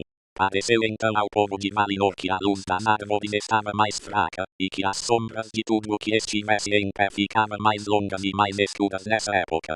Disse que por um tempo Melkor não mais foi visto em Valinor, nem se ouviu rumor algum dele, até que de repente chegou a Formenos e falou com Fëanor diante de suas portas. Amizade simulou ele com argumentos astuciosos, incitando Fëanor a seu pensamento anterior de fugir às peias dos Valar, e ele disse: Vê a verdade de tudo o que eu falei, e como foste banido injustamente. Porém, se o coração de Fëanor ainda é livre e audaz, como foram suas palavras em Gideon, então eu o ajudarei e o levarei para longe desta terra estreita. Pois não sou eu também um Vala? Sim, e mais do que aqueles que se sentam em majestade em Valimar, e sempre fui amigo dos Noldor, o mais habilidoso e valente dos povos de Arda. Ora, o coração de Fëanor ainda estava magoado com a humilhação perante Mandos, e ele olhou para Melkor em silêncio, ponderando se na realidade poderia ainda confiar nele a ponto de permitir que o auxiliasse em sua fuga. E Melkor, vendo que Fëanor hesitava e sabendo que seu coração era presa das Silmarils, disse afinal: Este é um lugar seguro e bem guardado, mas não penses que as Silmarils estejam em segurança em nenhum cofre dentro do reino dos Valar. Sua astúcia ultrapassou, porém, o objetivo. Suas palavras tocaram muito fundo e despertaram um fogo mais ameaçador do que o projetado. E Fëanor contemplou Melkor com olhos que atravessaram em chamas seu semblante enganoso e penetraram nos recônditos de sua mente, percebendo ali sua feroz cobiça pelas Silmarils. Então o ódio suplantou o medo de Fëanor, e ele amaldiçoou Melkor, mandando que se fosse dali. Sai já de meus portões, tu, prisioneiro de Mandos. E bateu as portas de sua casa no nariz do mais poderoso de todos os que habitavam Ea. Melkor partiu, então, envergonhado, pois ele próprio estava em perigo, e não vislumbrava ainda a hora de sua vingança. Mas seu coração estava obscurecido pelo ódio. E Finwë foi tomado de um medo imenso, e apressado mandou mensageiros a Manwë, em Valmar. Ora, os Valar estavam reunidos em conselho diante dos portões, temendo o alongamento das sombras, quando chegaram os mensageiros de Formenos. De imediato, Odom e Tulkas se levantaram, mas, no momento em que iam partir em perseguição, chegaram mensageiros de Eldamar, dizendo que Melkor havia fugido pela Calacídia, e que, do morro de Tuna, os elfos o haviam visto passar irado, como uma nuvem de tempestade. E disseram que dali ele se dirigira para o norte, pois os Telerien alto onde haviam visto sua sombra passar por seu porto, na direção de Araman. Assim, Melkor partiu de Valinor. Durante algum tempo, as duas árvores voltaram a brilhar sem sombras, e a terra esteve cheia de luz. Os Valar procuraram em vão notícias do inimigo. É, como uma nuvem muito ao longe que se avoluma cada vez mais, trazida por um vento frio e lento, uma dúvida agora estragava a alegria de todos os moradores de Aman, o temor de um mal desconhecido, que ainda poderia surgir. Capítulo 8 do Ocaso de Valinor. Quando Manwë soube dos caminhos que Melkor havia tomado, pareceu-lhe claro que Melkor pretendia fugir para suas antigas fortalezas no norte da Terra-média, e o nome de Tulkas fora para o norte com a máxima rapidez, procurando alcançá-lo, se possível, mas não encontrara nenhum traço nem rumor dele para além das costas dos Teleri, nos territórios desolados e despovoados próximos ao gelo. Daquele momento em diante, a guarda foi redobrada ao longo da fronteira norte de Aman, mas inutilmente, pois, antes mesmo que fosse iniciada a perseguição, Melkor deu meia volta e, em segredo, passou direto para o extremo sul. Pois ele ainda era um Valar, e podia mudar sua apresentação ou andar sem forma, como seus irmãos, embora esse poder ele logo perdesse para sempre. Assim, sem ser visto, ele afinal chegou à sombria região de Avatar. Essa terra estreita ficava ao sul da Baía de Eldamar, junto aos sopés orientais das Pelori, e suas praias tristes e longas se estendiam para o sul, escuras e inexploradas. Ali, abaixo das muralhas escarpadas das montanhas e junto ao mar frio e negro, as sombras eram as mais profundas e densas do mundo, e ali, em Avatar, em total segredo, Ungoliant havia feito morada. Os Eldar não sabiam de onde ela teria vindo, mas alguns diziam que, em épocas muito remotas, ela descera da escuridão que cercava, quando Melkor pela primeira vez contemplara com inveja o reino de Manwë, e que no início ela fora um dos seres que ele corrompera para seu serviço. Ungoliant, no entanto, renegara seu senhor, por desejar ser senhora de seu próprio prazer, tomando para si todas as coisas a fim de nutrir seu vazio. E ela fugira para o sul, escapando às investidas dos Valar e aos caçadores de Odome, pois a vigilância destes sempre fora dirigida para o norte, e o sul ficara por muito tempo negligenciado. De lá ela se arrastara na direção da luz do reino abençoado, pois ansiava pela luz e a odiava. Numa ravina, morava ela sob a forma de uma aranha monstruosa, tecendo suas teias negras numa fenda nas montanhas. Ali, sugava toda a luz que conseguia encontrar e passava a tecê-la em redes sinistras de uma escuridão sufocante, até que nenhuma luz conseguiu mais chegar à sua morada, e ela estava faminta. Ora, Melkor chegou a Avatar e a procurou. Assumiu novamente a forma que havia usado como tirano de Utumno, a de um senhor cruel, alto e terrível. Nessa forma, ele permaneceu eternamente. Ali, nas sombras negras, fora do alcance até mesmo dos olhos de Manwë, em seus altos palácios, Melkor tramou sua vingança com Ungoliant. Contudo, quando compreendeu o objetivo de Melkor, Ungoliant ficou num dilema entre o desejo e um medo imenso. Pois ela não se dispunha a desafiar os perigos de Aman e o poder dos senhores temíveis, e se recusava a sair do esconderijo. Disse-lhe, portanto, Melkor, faz o que ordeno, e se ainda sentires fome quando tudo estiver terminado, eu te darei aquilo que teu desejo possa exigir. Sim, e com as duas mãos. Com frivolidade fez ele esse voto, como sempre, em seu íntimo, ele ria. Foi assim que o grande ladrão conseguiu seduzir a que lhe era inferior. Um manto de trevas ela teceu ao redor de ambos quando Melkor e ela avançaram. Uma antiluz, na qual as coisas pareciam não mais existir, e os olhos não conseguiam penetrar. Porque ela era vazia. E então, lentamente, ela começou a criar suas teias. Corda a corda, de fenda em fenda, de rocha saliente até pináculo de pedra, sempre subindo, arrastando-se e se agarrando, até afinal chegar ao próprio cume de Armentir, a montanha mais alta naquela região do mundo, muito ao sul da enorme Taniquetil. Ali, os Valar não vigiavam, pois a oeste das Pelori havia uma terra vazia na penumbra e, a leste, as montanhas, à exceção da região esquecida de Avatar, dava apenas para as águas turvas do mar inexplorado. Agora, porém, no topo da montanha estava Ungoliant. Ela teceu uma escada de cordas trançadas e a jogou para baixo. E Melkor subiu por essa escada e chegou àquele lugar nas alturas, parou a seu lado e baixou o olhar até o reino protegido. Abaixo deles, estavam os bosques de Odome, e a oeste tremeluzia os campos e as pastagens de Amanna, dourados abaixo do alto trigo dos deuses. Melkor olhou, entretanto, para o norte, e avistou ao longe a planície reluzente e os ramos de prata de Valmar, cintilando a mescla de luzes de Telperion e Laudeun. Deu, então, uma forte risada, e desceu veloz pelas longas encostas acidentais. E Ungoliant estava a seu lado, e sua escuridão os encobria. Aquela era a época de uma festa, como Melkor bem sabia. embora todas as estações e épocas seguissem a vontade dos Valar, e em Valinor não existisse nenhum inverno de morte, mesmo assim ele estava então no reino de Arda, e este era apenas um pequeno território nos palácios de Ea, cuja vida é o tempo, que flui para sempre, da primeira nota ao último acorde de Edu.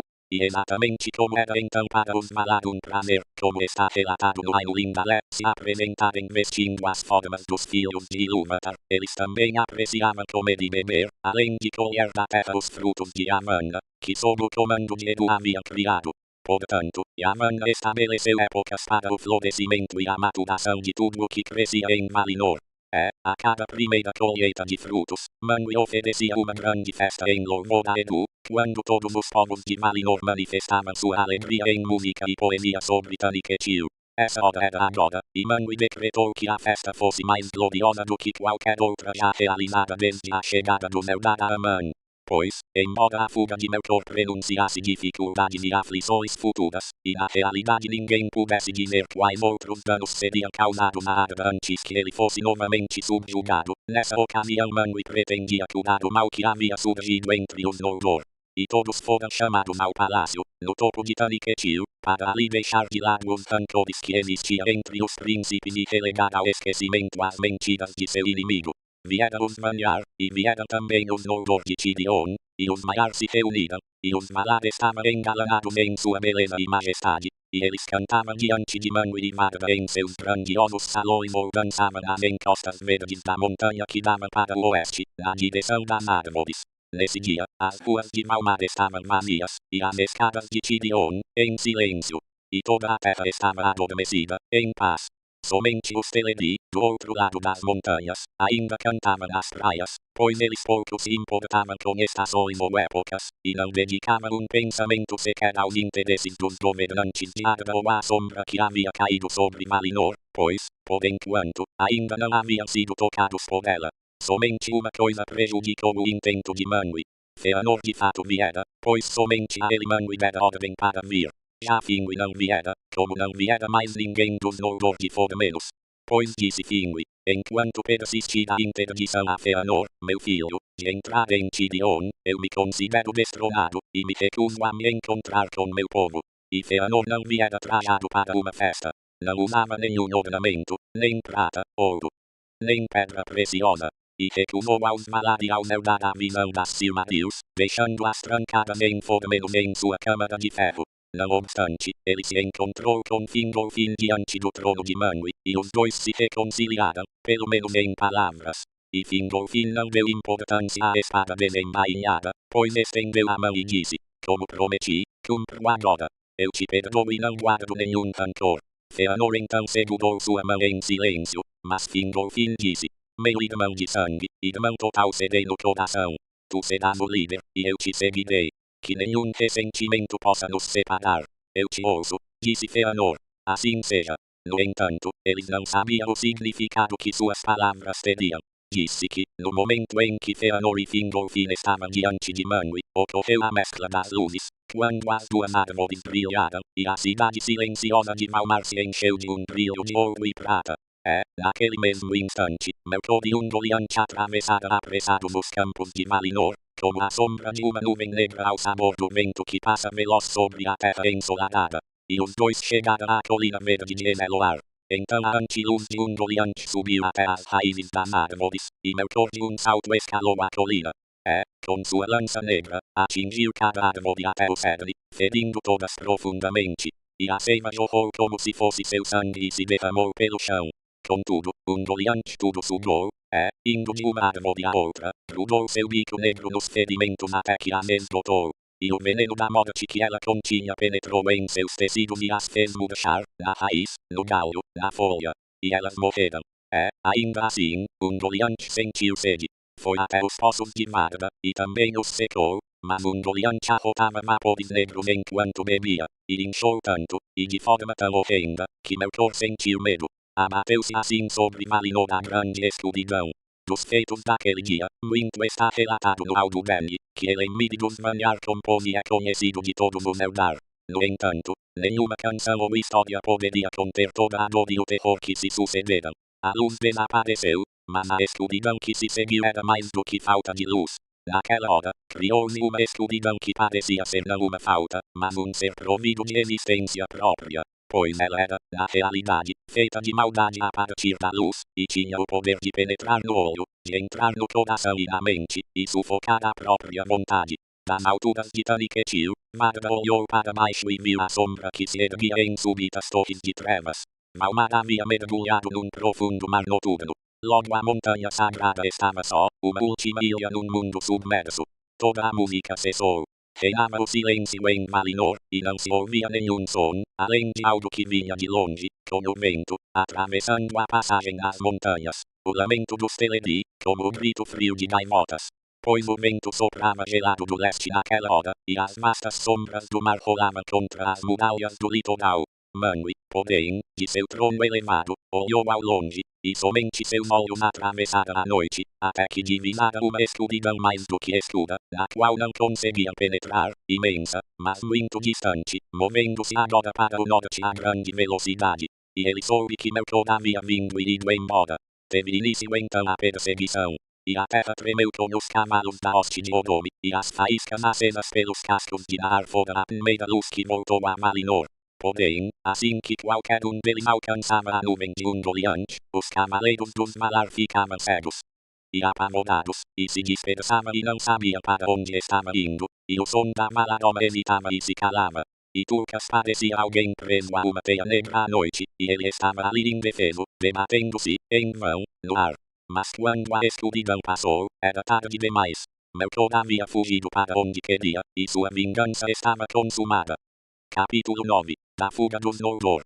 Passado algum tempo, uma grande multidão reuniu-se junto ao círculo da lei, e os Valar estavam na penumbra, pois era noite.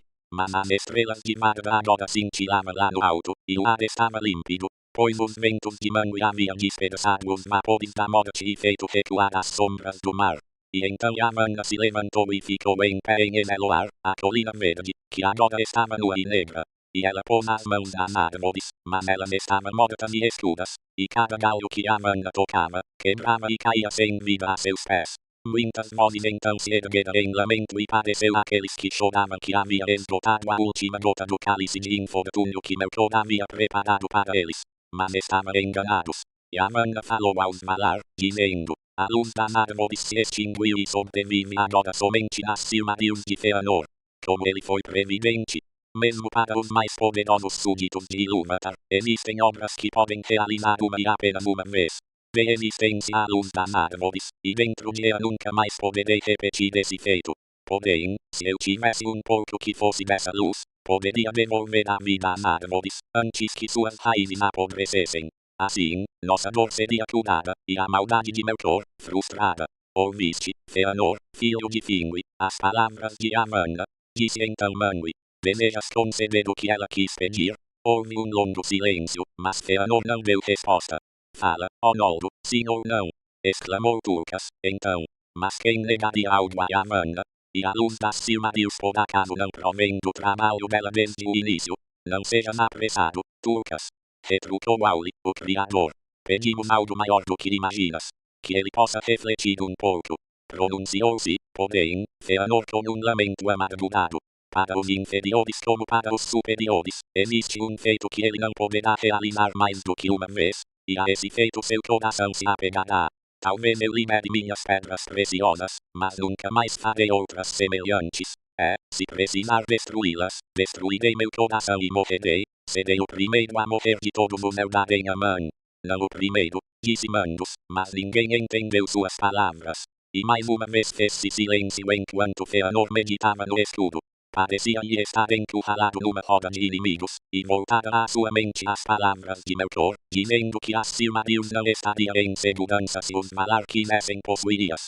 E não é um Valar como eles, dizia seu pensamento, e não compreende seus corações. Sim, um ladrão revelará ladrões. Isso eu não farei de livre e espontânea vontade, gritou então bem alto. Porém, se os Valar me forçarem, saberei então com certeza que Melkor é da sua estirpe. Já te pronunciaste, disse então Mandos. E Nienna se levantou e subiu ao topo de Eneloar. Ela afastou do rosto seu capuz cinzento e, com suas lágrimas, lavou toda a profanação de Ungoliant, e cantou um lamento pela tristeza do mundo e pela destruição de Arda. Contudo, enquanto Nienga entoava seu canto triste, chegaram mensageiros de Formenos, e eles eram logo e traziam notícias funestas. Pois contaram como uma escuridão cega chegada ao norte, e no meio dela viera algum poder para o qual não havia nome, e a escuridão emanava desse poder.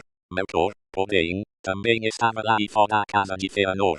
Ali ele assassinara Finwë, rei dos Noldor, diante das portas, e derramara o primeiro sangue no reino abençoado, pois somente Finwë não havia fugido ao horror das trevas. E contaram que Melkor arrombara a fortaleza de Formenos, tirando todas as pedras preciosas dos Noldor que lá estavam guardadas, e as Silmarils haviam desaparecido. Levantou-se então Feanor erguendo a mão diante de Manwë, amaldiçoou Melkor, chamando-o de Morgoth, o sinistro inimigo do mundo, e somente por esse nome passou ele a ser conhecido entre os Eldar para sempre. Feanor também maldisse a convocação de Manwë e a hora em que ele viera a Taniquetil, acreditando, em meio ao furor de sua ira e de sua dor, que, se tivesse estado em Formenos, sua força poderia ter sido mais proveitosa do que ser simplesmente assassinado, como era o propósito de Melkor. Saiu então Feanor correndo do círculo da lei e fugiu pela noite adentro. Pois seu pai lhe era mais caro do que a luz de Valinor ou do que as incomparáveis obras de suas mãos. E quem, entre os filhos, de elfos ou de homens, deu mais valor aos pais? Muitos ali choraram pela aflição de Feanor, mas sua perda não era exclusivamente sua. E Amanna chorava junto à colina, temendo que a escuridão devorasse os últimos raios da luz de Valinor para sempre.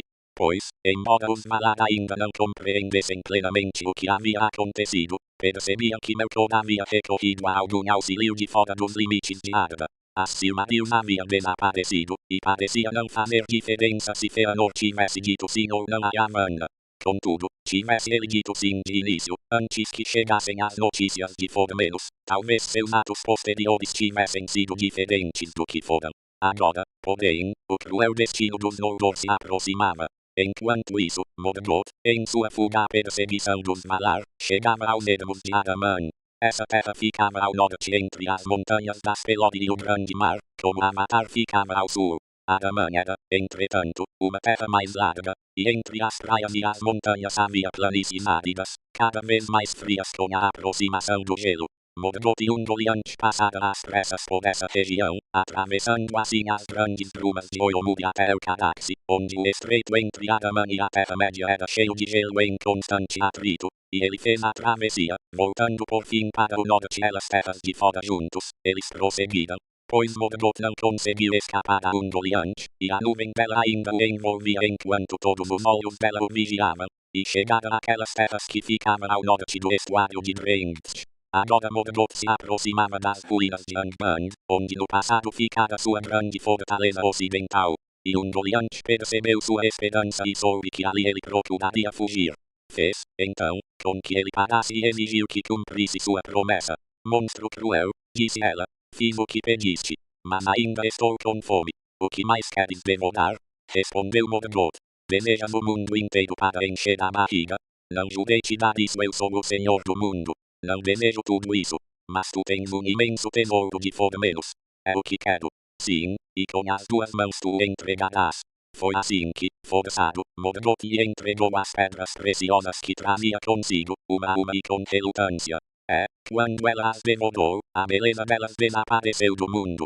Cada vez maior e mais sinistra tornava-se Ungoliant, mas sua voracidade não estava saciada. Com apenas uma das mãos tu das, disse ela, somente com a esquerda.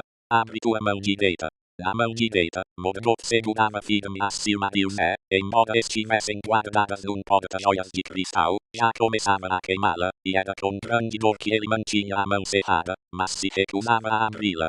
Não. Já recebeste teu quinhão. Pois com meu poder, que te transmiti, tua parte foi feita. Não preciso mais de ti. Estas pedras tu não terás, nem as verás, eu as tomo para mim para sempre. Ungoliant, entretanto, se havia tornado enorme, enquanto ele ficara menor, pelo poder que dele havia saído. E ela se rebelou contra ele, cercando-o com sua nuvem, e o enredou numa teia de tiras grudentas para sufocá-lo. Morgoth deu então um grito terrível, que ecoou pelas montanhas. Por esse motivo, aquela região foi chamada de Lammoth, pois os ecos de sua voz permaneceram ali para sempre, de tal modo que quem desse um grito naquele lugar os despertava, e todos os recantos isolados entre os montes e o mar ficavam cheios de um clamor de vozes em agonia. Naquela hora, o grito de Morgoth foi o maior e mais horrendo jamais ouvido no norte do mundo. Abalou as montanhas, a terra tremeu e rochas se fenderam. Nas profundezas de lugares esquecidos, aquele grito foi ouvido. Muito abaixo dos salões destruídos de Angband, em subterrâneos aos quais os Valar, na pressa de seu ataque, não haviam descido, Balrogs ainda estavam escondidos, sempre à espera do retorno de seu senhor. E agora, velozes, eles se ergueram passando por Idlún, chegaram a Lammoth como uma tempestade de chamas. Com seus açoites de fogo, eles rasgaram as teias de Ungoliant, e ela se acovardou e procurou fugir, soltando vapores negros para se encobrir. Tendo escapado do norte, ela pousou em Beleriand e foi morar nos sopés da Meded-Dodrodot, naquele vale sinistro que mais tarde foi chamado de Nandun-Dodteb, o Vale da Morte Horrenda, em decorrência dos horrores que ela espalhou por lá. Pois outras criaturas nefastas em forma de aranha ali habitavam desde os tempos das escavações de Angband, e ela copulava com essas criaturas e as devorava. Mesmo depois que a própria Ungoliant partiu, não se sabe para onde, nas pragas esquecidas do sul, sua prole permaneceu ali, tecendo suas teias hediondas. Do destino de Ungoliant, não há história que fale. Contudo, há quem tenha dito que teve seu fim há muito tempo, quando, em sua fome extrema, ela própria acabou devorando a si própria.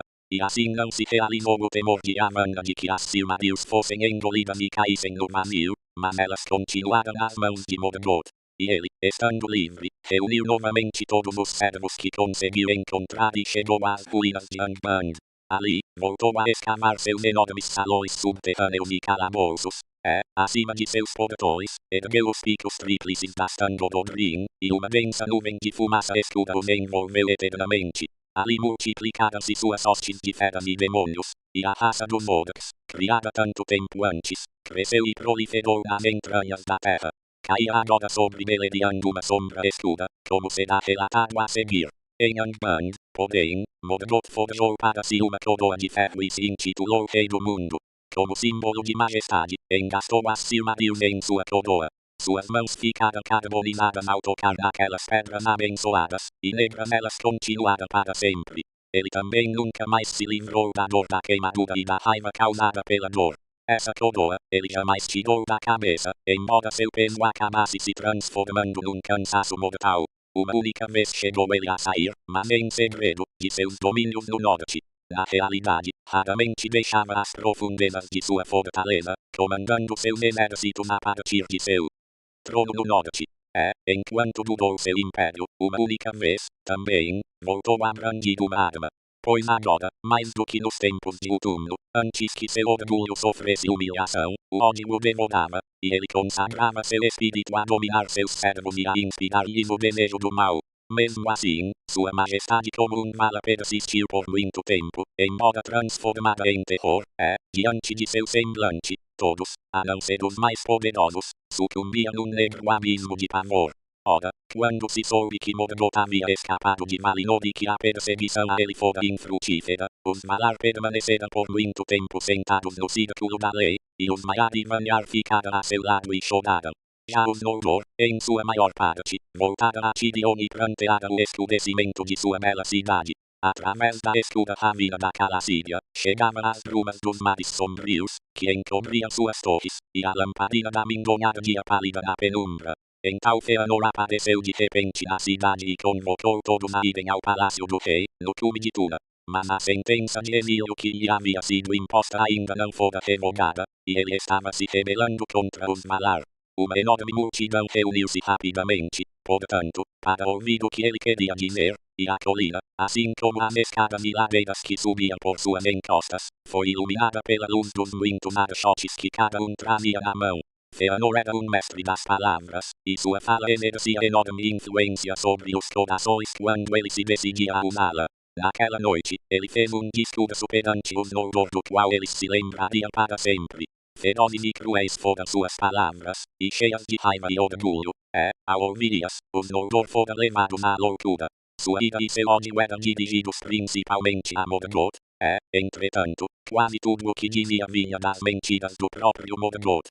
Fëanor estava, porém, transtornado de dor com o assassinato do pai e aflito com o roubo das Silmarils. Ele agora reivindicava o trono de rei de todos os Noldor, já que Finwë havia morrido, e ele desdenhava os decretos dos Valar. Ó povo dos Noldor, porque deveríamos continuar a servir aos invejosos Valar, que não conseguem proteger nem a nós nem a seu próprio reino, do inimigo? Embora ele agora seja seu adversário, não é verdade que Morgoth e eles são da mesma linhagem. A vingança exige que eu parta, mas, mesmo que não fosse assim, eu não moraria mais na mesma terra que a família do assassino de meu pai e ladrão de meu tesouro. Não sou, porém, o único valente neste povo destemido. E vocês todos não perderam seu rei. E o que mais vocês não perderam, encurralados aqui numa terra estreita, entre as montanhas e o mar. Aqui, outrora, houve luz, que os Valar não concedia à Terra-média, mas agora as trevas deixam todos em condições iguais. Vamos nos lamentar aqui, passivos, para todo o sempre, um povo fantasma, que corre atrás de névoas, derramando lágrimas vãs sobre os mares ingratos. Ou vamos voltar para a terra natal, em que vienen, as águas fluíam tranquilas à luz das estrelas límpidas, e havia terras extensas onde um povo livre podia caminhar. Lá elas ainda estão aguardando por nós, que em nossa loucura as abandonamos. Vamos embora. Que os covardes fiquem com esta cidade. Longo foi seu discurso, e ele sempre insistia para que os Noldor o acompanhassem e, com sua própria força, conquistassem a liberdade e territórios imensos das terras do leste, antes que fosse tarde demais. Pois ele repetia as mentiras de Melkor, de que os Valados havia iludido e queria mantê-los cativos para que os homens dominassem a Terra-média. Muitos dos Eldar ouviram falar ali pela primeira vez dos sucessores. Belo será o final, exclamou Fëanor, embora a estrada seja longa e difícil. Diga adeus à servidão. Mas diga também adeus ao conforto. Diga adeus aos fracos. Diga adeus a seus tesouros. Faremos tesouros ainda maiores. Não carreguem peso na viagem, mas tragam suas espadas. Pois iremos muito mais longe do que Odome, e resistiremos mais do que Turcas. Nunca desistiremos da perseguição. No encalço de Morgoth até os confins da terra. Guerra terá ele, e um ódio eterno. Porém, quando tivermos vencido e reconquistado as Silmarils, nós, e somente nós, seremos os donos da luz impoluta, senhores da felicidade e da beleza de Arda. Nenhuma outra raça nos derrubará. Nesse momento, Fëanor fez um juramento terrível. Seus 7 filhos colocaram-se imediatamente a seu lado e fizeram juntos o mesmo voto, e vermelhas como sangue brilharam suas espadas desembainhadas à luz dos archotes. Fizeram um voto que ninguém deveria quebrar, e que ninguém deveria fazer, nem mesmo em nome de Ilúvatar, conclamando as trevas eternas a caírem sobre eles se não o cumprissem. E como testemunhas nomearam Manwë, Varda e a montanha abençoada de Taniquetil, jurando perseguir até o fim do mundo com vingança e ódio qualquer vala, demônio, elfo ou homem ainda não nascido, ou qualquer criatura, grande ou pequena, boa ou má, que o tempo fizesse surgir até o final dos tempos, quem quer que segurasse, tomasse ou guardasse uma Silmaril, impedindo que eles dela se apoderassem. Assim falaram Maedhros, Maglor e Celegoram, Tudufil e Carantir, Amrod e Amras, príncipes dos Noldor, e muitos fraquejaram ao ouvir aquelas palavras tremendas. Pois um juramento desses, para o bem ou para o mal, não pode ser quebrado, e perseguirá quem o cumprir e quem o descumprir até o fim do mundo. Fingolfin e Turgon, seu filho, falaram então contra Fëanor, e palavras terríveis surgiram, de tal modo que mais uma vez, a ira quase chegou ao fio das espadas. Finarfin, porém, falou com ponderação, como era seu costume, e procurou acalmar os Noldor, convencendo-os a parar e refletir antes de agir de modo irreparável, e Odobret foi o único entre seus filhos a se manifestar da mesma forma. Finrod estava com Turgon, seu amigo, mas Galadriel, a única mulher dos Noldor a se apresentar naquele dia, alta e valente entre os príncipes em conflito, estava ansiosa por partir. Não fez nenhum juramento, mas as palavras de Fëanor acerca da Terra-média haviam reverberado em seu coração, pois ela ansiava por ver os vastos territórios desprotegidos e estabelecer ali um reino a seu gosto. Disposição semelhante à de Galadriel tinha Fingon, filho de Fingolfin, que também ficara comovido com as palavras de Fëanor, embora não gostasse muito dele. E ao lado de Fingon, como sempre faziam, estava Angrod e Aegnor, filhos de Finarfin. Esses, porém, permaneceram calados e não falaram contra seus pais. Afinal, após um longo debate, a vontade de Fëanor prevaleceu, e a maior parte dos Noldor ali reunidos ele inflamou com o desejo de coisas novas e países desconhecidos. Por isso, quando Fiat Fim mais uma vez defendeu a cautela e mais tempo para pensar, ergueu-se da multidão forte brado. Não. Vamos embora. E imediatamente Feanor e seus filhos começaram os preparativos para a marcha. Pouco poderiam prever aqueles que ousavam enveredar por um caminho tão sombrio. Mesmo assim, tudo foi feito às pressas, pois Feanor os instigava, temendo que, quando os corações arrefecessem, suas palavras perdessem o brilho e outras opiniões pudessem prevalecer. Apesar de toda a sua arrogância, ele não se esquecia do poder dos Valar. De Valmar, porém, não chegava mensagem alguma, e Manwë estava em silêncio. Ainda não queria proibir nem impedir a iniciativa de Feanor, pois os Valar estavam magoados com a acusação de que teriam intenções malévolas para com os Eldar, ou de que algum deles estaria ali cativo contra a própria vontade. Agora, eles só observavam e aguardavam, pois ainda não acreditavam que Feanor pudesse fazer valer sua vontade sobre todos os Noldor. De fato, quando Feanor começou a comandar os Noldor para a partida, imediatamente iniciou-se a discordância. Pois, embora ele tivesse convencido todos os reunidos em assembleia a partir, de modo algum tinha todos eles a intenção de aceitá-la como rei. Um amor maior era dedicado a Fingolfin e seus filhos, e tanto a família deste quanto a maior parte dos habitantes de Tirion se recusava a renunciar a ele, se ele quisesse vir junto. E assim, no final, como duas hostes separadas, os Noldor partiram para sua amarga jornada. Feanor e seus seguidores tornaram a dianteira, mas a multidão mais numerosa vinha atrás, sob o comando de Fingolfin, e este marchava contrariando seu discernimento, porque Fingon, seu filho, insistia com ele para que o fizesse, e por não querer se isolar de seu próprio povo, que estava decidido a partir, nem querer abandoná-la às decisões apressadas de Feanor. Tampouco se esquecera de suas palavras diante do trono de Manwë. Com Fingolfin ia também, e por motivos semelhantes, Fiat Fim, mas ele muito relutara em partir. De todos os Noldor em Valinor, que agora formava uma grande população, apenas uma pequena fração se recusou a pôr o pé na estrada. Alguns pelo amor que sentiam pelos Valar, principalmente por Auli, alguns pelo amor por Tirion e pelas muitas coisas que haviam feito. Nenhum por medo dos perigos que os aguardavam. Mas no momento exato em que soava a trombeta, e Feanor saía pelos portões de Tirion, chegou afinal um mensageiro de Manwë, dizendo: somente contra a insensatez de Feanor declaro minha decisão. Não siga adiante, pois a hora é funesta, e seu caminho leva a tristezas das quais vocês ainda não têm ideia. Nenhum auxílio lhes prestarão os Valar nessa demanda, mas também não lhes criarão obstáculos. Pois isso saibam vocês, como chegaram aqui livremente partirão. Mas tu, Feanor, filho de Finwë, por teu próprio juramento estás exilado. As mentiras de Melkor irás desaprendê-las amargamente. Vala ele dizes. Pois juraste em vão, porque nenhum Vala podes derrotar nem agora nem nunca dentro dos limites de Ea, nem se Edu, em nome de quem juraste, te houvesse criado 3 vezes mais poderoso do que és. Feanor riu, porém, e não se dirigiu ao Arauto, mas aos Noldor. Pois bem, será que esse povo valente vai enviar o herdeiro de seu rei sozinho para o exílio apenas com seus filhos, e voltar para o cativeiro? Mas se alguém quiser vir comigo, eu lhes pergunto se está previsto o sofrimento. No entanto, em Aman, nós já o conhecemos. Em Aman chegamos ao sofrimento através da felicidade. Agora vamos tentar o oposto. Através do sofrimento, chegar à alegria, ou à liberdade pelo menos. Voltando-se então para o Arauto, gritou: diga o seguinte a Manwë Sulimo, rei supremo de Arda.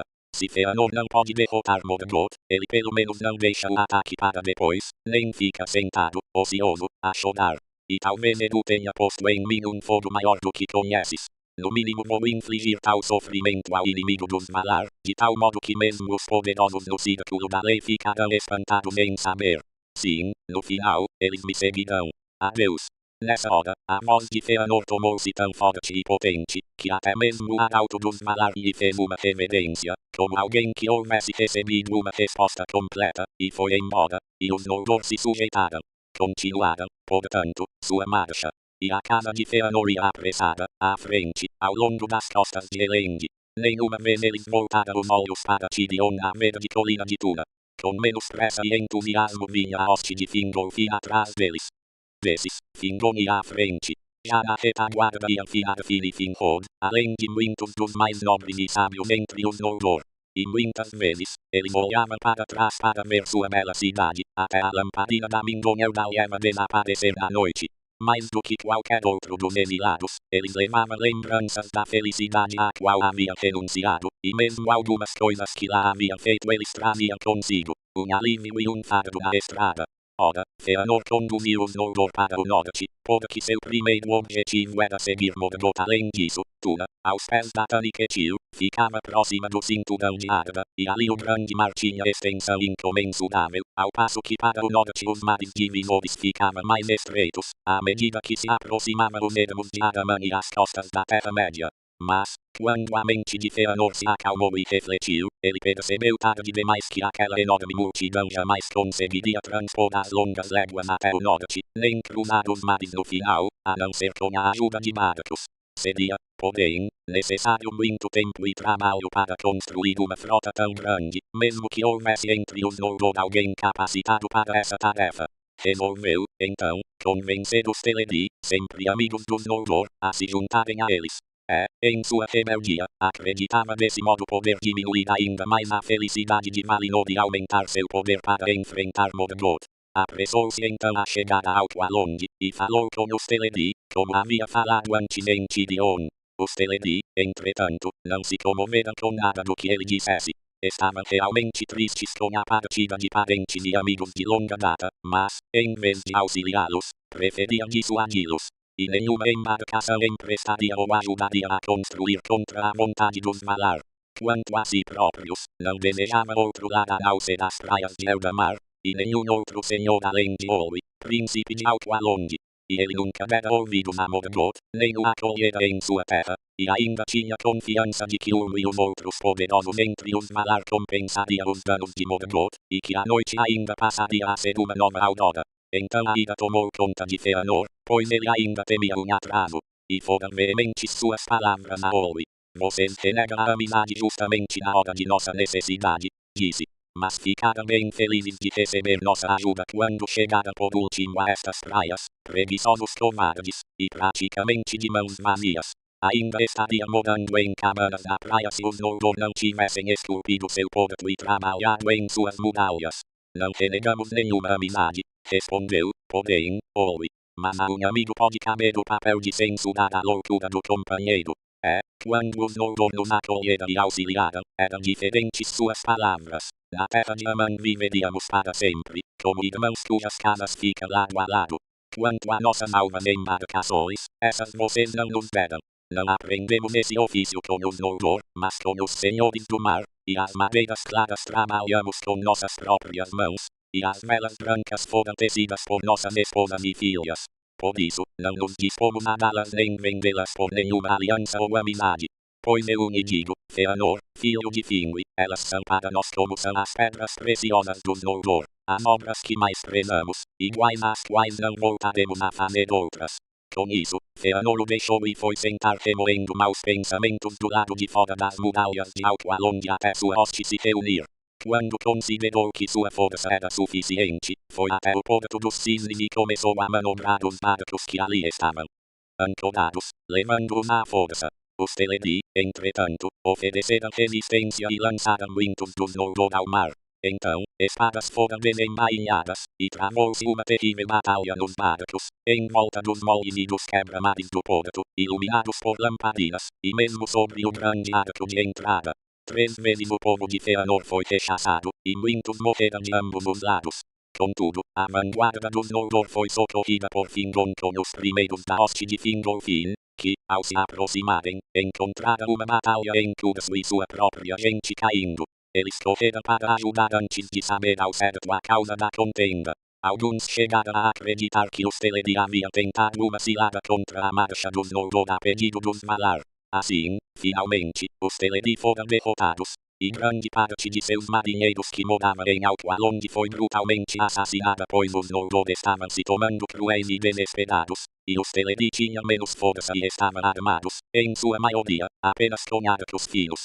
Os Noldor então puxaram os barcos brancos e manejaram seus remos da melhor forma possível, levando-os para o norte ao longo da costa. E Olwe recorreu a Ossi, mas este não veio, pois os Valar não permitiram que a fuga dos Noldor fosse interrompida pela força.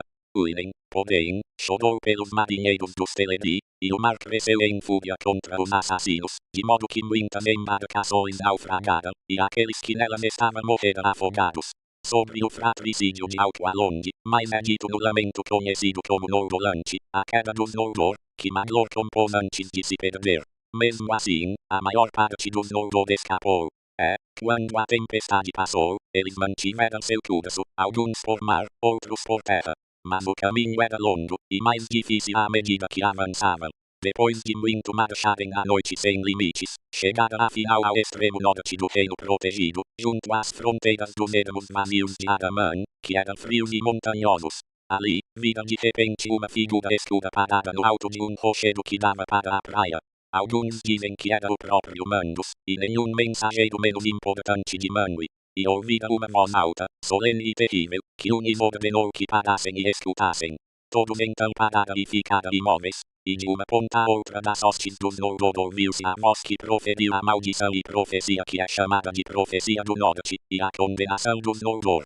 Muito ela pressagiou em palavras sombrias, que os Nouror somente foram entender quando as desgraças de fato se abateram sobre eles. Mas todos ouviram a maldição lançada sobre aqueles que não quisessem ficar nem procurar a lei e o perdão dos Valar.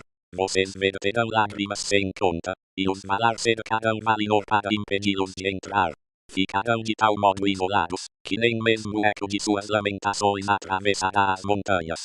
Sobre a casa de Feanor, a ira dos Valar se abate, desde o oeste até o extremo leste, e sobre todos aqueles que se dispuserem a acompanhá-los. O juramento que fizeram os motivará, e ao mesmo tempo os trairá, arrancando de suas mãos os próprios tesouros que juraram procurar. Um final funesto terão todas as coisas que eles iniciarem com êxito, e isso se dará pela traição de irmão por irmão, e pelo medo da traição. Para sempre serão eles os espoliados. Vocês derramaram o sangue de seus irmãos injustamente e macularam a terra de Amã. Pelo sangue, irão entregar sangue, e fora de Amã permanecerão à sombra da morte. Pois, embora Edu tenha determinado que vocês não morressem em Ea, e que nenhuma enfermidade os atacasse, mesmo assim vocês podem ser assassinados, e serão, por armas, tormentos e pela tristeza, e seus espíritos sem pouso virão, então, para Mandos. Ali ficarão por muito tempo a ansiar por seus corpos, e encontrarão pouquíssima compaixão, mesmo que aqueles que vocês assassinaram venham a implorar por vocês. E aqueles que resistirem à Terra-média e não vierem para Mandos ficarão cansados do mundo como de um peso enorme e definharão, tornando-se como que espectros de remorso diante da raça mais jovem que virá. Falaram os Valar.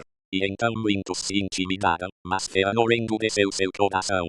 Fizemos nosso juramento, e não foi com leviandade. A esse juramento seremos fiéis.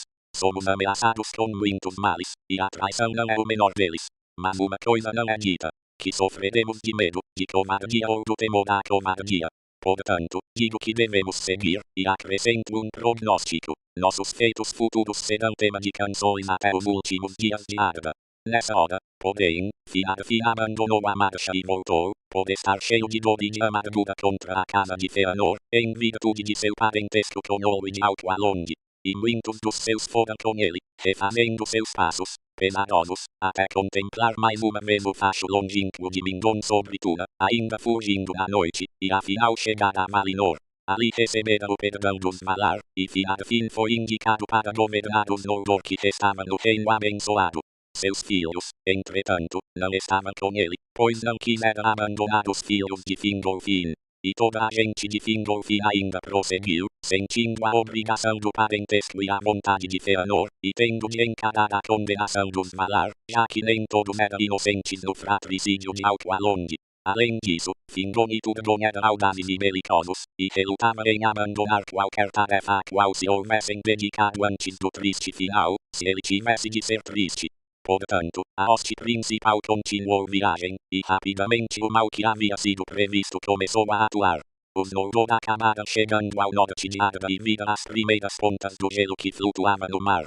Souberam, então, que estavam se aproximando de Elcaraxi, pois, entre a terra de Amã, que ao norte fazia uma curva para o leste, e o litoral oeste de Endor, que é a Terra-média, que se projetava para o ocidente, havia um pequeno estreito, através do qual confluíam as águas do mar circundante e as ondas de Belegaer.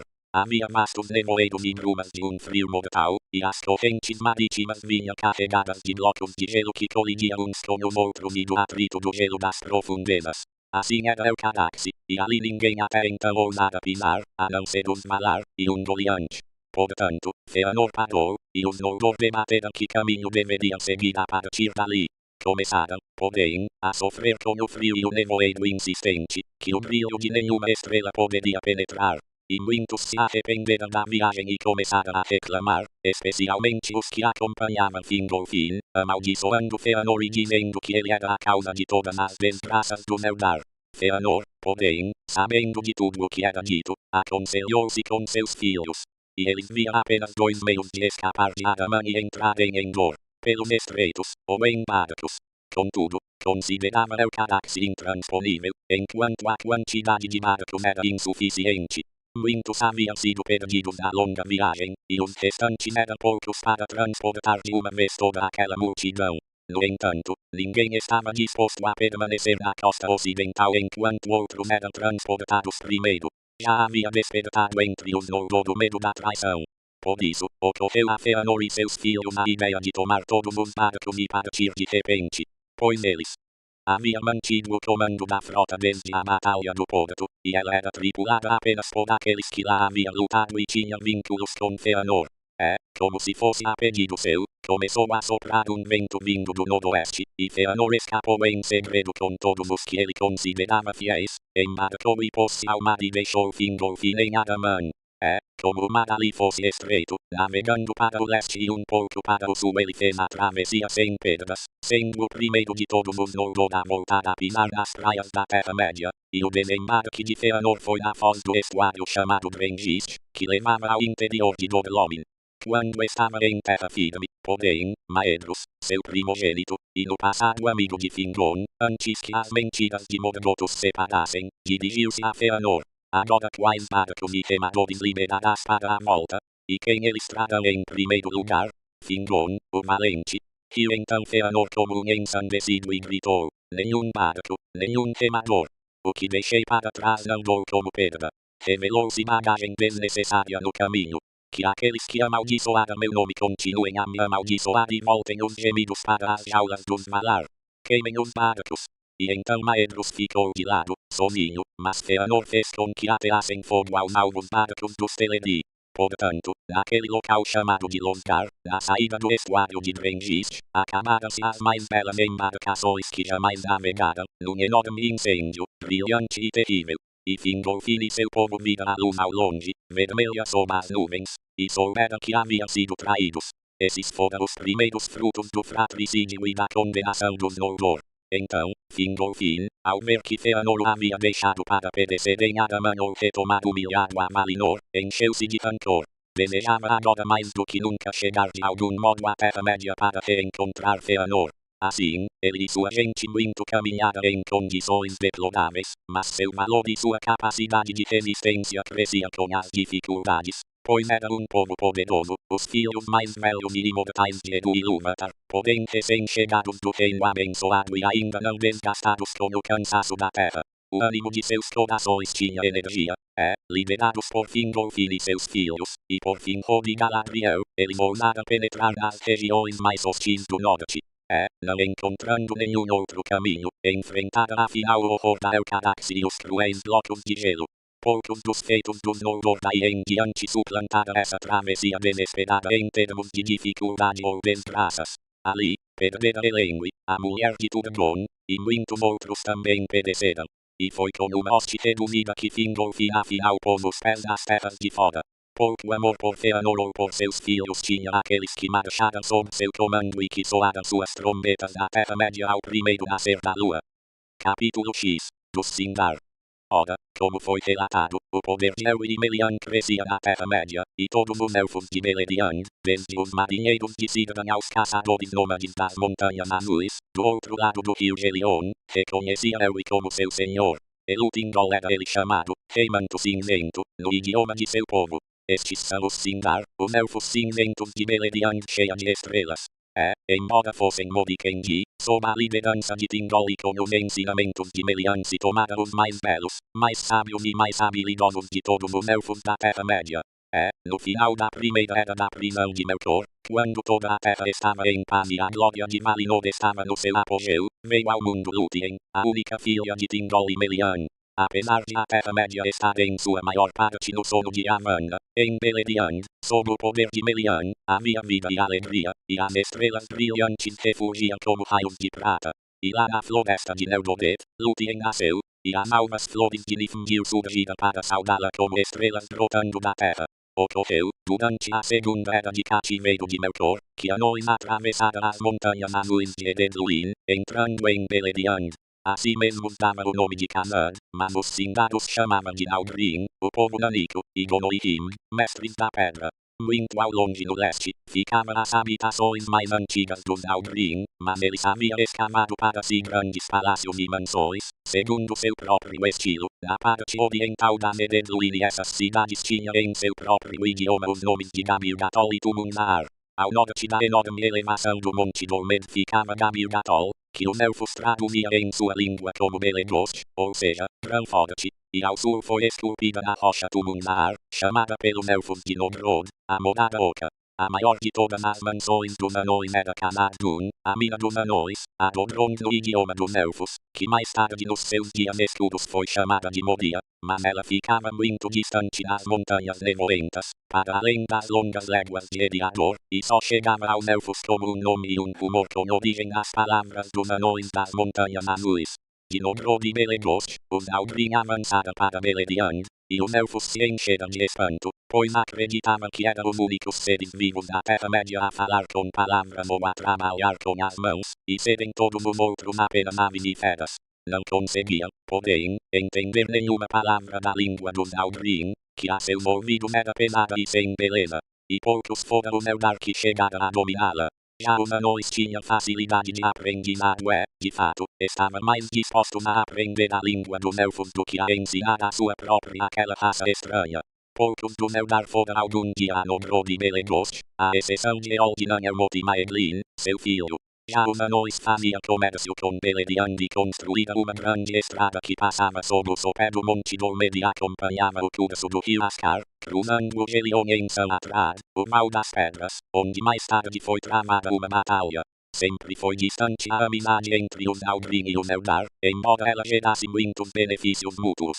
Naquela época, porém, as desgraças que se interpuseram entre eles ainda não haviam ocorrido, e o rei Tindall lhes deu as boas-vindas. Já os Naudrin estavam muito mais dispostos a dar sua amizade aos Noldor em dias futuros, do que a quaisquer outros elfos e homens, em virtude de seu amor e reverência por Auli, e louvavam as pedras preciosas dos Noldor mais do que qualquer outra riqueza. Na escuridão de Arda, os anões já haviam criado grandes obras, pois desde os primeiros tempos de seus pais demonstravam fantástica habilidade com metais e pedras.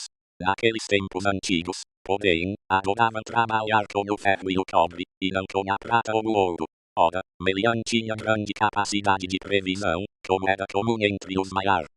Quando terminou a segunda era do cativeiro de Melkor, ela avisou Tindall de que a paz de Arda não duraria para sempre.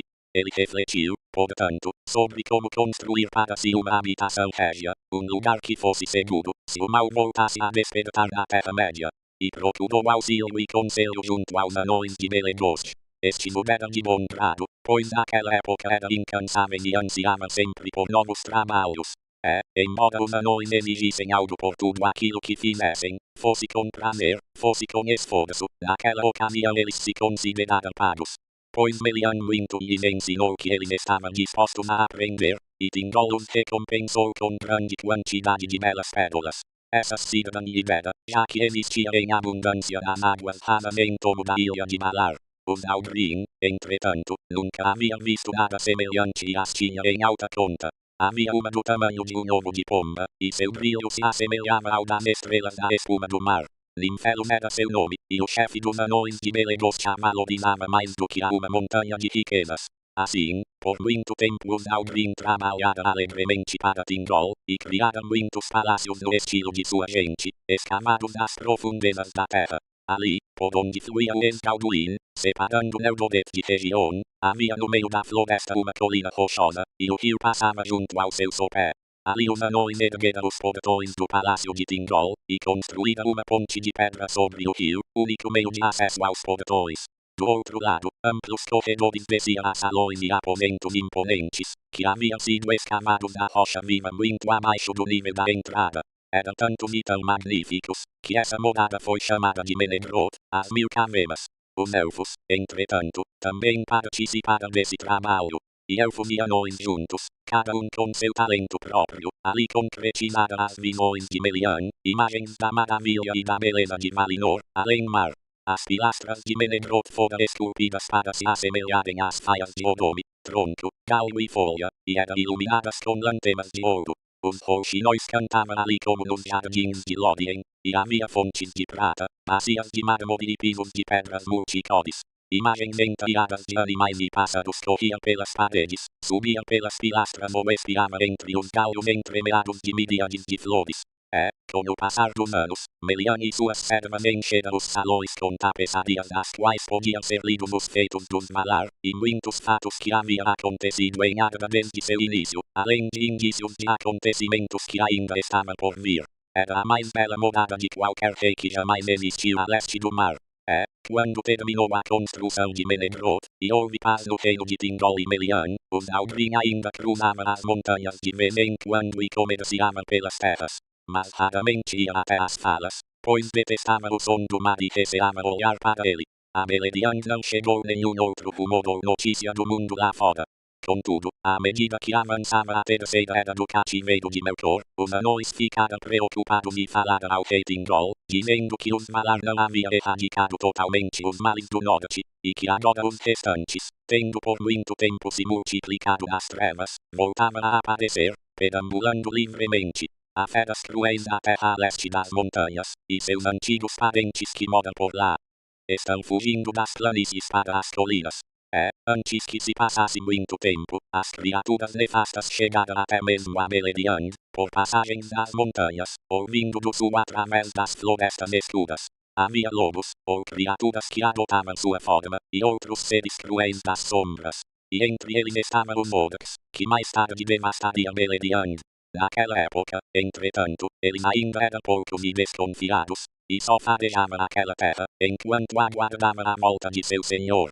De onde vinha ou o que eram, os elfos não sabiam, supondo que talvez fossem Amadi que se houvessem tornado perversos e brutais no ambiente selvagem. Conta-se que, sob esse aspecto, infelizmente sua suposição estava quase correta. Por isso, Tindol começou a pensar em armas, das quais até então seu povo não sentira necessidade. E essas, de início, os Aldrin forjaram para ele, pois eram muito hábeis nesse trabalho, embora nenhum deles suplantasse os artífices de Nomrod, dos quais Telchar, o ferreiro, era o de maior renome. Uma raça belicosa desde tempos imemoriais eram todos os Aldrin, e eles se dispunham a lutar, ferozes, com quem quer que os afligisse. Servos de Melkor, Eldar, Amadi, animais selvagens, ou, não raramente, sua própria gente, anões de outras casas ou linhagens. O ofício de ferreiro os Sindar logo aprendera com eles. No entanto, de todos os ofícios, somente na têmpera do aço os anões nunca foram superados, nem mesmo pelos Noldor, e na confecção de malha de elos unidos, inventada pelos ferreiros de Belegost, seu trabalho era incomparável. A essa altura, portanto, os Sindar estavam bem armados, expulsaram todas as criaturas do mal e voltaram a ter paz. Os arsenais de Tindol, porém, estavam repletos de machados, lanças e espadas, altos elmos e longas cotas de malha brilhante, pois as armaduras dos anões eram feitas de tal forma que não enferrujavam, mas brilhavam eternamente como se fossem recém-polidas. E isso se revelou vantajoso para Tindol na época que estava por vir. Ora, como se relatou, certo Lengui da Hoste de Ouro abandonou a marcha dos Eldar na ocasião em que os Teleri foram detidos às margens do grande rio junto às fronteiras da região ocidental da Terra-média. Pouco se sabe dos caminhos percorridos pelos Andor, que ele conduziu ao longo do Anduin.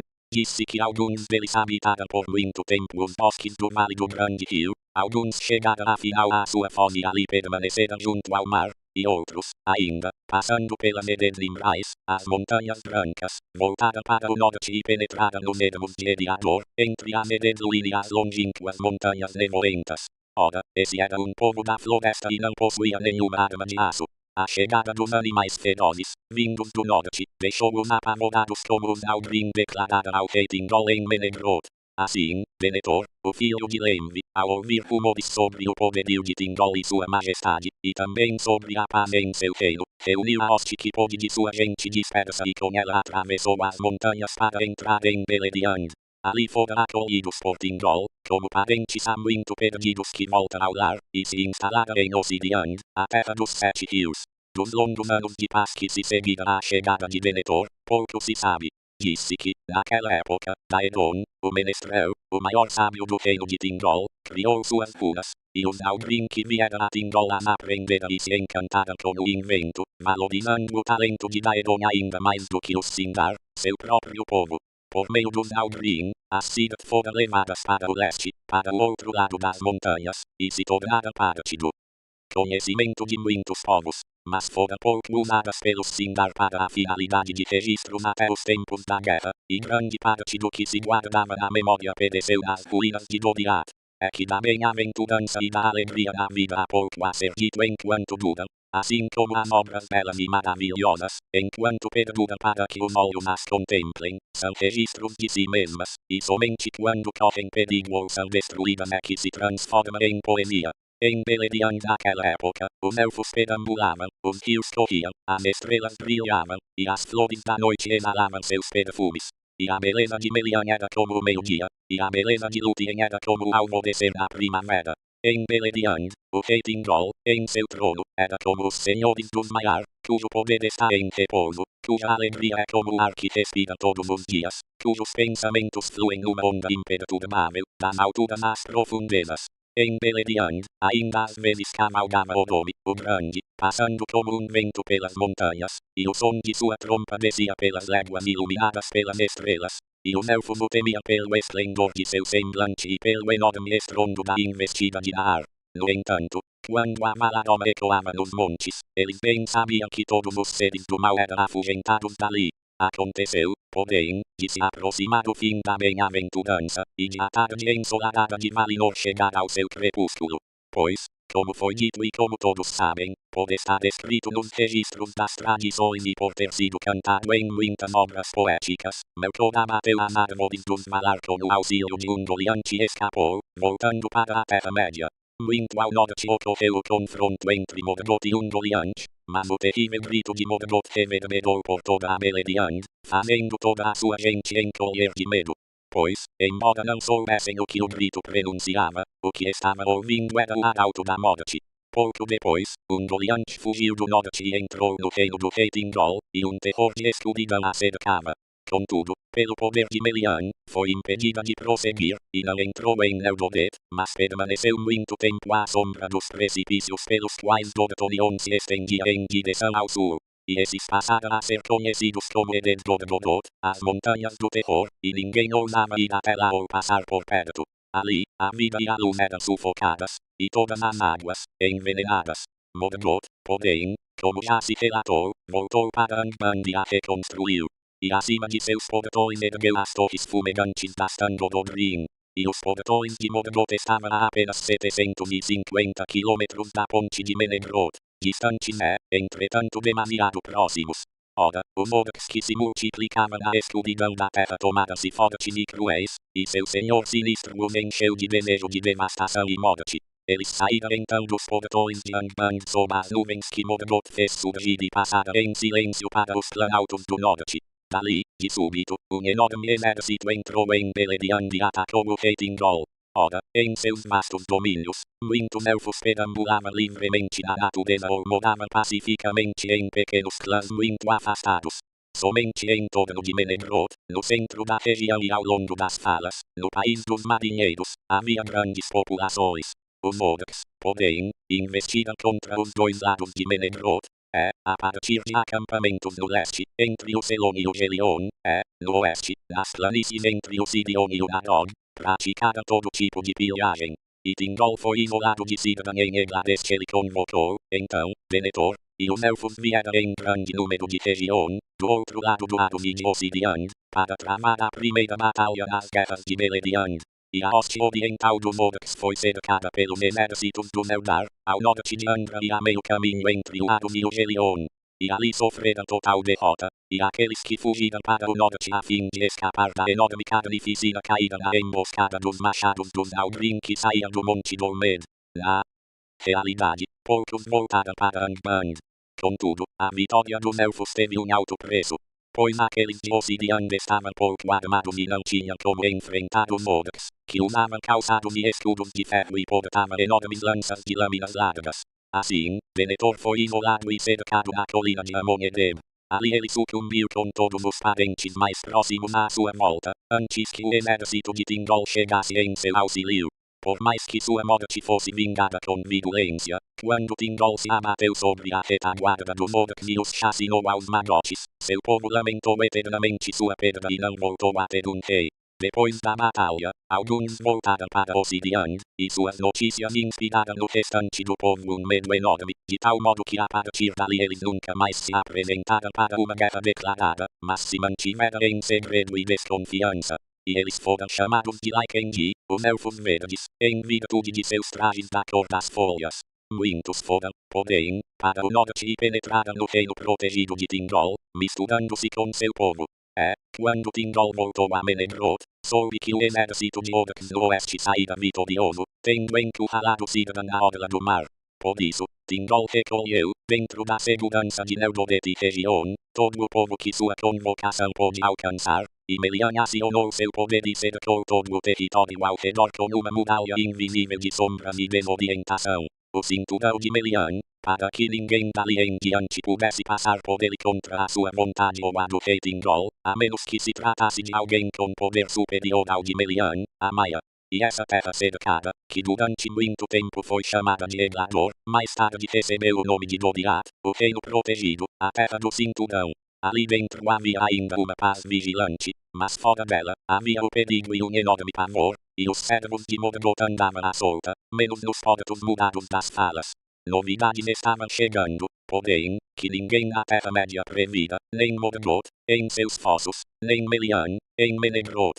Pois, depois da morte das árvores nenhuma notícia chegara de Aman, fosse por mensageiro, fosse por espírito, fosse por visão em sonho. Na mesma época, Fëanor cruzou o mar nas alvas embarcações dos Teleri, aportou no estuário de Drengist e ali, em Losgar, queimou os barcos. Capítulo 11. Do Sol, da Lua e da ocultação de Valinor. Conta-se que, depois da fuga de Melkor, os Valar passaram muito tempo sentados imóveis, nos seus tronos no círculo da lei, mas não estavam ociosos, como Fëanor declarara, no desatino de seu coração. Pois os Valar podem fazer muitas coisas com o pensamento, em vez de usar as mãos, e sem usar a voz, em silêncio, eles podem conferenciar uns com os outros. Assim, eles cumpriram vigília na noite de Valinor, e seu pensamento voltou a tempos anteriores a ele e avançou até o fim. Contudo, nem o poder nem a sabedoria mitigavam sua dor e o conhecimento do mal na hora em que ele surge. E não lamentava mais a perda das árvores do que o desencaminhamento de Fëanor, das obras de Melkor, uma das mais perversas. Pois em todas as partes do corpo e da mente, em valentia, em resistência, em beleza, em compreensão, em talento, em força e em sutileza, no mesmo grau, Fëanor havia sido o mais poderoso de todos os filhos de Ilúvatar, e nele ardia uma chama brilhante. As obras maravilhosas para a glória de Arda que ele poderia ter criado, se tudo tivesse sido diferente, somente Manwë poderia de certo modo conceber. E os Vanyar que estavam em vigília junto aos Valar relataram que, quando os mensageiros repetiram a Manwë as respostas de Fëanor a seus arautos, Manwë chorou e baixou a cabeça. Já a última frase de Fëanor, de que no mínimo os feitos futuros dos Noldor viveriam para sempre em canções, Manwë ergueu a cabeça, como alguém que ouve uma voz ao longe. Assim seja. Custosas lhes sairão essas canções e serão, entretanto, uma boa aquisição. Pois o preço não poderia ser outro. Assim, exatamente como Edu nos falou, uma beleza ainda não concebida chegará a ela e ainda terá sido bom que o mal tenha existido. E mesmo assim continuará sendo mal, retrucou Mandos, porém, a mim Fëanor virá em breve. Mas quando afinal os Valar souberam que os Noldor haviam de fato deixado Aman e estavam de volta à Terra-média, eles se ergueram e começaram a concretizar em atos as decisões tomadas em pensamento para remediar os danos causados por Melkor.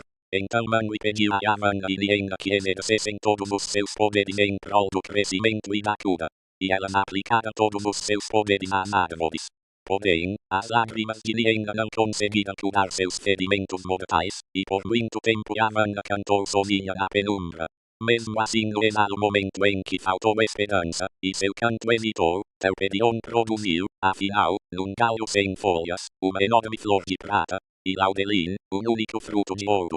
Esse Yamanna colheu e então as árvores morreram e seus troncos sem vida ainda estão em pé em Valinor, um monumento à alegria perdida. Já a flor e o fruto Yamanna deu a Auri e Manwë e os abençoou. E Auri e seu povo criaram aves para contê-los e conservar seu brilho, como está relatado no Narcilion, o Cântico do Sol e da Lua. Essas aves os malde entregaram à Magda, para que se tornassem lamparinas no firmamento, brilhando mais do que as estrelas antigas, por se encontrar mais perto de Arda. E ela lhes deu o poder de transitar pelas regiões inferiores de Ilmen e as pôs a percorrer trajetos definidos acima do cinturão da terra, do oeste para o leste, e a voltar. Tudo isso os Valar fizeram, relembrando, em sua penumbra, a escuridão das terras de Arda. E resolveram então iluminar a Terra-média para, com a luz, dificultar os feitos de Melkor. Pois lembrava-se do Namadi que havia permanecido junto às águas de seu despertar, e também não havia abandonado totalmente os Noldor no exílio. Além disso, Manwë sabia que a hora da chegada dos homens se aproximava. E o que se diz é que, da mesma forma que os Valar fizeram guerra a Melkor para proteger os Kenji, agora eles eram tolerantes para proteger os Isildur, os sucessores, os filhos mais novos de Ilúvatar. Pois tão graves haviam sido os danos causados na Terra-média na guerra contra o túmulo, que os Valar temiam que algo ainda pior pudesse acontecer, já que os Isildur seriam mortais e mais fracos do que os Kenji para suportar o medo e o tumulto. Ademais, não foi revelado a Manwë em que local se daria o início dos homens, a norte, sul ou leste. Por isso, os Valar produziram luz, mas fortificaram a terra onde habitavam. E Nil, o esplendor, foi como os Vanyar de outrora chamaram a lua, em Valinor, flor de Telperion, e Anar, o ouro de fogo, fruto de Laudelin, foi como chamaram o sol. Já os Noldor também os chamaram de Hara, a inconstante, e Vasa, o coração de fogo, que desperta e incendeia. Pois o sol foi criado como um sinal para o despertar do homem e para o declínio dos elfos, ao passo que a lua homenageia sua memória. A donzela que os Valar escolheram entre os Maiar para conduzir a nave do sol chamava-se Adien, e aquele que guiava a ilha da lua foi Tilion. No tempo das árvores, Adien cuidava das flores douradas nos jardins de Vara e as regava com os orvalhos cintilantes de Laudelin. Já Tilion era um caçador do grupo de Odom e possuía um arco de prata. Ele adorava a prata e, quando queria descansar, deixava os bosques de Odom e, entrando em Lórien, deitava-se, sonhador, junto aos poços de Este, sob os raios cintilantes de Telperion. E Tilion implorou que lhe dessem a missão de cuidar para sempre da última flor de prata. Adien, a donzela, era mais poderosa do que ele, e foi escolhida por não ter sentido medo do calor de Laudelin e por não ter sido ferida por ele, já que desde o início ela era um espírito de fogo que Melkor não havia conseguido enganar nem atrair para seu serviço. Os olhos de Adien eram brilhantes demais até mesmo para os elfos contemplarem, e, ao deixar Valinor, ela abandonou a forma e os trajes que, como os Valar, usava lá e se tornou como que uma lamadeira nua, terrível na plenitude de seu esplendor. E Nil foi criada e preparada em primeiro lugar, e subiu primeiro para o reino das estrelas, sendo a mais velha dos novos luneiros, como Telperion fora a mais velha das árvores. Por algum tempo, então, o mundo teve luar, e começou a se mover e a despertar grande quantidade de seres que muito havia aguardado no sono de Yamanna. Os servos de Morgoth muito se admiraram, mas os elfos das terras de fora olhavam para o céu, felizes. E no exato instante em que a lua surgiu, acima da escuridão no oeste, Fingolfin soou suas trombetas de prata e começou sua marcha para entrar na Terra-média. E as sombras de sua hoste iam longas e negras à sua frente. Tilion já atravessara os céus 7 vezes e, portanto, estava no extremo leste, quando a nave de Adien ficou pronta. E então Anar surgiu, gloriosa. E a primeira aurora do sol foi como um enorme incêndio sobre as torres das Pelori. As nuvens da Terra-média foram aquecidas, e ouviu-se o som de muitas cachoeiras. Então, Morgoth de fato se intimidou, enfurnou-se nas maiores profundezas de Angband e recolheu seus servos, emitindo vapores fortíssimos e uma nuvem negra para ocultar seus domínios da luz da estrela do dia. Oda, Madara pretendia que as duas naves viajassem em Ilmen e que sempre estivessem nas alturas, mas não juntas. Cada uma deveria passar por Malinor, entrar no leste e voltar, sendo que uma sairia do oeste no momento em que a outra começasse a voltar do leste. Assim, os primeiros dos novos dias foram contados à maneira das árvores, pela mescla das luzes quando Arien e Tilion passavam cada um em seu trajeto, acima do meio da terra. Entretanto, Tilion era inconstante e incerto em sua velocidade e não se fixava no caminho que lhe era designado. Além disso, procurava se aproximar de Arien, sendo atraído pelo seu esplendor, embora a chama de Anado queimasse, e a ilha da lua ficasse chamuscada. Em virtude da rebeldia de Tilion e ainda mais em resposta às súplicas de Lórien e Este, que dizia que o sono e o descanso haviam sido banidos da terra e as estrelas estavam ocultas, Madara mudou de opinião e concedeu um período no qual o mundo ainda tivesse sombra e penumbra. Anar descansaria algum tempo em Malinor, deitado no colo fresco e acolhedor do mar de fora, e o entardecer, a hora da descida e do descanso do sol, era a hora de maior luz e alegria em Aman. Logo, porém, o sol era arrastado para baixo pelos servos de Ulmo e seguia apressado por baixo da terra, chegando, assim, invisível, ao leste para ali voltar a subir no firmamento, a fim de que a noite não se prolongasse, e o mal não se espalhasse à luz da lua. Pelo poder de Anar, porém, as águas do mar de fora eram aquecidas e refugiam com um fogo colorido, e Malinor teve luz por algum tempo depois da passagem de Arien. Contudo, à medida que Arien seguia por baixo da terra e se aproximava do leste, o fulgor desbotava, e Malinor ficava às escuras. Nessa hora, os Malar mais lamentavam a morte de Laudelin. Ao amanhecer, as sombras das montanhas da defesa caíam pesadas sobre o reino abençoado. Madara ordenou que a lua se movimentasse da mesma forma e que, passando por baixo da terra, nascesse no leste, mas somente depois que o sol tivesse descido do céu.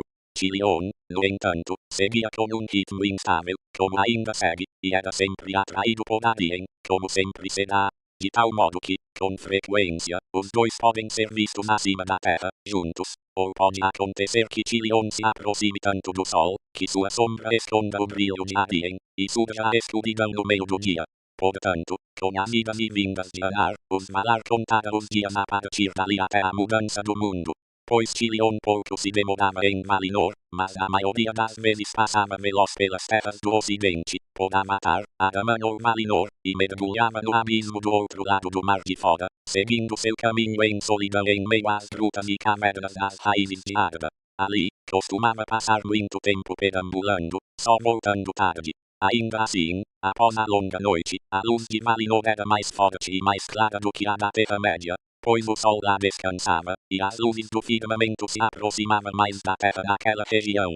No entanto, nem o sol nem a lua conseguem trazer à lembrança a luz que existia antes, a que emanava das árvores antes que elas fossem tocadas pelo veneno de Ungoliant. Aquela luz sobrevive agora apenas das Silmarils. Morgoth, porém, odiava os novos luzeiros, e por algum tempo ficou desnorteado com esse inesperado golpe dos Malar. Atacou, então, Tilion, enviando espíritos de sombra contra ele, e houve luta em Ilmen sob os caminhos das estrelas, mas Tilion saiu vitorioso. E de Arien, Morgoth sentia um medo imenso e não ousava se aproximar, já não possuindo mais esse poder.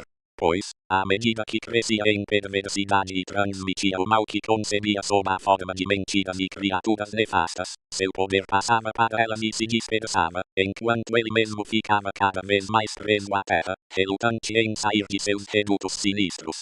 Com sombras, escondia a si mesmo e a seus servos de Arien, cujo olhar não conseguia suportar por muito tempo, e as terras em torno de sua morada eram envoltas em vapores e nuvens enormes. Ao ver, porém, a investida contra Tilion, os Malar ficaram em dúvida, temendo que a perversidade e a astúcia de Morgoth poderia ainda tramar contra eles. Embora não se dispusessem a enfrentá-lo na Terra-média, eles mesmo assim se lembravam da destruição de Almaden, e resolveram que nada de semelhante aconteceria a Malinor. Por isso, naquela época, voltaram a fortificar toda a terra e ergueram as paredes das montanhas Pelode a alturas tremendas e intransponíveis, a leste, norte e sul as encostas externas eram escuras e lisas, sem saliência ou ponto de apoio para os pés, e elas caíam em grandes precipícios, com a superfície lisa como vidro, e se elevavam em enormes picos coroados de gelo branco. Estabeleceu-se nelas uma guarda ininterrupta, e não havia passagem que as atravessasse, à exceção da Calacídia. Essa passagem, entretanto, os Valar não fecharam, em consideração aos Eldar que lhes eram fiéis. E na cidade de Tirion sobre a colina verde, Finarfin ainda governava os que restavam dos Noldor na profunda fenda das montanhas. Pois todos os que são da raça dos Elfos, até mesmo os Vanyar e seu senhor, Ingvi, precisam às vezes respirar o ar de fora e o vento que vem pelo mar das terras de seu nascimento. E os Valar ainda não se dispunham a isolar os Teleri totalmente dos seus parentes. Mesmo assim, na Calacídia, foram instaladas fortes torres e muitas sentinelas.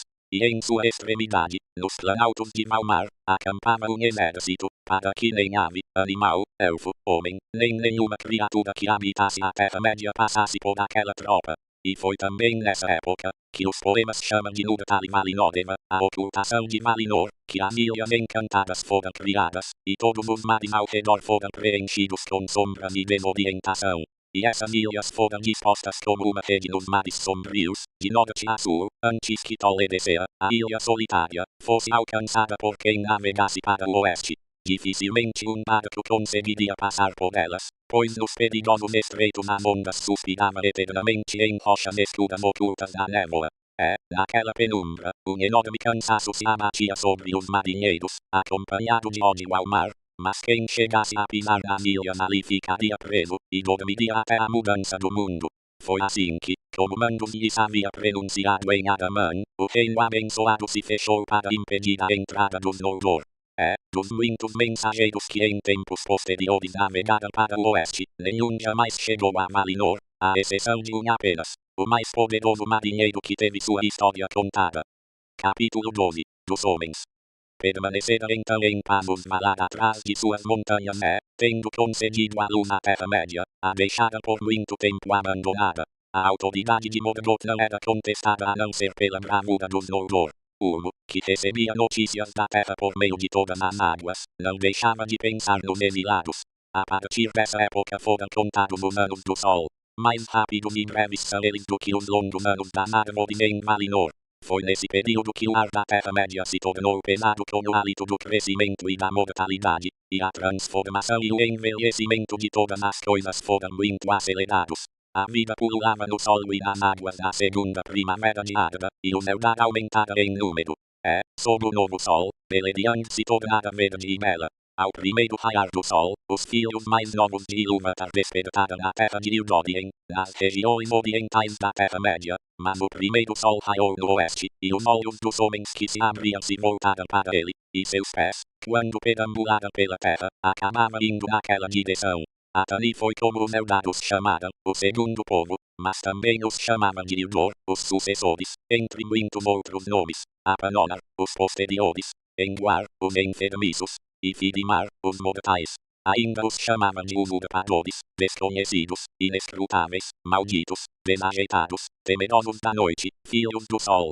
Dos homens, pouco se conta naquelas histórias que dizem respeito aos dias antigos, antes do surgimento dos mortais e do desaparecimento dos elfos, à exceção daqueles antepassados dos homens, os Atanatari, que nos primeiros anos do Sol e da Lua entraram na região norte do mundo.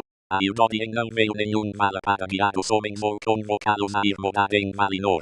E os homens sempre temeram os Valar, em vez de amá-los, e não compreendiam os objetivos dos poderes, estando em desacordo com eles e em luta com o mundo. Ulmo, porém, pensava muito neles, propiciando a resolução e a vontade de Manwë, e suas mensagens muitas vezes lhes chegavam por águas correntes e inundações. Contudo, os homens não têm habilidade para essas questões, e tinham ainda menos naquele tempo, antes de se misturarem aos elfos. Por isso, adoravam as águas, e seus corações se comoviam, mas não compreendiam suas mensagens. Mesmo assim, disse que antes que se passasse muito tempo eles encontraram elfos escuros em muitos lugares e com eles fizeram amizade. E os homens tornaram-se companheiros e discípulos, em sua infância, desse povo antigo, nômade da raça élfica, que nunca partiram para Valinor e conhecia os Valar somente como um rumor e um nome distante. Não fazia muito que Morgoth voltara para a Terra-média, e seu poder não se espalhara muito, além de ser mantido sob controle pela súbita chegada da grande luz. Havia pouco perigo nas terras e nas colinas. Lá, novos seres, criados eram antes no pensamento de Amanna e plantados como sementes das trevas, afinal brotavam e floriram. A oeste, norte e sul, os filhos dos homens se dispersavam e vagueavam, e sua alegria era a alegria da manhã antes de o orvalho secar, quando cada folha estava verde. No entanto, a alvorada é breve, e o dia muitas vezes não corresponde à sua promessa. Aproximava-se então a hora das grandes guerras das forças do norte, quando os Noldor, os Sindar e os homens lutaram contra os exércitos de Morgoth-Maldlir, e sucumbiram derrotados. Para essa finalidade sempre se voltaram as mentiras astutas que Morgoth semeara no passado, e que voltava a semear entre seus inimigos, aliadas à maldição decorrente do fratricídio em Alto-Alond e do julgamento de Fëanor. Somente uma parcela se conta aqui dos feitos daquela época, e a maior parte fala dos Noldor, das Silmarils e dos mortais cujos destinos se enredaram com os deles. Naquela época, os elfos e os homens eram semelhantes em estatura e força física, mas os elfos tinham mais sabedoria, habilidade e beleza, e aqueles que haviam morado em Valinor e contemplado os poderes superavam os elfos escuros nesses aspectos tanto quanto estes últimos suplantavam os mortais. Somente no reino de Doriath, cuja rainha Melian era da linhagem dos Valar, os Sindar quase se equiparavam aos Calaquendi do reino abençoado. Imortais eram os elfos, e sua sabedoria crescia de uma era para outra, sem que nenhuma enfermidade ou pestilência lhes trouxesse a morte. Seus corpos eram a verdade da matéria da terra e podiam ser destruídos, e naquela época eram mais parecidos com os corpos dos homens, pois não haviam sido habitados tanto tempo pelo fogo de seu espírito, que os consome por dentro com o passar das eras. Já os homens eram mais frágeis, mais fáceis de serem mortos por arma ou acidente, e mais difíceis de curar. Eram sujeitos a doenças e muitas enfermidades, e envelheciam e morriam. O que pode acontecer com seus espíritos após a morte, os elfos não sabem. Alguns dizem que eles vão para os palácios de Mandos, mas seu local de espera por lá não é o mesmo dos elfos. E abaixo de Ilúvatar, à exceção de Manwë, somente Mandos sabe para onde vão depois do período de recordação, nos palácios silenciosos, às margens do Mar de Fora. Ninguém jamais voltou das mansões dos mortos, a não ser Beren, filho de Marair, cuja mão tocou uma Silmaril, mas depois disso ele nunca mais falou com homens mortais. Talvez o destino dos homens após a morte não esteja nas mãos dos Valar, nem esteja tudo previsto na música dos Ainur. Depois, quando, em decorrência do triunfo de Morgoth e satisfazendo seu maior desejo, elfos e homens vieram a se desentender, aqueles indivíduos da raça élfica que ainda viviam na Terra-média definharam e empalideceram, enquanto os homens usurparam a luz do sol. Os Kendi passaram então a perambular pelos locais solitários das grandes terras e ilhas, preferindo o luar e a luz das estrelas, os bosques e as cavernas, tomando-se como sombras e lembranças, à exceção daqueles que de quando em quando navegavam para o oeste e desapareciam da Terra-média. No entanto, na alvorada do tempo, elfos e homens eram aliados e se consideravam semelhantes. Houve alguns dentre os homens que aprenderam a sabedoria dos Eldar e se tornaram grandes e destemidos entre os capitães dos Noldor. Na glória e na beleza dos elfos, e também em seu destino, plena participação tiveram os filhos de elfos e de mortais, Earend e Elwing, bem como Elrond, seu filho. Capítulo 13. Da volta dos Noldor disse que, dos exilados, Fëanor e seus filhos foram os primeiros a chegar à Terra-média e aportaram nos ermos de Lammoth, o grande eco, junto às margens distantes do estuário de Drengist. E no mesmo instante em que os Noldor pisaram na praia, seus gritos foram acolhidos pelas colinas e multiplicados, de modo que um clamor como o de inúmeras vozes poderosas encheu todo o litoral do norte, e o ruído do incêndio dos barcos em Losgard seguiu com os ventos do mar, como uma comoção de enorme fúria ao longe, todos os que ouviram aquele som se admiraram. Ora, as labaredas daquele incêndio foram vistas não só por Fingolfin, que Fëanor abandonara em Araman, mas também pelo Morgoth e pelos vigias de Morgoth. Não houve relato do que Morgoth pensou em seu íntimo diante da notícia de que Fëanor, seu pior inimigo, trouxera um exército do oeste. Pode ser que o temesse pouco, pois ainda não provara as espadas dos Noldor, e logo se viu que pretendia expulsá-los de volta para o mar. Sob as frias estrelas, antes do nascer da lua, a hoste de Fëanor subiu pelo longo estuário de Drengist, que adentrava pelas colinas ressoantes da Mededlomin, e assim passou do litoral para a vastidão de Itlún. Chegara afinal ao lado comprido de Mithryn junto à sua margem norte, armara acampamento na região de mesmo nome. mas as hostes de Morgoth, instigadas pelo tumulto de Lammoth e pela luz do incêndio em Losgar, atravessaram as passagens da Medenwetrin, as montanhas de sombra, e atacaram Fëanor de súbito, antes que o acampamento estivesse pronto ou preparado para a defesa. E ali nos campos cinzentos de Mithryn travou-se a segunda batalha nas guerras de Beleriand. Dagon in Gilead, ela é chamada a Batalha sob as Estrelas, pois a lua ainda não havia nascido, e é celebrada em versos. Os Noldor, embora em número inferior e apanhados de surpresa, conquistaram uma rápida vitória, pois a luz de Aman ainda não se apagara em seus olhos. Eles eram fortes e ágeis, além de mortais em sua raiva, e suas espadas eram longas e terríveis. Os orcs fugiram dele e foram expulsos de Mithryn com grandes perdas, sendo escorraçados para o outro lado das montanhas de sombra para a vasta planície de Ardgalen, que ficava ao norte de Dorthonion. Ali, os exércitos de Morgoth, que foram na direção sul para o Vale do Sirion e sitiaram Círdan nos portos das Falas, vieram em seu auxílio e foram derrotados com eles. Pois Celegoram, filho de Fëanor, deles tendo tomado conhecimento, armou uma emboscada com uma parte do exército élfico e, abatendo-se sobre eles a partir das colinas próximas a Eitelcidion, expulsou-os para o pântano de Sedesh. Péssimas sem dúvida foram as notícias que afinal chegaram a Angband, e Morgoth ficou desnorteado. 10 dias durara a batalha, de todos os exércitos que ele havia preparado para a conquista de Beleriand, ela retomou não mais do que um punhado de soldados. Entretanto, motivos tinha ele para enorme regozijo, embora lhe ficassem ocultos por algum tempo. Pois Fëanor, em sua fúria contra o inimigo, não quis parar, mas continuou a perseguir os orcs restantes, com a intenção de, assim, chegar ao próprio Morgoth. E dava sonoras risadas enquanto brandia a espada, feliz por ter desafiado a ira dos Valar e os perigos da viagem e ver chegar a hora de sua vingança. Nada sabia ele de Angband, nem da imensa força de defesa que Morgoth preparara com tanta rapidez. Porém, mesmo que tivesse sabido, isso não o teria dissuadido, pois Fëanor estava enlouquecido, consumido pela chama de sua própria ira. Assim, seguia ele muito adiante da vanguarda de seu exército. Percebendo isso, os servos de Morgoth resolveram atuá-la, e de Angband saíram ao Rogs para ajudá-los. Ali, nos confins de Dor-daedelot, a terra de Morgoth, Fëanor foi cercado, com poucos amigos a seu lado.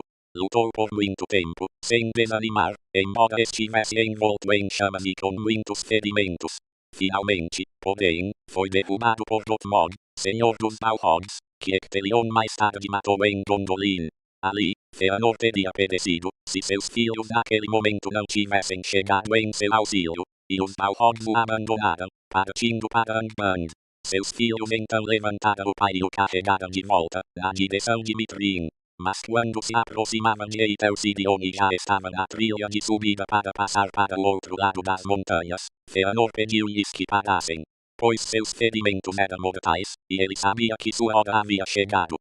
Das encostas da Medenwetrin, com sua última visão, ele contemplou ao longe os cumes das Tangobodrin, as mais imponentes torres da Terra-média, e soube, com a antevisão da morte, que nenhum poder dos Noldor jamais as derrubaria, mas amaldiçoou o nome de Morgoth 3 vezes e incumbiu os filhos de cumprir seu juramento e vingar seu pai. Morreu então, mas não teve enterro nem túmulo, pois seu espírito era tão ardente que, no momento em que escapou, o corpo caiu transformado em cinzas e se dissipou como fumaça.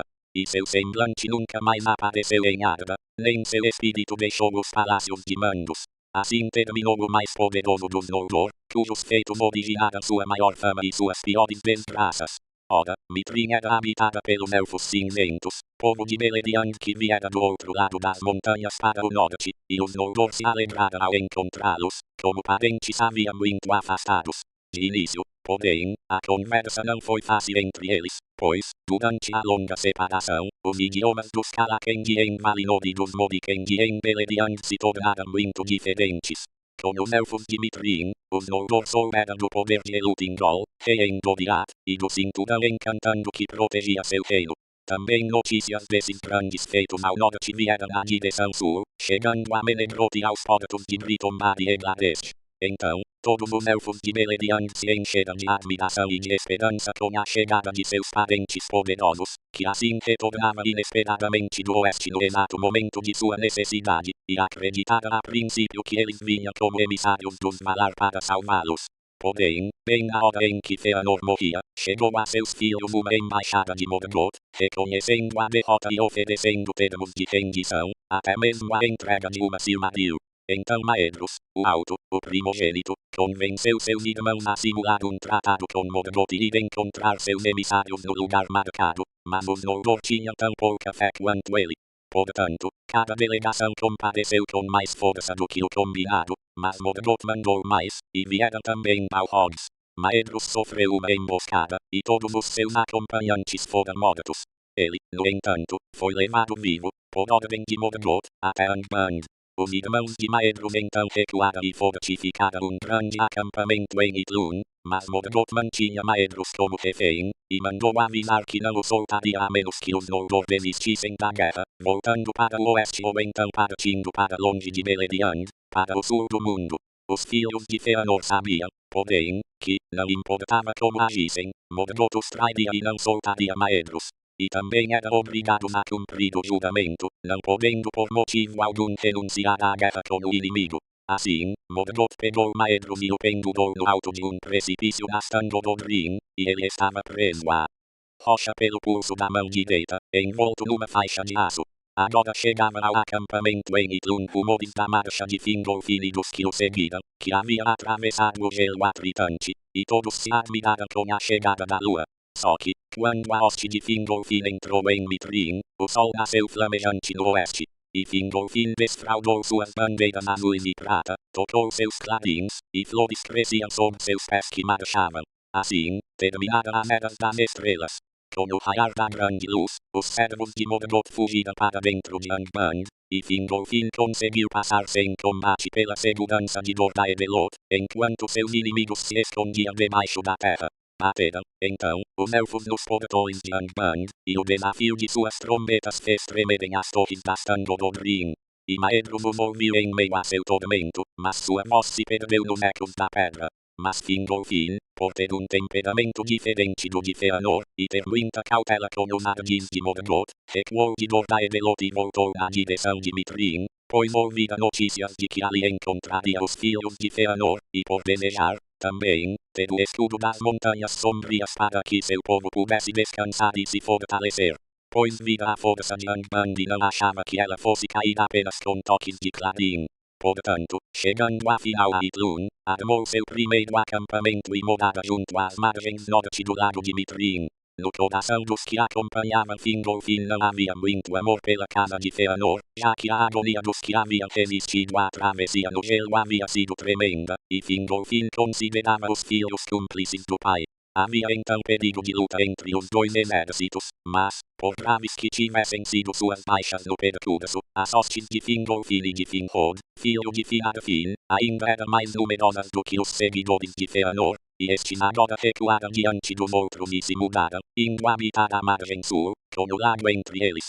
Muitos do povo de Fëanor, de fato arrependidos do incêndio em Losgar, se admiraram com a bravura que havia trazido os amigos, abandonados do outro lado do gelo do norte, e lhes teriam dado as boas-vindas, mas, por vergonha, não ousaram.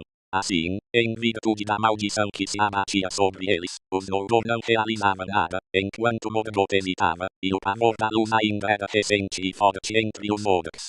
Morgoth, contudo, despertou dos pensamentos e, percebendo a cisão entre seus inimigos, riu. Nos subterrâneos de Angband, fez com que fossem criados imensos vapores e fumaças, e eles emanavam dos cumes pestilentos das montanhas de ferro. E ao longe, em Mithryn, podiam ser vistos, poluindo os ares luminosos das primeiras manhãs do mundo. Um vento veio do leste e os carregou para cima de Idlún, escurecendo o novo sol, e eles desceram e serpentearam pelos campos e grotões, pairando sobre as águas do Mithryn, lúgubres e venenosos. Então Fingon, o valente, filho de Fingolfin, decidiu salvar o feudo que dividia os Noldor, antes que seu inimigo estivesse pronto para o combate. Pois a terra tremia ao norte com o estrondo das forjas subterrâneas de Morgoth. Havia muito tempo, na bem-aventurança de Valinor, antes que Melkor fosse libertado, ou que mentiras os separassem, Fingon havia sido muito amigo de Maedhros, embora ainda não soubesse que Maedhros não se esquecera dele quando do incêndio dos barcos, a ideia da antiga amizade lhe doía no coração.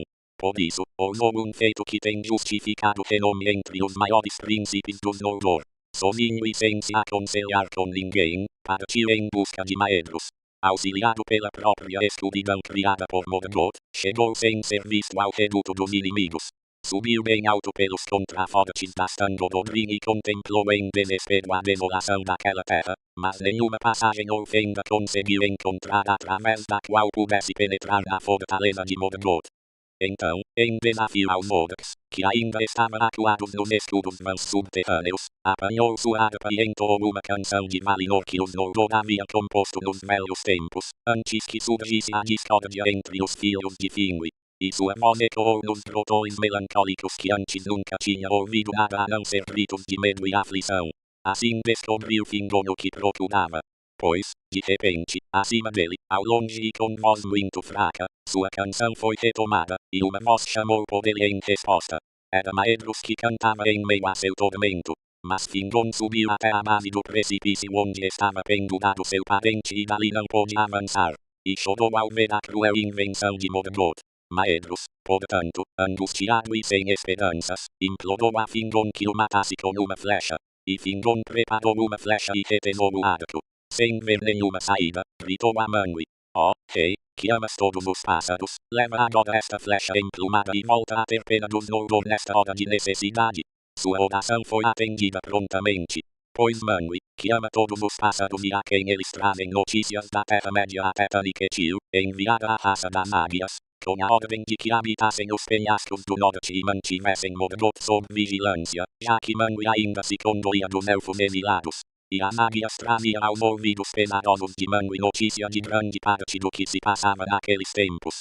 Ora, no exato instante em que Fingron retesou o arco, desceu das alturas Todondor, rei das águias, a mais poderosa de todas as aves que já existiram, cujas asas abertas cobriam mais de 60 metros, detendo a mão de Fingron, ergueu e o levou até a face do rochedo em que Maedhros estava pendurado. Fingron, porém, não conseguiu soltar o elo infernal que lhe prendia o pulso, nem cortá-la, nem arrancá-la da pedra. Mais uma vez, em sua dor, Maedhros implorou que o matasse, mas Fingron lhe decepou a mão acima do pulso, e Todondor os trouxe de volta a Mithrin. Ali Maedhros com o tempo sarou, pois a chama da vida era forte dentro dele, e sua resistência era do mundo antigo, tal como só possuía aqueles que haviam sido criados em Valinor. Seu corpo recuperou-se do tormento e voltou à saúde, mas a sombra de sua dor não lhe saía do coração, e ele viveu para usar a espada com a mão esquerda com perigo mais mortal do que antes com a direita. Por esse feito, Fingron conquistou grande fama, e todos os Noldor o elogiaram. Com isso, mitigou-se o ódio entre as casas de Fingolfin e de Feanor. Pois Maedhros implorou perdão pelo abandono em Araman, e renunciou ao direito de reinar sobre todos os Noldor. Se não restasse rancor entre nós, senhor, disse ele a Fingolfin, ainda assim a coroa deveria ser sua de direito, o mais velho da casa de Finwë e o não menos sábio. Com isso, porém, nem todos os seus irmãos concordaram de coração. Logo, e como Mandos previra, a casa de Feanor passou a ser chamada de os Espoliados, por ter sido passado para a casa de Fingolfin o direito, que era seu por primogenitura, tanto em Elend quanto em Beleriand, bem como pela perda das Silmarils. Os Noldor, entretanto, estando novamente unidos, montaram guarda junto às fronteiras de Dor-daedelot, e Angband ficou sitiada pelo oeste, pelo sul e pelo leste, e enviaram mensageiros para todos os lados a fim de conhecer as regiões de Beleriand e lidar com as pessoas que ali habitassem. Ora, o rei Thingol não acolheu de coração aberto a chegada de tantos príncipes cheios de poder, vindas do oeste, ansiosos por novos territórios, e não se dispôs a abrir seu reino, nem a remover seu cinturão encantado, pois, prudente com a sabedoria de Melian, não confiava que a repressão a Morgoth perdurasse. De todos os príncipes dos Noldor, somente os da casa de Finarfin tinham permissão de entrar nos limites de Doriath, já que podia alegar um grau próximo de parentesco com o próprio rei Thingol, pois sua mãe era Eadwen de Alqualond, filha de Olwe. Angrod, filho de Finarfin, foi o primeiro dos exilados a vir a Menegroth, como mensageiro de seu irmão Finrod, e muito tempo conversou ele com o rei, relatando os feitos dos Noldor no norte, falando de seus números e da organização de suas forças. Mas, sendo sincero, ponderado e considerando todos os males então perdoados, não disse palavra sobre o fratricídio, nem sobre a forma do exílio dos Noldor ou sobre o julgamento de Feanor. O Heitingol prestou atenção às suas palavras e lhe disse antes de Androd partir: o seguinte você dirá àqueles que o enviaram.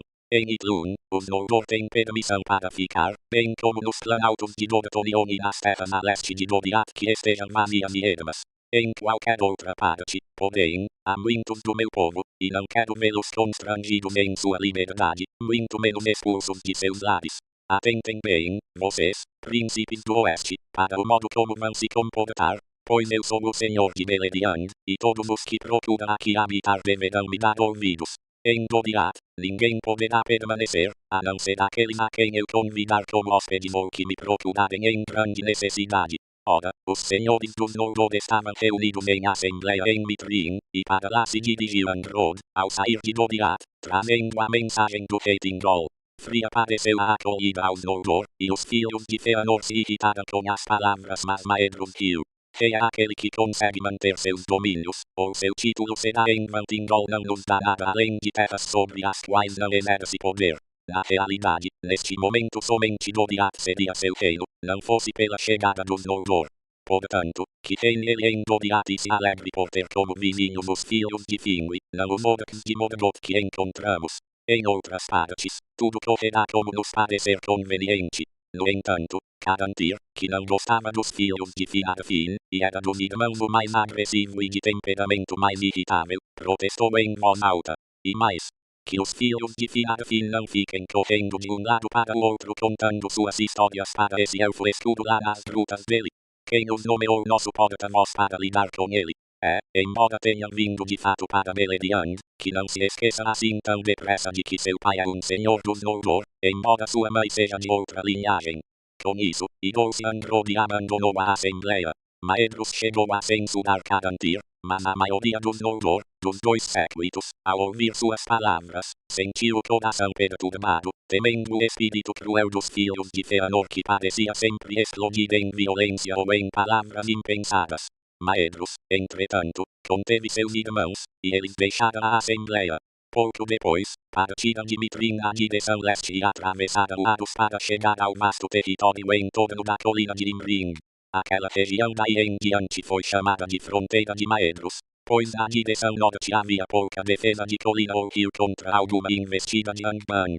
Ali Maedhros e seus irmãos montavam guarda, reunindo as pessoas que quisessem a eles vir, e tinha pouco contato com seus parentes a oeste, a não ser em caso de necessidade.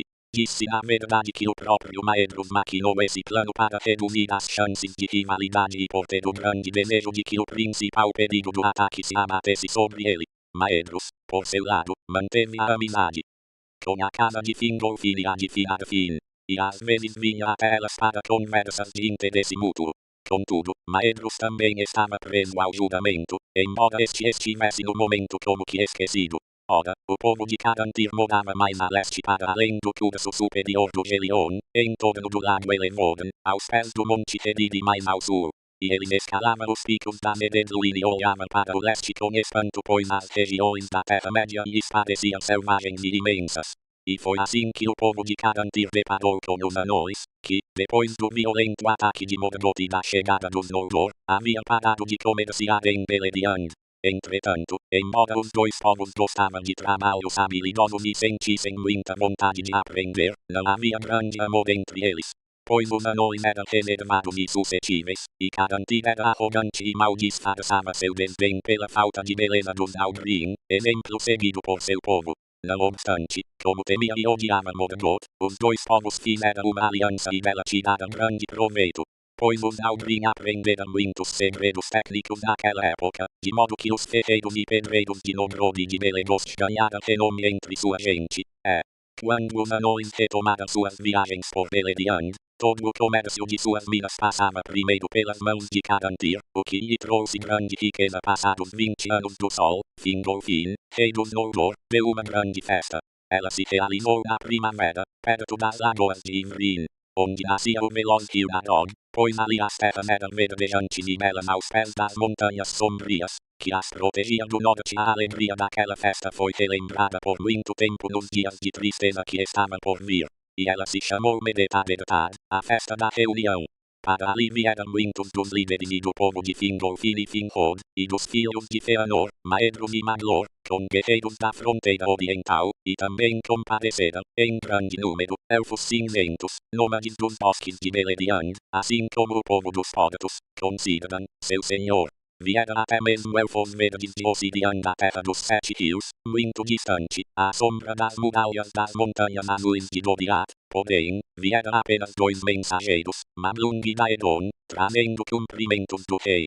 Em Medetad, foram dados espontaneamente muitos conselhos, e feitos juramentos de lealdade e amizade. Disse que nessa festa a língua dos elfos cinzentos foi a mais falada, mesmo pelos Noldor, pois eles aprenderam rapidamente o idioma de Beleriand, ao passo que os Sindar eram lentos para dominar a língua de Valinor. Os corações dos Noldor estavam elevados e cheios de esperança, para muitos deles, parecia que as palavras de Feanor haviam sido justificadas, ao lhes recomendar que procurassem a liberdade e belos territórios da Terra-média. De fato, seguiram-se longos anos de paz, enquanto suas espadas protegiam Beleriand da destruição de Morgoth, e o poder dele permanecia trancado por trás de seus portões.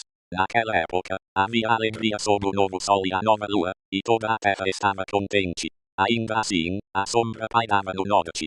E quando outros 30 anos se passaram, Turgon, filho de Fingolfin, deixou Nevrast, onde morava, e foi procurar Finrod, seu amigo, na ilha de Tol Sidion, e os dois saíram em viagem ao longo do rio na direção sul, por estarem um pouco entediados das montanhas do norte.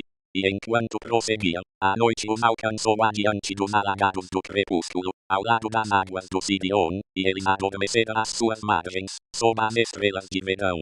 Urmo, porém, subindo o rio, lançou sobre eles um sono profundo e sonhos pesados. E a perturbação dos sonhos não os abandonou depois que acordaram, mas nenhum disse nada ao outro, pois sua lembrança não era nítida, e cada um acreditava que só ele havia recebido uma mensagem de Urmo. No entanto, a inquietação para sempre se abateu sobre eles, bem como dúvidas sobre o que aconteceria, e muitas vezes eles perambularam sozinhos por terras ainda não desbravadas, procurando por toda parte locais de força oculta. Pois a cada um lhe parecia que deveria se preparar para um dia nefasto e construir um abrigo, para a eventualidade de Morgoth sair de Angband em ataque e derrotar os exércitos do norte. Houve uma ocasião em que Finrod e Galadriel, sua irmã, foram hospedados por Thingol, seu parente, em Doriath. Então, maravilhou-se Finrod com a força e a majestade de Menedroth, seus tesouros e arsenais, seus salões de pedra de muitas colunas. E brotou em seu íntimo o desejo de construir amplos salões atrás de portões eternamente vigiados em algum lugar profundo e secreto sob as colinas. Assim, ele abriu o coração com Thingol, relatando seus sonhos. E Thingol lhe falou do profundo desfiladeiro do rio Narog e das cavernas aos pés dos altos Fadot, em sua escarpada margem ocidental. Quando Finrod partiu, Thingol lhe forneceu guias para levá-lo àquele lugar do qual poucos tinham conhecimento. Assim, Finrod chegou às cavernas de Narog e ali começou a construir profundos salões e arsenais, no estilo das mansões de Menedroth. E essa fortaleza se chamou Nargothrond. Nesse trabalho, Finrod foi auxiliado pelos anões das Montanhas Azuis, que foram bem recompensados, pois Finrod trouxera mais tesouros de Tirion do que qualquer outro príncipe dos Noldor. E naquela época foi feito para ele o Nauglamir, o colar dos anões, a mais célebre de suas obras nos dias antigos. Era uma gargantilha de ouro engastada com inúmeras pedras preciosas de Valinor. Mas essa joia tinha em si o poder de pousar levemente em quem a usasse, como se fosse um fio de linho, e qualquer que fosse o pescoço que cingisse, sempre assentava com graça e beleza. Ali, em Nargothrond, Finrod estabeleceu seu lar com muitos de sua gente. Na língua dos anões, foi chamado de Felagund, o escavador de grutas, e esse nome ele adotou até a morte. Contudo, Finrod Felagund não foi o primeiro a habitar as grutas às margens do rio Narog. Galadriel, sua irmã, não foi com ele para Nargothrond, pois em Doriath morava Celeborn, parente de Thingol, e havia grande amor entre os dois. Por isso, ela permaneceu no reino oculto, residindo com Melian, e com ela adquiriu enorme conhecimento e sabedoria a respeito da Terra-média. Já Turgon tinha lembranças da cidade instalada no alto de uma colina, Tirion, a bela, com sua torre e sua árvore, e não encontrava o que buscava. Mas voltou para Nevrast e se acomodou em Vinhamar, à beira-mar. No ano seguinte, o próprio Ulmo lhe apareceu e recomendou que voltasse a entrar sozinho no Vale do Sidion. Tudgon partiu sob a orientação de Ulmo, descobriu o vale oculto de Tumladen, nas montanhas circundantes, no centro do qual havia uma colina de pedra. Dessa descoberta, ele não falou a ninguém por um tempo, mas retomou ainda uma vez a Nevrast, e ali começou em segredo a elaborar o projeto de uma cidade no estilo de Tidion sobre Tuna, pela qual seu coração ansiava no exílio. Ora, Morgoth, fiando-se nos relatos de seus espiões de que os senhores dos Noldor andavam passeando sem se preocupar com a guerra, pôs à prova a força e o estado de alerta de seus inimigos. Mais uma vez, de modo muito inesperado, seu poder se ergueu, e de repente houve terremotos no norte, o fogo saía de fendas na terra, e as montanhas de ferro vomitavam labaredas, enquanto Orcs avançava como uma avalanche pela planície de Ardgalen. Dali, precipitaram-se pelo passo do Sidion no oeste, e no leste invadiram a terra de Maglor, na abertura entre as colinas de Maedhros e os contrafortes das montanhas azuis. Fingolfin e Maedhros não estavam de olhos fechados, porém, enquanto outros perseguiam os bandos esparsos de Orcs que se espalhavam por Beleriand, perpetrando grandes males, eles se abateram sobre o corpo principal do exército de ambos os flancos quando este atacava Dorthonion. Derrotaram os servos de Morgoth, perseguindo-os por Ardgalen, os destruíram totalmente, até o último, à vista dos portões de Angband. Essa foi a terceira grande batalha das guerras de Beleriand, e se chamou Dagor-Aglareb, a Batalha Gloriosa. Foi uma vitória ainda assim, uma advertência. E os príncipes lhe deram atenção, reforçando ainda mais sua aliança, fortalecendo e organizando sua vigilância, para iniciar o cerco a Angband, que durou quase 400 anos do Sol. Por um longo período após Dagor-Aglareb, nenhum servo de Morgoth se dispôs a sair de seus portões, por temor aos senhores dos Noldor. E Fingolfin se vangloriava de que, a menos que houvesse traição entre eles mesmos, Morgoth jamais conseguiria romper o esconderijo dos Eldar, nem surpreendê-los desprevenidos. Contudo, os Noldor não conseguiam nem conquistar Angband, nem recuperar as Silmarils, e a guerra nunca cessou totalmente em todo aquele período do cerco, pois Morgoth inventava novas maldades de quando em quando, testava seus inimigos. Tampouco foi possível o cerco total à fortaleza de Morgoth, pois as montanhas de ferro, de cuja enorme muralha em curva se projetavam as torres das Tandododrin, a defendia dos dois lados e era intransponível aos Noldor, em virtude da neve e do gelo. Assim, em sua retaguarda e na direção norte, Morgoth não tinha inimigos, e por essas vias às vezes saíam espiões, que por caminhos tortuosos entravam em Beleriand. No desejo supremo de semear o medo e a desunião entre os Eldar, Morgoth ordenou aos Orcs que capturassem vivo qualquer um que pudessem e o trouxessem amarrado até Angband. E alguns ele amedrontou tanto com o terror de seus olhos, que eles não precisavam mais de correntes, mas viviam apavorados, fazendo sua vontade onde quer que estivessem. Assim, Morgoth ficou sabendo grande parte de tudo o que havia acontecido desde a rebelião de Fëanor, e se alegrou, vendo ali a semente de muitas dissensões entre seus inimigos quando quase 100 anos haviam decorrido desde a Dagor-Aglareb. Morgoth tentou apanhar Fingolfin desprevenido, pois sabia da vigilância de Maedhros, e despachou um exército para as regiões brancas do norte. Eles se voltaram para o oeste e depois para o sul, chegando às costas do estuário de Drengist pela rota que Fingolfin seguira a partir do gelo atritante. Assim, invadiria o reino de Itlun pelo oeste, mas foram vislumbrados a tempo, e Fingon se abateu sobre eles entre as colinas no limite do estuário, empurrando para o mar a maioria dos Orcs. Essa não foi incluída entre as grandes batalhas, pois os Orcs não estavam em grande número, e somente parte da população de Itlun lutou ali. A partir daí, porém, houve paz por muitos anos, sem nenhum ataque direto proveniente de Angband, pois Morgoth percebia agora que os Orcs desassistidos não eram inimigos à altura dos Noldor, e buscou outra ideia em seu íntimo. Passados mais de 100 anos, Glaurung, o primeiro dos Uruk, os dragões de fogo do norte, saiu pelos portões de Angband à noite. Ele ainda era jovem e mal havia atingido metade de seu tamanho, pois longa e demorada é a vida dos dragões, mas os elfos fugiram diante dele para a Mededwetrin e Dorthonion, amedrontados.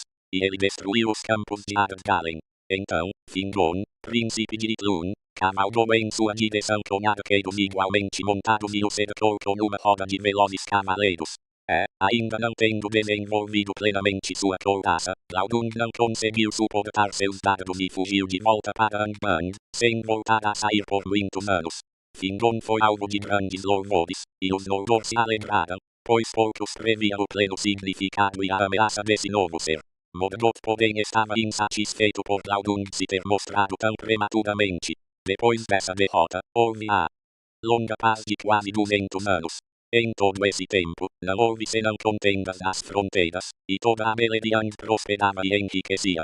Com a proteção da guarda de seus exércitos no norte, os Noldor construíram suas moradas e suas torres, e criaram muitas coisas lindas nessa época, além de poemas, histórias e livros de tradições.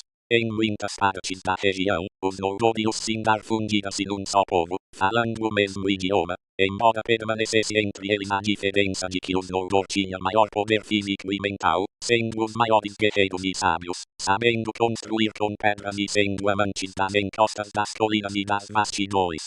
Já os Sindar tinham as vozes mais belas, eram mais talentosos na música, à exceção de Maglor, filho de Feanor, e adorava os bosques e as margens dos Nus. E alguns elfos cinzentos ainda perambulavam à vontade, sem residência fixa, e cantavam enquanto caminhavam. Capítulo 14. De Beleriand e seus reinos. Esta é a descrição das terras para onde os Noldor foram, no norte das regiões ocidentais da Terra-média, nos tempos antigos, e aqui também se relata como os comandantes dos Eldar mantiveram suas terras e o sítio contra Morgoth depois da Dagor Aglareb, a terceira batalha nas guerras de Beleriand. Na região norte do mundo, Melkor em épocas passadas havia erguido a Medevendril, as Montanhas de Ferro, como uma cerca para sua cidadela de Utumno, e elas ficavam junto às fronteiras do Frio Eterno, formando uma enorme curva de leste para oeste. Atrás das muralhas da Medevendril, no ocidente, onde a curva se voltava para o norte, Melkor construiu outra fortaleza, como defesa contra o ataque que poderia vir de Valinor. Quando voltou à Terra-média, como foi dito, instalou residência nos intermináveis calabouços de Angband, os Infernos de Ferro, pois, na Guerra dos Poderes, em sua pressa de derrotá-la em seu imponente reduto de Utumno, os Valar não destruíram Angband totalmente, nem investigaram o que havia em suas profundezas. Por baixo da Medevendril, Melkor abriu um túnel enorme, que saía ao sul das montanhas, e ali construiu um portão fortíssimo. Acima desse portão, porém, e atrás dele até atingir as montanhas, forjou as torres trovejantes das Tandododrin, que eram feitas de cinzas e escória de suas fornalhas subterrâneas, e também da imensa quantidade de entulho da abertura dos túneis. Essas torres eram negras, desoladas e extremamente altas. De seu cume saía fumaça, escura e repugnante para os céus do norte. Diante dos portões de Angband, a imundície e a devastação se espalhavam na direção sul por muitos quilômetros pela planície de Ardgalen.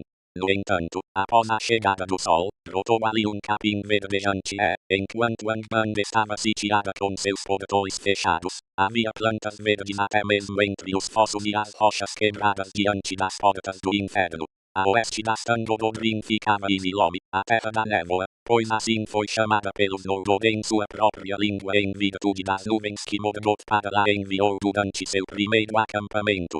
Tornou-se Itlun no idioma dos Sindar que habitavam aquelas regiões.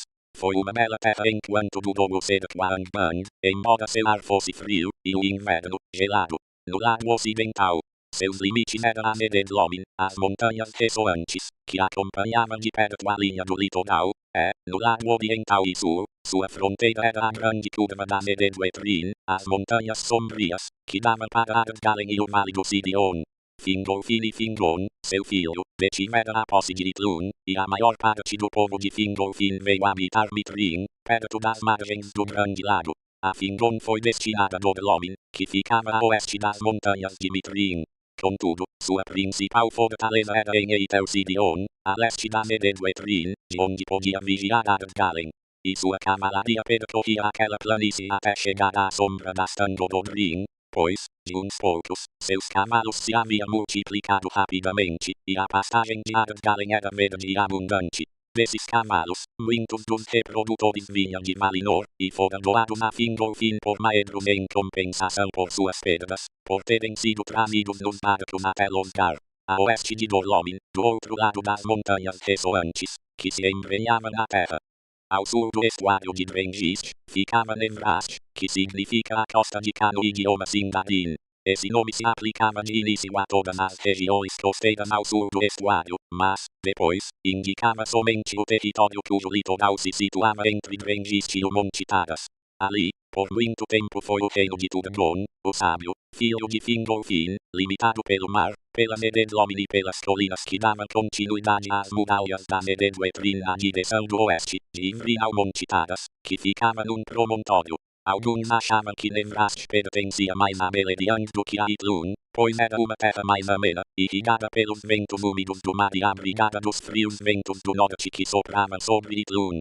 Era uma terra protegida, cercada por montanhas e grandes penhascos litorâneos mais altos do que as planícies no interior, e dali não corria nenhum rio. No centro de Nevrast havia uma grande lagoa, sem margens definidas, por ser cercada de vastos pântanos. Linaewen era o nome dessa lagoa, em virtude da multidão de aves que ali habitava, daquelas espécies que adoram juncos altos e águas rasas. Quando da chegada dos Noldor, muitos dos elfos cinzentos viviam em Nevrast, perto do litoral, e em especial ao redor do Monte Taras no sudoeste, pois naquele local Urmiose costumava vir outrora. Toda essa gente aceitou Tudgon como seu senhor, e a fusão dos Noldor e dos Sindar se realizou mais cedo ali, e Tudgon morou muito tempo naquele palácio que ele chamou de Vinhamar, aos pés do Monte Taras, junto ao mar. Ao sul de Ardgalen, o vasto planalto chamado Dorthonion cobria 300 quilômetros de leste a oeste. Nele havia imensos pinheirais, especialmente ao norte e a oeste. Por meio de suaves encostas a partir da planície, ele se erguia até um platô árido e elevado, onde existiam muitos lagos circulares aos pés de picos nus, cujos cumes eram mais altos do que os da Mededwetrin, mas, na direção sul na qual era voltado para Doriath, ele caía, abrupto, em precipícios apavorantes. Das encostas setentrionais de Dorthonion, Androd e Aegnor, filhos de Finarfn, contemplava os campos de Ardgalen, e eram vassalos de seu irmão Finrod, senhor de Nargothrond. Sua população era pequena, pois a terra era árida, e as grandes alturas por trás deles eram consideradas um baluarte que Morgoth não procuraria atravessar sem um bom motivo. Entre Dorthonion e as montanhas sombrias, havia um vale estreito, cujas paredes íngremes eram cobertas de pinheiros.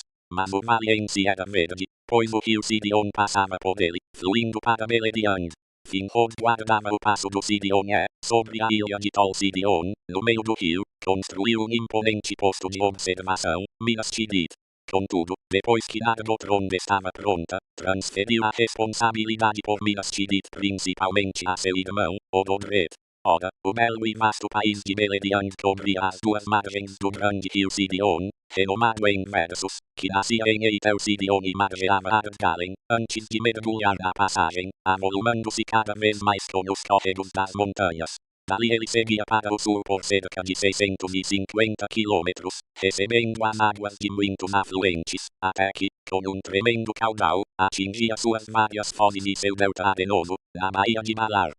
Acompanhando o Sirion de norte a sul, à sua margem direita em Beleriand Ocidental, havia a floresta de Bretil, entre o Sirion e o Teiglin, e depois o reino de Nargothrond, entre o Teiglin e o Narog. E o rio Narog nascia nas quedas de Ivrin, na face meridional de Dolomin, percorrendo cerca de 400 quilômetros antes de se juntar ao Sirion em Nantathren, a terra dos salgueiros. Ao sul de Nantathren havia uma região de pradarias repletas de flores, habitada por pouca gente. E mais adiante ficavam os pântanos e as ilhas de junco das fozes do Sirion, bem como as areias de seu delta, desertas de seres vivos a não ser pelas aves marinhas. No entanto, o reino de Nargothrond também se estendia a oeste do Narog até o rio Nenling, que alcançava o mar em Egladest, e Finrod passou a ser o senhor supremo de todos os elfos de Beleriand entre o Sirion e o mar, à exceção apenas da região das Falas. Ali moravam aqueles Sindar que ainda adoravam Arcos, e Círdan, o armador, era seu senhor. Entre Círdan e Finrod havia, porém, amizade e aliança, e, com o auxílio dos Noldor, os portos de Britombar e Egladest foram reconstruídos. Por trás de suas imponentes muralhas, tornaram-se belas cidades e ancoradouros, com cais e pieles de pedra. No cabo a oeste de Egladest, Finrod ergueu a torre de Barad-Limras para vigiar o mar ocidental, embora desnecessariamente, como acabou se revelando. Pois, em absolutamente nenhum momento Morgoth tentou construir embarcações ou fazer guerra pelo mar. a água, todos os seus servos evitavam, e ao mar nenhum deles se dispodia a ir, a não ser em caso de tremenda necessidade. Com o auxílio dos elfos dos Pógatos, algumas pessoas de Nargothrond construíram novos barcos e navegaram para examinar a grande ilha de Valar, pensando em preparar ali um último refúgio, se o pior acontecesse. Mas não era seu destino que um dia viessem a habitá-la. Era, portanto, o reino de Finrod de longe o maior, embora ele fosse o mais novo dos grandes senhores dos Noldor, Fingolfin, Fingon, Maedhros e Finrod Felagund.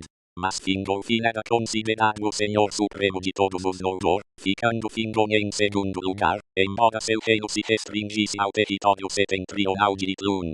Seu povo era, porém, o mais resistente e corajoso, mais temido pelo Morgoth e mais odiado por Morgoth. A margem esquerda do Sirion ficava Beleriand Oriental, que na sua maior largura media 500 quilômetros, do Sirion até o Gelion e as fronteiras de Ossidiand.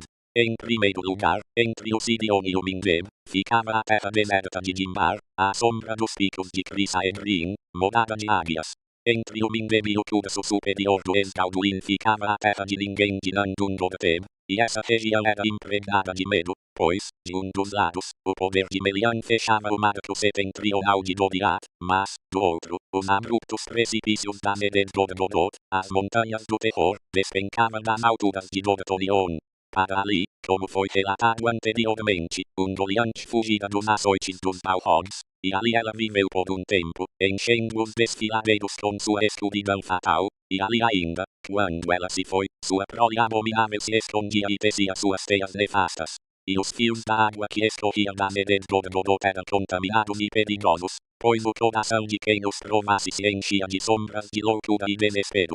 Todos os seres vivos evitavam essa terra, e os Noldor passavam por Nandungorteb somente em caso de grande necessidade, por trilhas próximas à fronteira de Doriath e à maior distância possível das colinas mal assombradas. Esse caminho fora aberto muito antes, na época em que Morgoth ainda não voltara à Terra-média. E quem seguisse por ele iria para o leste até Esgauduin, onde, no tempo do cerco, ainda havia a ponte de pedra de Anti-Aur.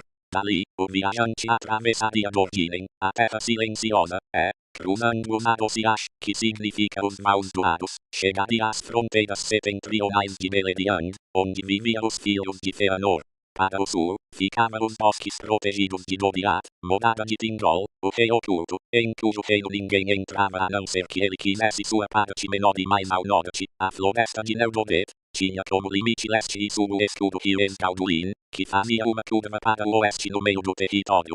E entre o Arun e o Esgauduin situavam-se os bosques mais densos e maiores de região. Na margem sul do Esgauduin, onde ele fazia a curva para o oeste na direção do Sirion, localizavam-se as grutas de Menedroth, e Doriath inteira estava a leste do Sirion, a não ser por uma estreita região de mata entre o encontro do Teiglin com o Sirion e os alagados do crepúsculo. O povo de Doriath chamava esse bosque de Livrin, o Marco Ocidental.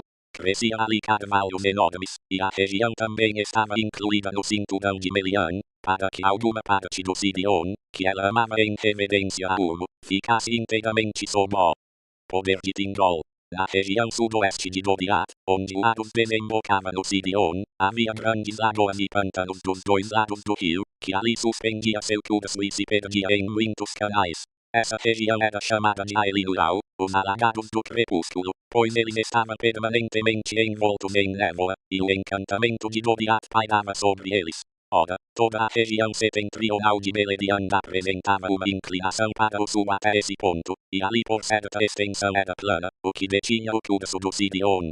Entretanto, ao sul do Aeliurau, havia uma queda acentuada e súbita.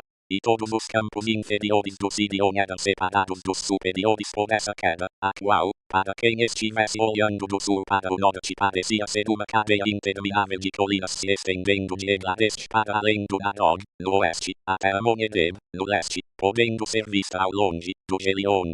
O Narog atravessava essas colinas num profundo desfiladeiro e descia em corredeiras, mas não apresentava cascatas, e em sua margem ocidental a terra subia até os grandes planaltos cobertos de árvores de Taudenfadot.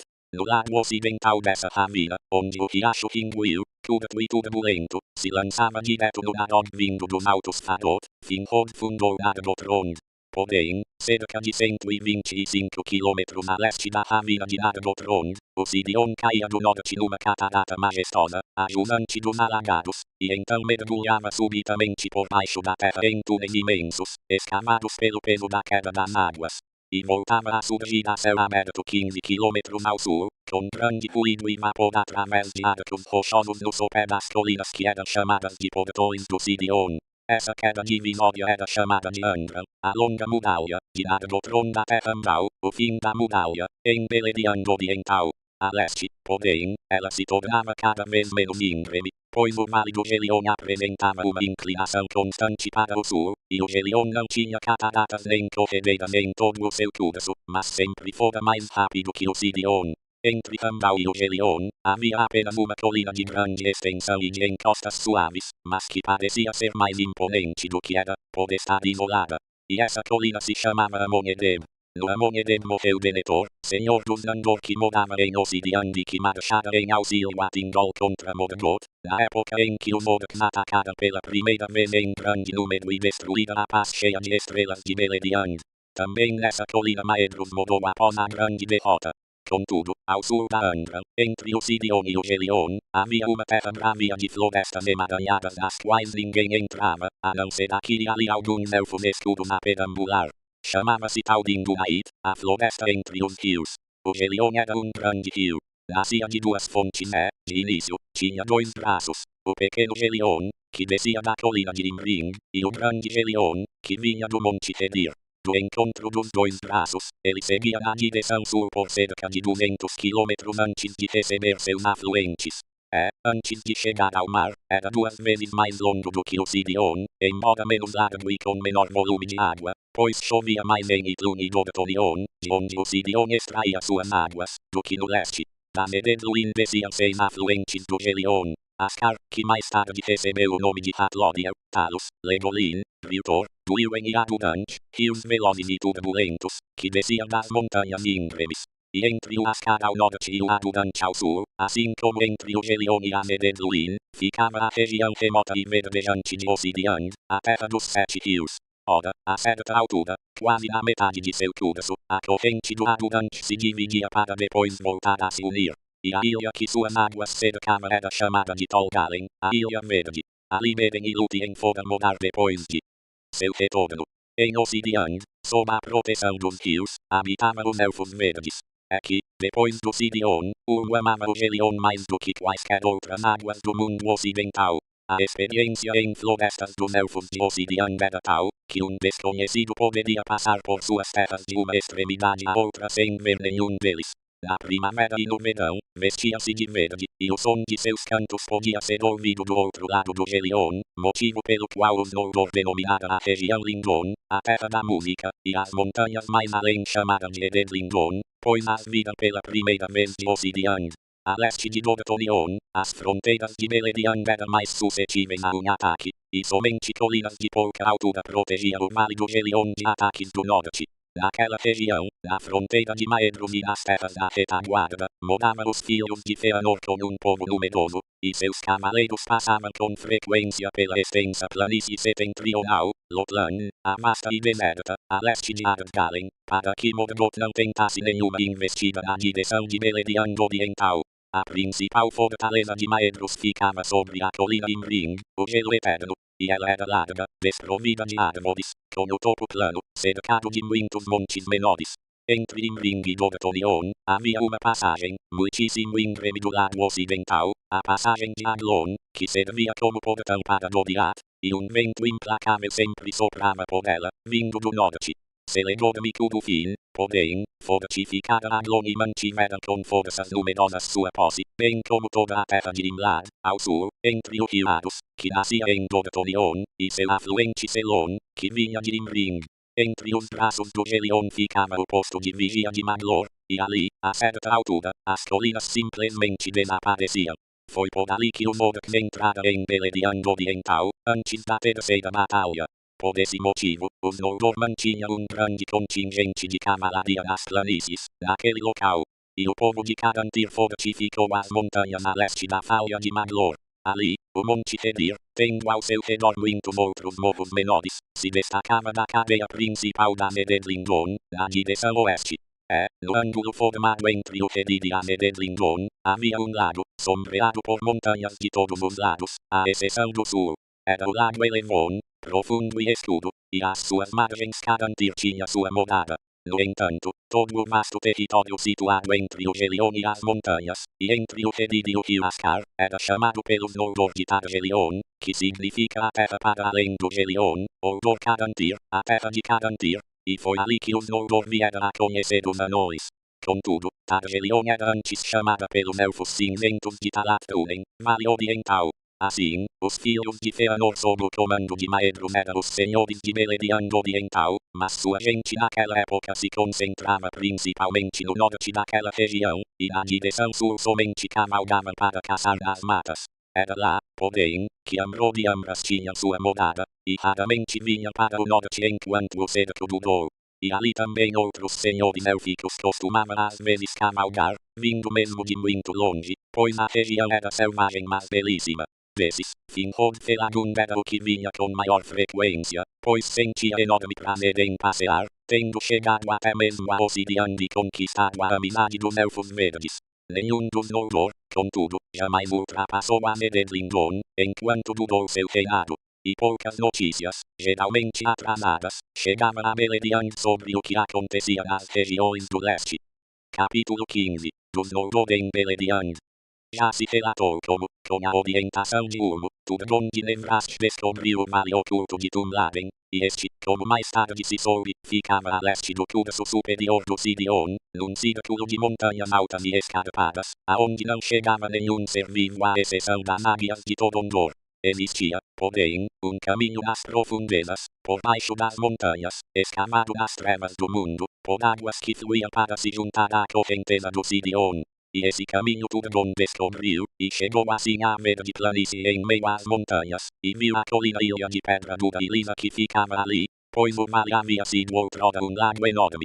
Turgon soube, então, que havia encontrado o local de seus desejos, e decidiu construir ali uma bela cidade, um monumento em memória de Tirion sobre Tuna. Voltou porém para Nevrast e lá permaneceu sossegado, embora sempre pensando num modo de realizar seu projeto. Ora, depois da Dagor Agladeb, a inquietação que Ulmo instilara em seu coração lhe voltou, e Turgon convocou muitos dos mais resistentes e mais habilidosos de seu povo, levou-os em segredo para o Vale Oculto, e ali começara a construção da cidade que Turgon havia imaginado. Montara também guarda em toda a sua volta, para que ninguém que viesse de fora pudesse deparar com seu trabalho, e o poder de Ulmo que corria nas águas do Sirion os protegia. Turgon, porém, ainda residia a maior parte do tempo em Nevrast até que afinal a cidade ficou pronta, após 52 anos de faina em segredo. Disse que Turgon a denominou Ondolind, na fala dos Elfos de Valinor, a rocha da música da água, pois havia nascentes da colina, mas no idioma Sindarin o nome foi mudado, tornando-se Gondolin, a rocha oculta. Preparou-se então Turgon para partir de Nevrast e abandonar seus palácios em Vinhamar à beira-mar. E ali Ulmo mais uma vez veio até ele e lhe falou: agora irás finalmente para Gondolin, Turgon, e manterei meu poder sobre o vale do Sirion, e sobre todas as águas que existem ali, para que ninguém se dê conta de tua viagem. Ninguém tampouco encontrará a entrada secreta contra a tua vontade. De todos os reinos do Eldali, Gondolin será o que resistirá mais tempo a melhor. Não tenhas, porém, amor em excesso pela obra de tuas mãos e pelas invenções de teu coração. Lembra-te que a verdadeira esperança dos Noldor está no oeste e vem do mar. E Ulmo avisou a Turgon que ele também estava sujeito à condenação de Mandos, a qual Ulmo não tinha nenhum poder para eliminar. Assim, pode acontecer que a maldição dos Noldor também te descubra antes do fim, e que a traição surja dentro de tuas muralhas. Então, elas correrão perigo de incêndio. No entanto, se esse perigo chegar muito perto da própria Nevrast, virá alguém te avisar, e dele, superando a destruição e o fogo, nascerá a esperança para elfos e homens. Deixa, portanto, nesta casa armas e uma espada para que em anos futuros ele as possa encontrar assim, tu o reconheças e não sejas enganado. E Ulmo determinou a Turgon de que tipo e tamanho deveria ser o elmo, a cota de malha e a espada que ele ali deixaria. retornou Urmo, então, para o mar, e Turgon despachou todo o seu povo, que chegou a compor um terço dos Noldor da combativa de Fingolfin e uma multidão ainda maior dos Sindar. E eles desapareceram, uma companhia após a outra, em segredo, sob as sombras de Betrin. Chegando a Gondolin sem serem vistos. E ninguém soube dizer para onde havia ido. Em último lugar, Turgon se levantou e partiu com sua família em silêncio pelas colinas, entrando pelos portões das montanhas, e estes se fecharam depois de sua passagem. Por muitos e muitos anos, dali em diante, ninguém entrou nesse lugar, à exceção de Ubilior. E o povo de Turgon nunca mais voltou a sair até o ano da lamentação, mais de 350 anos depois. Contudo, por trás do círculo das montanhas, o povo de Turgon cresceu e prosperou. E dedicavam seus talentos ao trabalho incessante, de tal modo que Gondolin sobre o Amontoadet se tornou realmente bela e digna de ser comparada até mesmo a Tirion élfica, do outro lado do mar. Altas e brancas eram suas muralhas, bem feitas, suas escadarias, e forte e elevada, a torre do rei. Dali, jorravam fontes cintilantes, e nos pátios de Turgon havia imagens das árvores de outrora que o próprio Turgon criara com sua habilidade de elfo. E a árvore que ele fez de ouro chamava-se Gringal, e a árvore cujas flores ele fez de prata chamava-se Meltil. No entanto, mais bela do que todas as maravilhas de Gondolin era Idril, filha de Turgon, que foi chamada de Celebringal, a pés de prata, cujos cabelos eram como o ouro de Laudelin antes da chegada de Melkor. Assim, Turgon muito tempo viveu em bem-aventurança, mas Nevrast permaneceu desolada, deserta de seres vivos até a destruição de Beleriand.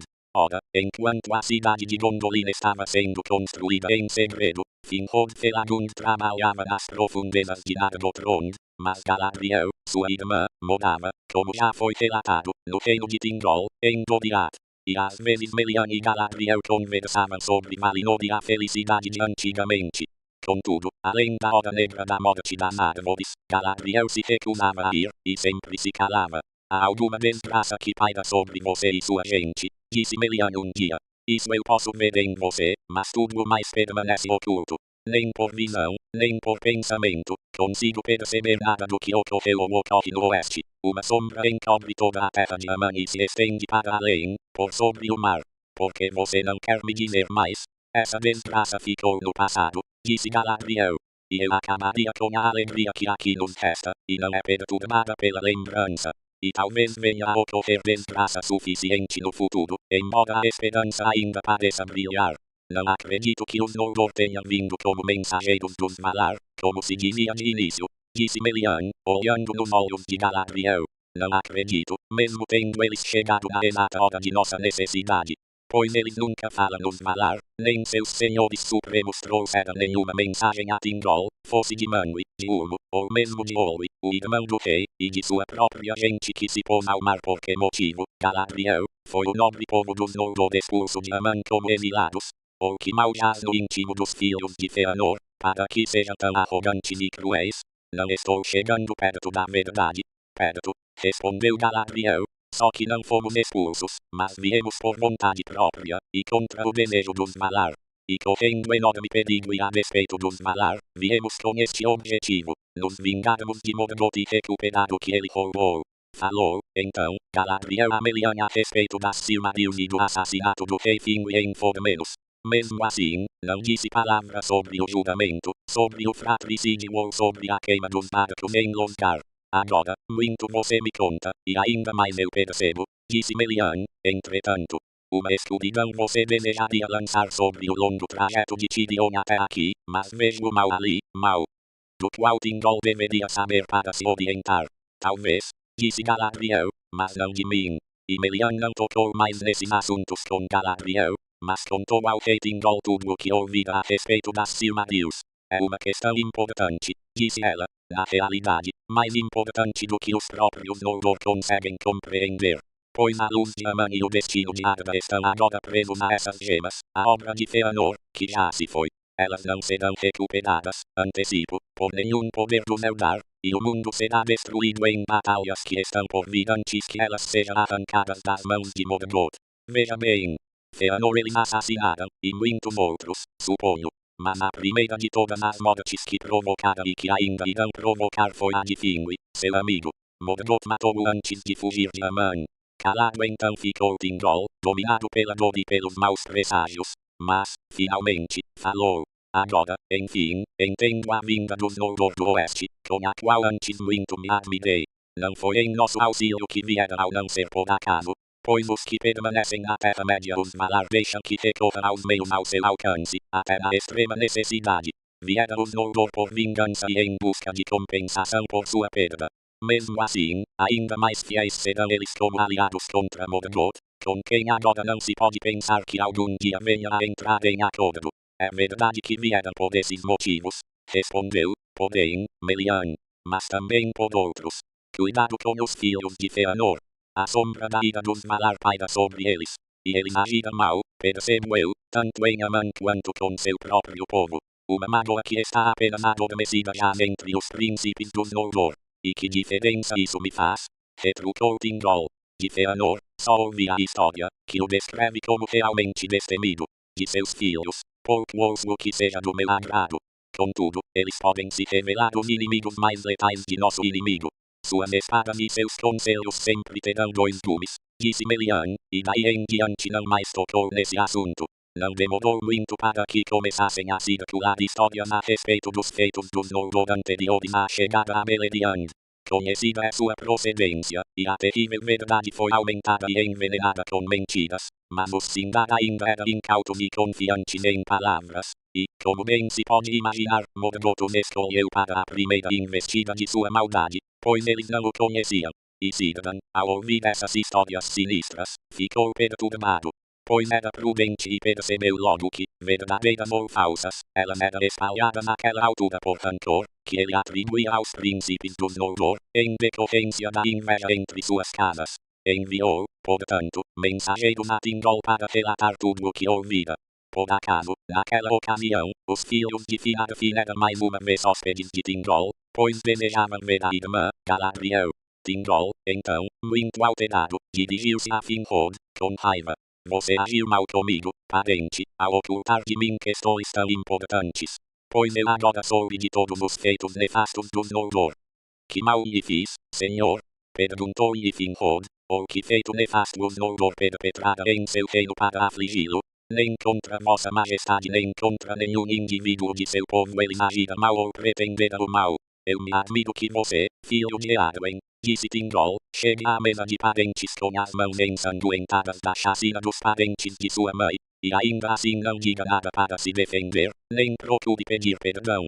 Finrod então ficou muito atrapalhado, mas silenciou, porque não poderia se defender a não ser fazendo acusações aos outros príncipes dos Noldor, e isso ele não queria fazer diante de Tindrol. No entanto, no coração de Angrod, a lembrança das palavras de Caranthir voltou a crescer em ressentimento, e ele protestou. Senhor, não sei que mentiras lhe contaram, nem sua procedência, mas nós não chegamos com as mãos ensanguentadas. Viemos sem nenhuma culpa, a não ser talvez a da loucura de dar ouvidos às palavras do cruel Fëanor, e de nos inebriarmos com elas como que com o vinho, efeito que passou com a mesma rapidez. Nenhum mal fizemos em nosso percurso, mas sofremos, sim, enorme violência, e a perdoamos. Por esse motivo, somos chamados de Levaethras e de possíveis traidores dos Noldor. Uma inverdade, como o Senhor sabe, pois em nossa lealdade nos calamos diante do Senhor assim, atraímos sua ira. Agora, porém, não aceitaremos mais essas acusações, e a verdade o Senhor saberá. Então, Angrod falou com rancor contra os filhos de Fëanor, relatando o fratricídio de Alqualond, a condenação de Mandos e a queima dos barcos em Losgar. Porque nós, que suportamos o gelo atritante, deveríamos aceitar a pecha de traidores e assassinos de nossos parentes. Mas a sombra de Mandos também paira sobre vocês, disse Melian. Tindrol, porém, ficou muito tempo em silêncio antes de falar.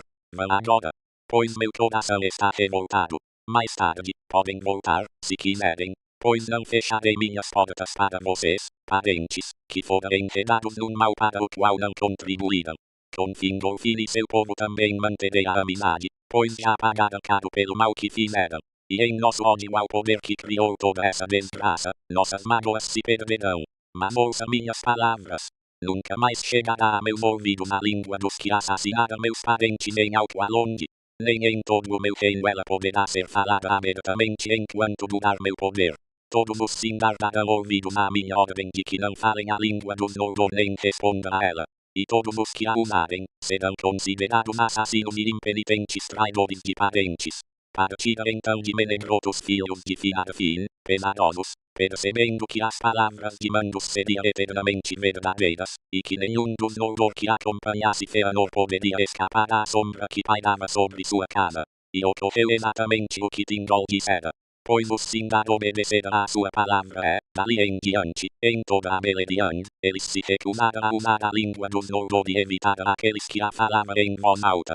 Já os exilados adotaram o idioma Sindarin em todos os seus usos correntes, e a alta fala do oeste era usada apenas pelos senhores dos Noldor entre si. Ela sobreviveu, porém, para sempre como a língua da tradição, não importa onde morasse qualquer indivíduo daquele povo.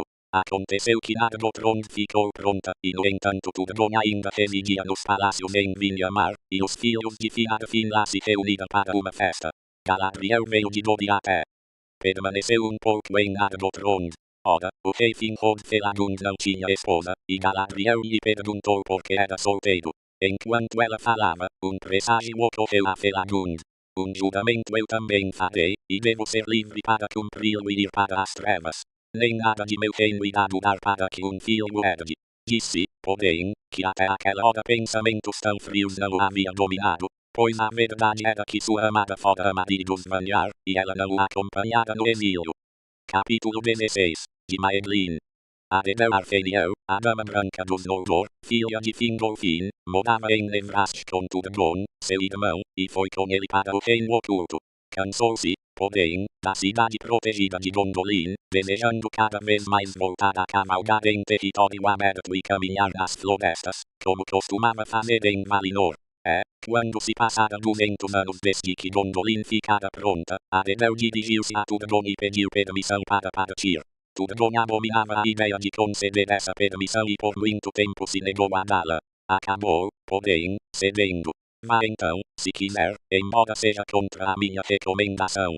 Prevejo que disso virão desgraças tanto para você quanto para mim. Mas vá apenas procurar Fingon, nosso irmão.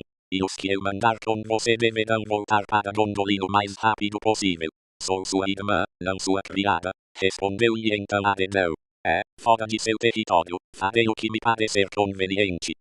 Se é a contragosto que você me fornece uma escolta, irei sozinha. Não lhe dou a contragosto nada do que tenho. Mesmo assim, meu desejo é que ninguém que saiba o caminho até aqui venha a morar fora destas muralhas. Embora eu confie em você, irmã, confio menos em que outros saibam se manter calados, respondeu Turgon. E designou 3 senhores de sua casa para cavalgar com Aredel, pedindo-lhes que a levassem a Fingon em Idlún, se pudessem convencê-la. E tenha cuidado, disse ele, pois, embora Morgoth ainda esteja cercado no norte, há muitos perigos na Terra-média, que a dama desconhece. Aredel partiu então de Gondolin, e o coração de Turgon se afligiu com a separação. Mas quando chegaram ao Val de Britiash, no rio Sirion, Aredel dirigiu-se aos acompanhantes. Vamos agora para o sul, não para o norte, pois não quero ir até Idlún. Meu coração deseja, sim, encontrar os filhos de Fëanor, meus amigos de outrora. Como não conseguissem dissuadi-la, viraram para o sul, em obediência a ela, e procuraram ser admitidos em Doriath. Contudo, os guardas da fronteira lhes negaram acesso. Pois Thingol não admitia que nenhum Noldor cruzasse o cinturão, à exceção de seus parentes da casa de Finarfin, e menos ainda os que fossem amigos dos filhos de Fëanor. Portanto, os guardas da fronteira falaram com Aredel. Para chegar às terras de Celeborn que a senhora procura, de modo algum é permitido passar pelo território do rei Thingol. Deverão seguir por fora do cinturão de Melian, ao sul ou ao norte. O caminho mais rápido é pelas trilhas que vão para o leste a partir de Britiash, através de Dimbar, e ao longo da fronteira norte desse reino, até passar pela ponte do Esgalduin e pelos Maus Dourados, chegando às terras que ficam por trás da colina de Imbring. Acreditamos que é ali que residem Celeborn e Curufin, e pode ser que os encontrem, mas a estrada é perigosa. Aredel então deu meia volta e tentou a estrada perigosa entre os vales mal assombrados da Nered Gorgoroth e as bordas setentrionais de Doriath. À medida que se aproximavam da região nefasta de Nandungorteb, os cavaleiros se enredaram em sombras, e Aredel se afastou da escolta e se perdeu. Muito procurada por ela, em vão, temendo que tivesse caído em alguma armadilha ou bebido dos riachos envenenados da região, mas as criaturas cruéis de Undoliante, que moravam nas ravinas, despertaram para persegui-los, e eles mal conseguiram escapar com vida. Quando afinal voltaram e relataram sua história, houve enorme tristeza em Gondolin, e Turgon ficou muito tempo sozinho, suportando em silêncio a dor e a raiva. Aredeu, porém, tendo procurado em vão seus acompanhantes, seguiu viagem, pois era destemida e valente, como todos os descendentes de Finwë. Manteve-se no caminho e, tendo atravessado o Escalduin e o Arus, chegou à terra de Imlad, entre o Arus e o Selon, onde Celeborn e Curufin morava na época, antes de ser rompido o cerco a Angband.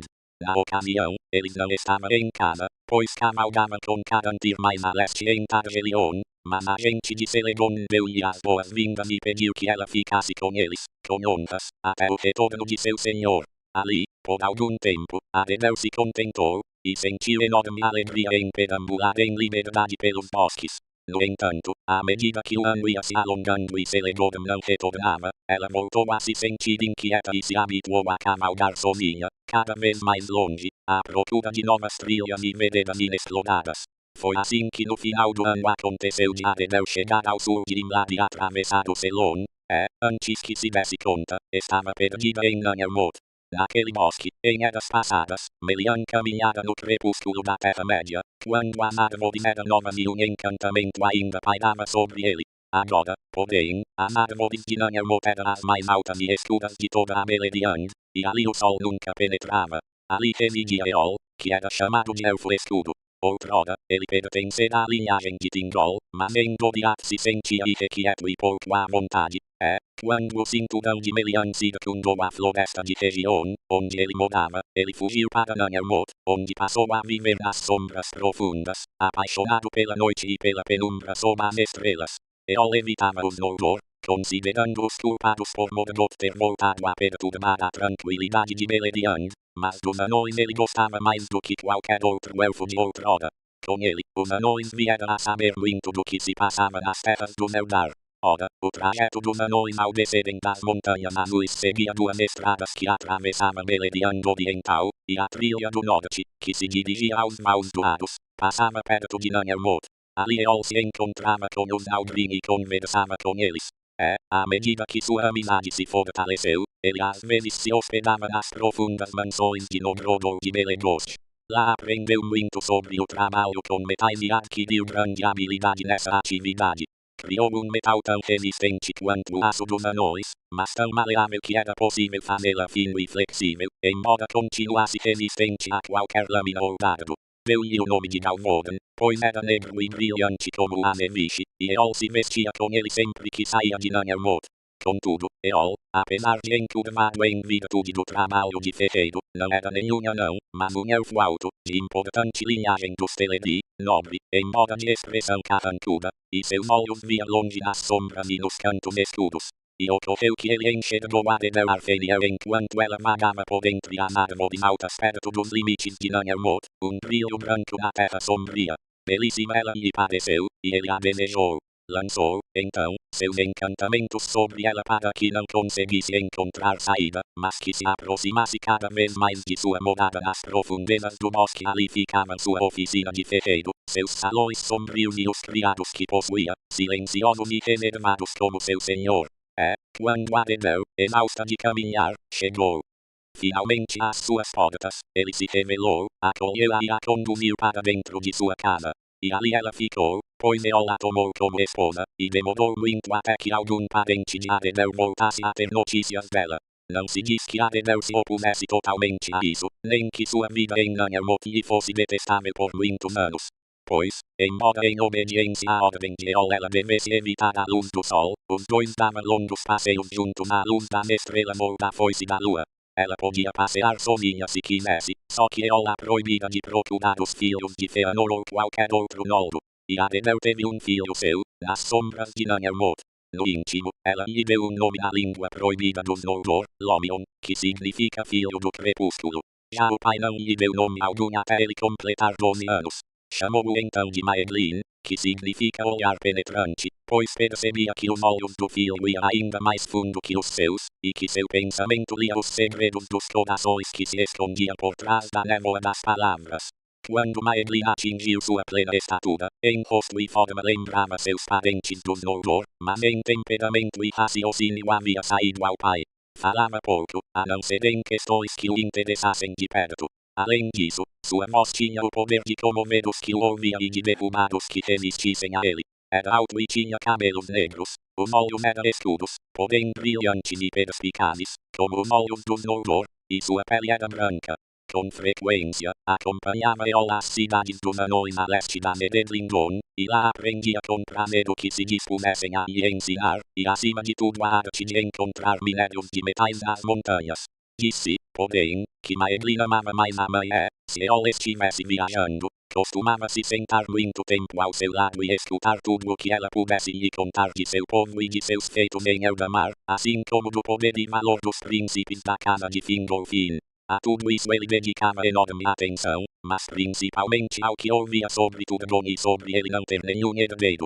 Pois Elendil, sua mulher, perecera na travessia de Elcaraxe, e Idril Celebrimbor era sua única filha. O relato dessas histórias despertou em Adenir o desejo de rever sua gente, e agora ela se espantava com o tédio que sentira da luz de Gondolin, das fontes ao sol, dos verdes gramados de Tumlaren ao vento dos céus da primavera. Além disso, muitas vezes ficava sozinha nas sombras, quando o filho e o marido viajavam. Essas histórias também deram origem às primeiras desavenças entre Maeglin e Eol, pois, de modo algum quis a mãe revelar a Maeglin onde residia Turgon, nem de que modo se poderia chegar lá. E o filho dava tempo ao tempo, com a certeza de que um dia extrairia dela o segredo, ou talvez conseguisse ler seu pensamento desarmado. Mas antes de fazer isso, desejava observar os Noldor e falar com os filhos de Fëanor, seu parente, que não morava longe dali. Quando declarou sua intenção a Eol, porém, o pai se enfureceu. Você pertence à casa de Eol, Maeglin, meu filho, não à dos Dolodrin. Toda esta terra pertence aos Teleri, e eu não lhe darei, nem permitirei que meu filho o faça, com os assassinos de nossa gente, os invasores e usurpadores de nossos lares. Nisso você me obedecerá ou eu acrescentarei. E Maeglin não respondeu, mas calou-se com frieza e nunca mais saiu com Eol. E Eol não confiava nele. Ocorreu que, no solstício de verão, como era seu costume, os anões convidaram Eol para uma festa em Noldor, e ele foi. Então Maeglin e a mãe ficaram livres por algum tempo para fazer o que quisessem, com frequência, cavalgavam até as bordas da floresta, em busca do sol. E cresceu no coração de Maeglin o desejo de deixar Nannermoth para sempre. Senhora, disse ele a Adenir, vamos partir enquanto temos tempo. Que esperança existe neste bosque para a senhora ou para mim? Estamos aqui num cativeiro, e nenhuma vantagem irei eu aqui encontrar. Pois já aprendi tudo o que meu pai tinha a ensinar ou que os Aldrin quiseram me revelar. E se fôssemos procurar Gondolin, a senhora será minha guia, e eu, seu protetor. Alegrou-se então Adenir, e olhou com orgulho para o filho. Dizendo aos criados de Eol que ia em busca dos filhos de Fëanor, partira a cavalo pelos limites setentrionais de Nannermoth. Ali atravessara a estreita corrente do Selon, entrando na terra de Imlad, e seguida até os maus doados, continuando, assim, para o oeste, ao longo das bordas de Doriath.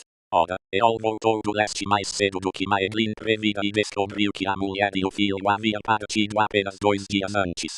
Tamanha foi sua ira, que ele seguiu atrás deles mesmo à luz do dia. Ao entrar em Imlad, controlou sua fúria e prosseguiu com cautela, lembrando-se do perigo que corria, pois Celeborn e Tudufin eram senhores poderosos que não amava Eol nem um pouco. Além do mais, Tudufin tinha temperamento perigoso. Entretanto, os guardas de Aglon observaram a viagem de Maeglin e Adenir até os maus doados, e Tudufin, percebendo que acontecimentos estranhos estavam em andamento, desceu um pouco ao sul da passagem e acampou perto dos maus. Antes de ter percorrido muito terreno em Imlad, Eol foi cercado pelos cavaleiros de Tudufin, sendo levado a seu senhor. Que missão traz o elfo escudo à minha terra? Perguntou, então, Tudufin a Eol. Questão urgente, talvez, para fazer quem se esconde do sol sair por aí à luz do dia. E Eol, reconhecendo o perigo, refreou as palavras rancorosas que lhe vieram à mente. Dissera-me, Senhor Tudufin, que meu filho e minha mulher, a dama branca de Gondolin, saíram a cavalo para visitá-lo enquanto ele estava fora de casa. Pareceu-me correto juntar-me a eles nessa visita. Tudufin então riu de Eol. Se você lhes tivesse feito companhia, eles poderiam ter encontrado uma acolhida menos calorosa do que ponto esperavam, mas não importa, porque não era essa sua intenção. Não faz 2 dias que atravessaram o mar Osiash, partindo velozes para o oeste.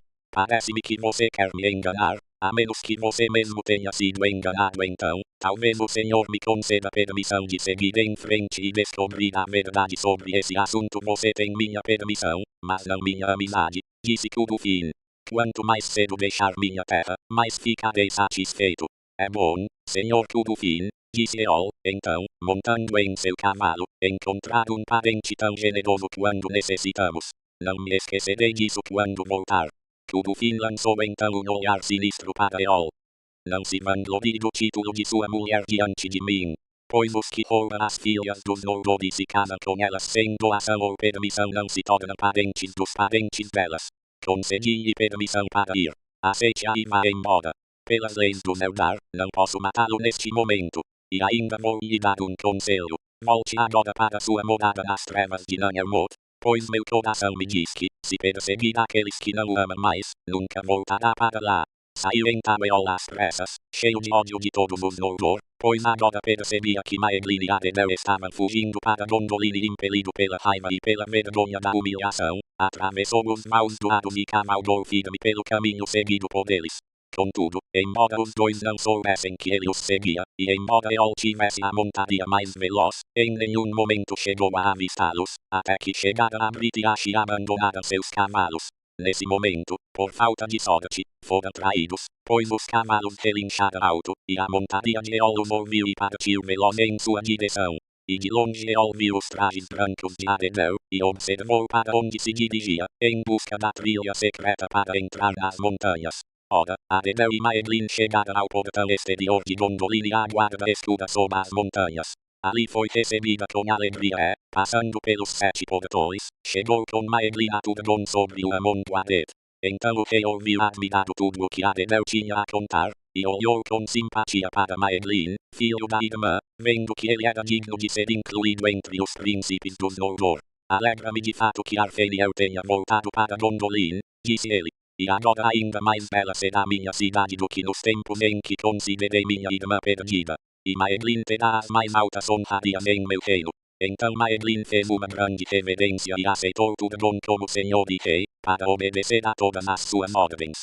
Daí em diante, porém, ficou calado e vigilante, pois a felicidade e o esplendor de Gondolin superavam tudo o que ele imaginara a partir das histórias de sua mãe, e estava admirado com a fortificação da cidade e a quantidade de habitantes, e também com os inúmeros objetos estranhos e belos que via. Contudo, nada atraía tanto seu olhar quanto Idril, a filha do rei, que estava sentada a seu lado. Pois ela era dourada como os Manyar, parentes de sua mãe, e lhe parecia ser como o sol de onde todo o salão do rei extraía sua luz. Eol, entretanto, ao seguir Adenel, encontrou o rio seco e a trilha secreta. E assim, sorrateiro, chegou à guarda, sendo apanhado e interrogado. Quando a guarda ouviu que ele alegava ser Adenel sua esposa, todos se surpreenderam e enviaram um mensageiro veloz à cidade, e este veio ao salão do rei. Senhor, gritou ele, a guarda deteve alguém que se aproximava às escondidas do portão escuro. Diz ele chamar-se Eol, e é um elfo alto, moreno e carrancudo, da linhagem dos Sindar. Ele alega, porém, que a senhora Adenel é sua esposa e exige ser trazido à sua presença. Sua ira é enorme e é difícil contê-la, mas não o matamos, como exige a lei. Que lástima! Disse então Adenel. Eol nos seguiu, exatamente como eu temia. Mas foi com grande esperteza que o fez, pois não vimos nem ouvimos sinal de perseguição quando entramos pelo caminho oculto. Voltou-se então para o mensageiro. O que ele diz é verdade. Eol, eu sou sua esposa, e ele é o pai de meu filho. Não o matem, mas tragam-o aqui para a decisão do rei, se o rei assim determinar. E isso foi feito. Trouxeram Eol ao salão de Turgon e, diante do trono elevado, o puseram em pé, orgulhoso e mal encarado. Embora estivesse tão admirado quanto seu filho com tudo o que via, seu coração se encheu ainda mais de raiva e ódio dos Noldor. Turgon, porém, tratou-o com cortesia. Levantou-se e lhe ofereceu a mão. Bem-vindo seja, irmão, pois assim o considero. Aqui você habitará como lhe aprouver, com a restrição de aqui permanecer e não partir de meu reino. Pois é minha lei que ninguém que encontre o caminho para cá saia daqui. Eol, entretanto, recolheu a mão. Não reconheço sua lei. Nenhum direito tem o Senhor nem ninguém de sua linhagem de conquistar reinos nesta terra ou de fixar fronteiras, seja aqui, seja acolá.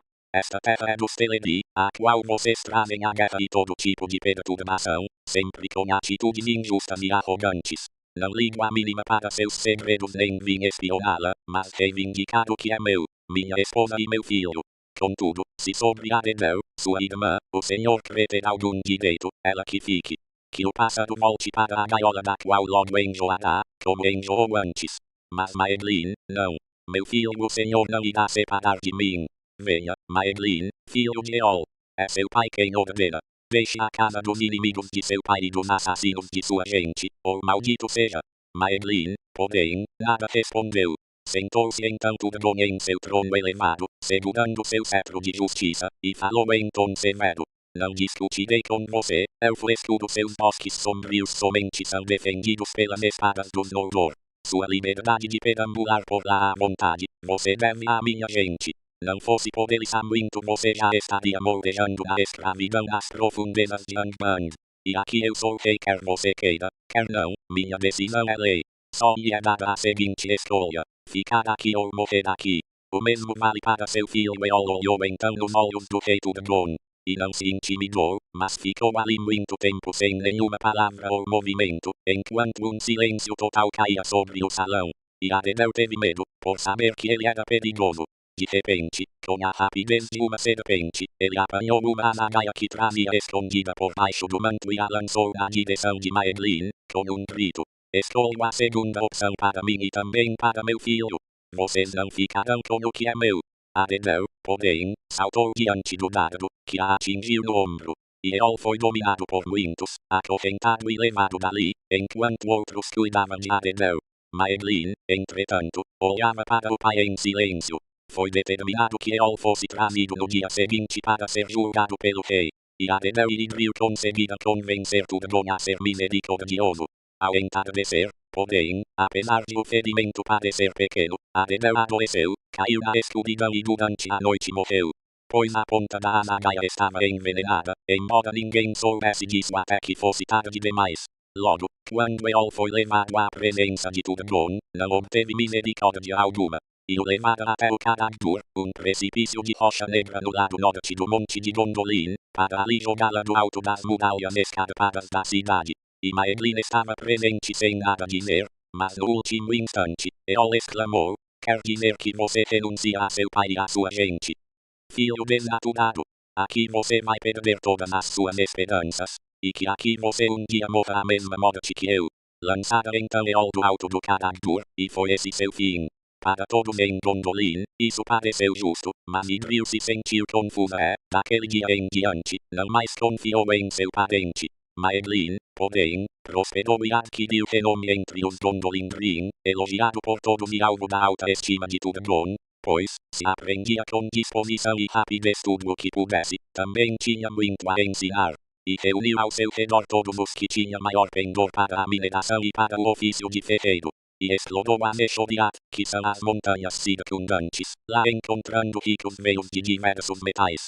O que mais valorizava era o ferro duro da mina de Angamar no norte da Meshodiat, e de lá obteve grande quantidade de metal forjado e de aço, de tal modo que as armas dos Gondolindrin se tornaram cada vez mais fortes e mais afiadas. E isso lhes seria bem útil nos dias que viriam. Sábio em seus conselhos era Maeglin, além de cauteloso, no entanto, corajoso e valente se necessário.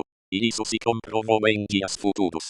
Pois, quando, no terrível ano das Limaeta Moediad, Turgon abriu seu cerco e avançou para ajudar Fingon no norte, Maeglin não quis permanecer em Gondolin como regente do rei, mas foi para a guerra e lutou ao lado de Turgon, revelando-se cruel e destemido em combate.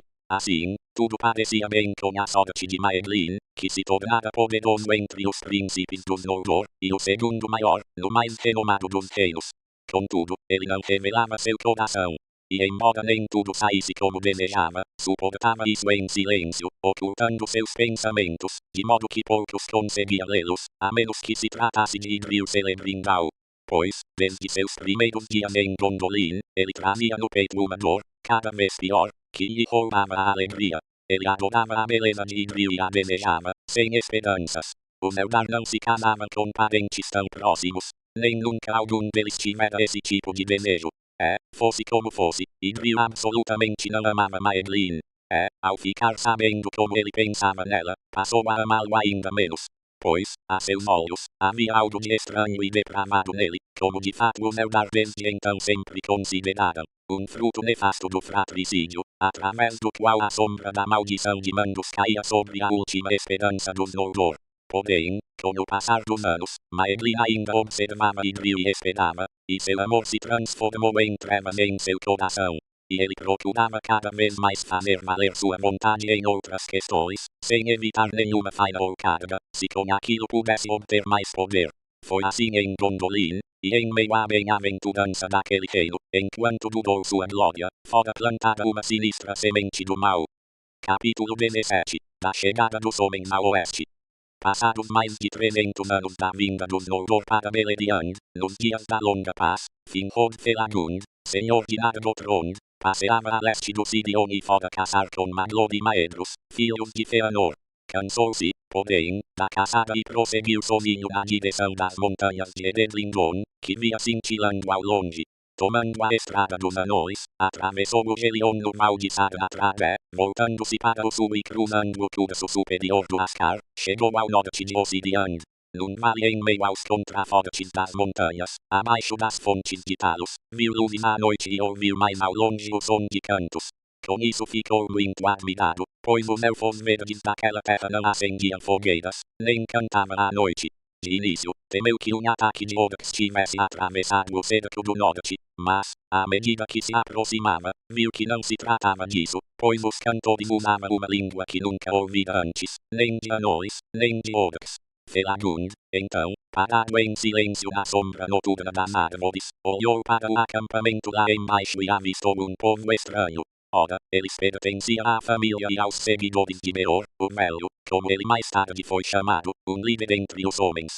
Passadas muitas vidas vagando para sair do leste, ele os conduzira afinal através das montanhas azuis, os primeiros da raça dos homens a entrar em Beleriand. E cantava porque estavam felizes, e acreditavam ter escapado de todos os perigos, tendo chegado finalmente a uma terra sem medo por muito tempo. Felagund os observou, e o amor por eles brotou em seu coração, mas ele continuou escondido nas árvores até que todos estivessem dormindo. Seguiu então para o meio dos adormecidos e se sentou ao lado da fogueira que se apagava, por ninguém vigiada. Apanhou uma harpa tosca que Beor deixara de lado e começou a tocar música tal como nunca chegara aos ouvidos dos homens, pois eles ainda não tinham mestres da arte, a não ser os elfos escuros das terras ermas. Ora, os homens acordaram e escutaram Felagund, que tocava harpa e cantava, e cada qual julgou estar tendo um sonho agradável, até perceber que seus companheiros também estavam acordados a seu lado. A beleza da música e o encanto dos versos eram tais, que ninguém falou nem se mexeu enquanto Felagund tocava. Havia sabedoria nas palavras do rei élfico, e os corações que o ouviam tornavam-se mais sábios pois os fatos sobre os quais cantava, a criação de Arda, a bem-aventurança de Aman para além das sombras do mar, chegavam aos olhos dos homens como visões nítidas, e o idioma élfico era interpretado em cada mente de acordo com sua capacidade. Foi assim que os homens chamaram o rei Felagund, que foi o primeiro dos Eldar que conheceram, de nome, ou seja, sabedoria, na linguagem daquele povo. Por causa dele, chamaram seu povo de nome, os sábios. Na verdade, a princípio, eles acreditaram que Felagund fosse um dos Valar, de quem tinha ouvido rumores de que morava longe no oeste. E essa seria, a quem diga, a causa de sua viagem. Felagund, porém, permaneceu com eles e lhes ensinou o verdadeiro conhecimento. Eles o amaram e o aceitaram como senhor, sendo para sempre leais à casa de Finarfin. Ora, os Eldar superavam todos os outros povos na habilidade com idiomas, e Felagund descobriu também que conseguia ler a mente dos homens naqueles pensamentos que eles desejavam revelar na fala, de modo que suas palavras eram interpretadas com facilidade. Diz-se também que esses homens lidavam havia muito com o elfo escudo na leste das montanhas e com ele aprenderam grande parte de sua fala. Como todas as línguas dos Kenji tinha uma única origem, a língua de Beor e seu povo lembrava o idioma élfico em muitas palavras e construções. Não demorou, portanto, para Felagund conseguir conversar com Beor, enquanto ali permaneceu, os dois muito falaram um com o outro. No entanto, quando questionado a respeito do surgimento dos homens e suas margens, Beor dizia muito pouco. E na realidade pouco sabia, pois os ancestrais de seu povo contavam poucas histórias do passado, e um silêncio se abatera sobre a memória deles atrás de nós, fica as trevas, dizia Beor, e nós lhes demos as costas. Não desejamos voltar para lá, nem mesmo em pensamento. Nossos corações estão voltados para o oeste, e acreditamos que encontraremos a luz. Entretanto, dizia-se depois entre os Eldark, quando os homens despertaram em Ildodien, ao nascer do sol, os espiões de Morgoth estavam alertas e logo lhe levaram a notícia. E essa questão lhe pareceu tão importante, que, em segredo e oculto pelas sombras, ele próprio saiu de Angband e penetrou na Terra-média, deixando o comando da guerra nas mãos de Sauron.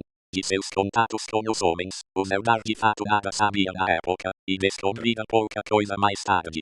Mas percebia com clareza que, como a sombra do fratricídio e da condenação de Mandos se abatia sobre os Noldor, uma escuridão encobria os corações dos homens, mesmo no povo de amigos dos elfos que conhecera primeiro. Corromper ou destruir tudo o que surgisse de novo e belo sempre fora o principal desejo de Morgoth. Sem dúvida, também era esse seu objetivo nessa viagem. Usando o medo e as mentiras, tomar os homens inimigos do Eldar, e instigá-los a deixar o leste para entrar em Beleriand. Esse plano era, porém, de lenta maturação e nunca foi plenamente realizado, pois os homens, ao que se diz, eram de início muito poucos, e Morgoth, temendo a união e o poder crescente do Eldar, retornou para Angband, deixando atrás de si, na época, nada mais do que alguns servos, e esses dos menos astutos e poderosos. Ora, Felagund soube por Beor que havia muitos outros homens de pensamento semelhante que também estavam viajando para o oeste. Outros da minha própria gente cruzaram as montanhas e vêm perambulando não muito longe daqui, e os Saladin, um povo do qual estamos isolados pela fala, ainda estão nos vales das encostas orientais, esperando notícias antes de decidir avançar. Existem ainda outros homens, cujo idioma é mais parecido com o nosso, com quem lidamos às vezes. Estava à nossa frente na marcha para o oeste, mas nós os ultrapassamos, pois são um povo numeroso, que mesmo assim se mantém unido e se movimenta com vagar, sendo todos eles governados por um líder que chama de Madash. Ora, os elfos verdes de Ossidian ficaram perturbados com a chegada dos homens, quando souberam que um senhor do Eldar, do outro lado do mar, estava entre eles, enviaram mensageiros a Felagund. Senhor, dizia, se tens poder sobre esses recém-chegados, faze com que voltem por onde vieram, ou que continuem seu caminho. Pois, nesta terra não desejamos que desconhecidos destruam a paz em que vivemos. E esse povo derruba árvores e caça animais. Portanto, não somos seus amigos. Se não quiserem partir, nós os atormentaremos de todas as formas possíveis. Seguindo, então, o conselho de Felagund, Beor reuniu todas as famílias e parentes nômades de seu povo para que se mudassem para o outro lado do Gelion e fixassem residência nas terras de Amrod e Ambras, junto às margens orientais do Selon, ao sul de Nanelmot, perto das fronteiras de Doriath. E o nome dessa terra daí em diante foi Estolad, o acampamento. Contudo, quando, passado um ano, Felagund quis voltar para sua própria terra, Beor lhe implorou permissão para acompanhá-la. E permaneceu a serviço do rei de Nargothrond enquanto durou sua vida. Foi assim que ele recebeu seu nome, Beor, pois antes seu nome era Balan. Beor significava vassalo no idioma de seu povo. O comando do povo ele entregou a Balan, seu primogênito, e nunca mais voltou a Estolad. Logo após a partida de Felagund, os outros homens de quem Beor falara também chegaram a Beleriand. Os primeiros foram os Saladin, mas, deparando com a antipatia dos Elfos Verdes, eles se voltaram para o norte e foram morar em Targelion, na região de Carantir, filho de Feanor. Ali, por algum tempo, tiveram paz, e a gente de Carantir prestava pouca atenção a eles. No ano seguinte, Madash conduziu seu povo através das montanhas. Era uma gente alta, belicosa, que marchava em companhias organizadas. E os elfos de Ossidian se esconderam e não armaram emboscadas para eles. Madash, porém, tendo sabido que o povo de Beor habitava uma terra verde e fértil, desceu pela estrada dos anões e se instalou na região a sul e leste das moradas de Badã, filho de Beor, e houve grande amizade entre esses povos. O próprio Felagund voltava com frequência para visitar os homens, e muitos outros elfos das terras acidentais, tanto Noldor quanto Sindar, viajavam até Estolad, na ânsia de ver o Medain, cuja vinda tinha sido prevista havia muito. Ora, Atani, o segundo povo, era o nome dado aos homens em Valinor na tradição que falava da sua chegada. Já na fala de Beleriand, esse nome passou a ser Edain, e ali era usado apenas em referência às 3 famílias de amigos dos elfos. Fingolfin, como rei de todos os Noldor, enviou-lhes mensagens de boas-vindas, e então muitos rapazes dispostos do Medain partiram para prestar serviço aos reis e senhores do Eldar. Entre eles estava Malash, filho de Madash, que morara em Itlun 14 anos. Ele aprendera a língua élfica e recebera o nome de Aradan. O Medain não permanecera muito tempo em Estolad, pois muitos ainda desejavam ir para o oeste, só não sabia o caminho. À sua frente, estavam as bordas de Doriath, e ao sul estava Ossidion e seus pântanos intransponíveis. Por isso, os reis das 3 casas dos Noldor, vendo esperança de força nos filhos dos homens, mandaram avisar que quaisquer Edain que assim desejassem, poderiam se mudar e vir residir em meio a seu povo. Começou assim a migração dos Edain. De início, aos poucos, mas mais tarde em famílias e clãs, eles levantaram acampamento e deixaram Estolad, até que, após cerca de 50 anos, muitos milhares haviam passado para as terras dos reis. A maioria deles seguiu pela longa estrada para o norte, até os caminhos se tornarem bem conhecidos. O povo de Beor veio a Dorthonion e habitou terras governadas pela casa de Finarfin. O povo de Aradan, pois Madash, seu pai, permaneceu em Estolad até sua morte, em sua grande maioria prosseguiu para o ocidente, e alguns chegaram a Itlun, mas Magor, filho de Aradan, e boa parte do povo descera Ossidion e entrara em Beleriand, morando algum tempo nos vales das encostas meridionais da Mededwetrin. Disse que em todas essas questões, ninguém, a não ser Finrod Felagund, procurou o conselho do rei Thingol, que não ficou satisfeito, tanto por esse motivo, quanto por ter sido perturbado por sonhos relacionados à chegada dos homens muito antes de se ouvirem as primeiras notícias deles. Por conseguinte, ele ordenou que os homens não se apropriassem de nenhuma terra para habitar, à exceção do norte, e que os príncipes a quem serviam se responsabilizassem pelo que eles fizessem.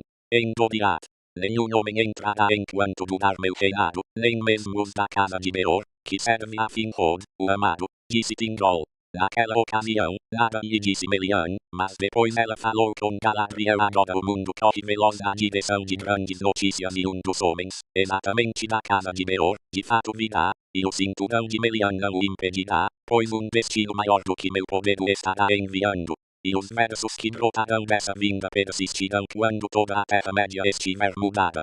Entretanto, muitos homens permaneceram em Estolad, e ainda morava lá muitos anos depois um povo de origens diversas, até que na destruição de Beleriand eles foram derrotados ou fugiram de volta para o leste. Pois, além dos velhos que consideravam encerrados seus dias de nômades, não eram poucos os que desejavam seguir por conta própria e temiam o Eldar, bem como a luz nos seus olhos. Surgiram então discórdias entre os Edain, discórdias das quais a sombra de Morgoth poderia ser detectada, pois é certo que ele sabia da vinda dos homens para Beleriand e de sua crescente amizade com os elfos. Os líderes da insatisfação eram Bedeg, da casa de Beor, e Amlash, um dos netos de Madash. Enfrentamos longos caminhos, dizia eles, abertamente, desejando escapar aos perigos da Terra-média e dos seres sinistros que ali habitam. Pois ouvimos dizer que havia luz no oeste, mas agora descobrimos que a luz fica do outro lado do mar. Não podemos ir para lá, onde mora em bem-aventurança os deuses, com exceção de um, pois o Senhor da escuridão está aqui diante de nós, assim como os Eldar, sábios porém cruéis, que lhe fazem guerra sem cessar. No norte, vive ele, dizem os Eldar, e lá estão a dor e a morte das quais fugimos. Não iremos nessa direção. Fora então convocados um conselho e uma assembleia dos homens, que se reuniram em grande quantidade, e os amigos dos elfos responderam a Bedeg. Sem dúvida, é do rei das trevas que vêm todos os males dos quais fugimos, mas ele pretende dominar toda a Terra-média, e para onde poderemos nos voltar sem que ele nos persiga, a menos que seja derrotado aqui, ou pelo menos mantido sob cerco. A única coisa que o restringe é a coragem dos Eldar, e talvez tenha sido com esse objetivo, o de auxiliá-los na necessidade, que fomos trazidos para esta terra. Que os Eldar cuidem disso. Respondeu Bedeg. Nossas vidas já são breves o suficiente. Levantou-se então alguém que a todos pareceu ser Amlash, filho de Imlash, proferindo palavras cruas que abalaram o coração de todos os que o ouviram. Tudo isso são histórias dos elfos, contos para enganar recém-chegados incautos. O mar não tem fim. Não há luz nenhuma no oeste. Vocês vieram atrás de um fogo fátuo dos elfos até o fim do mundo. Quem de vocês viu o menor dos deuses? Quem contemplou o Senhor do Escudo no norte? São os Eldar que procuram dominar a Terra-média. Em sua ganância por riquezas, eles cavaram a terra em busca de seus segredos e despertaram a ira dos seres que moram abaixo dela, como sempre fizeram e sempre farão. Que os Morgoths fiquem com o reino que é deles, e nós com o nosso. Existe espaço no mundo, desde que os Eldar nos deixem em paz. Aqueles que estavam escutando ficaram então por algum tempo assustados, e uma sombra de medo se abateu sobre seus corações, e resolveram partir das terras dos Eldar. Mais tarde, no entanto, Amlash voltou a estar entre eles e negou ter estado presente no debate ou ter pronunciado as palavras que eles relatavam. Surgiram, então, a dúvida e a perplexidade entre os homens. Vocês agora acreditarão pelo menos nisso, disseram os amigos dos elfos, que de fato existe um Senhor do Escudo e que seus espiões e emissários estão entre nós, pois ele nos teme e teme a força que podemos dar a seus inimigos. Ele nos odeia, isso sim, responderam ainda alguns, e seu ódio vai crescer quanto mais aqui permanecermos, intrometendo-nos em sua disputa com os reis do Eldar, sem nenhuma vantagem para nós. Assim, muitos dos que ainda se encontravam em Estolad se prepararam para ir embora, e Bedeg conduziu 1000 indivíduos do povo de Beor na direção sul, e eles desapareceram dos relatos daqueles tempos. Agora tenho uma disputa só minha, disse Amlash, arrependido, com esse mestre das mentiras, e essa briga durará até o fim de meus dias. Dirigiu-se então para o norte e foi prestar serviços a Maedhros.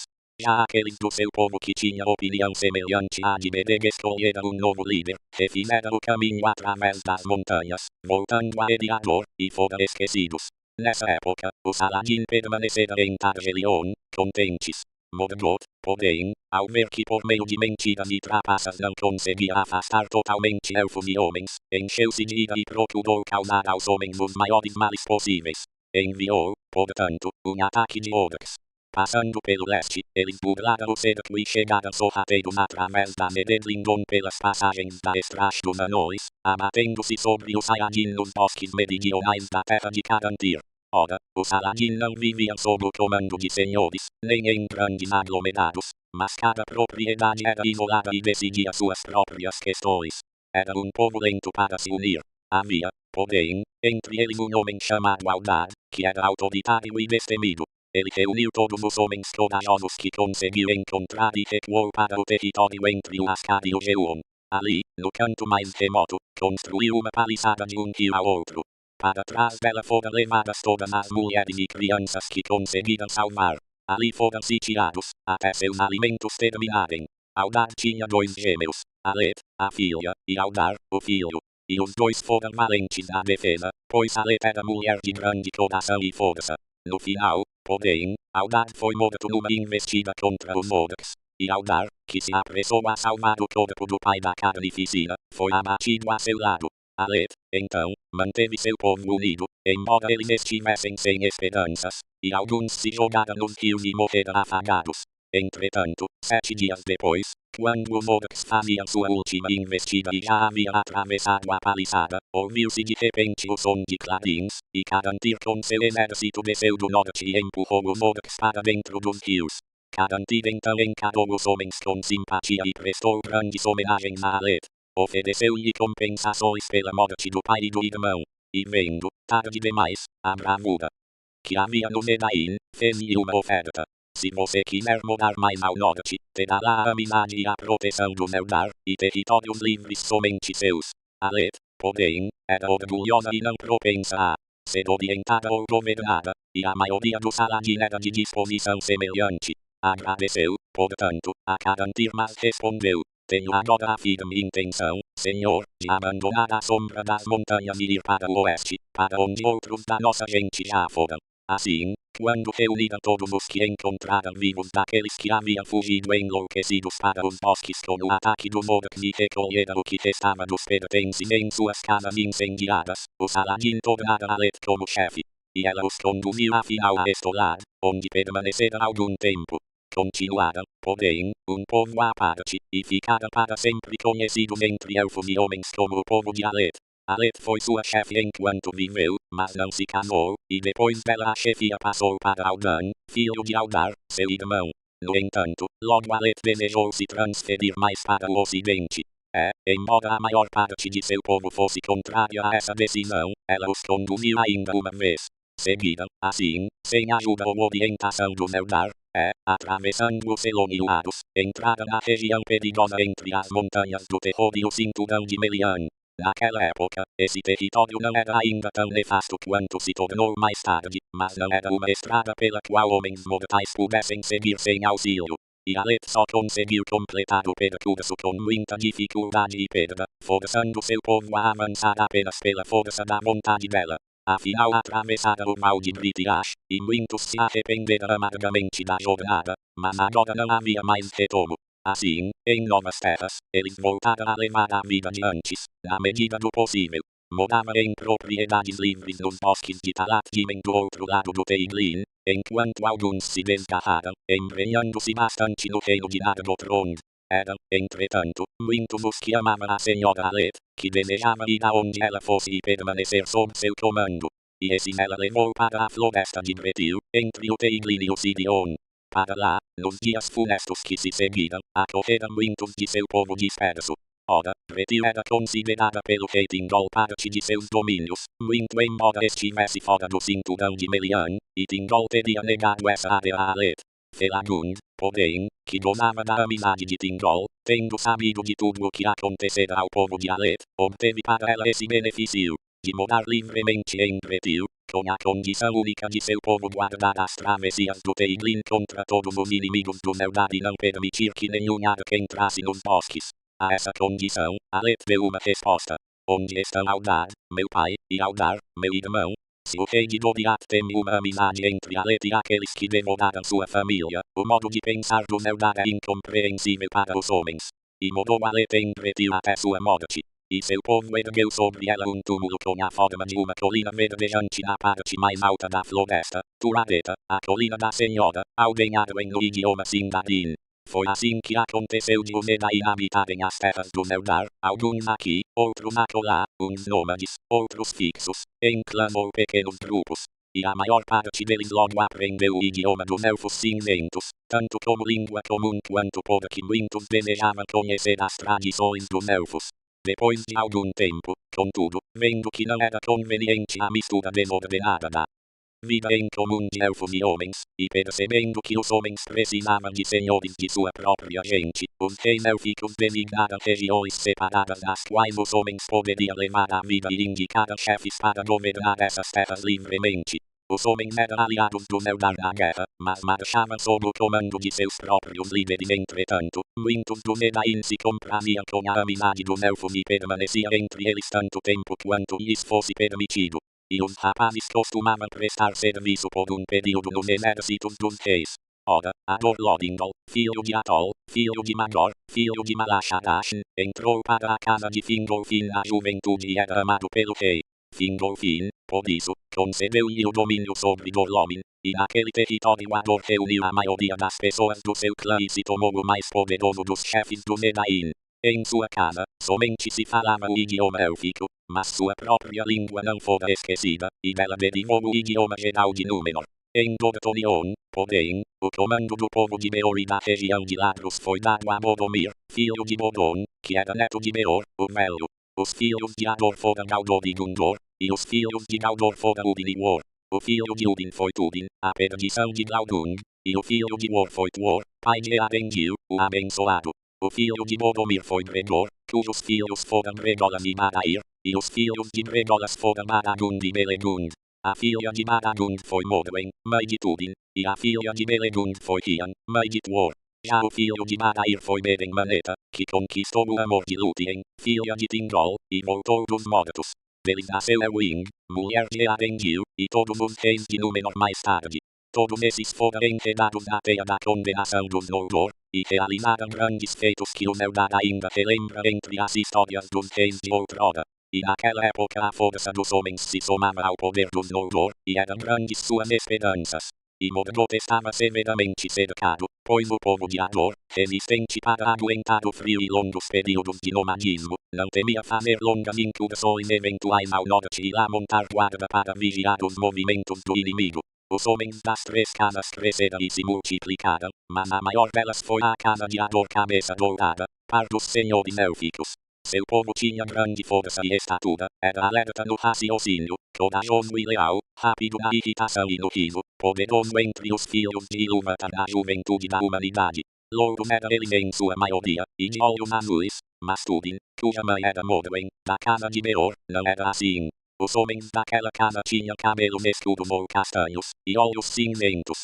E de todos eram os mais parecidos com os Noldor e os mais amados por eles, pois eram sérios, habilidosos, céleres à compreensão e de longa memória, e ainda levados com mais facilidade à compaixão do que ao riso.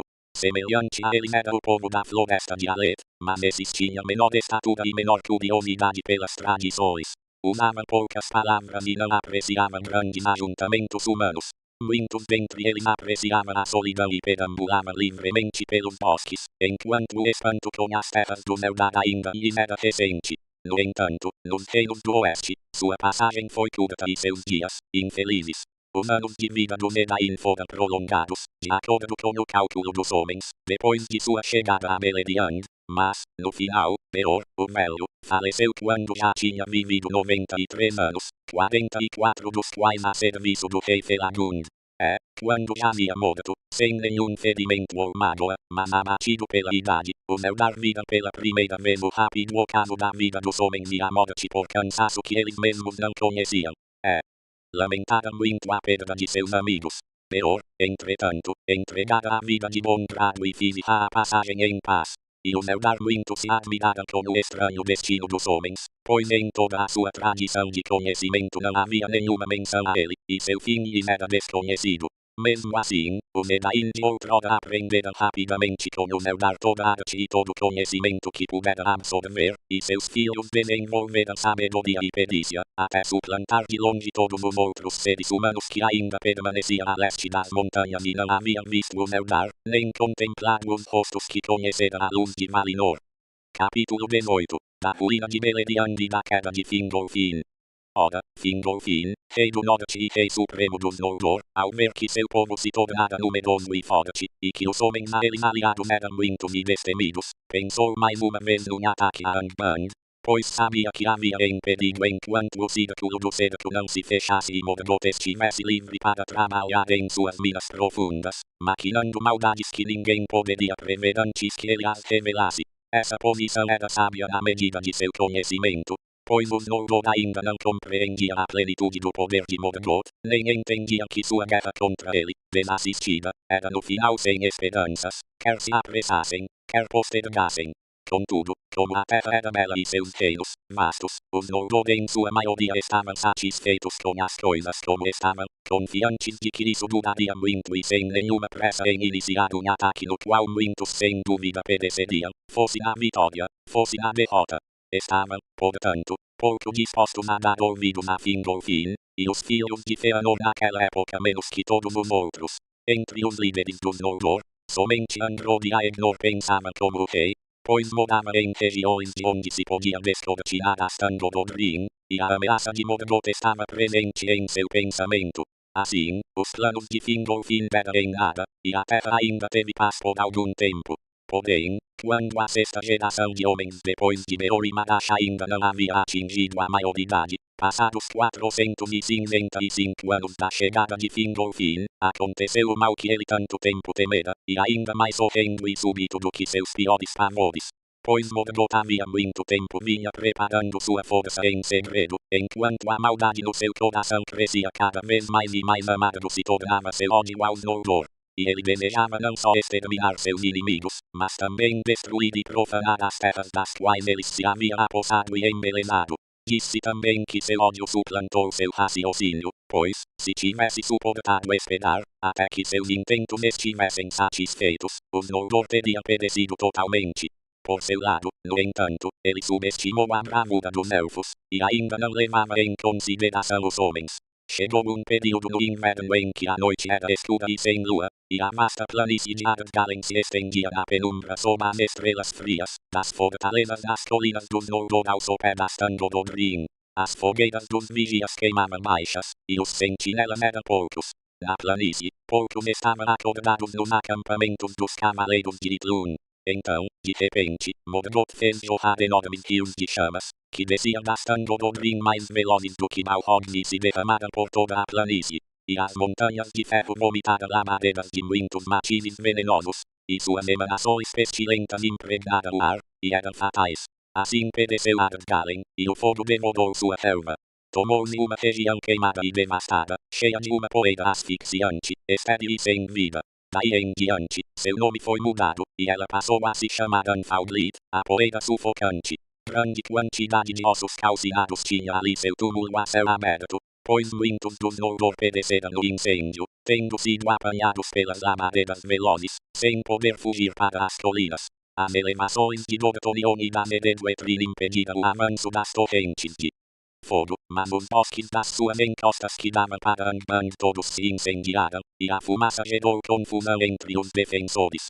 Assim teve início a quarta das grandes batalhas, da Dor-Radolash, a Batalha das Chamas Repentinas.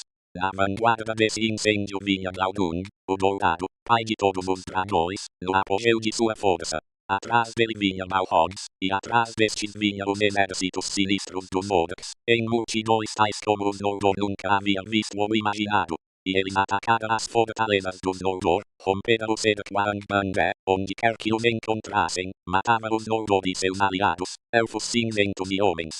Muitos dos mais corajosos inimigos de Morgoth foram destruídos nos primeiros dias dessa guerra, desnorteados, dispersos e incapazes de reunir suas forças. A guerra nunca mais cessou de todo em Beleriand, mas considera-se que a Batalha das Chamas Repentinas terminou quando as investidas de Morgoth se reduziram, com a chegada da primavera. Assim terminou o cerco a Angband, e os inimigos de Morgoth foram dispersados e isolados uns dos outros. A maior parte dos elfos cinzentos fugiu para o sul, abandonando a guerra ao norte. Muitos foram acolhidos em Doriath, e o reino e poderio de Thingol muito aumentaram naquela época, pois o poder de Melian, a rainha, estava entretecido nas suas fronteiras, e o mal ainda não podia penetrar naquele reino oculto. Outros foram refugiar-se nas fortalezas à beira-mar e em Nargothrond, e alguns fugiram dali para se esconder em Ossidian, ou, tendo cruzado as montanhas, perambulavam sem abrigo nos ermos. E rumores da guerra e da queda do sítio chegaram aos ouvidos dos homens do leste da Terra-média. Os filhos de Finarfin foram os mais atingidos pelo impacto do ataque, e Angrod e Aegnor foram mortos. A seu lado, caiu Bregolas, senhor da casa de Beor, bem como grande parte dos guerreiros daquela gente. No entanto, Adair, irmão de Bregolas, estava na luta mais para o oeste, perto do passo do Sidion. Ali, o rei Finrod Felagund, vindo apressado do sul, ficou isolado de sua gente e cercado com poucos acompanhantes no pântano de Sedesh.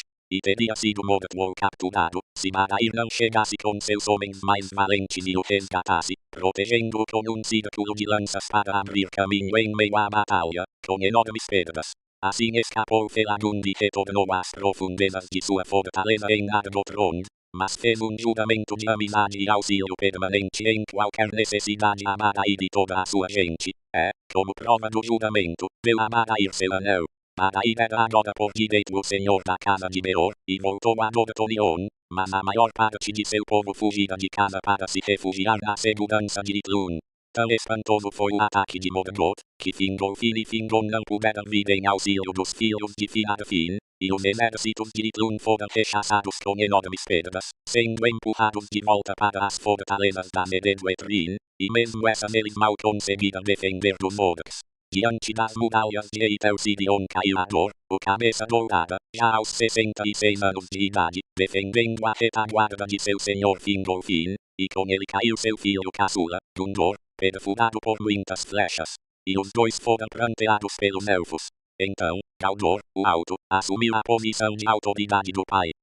Graças à força e à altura das montanhas sombrias, que resistida à correnteza de fogo, e à bravura dos elfos e dos homens do norte, que nem Odek nem Balrog tinha conseguido derrotar, e Tlun permaneceu incólume, uma ameaça no flanco do ataque de Morgoth, mas Fingolfin foi antes por um oceano de inimigos. Pois a guerra havia sido desfavorável aos filhos de Fëanor, e praticamente toda a fronteira oriental fora tomada no ataque à passagem de Aglon fora forçada, embora com enorme custo. Para os exércitos de Morgoth, e Celegor e Curufin, derrotados, fugiram para o sul e para o oeste, pelas fronteiras de Doriath, chegando afinal a Nargothrond, procuraram abrigo com Finrod Felagund. Aconteceu assim que sua gente reforçou o poderio de Nargothrond, mas teria sido melhor, como se viu depois, que tivessem permanecido no leste com seus parentes. Maedhros realizou feitos de bravura extraordinária, e os orcs fugiram diante de seu rosto. Pois, desde sua tortura nas Tangorodrim, seu espírito ardia como um fogo branco em seu íntimo, e ele era como alguém que volta dos mortos. Assim, a grande fortaleza sobre a colina de Imrim não foi conquistada, e muitos dos mais corajosos que restaram, tanto do povo de Dorthonion quanto das fronteiras orientais, vieram reunir-se ali a Maedhros. E por um tempo ele fechou mais uma vez a passagem de Aglon, para que os orcs não entrassem em Beleriand por aquele caminho. Os orcs, porém, derrotaram os cavaleiros do povo de Fëanor em Lothlân, pois Glaudung fora para lá, passando pela falha de Maglor, e destruíra toda a terra entre os braços do Gelion. E os orcs tornaram a fortaleza instalada na encosta ocidental do Monte Hedir, devastaram toda a Targelion, a terra de Carantir, e profanaram o lago Elevon. Dali cruzaram o Gelion, com fogo e terror, e se embrenharam em Beleriand Oriental. Maglor juntou-se a Maedhros em Imrim. Já Carantir fugiu e uniu os que restavam de sua gente ao povo disperso dos caçadores, Amrod e Ambras. Juntos, eles recuaram e passaram por Rambal, no sul. Sobre o Amonedeb, mantiveram vigilância e alguma força de combate, com o auxílio dos Elfos Verdes, e os orcs não entraram em Ossidian, nem chegaram a Taldindurat e aos Ermos do sul. Ora, chegara notícia na Itlund de que Dorthonion estava perdida, os filhos de Finarfin, derrotados, e os filhos de Fëanor, expulsos de suas terras. Fingolfin então contemplou, como lhe parecia, a total destruição dos Noldor, e a derrota irremediável de todas as suas casas. Cheio de cólera e desespero, montou em Rochalor, seu cavalo magnífico, e partiu sozinho, sem que ninguém pudesse contê-lo. Passou por Donufaldlit como um vento em meio à poeira, e todos os que viram sua investida fugiram assustados, acreditando que o próprio Odom chegara. Pois ele fora dominado por uma loucura furiosa, tal que seus olhos brilhavam como os olhos dos Valar. Assim, chegou sozinho aos portões de Angband, fez soar sua trompa e golpeou mais uma vez as portas de bronze, desafiando Morgoth a se apresentar para um combate homem a homem. E Morgoth veio. Essa foi a última vez daquelas guerras em que ele atravessou as portas de seu reduto, e o que se diz é que não aceitou o desafio de bom grado. Pois, embora seu poder fosse maior que tudo o que existe no mundo, ele era o único dos Valar que conhecia o medo. Agora, porém, não podia fugir ao desafio diante de seus capitães. Pois as rochas reverberavam com a música aguda da trompa de Fingolfin, sua voz chegava clara e nítida às profundezas de Angband, e Fingolfin chamava Morgoth de covarde e de senhor de escravos. Por isso, Morgoth veio, subindo lentamente de seu trono subterrâneo, e o ruído de seus passos era como trovões no seio da terra. E se apresentou trajando uma armadura negra. Parou diante do rei como uma torre, com sua coroa de ferro. E seu enorme escudo, negro sem brasão, lançava uma sombra como uma nuvem de tempestade. Fingolfin, entretanto, cintilava dentro da sombra como uma estrela, pois sua malha era recoberta de prata, e seu escudo azul era engastado com cristais. E ele sacou sua espada Ringil, que refugia como o gelo. Morgoth então ergueu bem alto Grond, o martelo do mundo subterrâneo, e o fez baixar como um raio. Fingolfin, porém, deu um salto para o lado, e Grond abriu um tremendo buraco na terra, de onde jorrara fumaça e fogo. Muitas vezes Morgoth tentou esmagá-la, e a cada vez Fingolfin escapava com um salto, como o relâmpago que sai de uma nuvem escura. E fez 7 ferimentos em Morgoth, e 7 vezes Morgoth deu um grito de agonia, como que os exércitos de Angband se prostraram no chão, aflitos, e os gritos ecoaram pelas terras do norte. Mas, por fim, o rei se cansou, e Morgoth o empurrou para baixo com o escudo. 3 vezes, Fingolfin foi esmagado até se ajoelhar, e 3 vezes ele se levantou portando seu escudo quebrado e seu elmo amassado. Entretanto, a terra estava toda esburacada e rasgada ao seu redor, e ele tropeçou e caiu para trás aos pés de Morgoth. E Morgoth pôs o pé esquerdo sobre o pescoço de Fingolfin, e o peso era o de uma colina desmoronando. Contudo, num golpe final e desesperado, Fingolfin lhe cortou o pé com Thingil, e o sangue jorrou negro e fumegante, enchendo os buracos feitos por Hrond. Assim morreu Fingolfin, rei supremo dos Noldor, o mais altivo e destemido dos reis élficos de outrora. Os orcs não se vangloriaram desse duelo junto aos portões. Nem os elfos canta esse feito, pois é por demais profunda sua dor.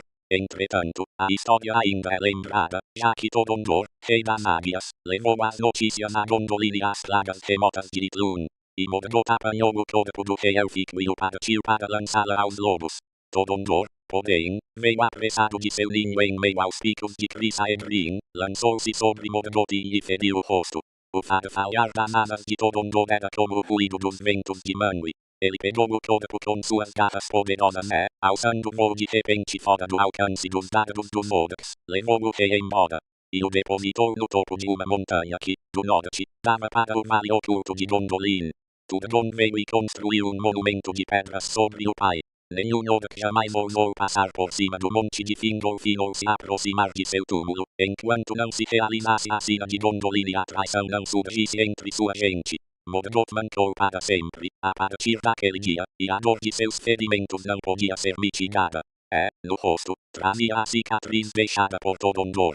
Enorme foi a lamentação em Itlun quando se tomou conhecida a queda de Fingolfin, e Fingon, pesaroso, assumiu a chefia da casa de Fingolfin e o reino dos Noldor, mas seu jovem filho Edelion, que mais tarde foi chamado de Gil-galad, ele enviou para os portos. Agora o poder de Morgoth dominava as terras do norte, mas Barair não se dispunha a fugir de Dorthonion e disputava cada metro de território com seus inimigos. Morgoth, então, perseguiu sua gente até a morte, até restarem poucos deles. E toda a floresta das encostas setentrionais daquela região foi aos poucos se transformando numa região de tamanho pavor e feitiços sinistros, que nem mesmo os orcs nela penetravam, a menos que a necessidade os forçasse, e ela se chamou Belduat, e Taunufulin, a floresta sob a sombra da noite. As árvores que ali cresceram depois do incêndio eram negras e sinistras, com as raízes enroscadas, tateando no escuro como garras de animais. E aqueles que se desgarravam no meio delas ficavam perdidos e cegos, e eram estrangulados ou perseguidos até a loucura por espectros aterrorizantes. Afinal, de tal desespero era a situação de Barair, que sua mulher Emeldir, a de coração viril, cuja disposição era mais lutar ao lado do marido e do filho do que fugir, reuniu todas as mulheres e crianças que restavam e deu armas àquelas que quisessem portá-las.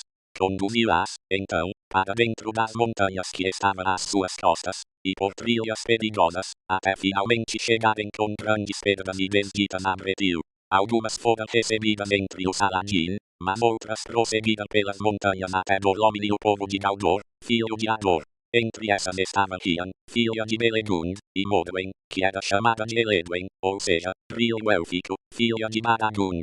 Nenhuma, porém, jamais voltou a ver os homens que haviam deixado, pois eles foram exterminados um a um, até que no final restava a Barair apenas 12 homens, Beren, seu filho, Baragund e Belegund, seus sobrinhos, filhos de Bregolas, e 9 servos fiéis de sua casa, cujos nomes foram por muito tempo lembrados das canções dos Noldor. Hadruin e Daedulin, eram eles, Dagny de Ragnor, Gildor de Gorlin, o infeliz, Artad e Urtel, e Ataldir, o jovem.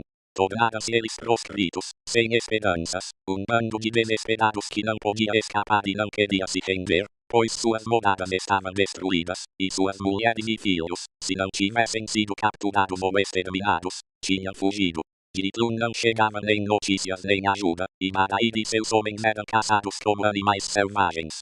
Recolheram-se então para o planalto árido acima da floresta, e perambularam em meio aos laguinhos e charnecas rochosas da região, o mais longe possível dos espiões e dos encantamentos de Morgoth. Sua cama era as urzes, e seu teta, o céu enevoado.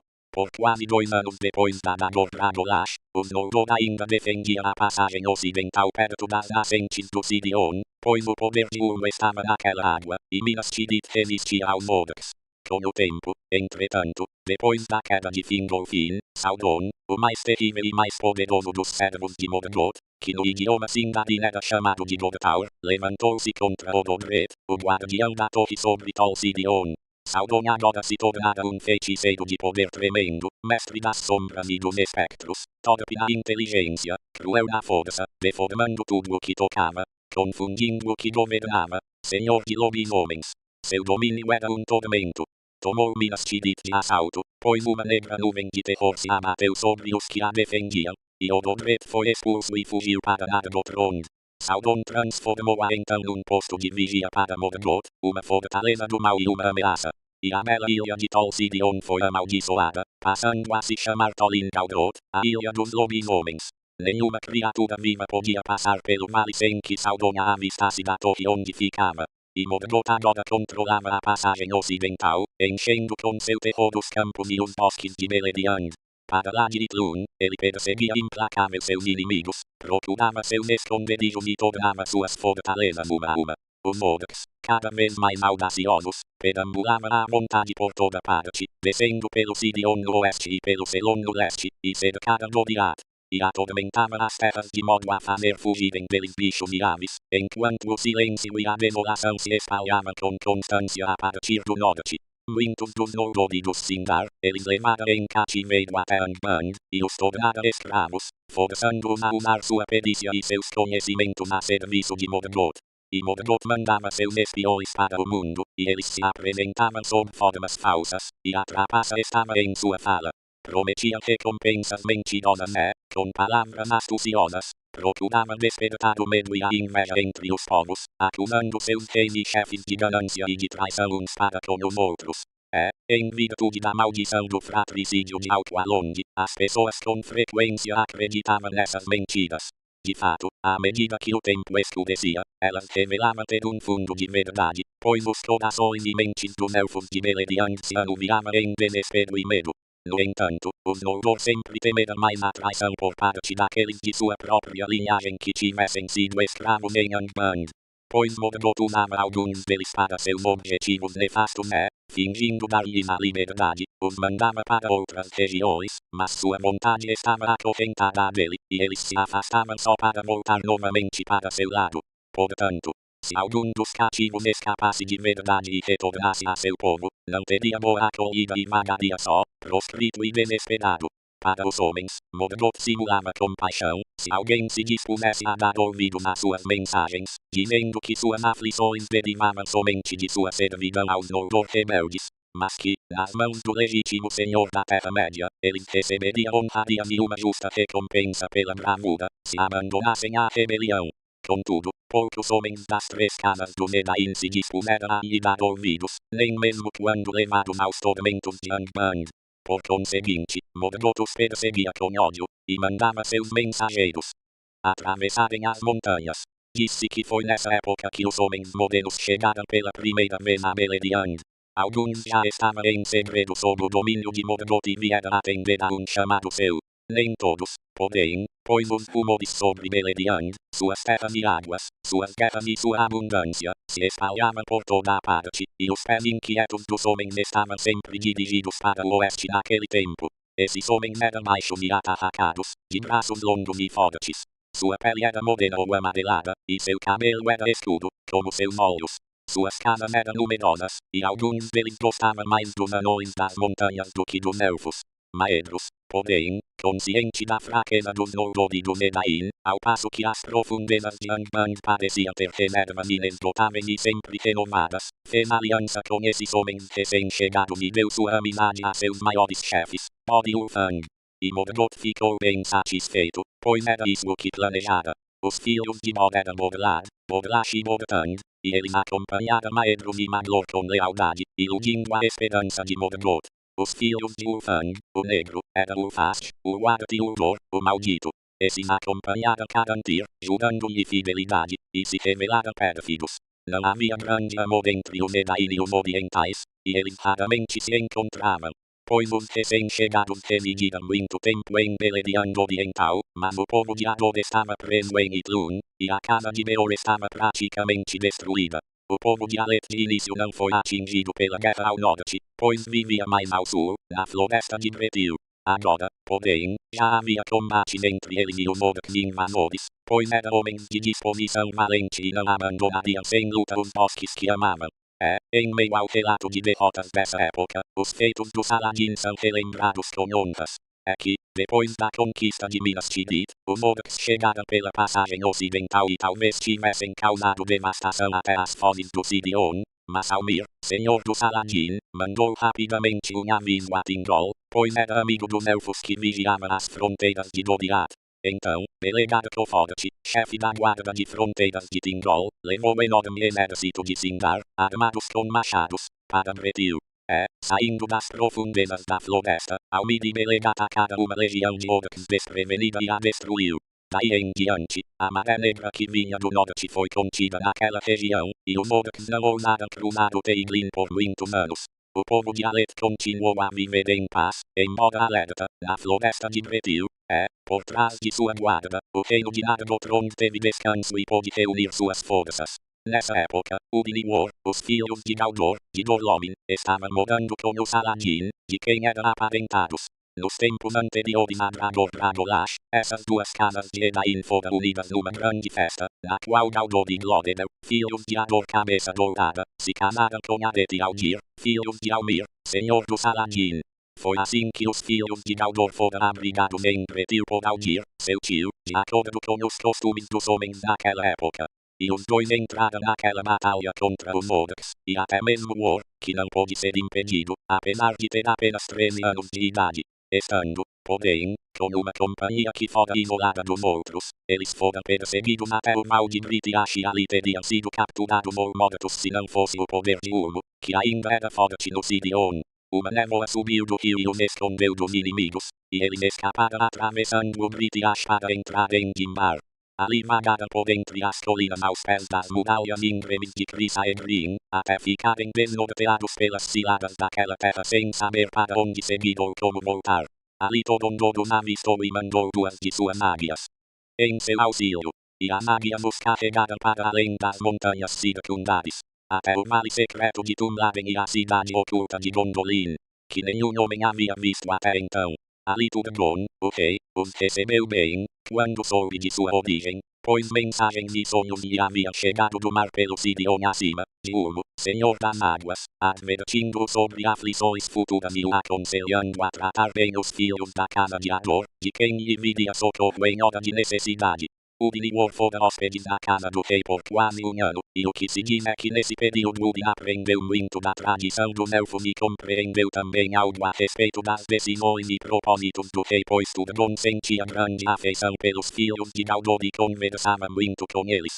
Na realidade, desejava mantê-los em Gondolin por amor, não apenas para fazer valer sua lei de que nenhum desconhecido, elfo ou homem, que descobrisse o caminho até o reino secreto e pusesse os olhos da cidade, dali pudesse sair. Enquanto o rei não abrisse o cerco e o povo oculto se apresentasse. Contudo, Ubin e War desejavam retornar a seu próprio povo e participar das guerras e aflições que agora os atormentavam. Senhor, disse então Ubin a Turgon, não somos senão mortais e diferentes dos Eldar. Eles podem suportar a passagem de muitos anos enquanto aguardam o combate com seus inimigos em algum futuro distante.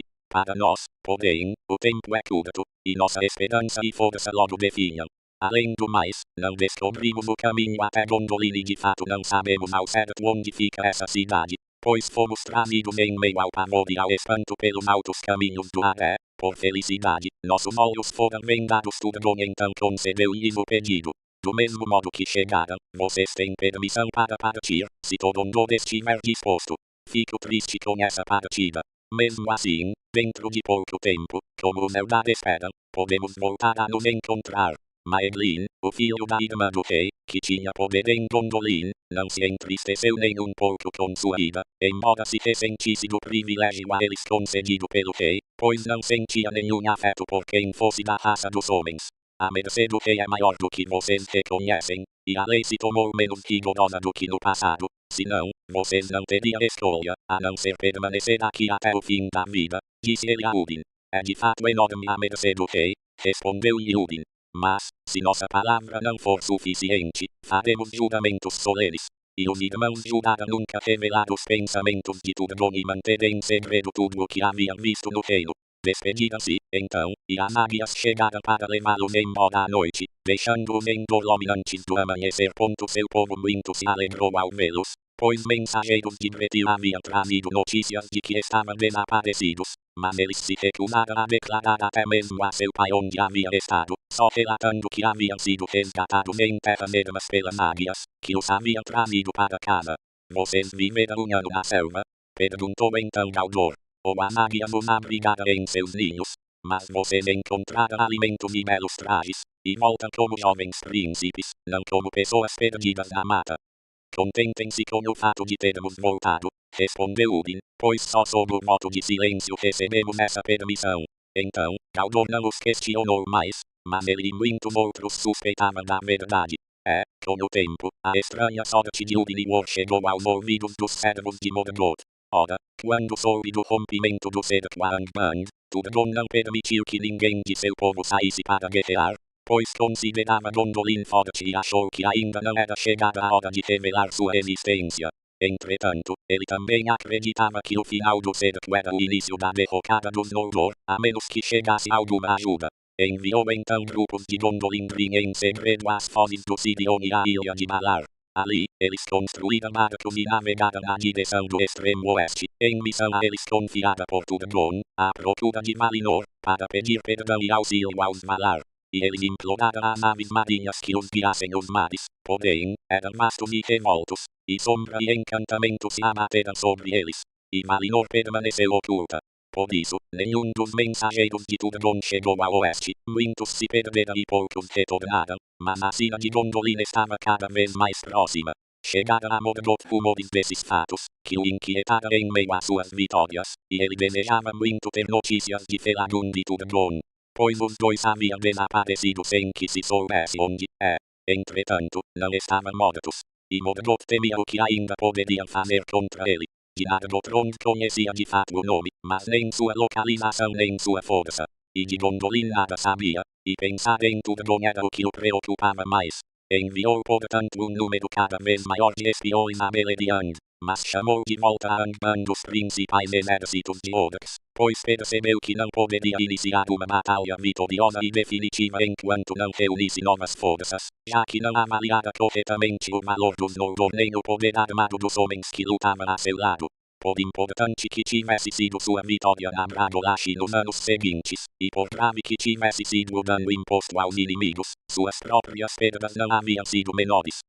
Embora ele agora controlasse Dorthonion e o passo do Sidion, os Eldar, recuperando-se do susto inicial, começavam agora a reconquistar o que haviam perdido.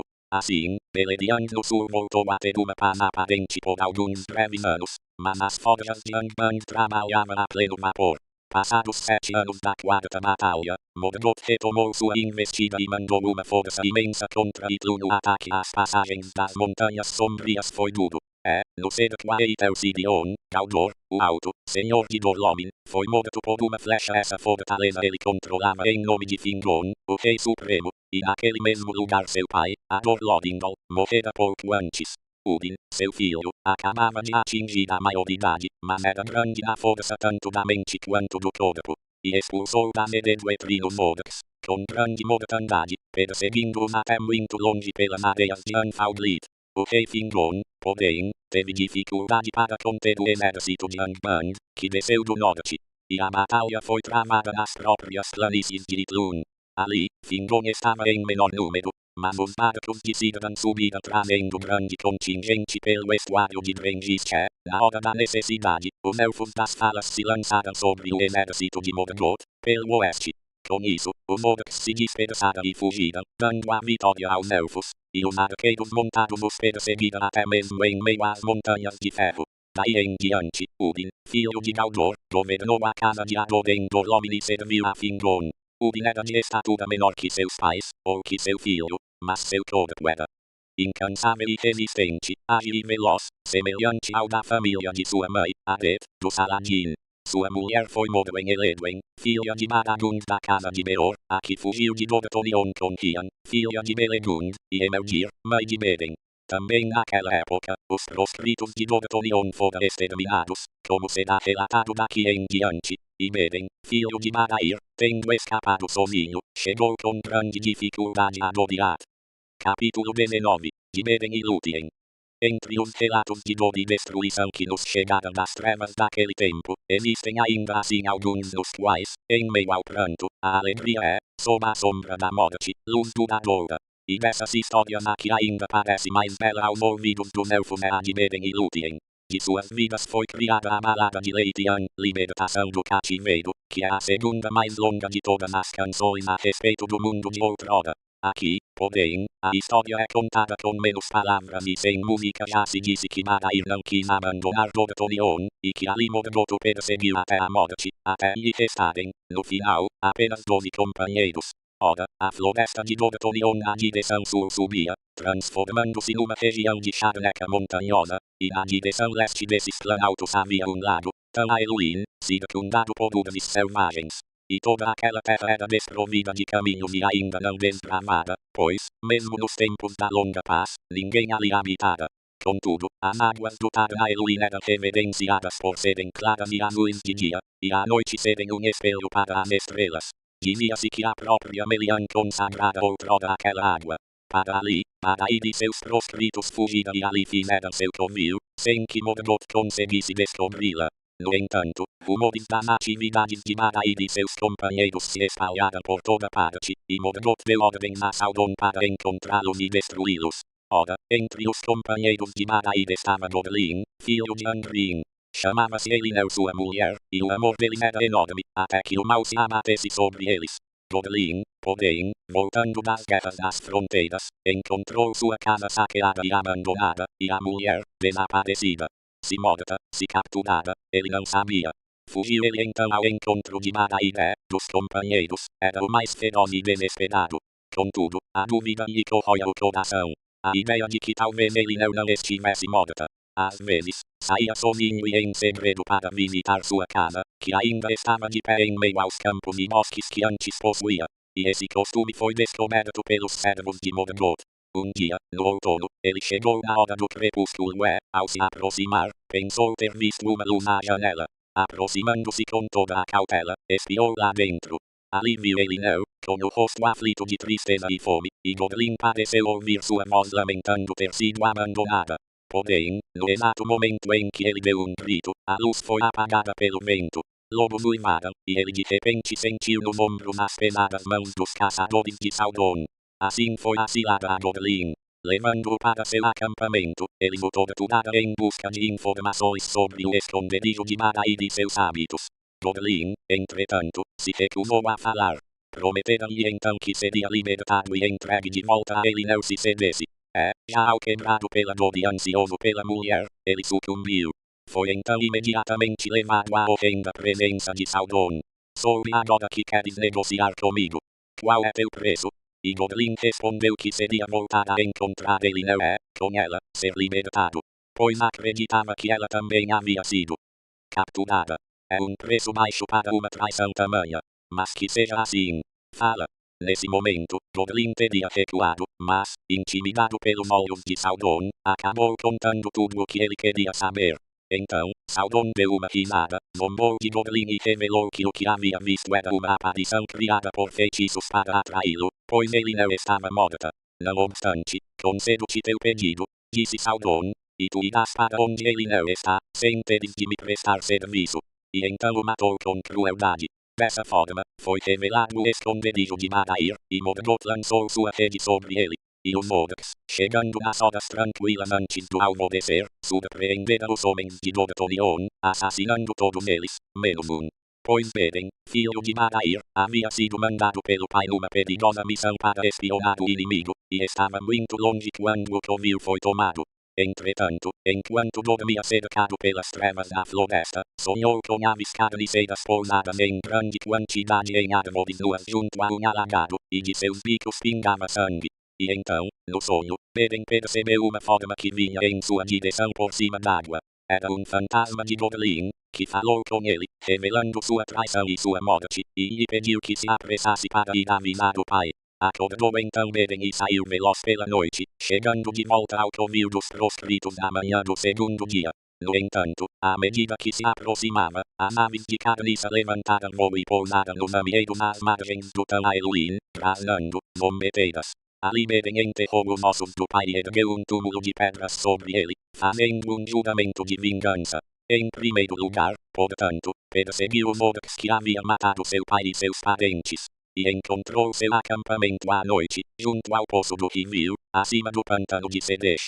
Graças à sua perícia em andar pelas florestas, conseguiu se aproximar da fogueira sem ser visto.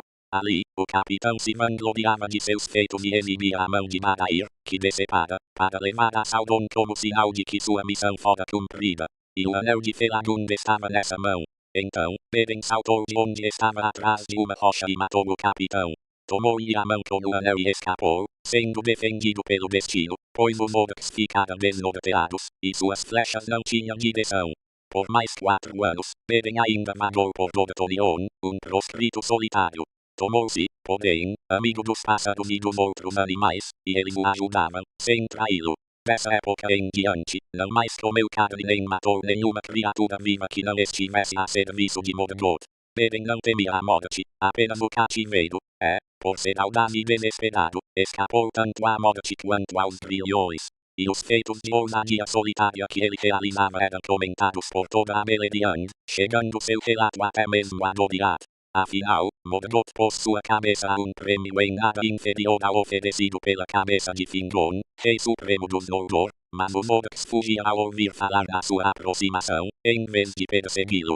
Por isso, foi enviado um exército contra ele, sob o comando de Saudon, e Saudon trouxe lobisomens, feras cruéis possuídas por espíritos apavorantes que ele havia aprisionado nesses corpos. Toda essa terra estava agora impregnada do mal, e tudo que era limpo dali se afastava.